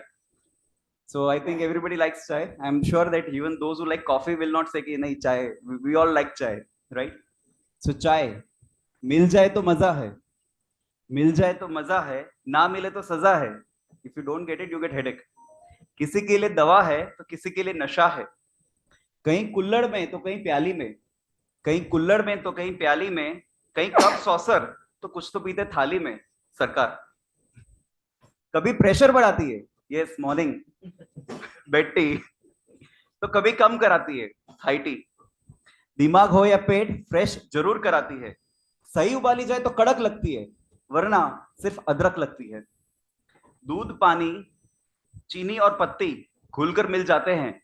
दूध, पानी, चीनी और पत्ती घुलकर मिल जाते हैं। खेतलापा जैसे tea stall CCD को शर्माते हैं। कोई चाय बेचकर प्रधानमंत्री बन जाता है, बाकी सारे चाय पे चर्चा करके देश कैसे चला ये बतलाता है। सुबह की पहली किरण से लेकर शाम तक चाय पे चर्चा है, जी टीवी से लेकर आज तक। Green tea, lemon tea, ice tea, black tea, dip tea और उन सब पे थोड़ा सा जीएसटी। अलग अलग है जायके, अलग है इसका अंदाज। ना अमीरी देखे ना गरीबी देखे, ना मजहब देखे ना देखे लिबास। कहीं कटिंग में समाती है, कहीं लस्सी के ग्लास में पूरी आती है। क्वार्टर हो या फुल, होश सभी के ठिकाने लगाती है। चाय बिस्किट, चाय खारी, चाय पार्ले जी, और जब चाय में डूब जाए पार्ले जी तो काहे की होशियारी। उंगलियों से निकालकर खाना ही है अकलमंदी का नाम। चाय के ठहाकों पे दोस्तों के साथ ये भी है एक जाम। चाय के बिना न्यूज़पेपर जैसे है गुठलियों बिना आम। कहीं मेहमान नवाजी है चाय, कहीं मेहमान नवाजी है तो कभी खुद के साथ अकेले रहने की आजादी है। दुनिया वैसे तो हमने टुकड़ों में बांटी है, मगर चाय के दो प्यालों के बीच जिंदगी समेट कर बांधी है चाय। And one of the last, like Zindagi, most of the poets always write about Zindagi. So yes, I also write about Zindagi and other things. So Zindagi घिसती है, पिसती है, सताती है, डराती है, जिताती है, हराती है, बिगाड़ती है, संवारती है, बताती है, जताती है, उठाती है, गिराती है, गिरकर फिर उठाती है, पटकती है, टिकाती है, दिखाकर सिखलाती है, सिखाकर दिखलाती है, अपनों को दूर और दूरियों को पास ले आती है। जिंदगी बहुत कुछ कह जाती है। Thank you, and this is RJ Rocks, as I always write on my pen name. Thank you very much.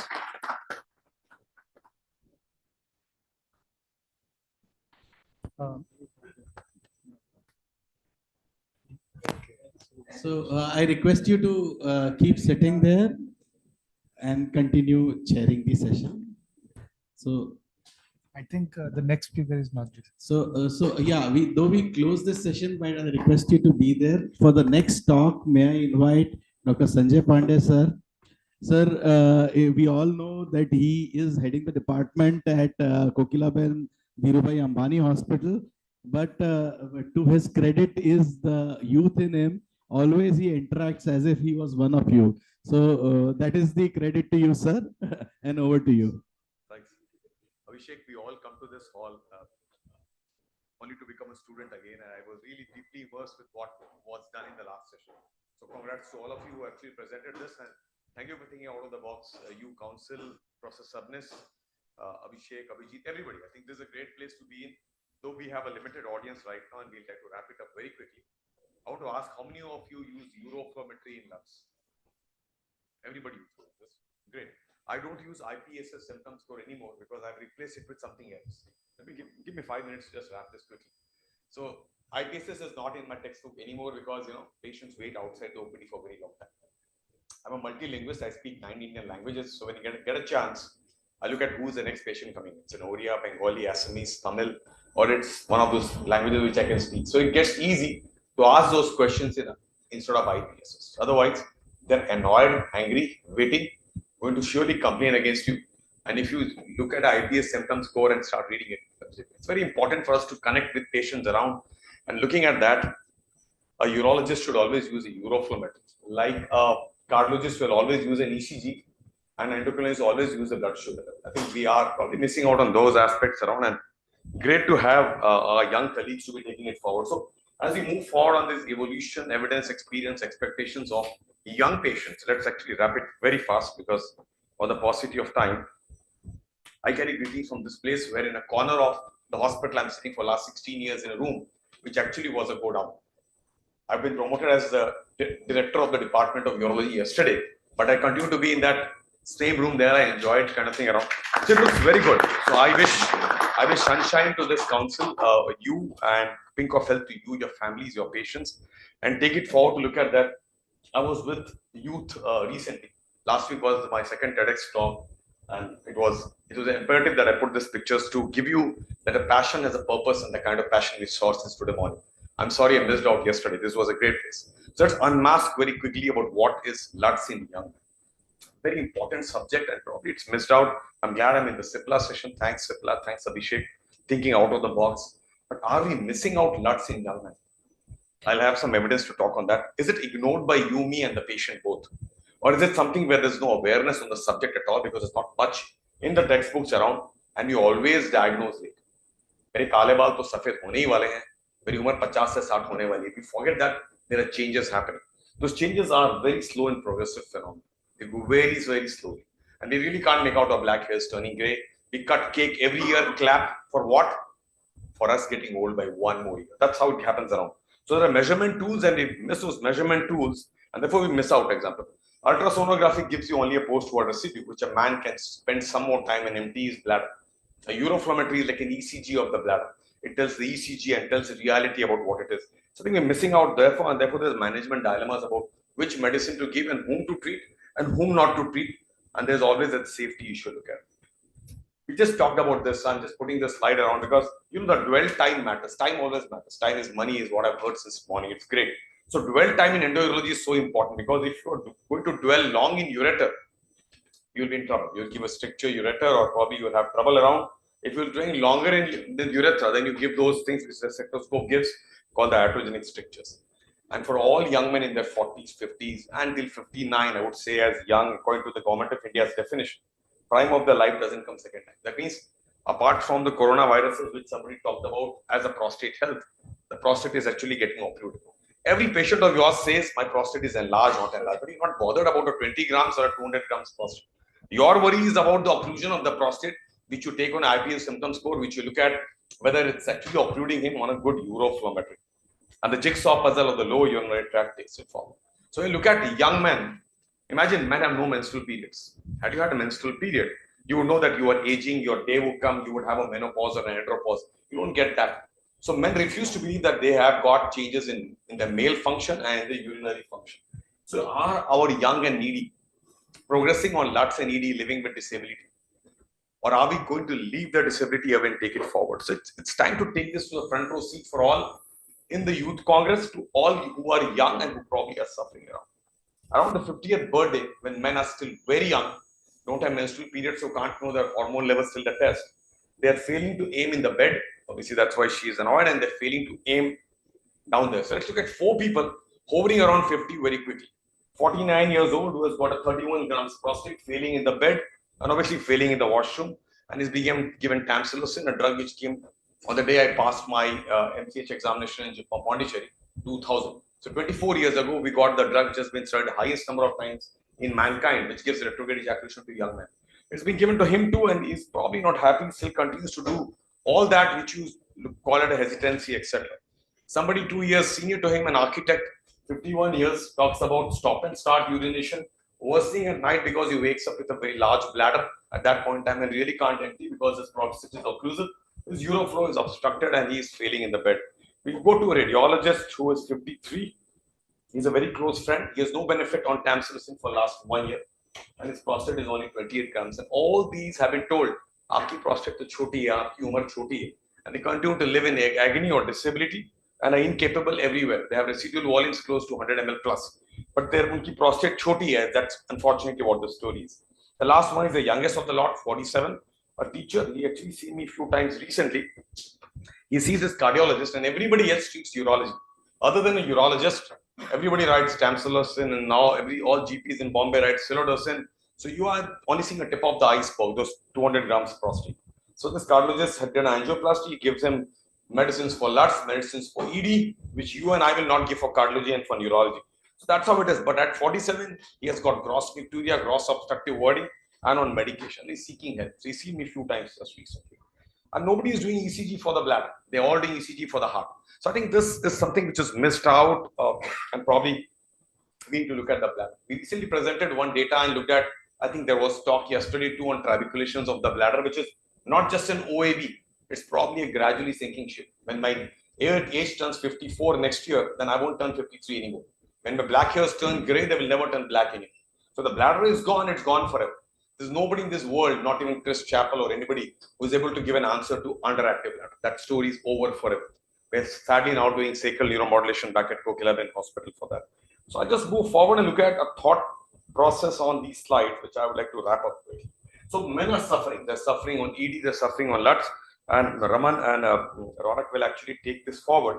But are our men on moderate therapy? Are they actually getting a treatment?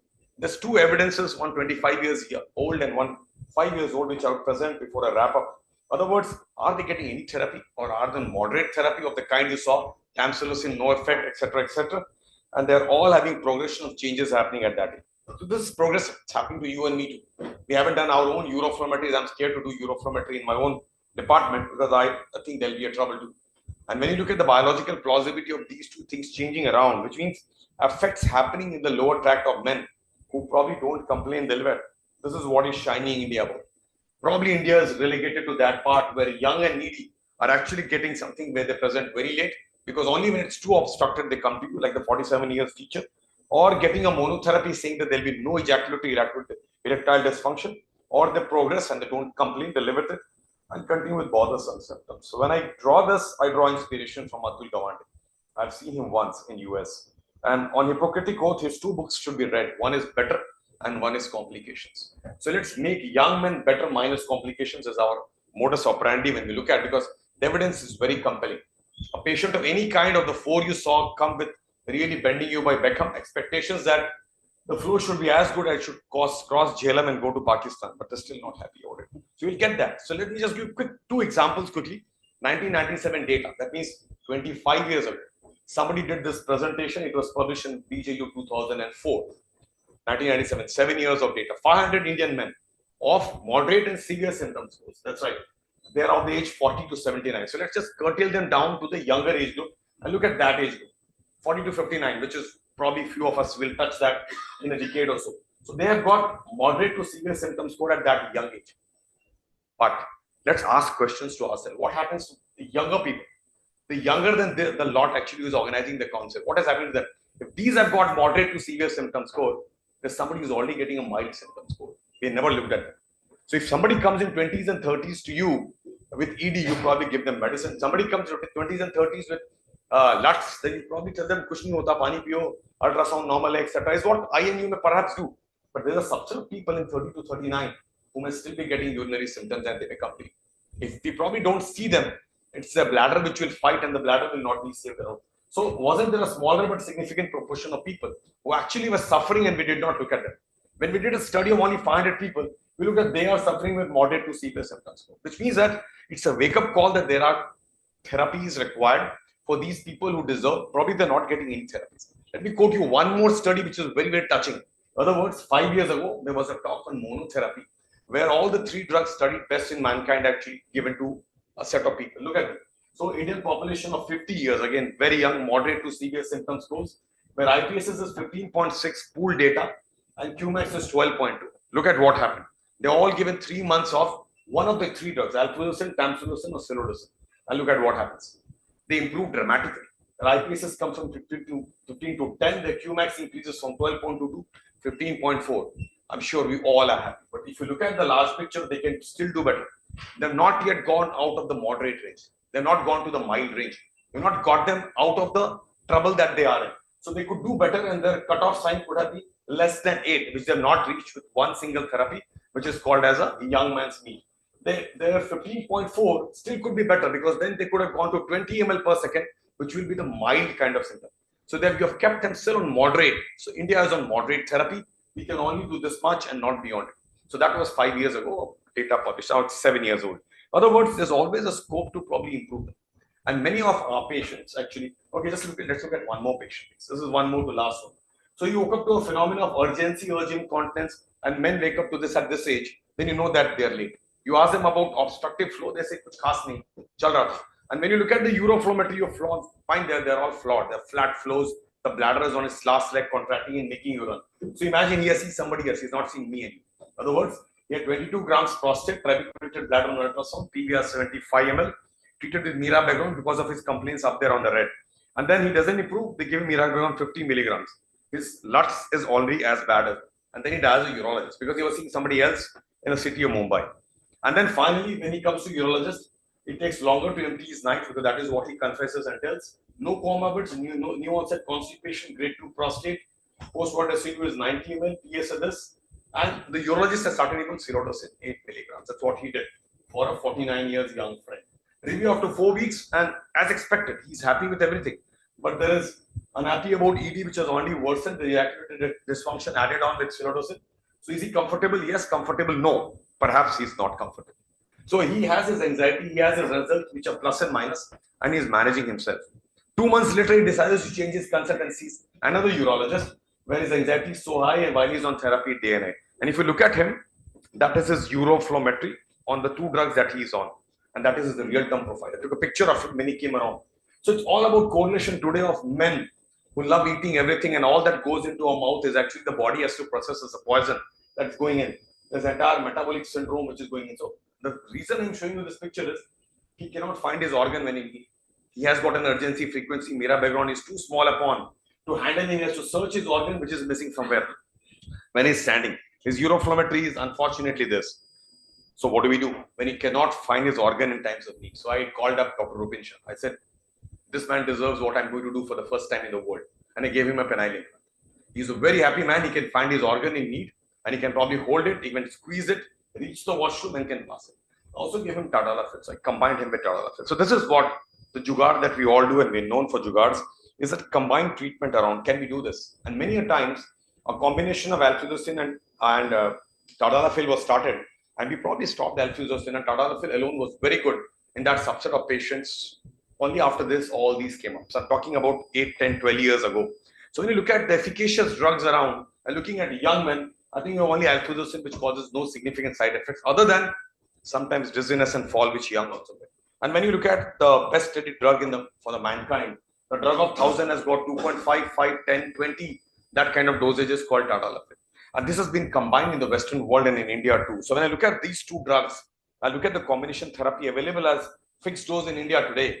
Then we look at these 2 probably score that turbojet phenomena where your semen does not become a trouble, because 70 and 80-year-old man is still not happy with serotonin if he doesn't get any ejaculation, which we think he doesn't ejaculate or doesn't perform. So everybody wants the ejaculation to be as good, the flow to be as good, and things happening around. There are a lot of Indian evidence. I will not go into it. I want to leave this alone, but I want to tell you this. Our teachers taught us that we cannot give silodosin in that era and tamsulosin together because there will be something happening. Probably somebody will fall down or somebody will have injuries, etc. But this is the recent study which is done in Europe, and there are more studies which could have been quoted, is that you have your highest dose of both the drugs, alfuzosin and tadalafil, at the highest Cmax in the blood does not cause any systolic, diastolic, mean blood pressure changes around. That means there's the era changing around. So if we always do what we always did, we'll always get what we always got. And therefore, combination therapy is like reincarnation. It's probably helping people out. Obviously, it's a fixed dose combination available, but I don't think we came here to do only this. The last few slides will be equally important. Though we know we love combination therapy, we can probably combine little, will not have a large dosage, so no side effects. But I wanted to put this slide to the morning is that practice makes all of you perfect. You've shown perfection on the stage. I really enjoyed the whole day. Doing something, doing it better, doing differently, doing repeatedly, and then doing something again and again. 2 organs in the body. Let's look at these slides, please. So organs that relax and contract also are muscles and also are lungs. But these 2 organs, bladder, amazing organ. Imagine 23 hours and 57 minutes it relaxes. Obviously, it relaxes in episodes. And only 3 minutes in your lifetime every day that you go and pass urine in again episodes of 5 to 7 times. Imagine an amazing forgiving organ. Go down to heart, contract 72 times per minute. If it doesn't contract for a minute, the story is over. The other way around, if bladder contracts 72 times per minute, nobody's sitting here. Everybody will be sitting in hundreds of washrooms made at Nadia. So in other words, we're looking at organs and looking at things around. When I put this example in the cardiology summit, they said probably you will never be called to cardiology anymore around. So looking at that, the important thing is probably we are being taught now. I think we are living in a wonderful era compared to the era we train, our teachers train. Uroflowmetry, urodynamics, IPS symptom score. These are amazing times when you can connect with patients and talk more.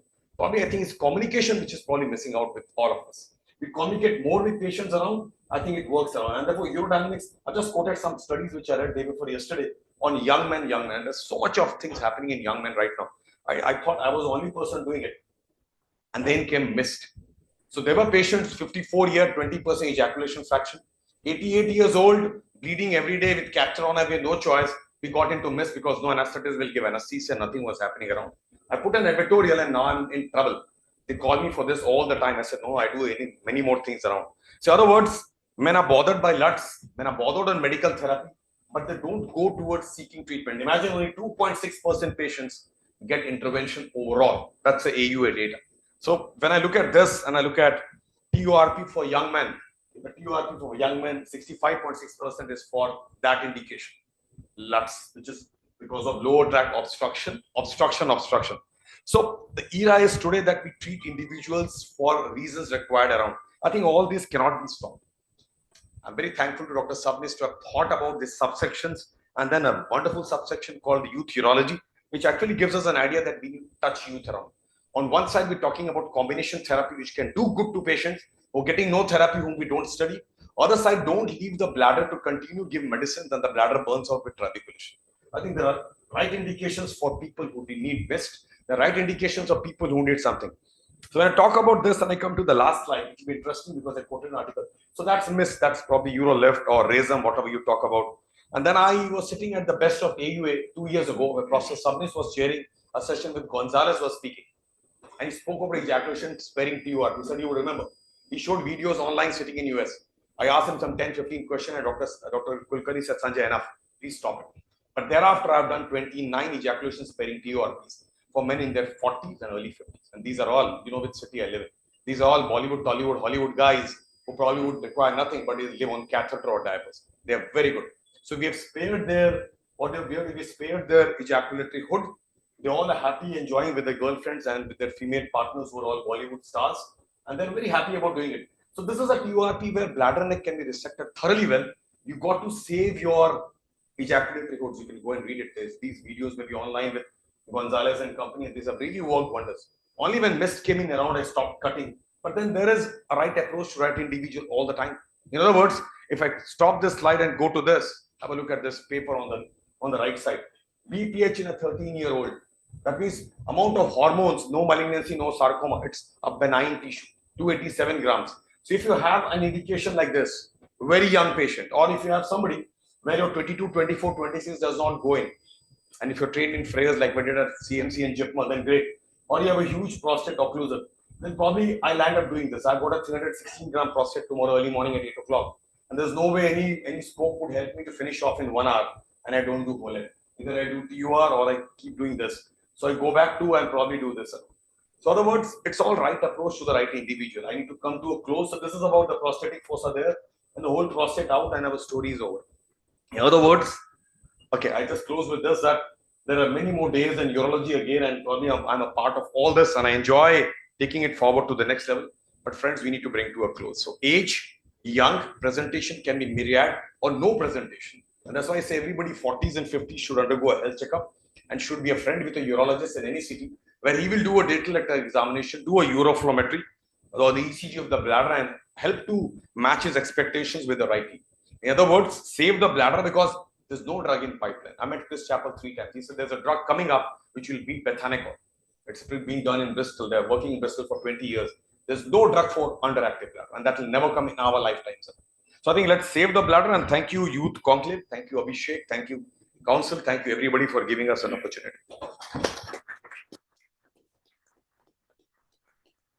No questions. I think I will just wrap it up. Are there any questions? Are there any questions? Yeah. Sir, quick remarks. Basically around it. Please. First thing is that I agree that these are common presentations now, but I feel they are all bladder neck obstructions. It is just that they're not prostates, so they just need TUIPs and they're going to be fine. So the concept of adding tamsulosin, adding alfuzosin and tadalafil together, till when are we fooling these patients? By giving them the medicines, we have to tell them that this is a congenital thing. Slowly your bladder is growing, your mouth is not growing as well. You need a TUIP. So what is your thought about it? Why not push them to early surgery? That's one. Second is, of course, these bladders have become neurogenic now, considering that they are like muscular failures. They've been pushing against the contracted neck for so long. So what solution would you be able to give to them if not a TUIP? So we sadly give them suprapubic cystostomies because they're not fit for doing any more of CIC and causing injuries and recurrent UTIs and epidermolysis. So in our teachings around, when this missed subject was not there, all these men who had neurogenic bladders for any reason around trauma or acquired as a result of this long-standing obstruction, nothing else. The prostates are also growing and causing occlusion, and a 60, 70-year-old father and grandfather cannot do a CIC 4 times a day. So SPC is what 50,000 people have in Bombay. They're very happy. They don't touch you anymore. As regards bladder neck obstruction, the amount of data that you talked about has to be published, has to be shown. Not all of them will do well with TUIP. We do it so frequently. Only if the bladder neck is elevated, otherwise you have to resect. And I agree, we do TURPs in 30s and 40s when 100% proven that these people will do better. People actually come, we say that TURP, they go home, they finish their family because they're only 30s. They have 2 children, they come back and get a TURP. It's too late for them. But there's no choice, right? You have to open the bladder neck. So no, not fooling around. It's the combination therapy is for the right individual whose obstruction is in the moderate range. Who you can probably, with a combination of these 2 therapies, can convert them into milder. But for how long will you give this combination? So that will be the next question. So, I'm so happy today. I'm the happiest man today. At least you are speaking on this subject that we are ready to probably not treat but cure them. And that's what we're aiming for. We don't want bladders to get burnt around. In other words, everybody should do IPSS symptom score, a uroflowmetry, and a urodynamics for patients whose flow is not good. If it is not good, operate and cure them. If you take paracetamol, fever doesn't go away, you won't continue taking paracetamol. You will stop it at some point in time. Similarly, you got to find the answer to this. So I'm just right. open. So I understand you're totally open, but this is a situation that all the crowd will face one day because this is a growing epidemic. Absolutely. The bladder necks are becoming smaller and smaller. They're causing all the MAGI, they're causing all the ED. Their ED is happening because they have reflux going into their periprostatic plexus. And of course, penile implant is just a way to bypass the issue, like shoo it away. It's not the solution. Solution is going to be giving them an open bladder neck ultimately. And TUIP is a well-recognized thing. Sabne sir, TUIP for a small prostate, 22 gram, 30 gram is equal and effective to a TURP or any other mist, right, sir? So I would want everyone to explore. Let me know also. It's a growing epidemic. It is completely important that you give them a cure rather than treat, because they all will finally go there. There's no way anybody will have black hairs at the age of 60, 70, 80. So I think we know it. And I'm glad you're speaking treatment to cure. I'm only looking at cure out here because all of us will go through it. And we are capable enough to adjust every day, week, month, year, decade, till one fine day we perish. So the entire, there has to be enough data and evidence. There has to be the guidelines. Otherwise, who allows you to do all that? But yes, for isolated cases, we continue doing it regularly. TUIP. I do TURPs now. 23 ejaculations in TURPs in 1 year is a big number. I'll only close it just for sake of what is the difference between the TUIP and TURP ejaculation? Whatever technique ejaculatory hood. Go to the articles. They're very good actually. I didn't believe it till I heard Gonzalez and went across. Whether we do a TUIP or sort of that ejaculatory hood and we do a TURP. Both of them are same. In other words, you can actually incise the bladder neck and you may not have an ejaculation. Basically, you have to preserve the colliculus. That's what the concept is for a ejaculation preserving surgery, because there the incidence of RE is only 7 to 10% compared to a traditional, say 30% to 70% for a TURP. The wider resection. So I've actually classified collicular preserving basically. After TURP, classified it as tardy or absent or very good. And there are very few people who got tardy ejaculation. That means it's slipping like that. They still have a good throw of ejaculation. That is what men want in their head. So they don't want to produce children. They still want a good ejaculation. Thanks for discussion. That's more important. I'm very happy we put up something. Thank you, sir. So now we moving on. We are to setting up an andrology clinic by Dr. Rohan Batra. Thank you, sir, for that demystifying talk. So moving from LUTs to one of the most important things what men want, and one of the important thing what everybody wants is setting up an andrology clinic, which is a startup guide. So you have just passed your urology, MCH, DNB, and you have gone into practice, be it corporate, private, or a trust hospital. But you really do not know how to start up an andrology. You start getting patients, you get referrals from IVF centers, but what to do and how to do is the question. So I'm just going to brief in the next 10 minutes as to what things, basic things you would need in your clinic and how to approach a few things.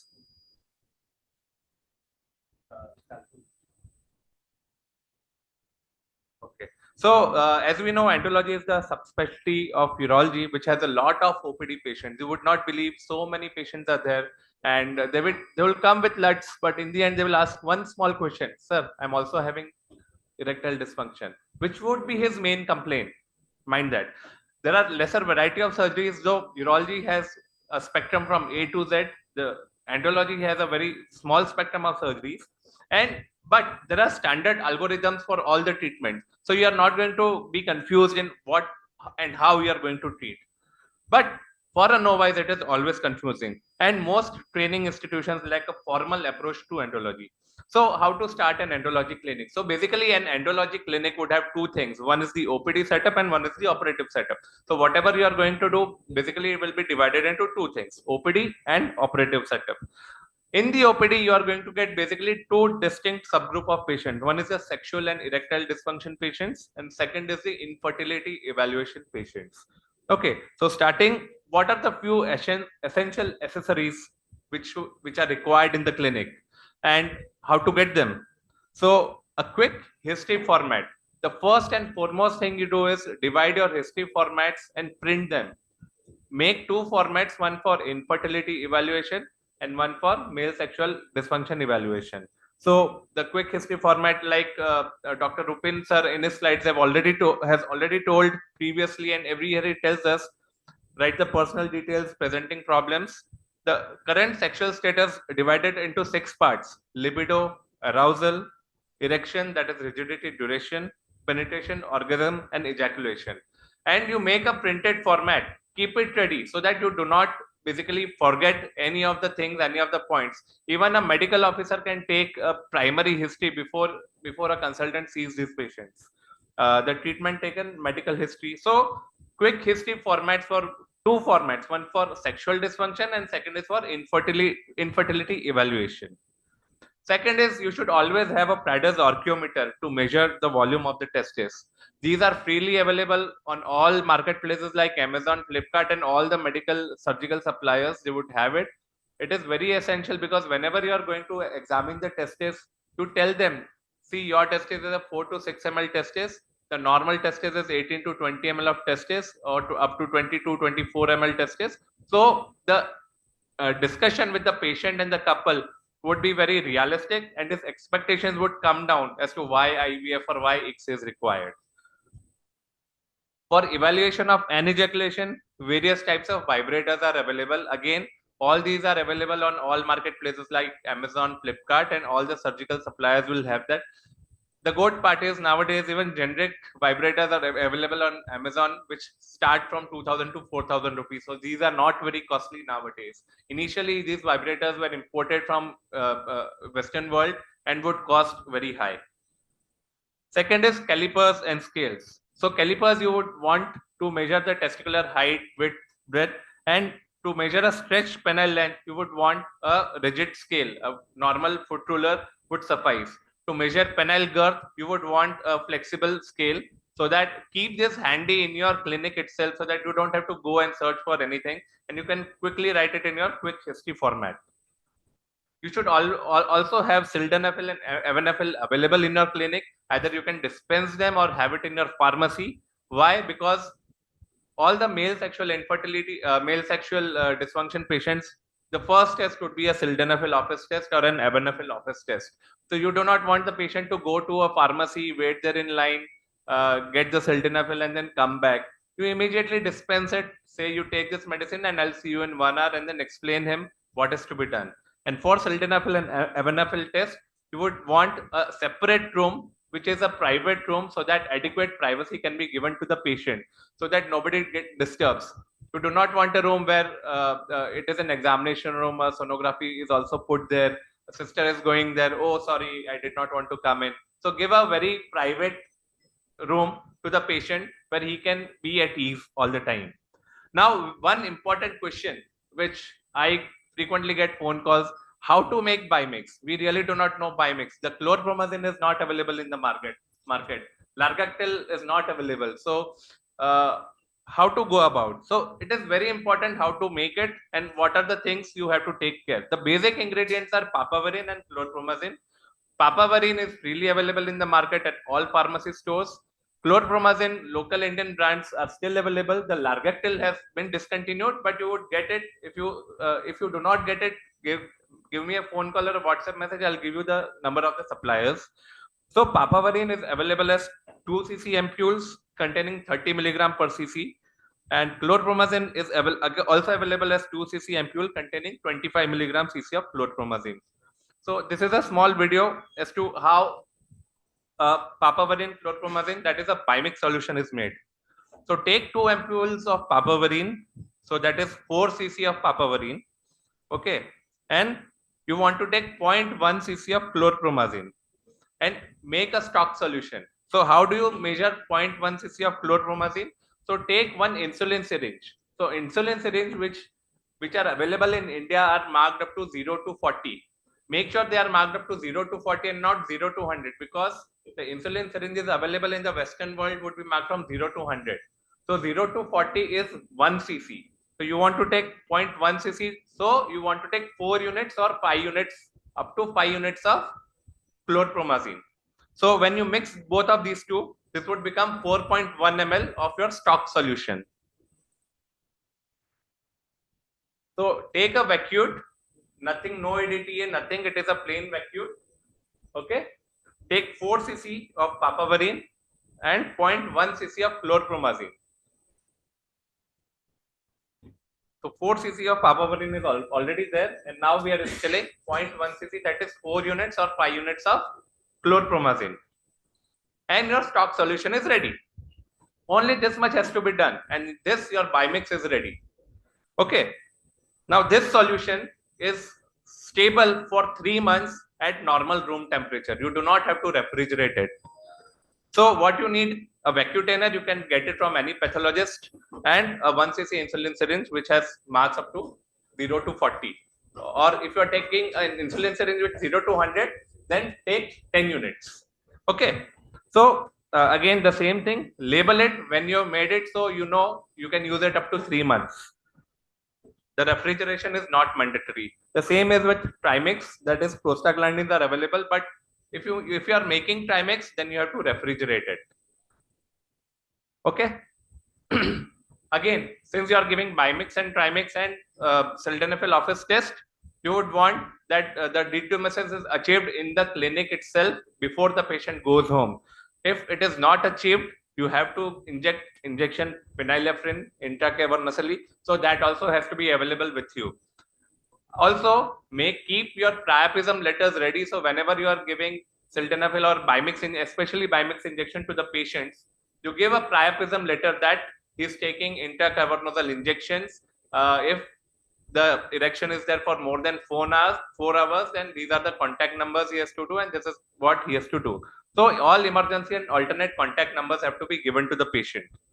Again, you should have contacts in the pharmacy where vacuum erection devices are available and traction devices are available. Again, these traction devices and vacuum devices are now easily available on the marketplaces like Amazon, Flipkart, and the surgical dealers. So this I've already told that you should have a good private room where patients with SOT or bimix can be given a privacy. Apart from your clinical knowledge, since andrology is basically a subspecialty, but you have to have good contacts with gynecologists and IVF centers in your town. The endocrinologist, because sometimes there would be precocious puberty patients and hormonal imbalance patients with you, the psychiatrist in the town and the psychologist in the town, so that it is a multidisciplinary approach, and so the patient can be scientifically guided as to how to achieve his goals. Now coming to the operative setup, what things you want apart from the urology setup for starting an andrology surgical setups. So you know the regularly performed procedures are microsurgical reconstructions, then infertility procedures like micro-TSA, TSA, PESA, and varicocele procedures, and of course penile implants. So starting with the penile implants, what you want are dilators. The most common is Hagar dilators. Either the two-way or single-side Hagar dilators are adequate for penile dilatations. Again, it is always better to invest in one set of cavernotome if you are having a high volume implantation, because you would get referrals which have fibrosed cavernosas. Secondly, if you are doing VEA, VBAs, then you would want a 10-0 ethylon, which is a 3313 double needle, which is a short thread of 5 to 15 centimeters, and you would want a 70 proline double needles with you. Then you would want a Doppler to examine the artery during varicocele surgeries. So these Dopplers are very important and handy to confirm whether the artery is preserved and where is the artery. The micro Doppler are good to have, but not a necessity to have. Again, operating microscopes, we all know Zeiss, Carl Zeiss microscopes are one of the best in the market, but you can also have, to start with, Indian microscopes like Appasamy, Labomat, and others. You can talk to your ENT friends and ophthalmology friends as to, in your area, which microscope people are giving good service, and you can have them. In many cities, microscopes are also available on rental basis. So you can explore these opportunities with your ENT and ophthalmology friends. And of course, if you are planning to operate Peyronie's disease, it is also better to have bovine pericardial graft Tisgen X with you in your pharmacy, or have contact of the dealers who provide Tisgen X or the bovine pericardial grafts around. Implants, again, Shah's implants are marketed by Surgiware, then AMS Boston. The 3Ps and the malleable Boston Tetra are most common. So it is better to have contacts with all of them, so that whenever you get the patient, you can get variety of sizes in your clinic, and then you can use one and give others back to the dealer. So thank you so much. If you have any questions, I will be happy to help. Yes. Vasectomy be performed by anyone? Vasectomy can be performed by a person, any general surgeon or a urologist can be performed. They should be. Any No. Sir, I have one question. Like most commonly we get patient with ED, erectile dysfunction. So we start with tadalafil 5 mg or 10 mg minimum dose. Most of them get better, like 1 month, 2 months, we give the therapy and they are fine. But once we stop the medicine, again they recur with the same symptoms. Yes, so I think sir is going to take that in the next talk.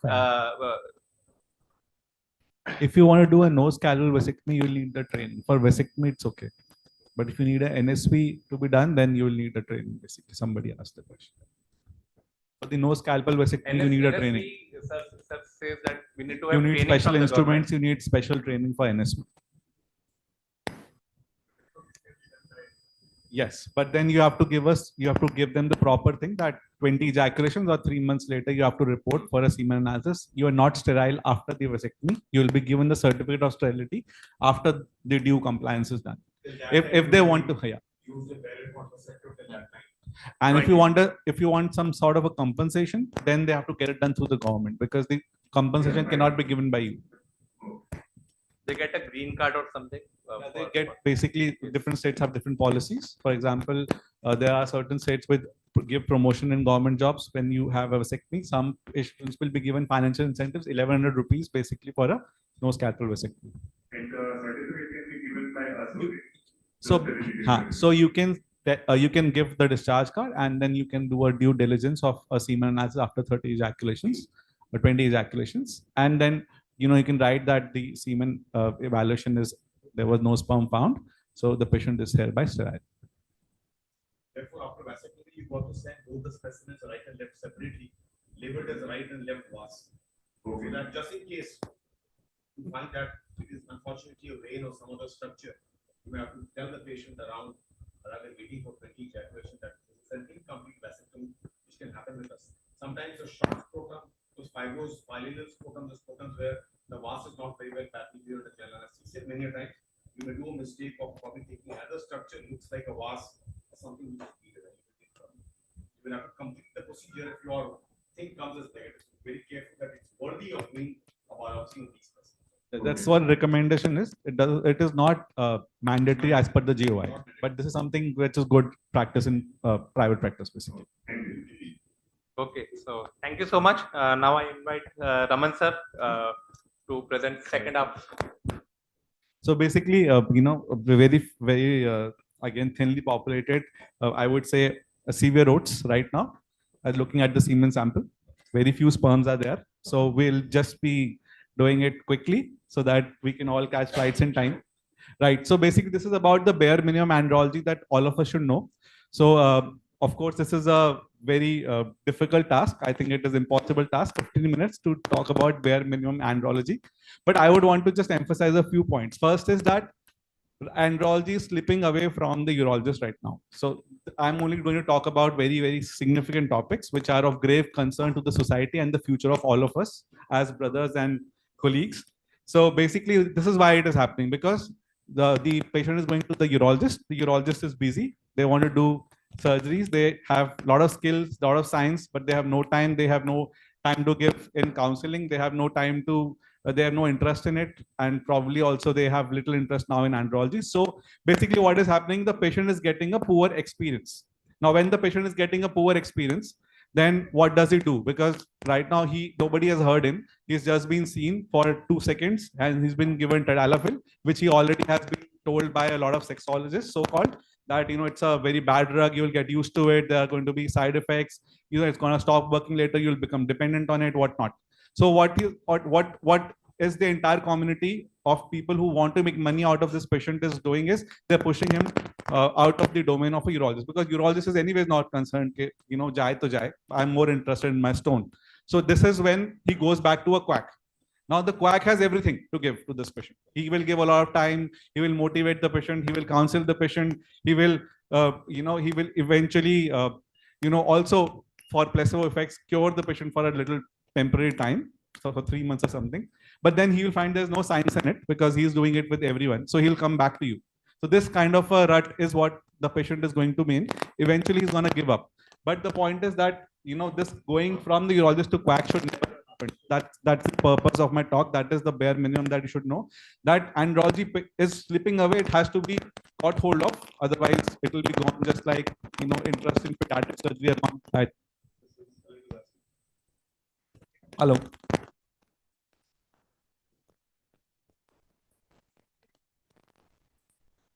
What is I think there is something with the there has to be closed. So what is the bare? Then that depends on the definition of what is bare minimum, right? So basically, I would want to categorize this into 3 parts. One is that you should be bare minimum means that you should have the knowledge which does not do harm to your patient. That's first.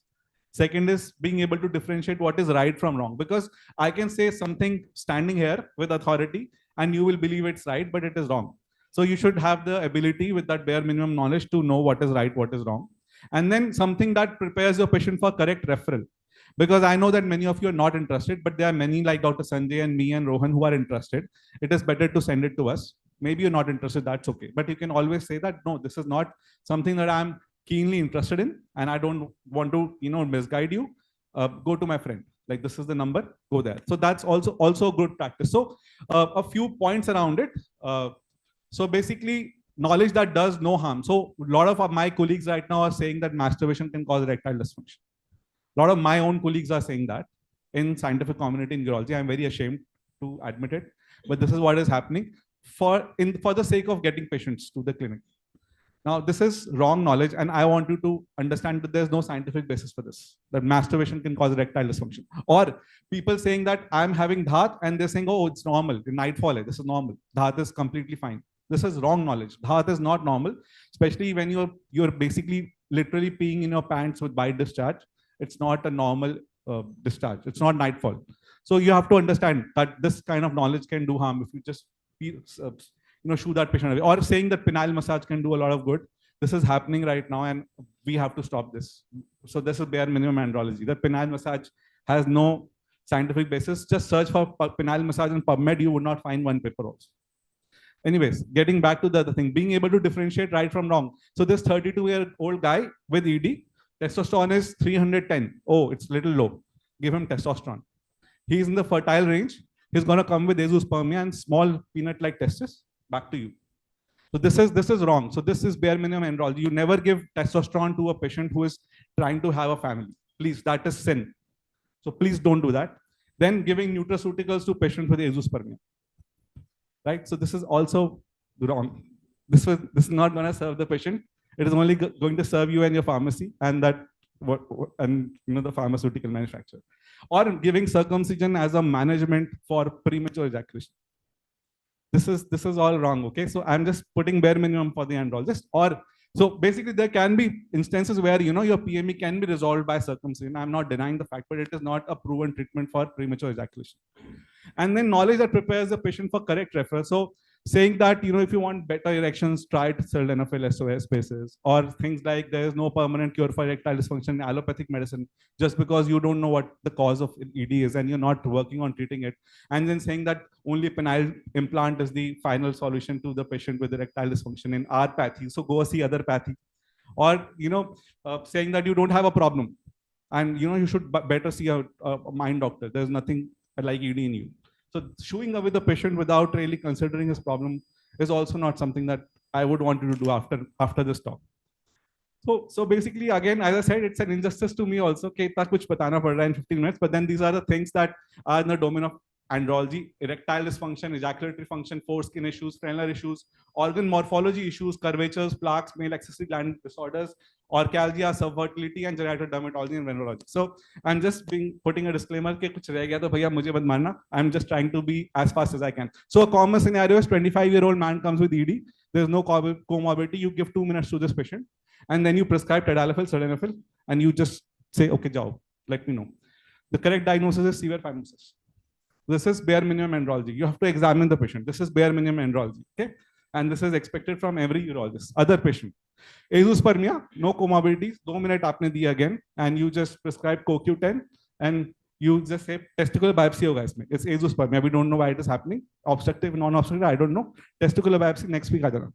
The diagnosis is CBAVD because you didn't, dare to touch his vas. This is bare minimum andrology. Okay. So basically, bare minimum evaluation is that you have to do a format that Rohan has told you. Then erectile dysfunction. It is always, this is my theory, so I'm not saying that it's 100% correct, but you always clap with 2 hands. You need to have an organic thing to trigger the psychogenic thing, right? So please don't label any young patient with ED as psychogenic hoga, oh, go. We can't do anything. There are things around. This is what I have found in my practice. Earlier, I used to believe whatever was also told to me, but usually you will find there are certain problems that patients would have, and they can be treated. And just giving them SOS, sildenafil or tadalafil is not a solution. And again, as I said, that OST is an integral part. So please go ahead and start doing oral sildenafil test. You cannot run an andrology clinic without a semen collection room, right? So any room where you have enough space, wherein you can see some erotic material and stimulate, and he can get some time to, understand if something is wrong, and we also get time to. And then you should, by bare minimum andrology means you should at least be able to have ICI-VAD, which is intracavernosa injection of vasoactive drugs, which is what Rohan talked about. And basically, you should know what to give beyond sildenafil, tadalafil. That the question of the chair were, and you also should know what is the natural history of erectile dysfunction. Does it get cured or not? Because many patients will ask you again, okay, sir, kab tak khaun tadalafil? Right, that's the next question that patients have. So I want you to refer to this guidelines protocol for erectile dysfunction. They haven't put it on the website. At least I'm not able to log into the USI website. Usual story, but this protocol is there and it tells exactly what to do. I don't want to waste time here, but this can be read easily when you go back home. And this is a good protocol. Just follow this. The way to make biomix has already been told, and the thing is that you have to mix 2 ampules in 0.1 ml of chlorpromazine, which is 4 units, as exactly what Rohan has told you. Now, medication overview. So basically, there are many medicines beyond sildenafil and tadalafil, as you can see here, that we have tried to push. Avanafil, SERMs, testosterone, and there are many things you have to consider when you are giving these medications. Of course, for a young man with sporadic sexual activity, sildenafil is our drug of choice because that has short half-life. It has the maximum potency. Sometimes you want to just prove to the patient that you're all right. So should be the drug of choice. Tadalafil comes for those who would want a longer duration effect, or maybe who want it on the weekends and want a 2 to 3 day grace period after the medication. And tadalafil is also a workhorse, so to say, because it, as Dr. Sanjay said, that works in a lot of places. But then we have avanafil. If somebody is having side effects, you can try avanafil 100 mg, 200 mg. I think, sir, you were there when we launched it together, right?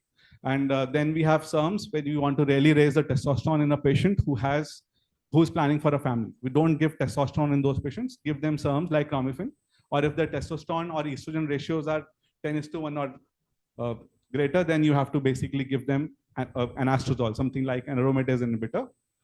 So these are some other drugs that you can give. You can give them nutraceuticals like L-arginine. They work in a dose of not 1.5 gram, but 5 grams as per literature. So don't give them that small dose. That is waste of money. That is again something I want to talk to you about. So anyways, now the question was, once the sildenafil is not working, when the tadalafil is not working, what do you give them? So most important bare minimum is that you have to try to find the cause of erectile dysfunction in the patients. Usually the cause of erectile dysfunction in these patients is a mix of organic and psychogenic, wherein you have to please look at male accessory gland infections with more accuracy, because this is something which is grossly missed by most of the Indian urologists, because the concept of male accessory gland infection is not known. So these patients have chronic prostatitis, these patients have chronic epididymitis, they have reflux of urine happening, they have bladder neck obstructions where the urine is not coming out freely, it is going back into the accessory glands, that's causing a certain form of neuritis. The nerves are getting damaged, their signals from the mind are not going there. When the signal from the mind is not going to the penis, then whatever amount of tadalafil or sildenafil you will give to them, it will not be amplified. Multiplying 0 with 0 is still a big anda, so please don't expect the medicines to work if the nerves are not working fine. Work on those nerves, find the cause why there is a neuritis happening, do a uroflowmetry for them. You will find many of those uroflowmetries matching with what Dr. Sanjay showed you today. So that's one of the leading epidemics, bladder neck obstruction. And then in that case, please add an alpha blocker, give it time, give them 6 months of therapy. Tell them that if your nerves are to improve and if it's something which is reversible, you will still have to take some sort of a phosphodiesterase inhibitor for 3 to 6 months. We will give it up to a year. If it doesn't improve by that, we will have to probably look at other causes. And in case you feel patients are not responding, to just give them more satisfaction, try and do a penile Doppler study for them from a qualified person who has been doing penile Doppler, especially try to do it with biomix. Anyways, moving to early ejaculation, this is again protocol. You have to understand why the cause is for PME, whether it's a primary PME, whether it's a secondary PME. Primary PME will be there from the very beginning. It will stay with them till the end, because unfortunately there is no particular cure for primary PME as of now, because it's something which is genetic in them. The area where the climax happens is having very low concentration of serotonin. It's how it has been planned by God, and they have to take something to keep this level high. Eventually, there will be neuroplasticity happening once they're taking it for a very long time. They are in practice. Eventually, their brain might start producing, but don't promise anything for primary PME. For secondary PME, it's quite easy. But of course, there will be patients who would not get better with Duralast, Depoxetine. Then you'll have to move them to Paroxetine, especially those who are having a fixed sexual partner and are regularly sexually active. So try to give them Paroxetine at the first, probably 12.5 or 25 mg. If that doesn't work, try to move them to chlorpromazine. You will find that it's a beautiful drug. There are certain side effects. It may be not suiting some patients, but if it does, it's very, very effective. If in case that doesn't work, then you have certain other things to help out. Try to see if it's a peripheral mechanism by giving them something like local anesthetic or a prilocaine gel or cream, and see if that is more effective rather than a central therapy. That will help you decide what is the mechanism of action. Predominantly, is it central? Is it peripheral? And if you find that the patient is a primary PME with a central or peripheral mechanism, with a predominantly peripheral mechanism, then you would want to do certain experimental therapies like SDN in these patients, or putting some fillers. They work in some of the patients, and not very recommended, but very experimental, but still something that is going to be in the future is Botox. Perineal Botox can help certain patients with PME. Delayed ejaculation, mainly I want to take you, I want you to remember the basic that usually delayed ejaculation 99% of the time is because of high stress, because they're not able to achieve a climax. They're thinking of something else. Try giving them bupropion or imipramine, they should help. Then anejaculation, already we've been talking about this. Although Rohan has shown massages, I would not recommend them. They can work, but sometimes they may not work. And then we may feel that it is an anorgasmic anejaculation, whereas those are not calibrated to really take you there to that level where it would actually be an orgasmic anejaculation, but you will label it anorgasmic anejaculation because it didn't happen. So anyways, in case it is confusing, I'll just go back, slow down a bit. So when there's an anejaculation, somebody is not putting out semen, then you have to think of two things. One, either it's retrograde ejaculation or it is a real anejaculation. If it is retrograde ejaculation, simple test, everyone does it. Post-ejaculatory urine analysis, you will find some sperms. In case it is absent, there are no sperms there, it means that it is anejaculation. Then you have to understand whether the orgasm is not happening and that's why the patient is not ejaculating, or the orgasm is happening but still the nerves are damaged and the patient is not ejaculating. For a person whom the orgasm is not happening and he's not ejaculating, you can do something. You can give him an orgasm. For that, you need a PVS, penile vibratory stimulator. Now, in that case, Rohan's one may not give him the right ejaculation. I understand. I understand the limitation, but I'm just also telling that since they are not calibrated, so we may miss out on it. But that's the best thing that Rohan has told. Okay, if it's not available, then you still need to have something, because still you will be able to serve many patients with it. But some may be missed because they are not calibrated.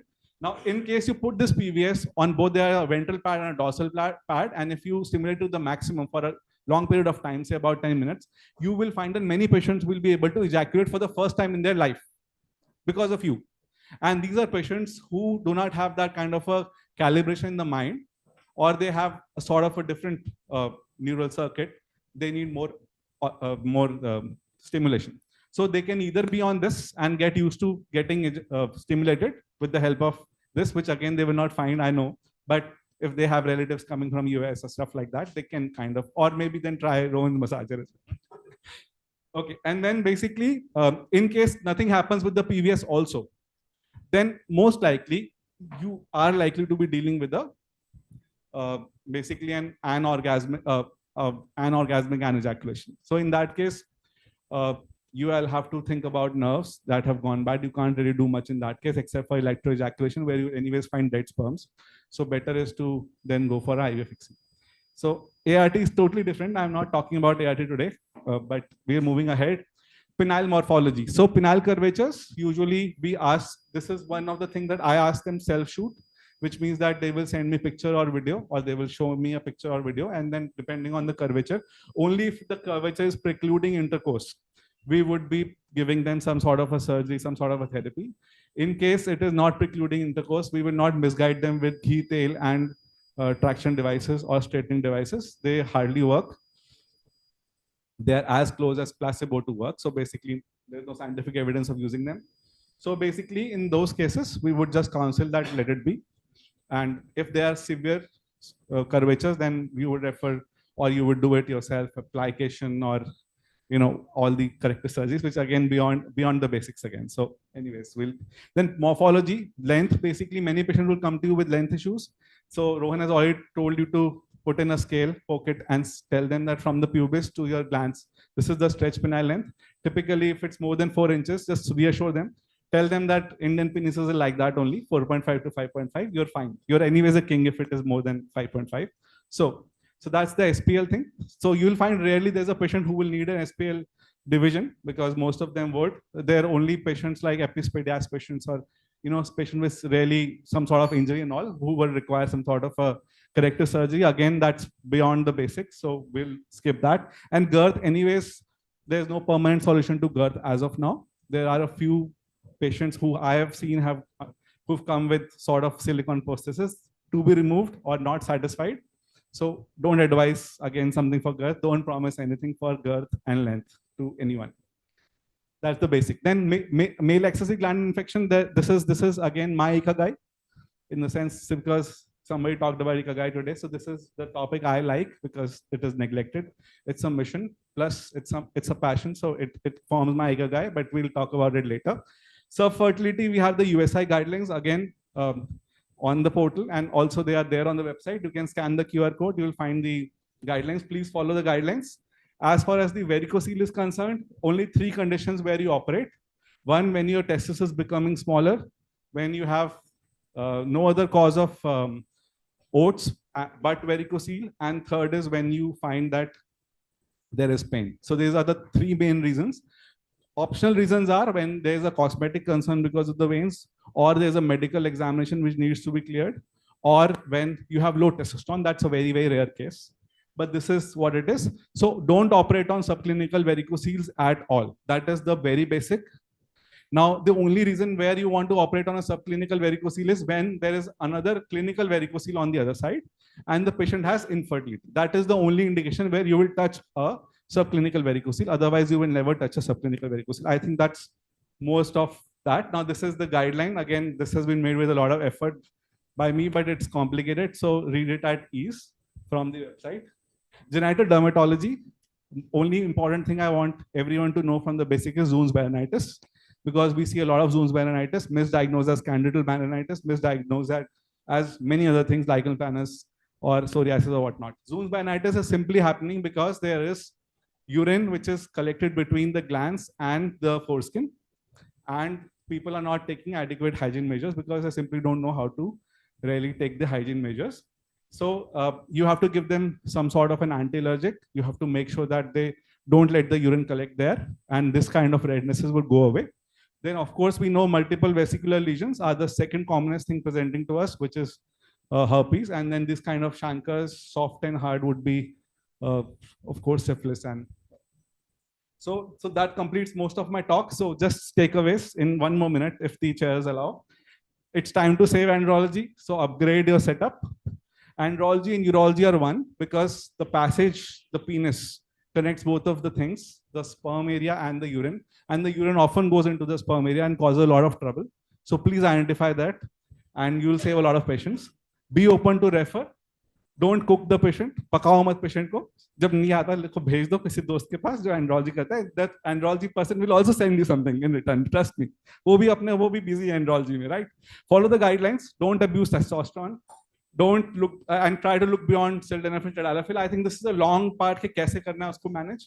इतने 15 minute में नहीं हो पाएगा दोस्तों. Don't underestimate Maggie and try to find a cause. There's no blanket therapy. सबको एक जैसा नहीं देना है. Please find the cause. If you can't, send it to somebody and be open to ICI VAT with a priapism letter. Priapism letter का format भाई सब दिखा भी देना चाहिए हमें ताकि so we'll send it across किसी को चाहिए तो. So that's all. सांस फूल गई मेरी. Thank you very much.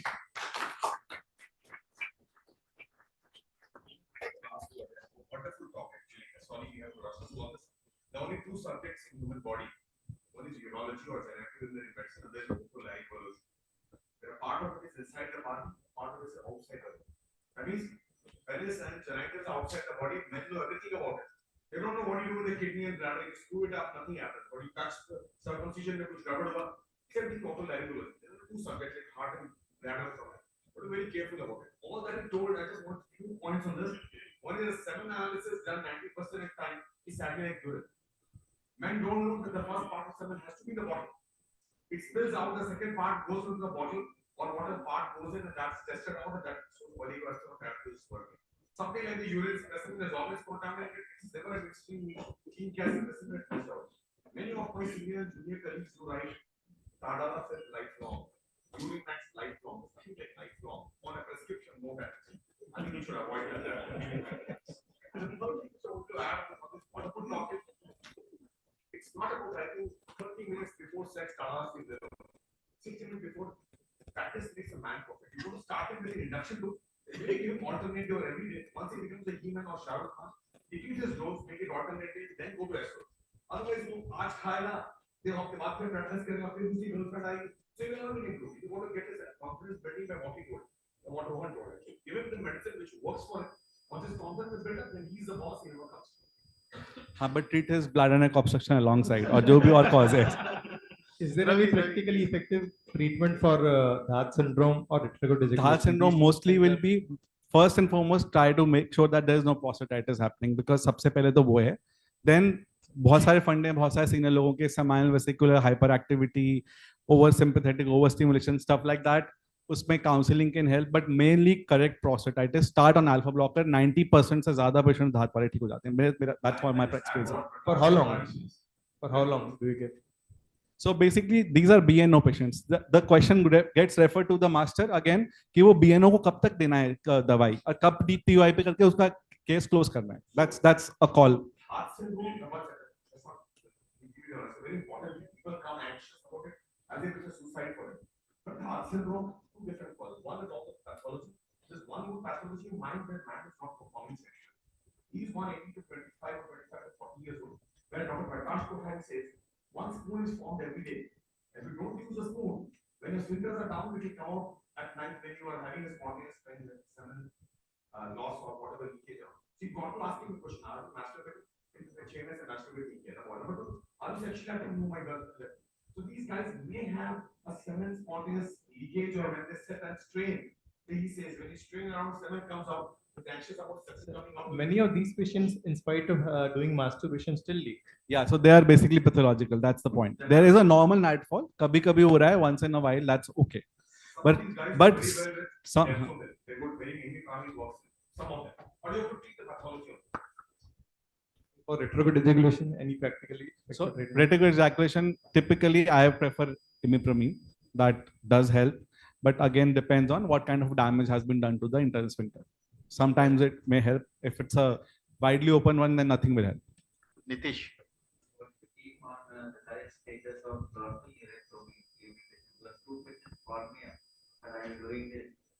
So selective dorsal nerectomy really helps when you need a microvascular Doppler because you don't want to damage the artery around it. So you need to have that. Second, it's done under microscope. There are 6 to 7 nerves which are there. You have to try to preserve 3 or 4 of them because otherwise you will put the patient into insensitive glands or issues. So it has to be done only by experts with proper counseling. If you cut too many nerves, you put it there. If you cut too less, the patient will not have any benefit. Experimental therapy, so to say, and with 50 to 60% positive results for somebody who is doing at least 10 to 20 a year. So, Raman, we thought that we were doing a 4-day course every year to complete andrology, but you came with different ideas, and I think people who attended this talk by you and Rohan both benefited equally. And the session before that was enlightening, actually targeted at being Achilles heel of problems in and around the young male issues. And that is something everybody faces and nobody has answer to many aspects. Hope you are going home with reasonable take homes from last 3 lectures. On that note, we conclude our 5th youth conclave. It has been exhilarating 2 days.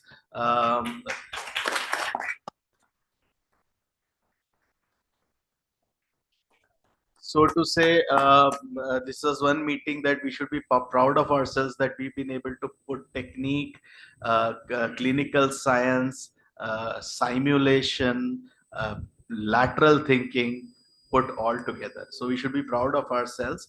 And to close the Congress, I call upon Sapne sir.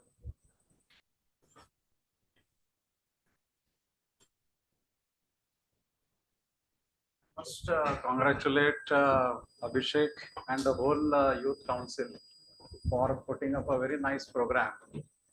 All these sessions were really well thought of, and the interaction also was equally very, very informative. What I was telling since the time the youth section was formed, even when Dilip Mishra was the chairman and then subsequently Jishan, and now the Abhishek, that Youth Congress or Youth Conclave should address the issues which are concerning the youth. It should not become a mini UCCon or a mini zonal UCCon, wherein you are repeating everything what has been discussed or what is being discussed either in the zones or in the USI or in the section. There has to be certain topics which are never addressed in the normal zonal or the sectional or the annual USI meetings. And those topics have to be identified which are actually important and relevant from the youth point of view. And if you devote those sessions to that particular those topics, then youth people also will find it very interesting. And I'm very happy that this time we have addressed certain sessions which are actually very, very important. They were targeted with the youth in mind. And I'm sure those sessions have generated a lot of interest. Your idea of combining it with the simulation and training in the model and the laparoscopy and the other thing was also a good idea, because that is where the youth people are attracted to, and that is the need of the hour. So in general, this conclave has been very, very fruitful. A lot of speakers, which were all less than 45 years of age.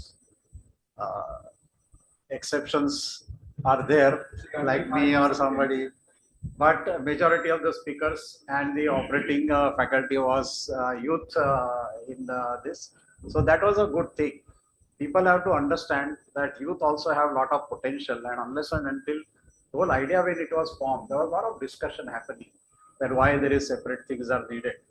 It was thought that youth is the future, the number is increasing, and they have to be given exposure. Every time when the USICON Congress is happening or zonal thing is happening, there are selected senior people who keep on demonstrating, who keep on giving lectures and this that.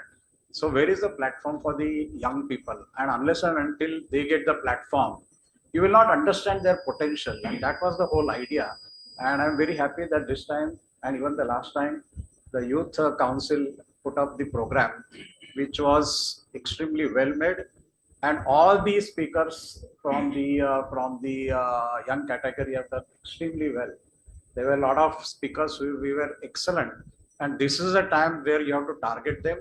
And that's a platform wherein they can actually go to the zonal and the national forum. So this is a very good platform. I'm very happy that a lot of people came and attended this meeting. And overall, it was a fantastic meeting from every angle. I'm sure all of you, it is for you to decide whether it was good or not. Abhishek will take some feedback from everyone.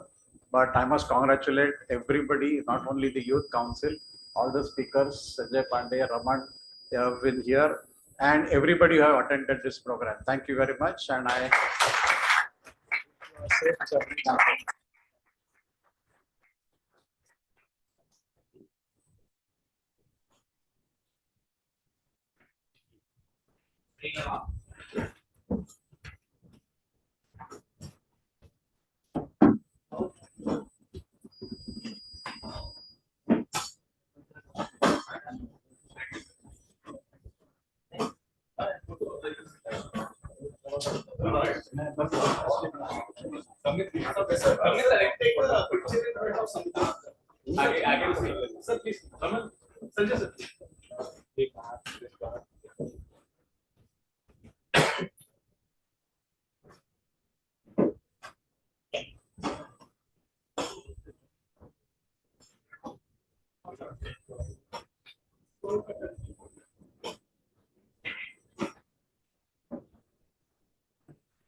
सामने ले लो, सामने से ऊपर दबा दे सब ऐसे ले लो।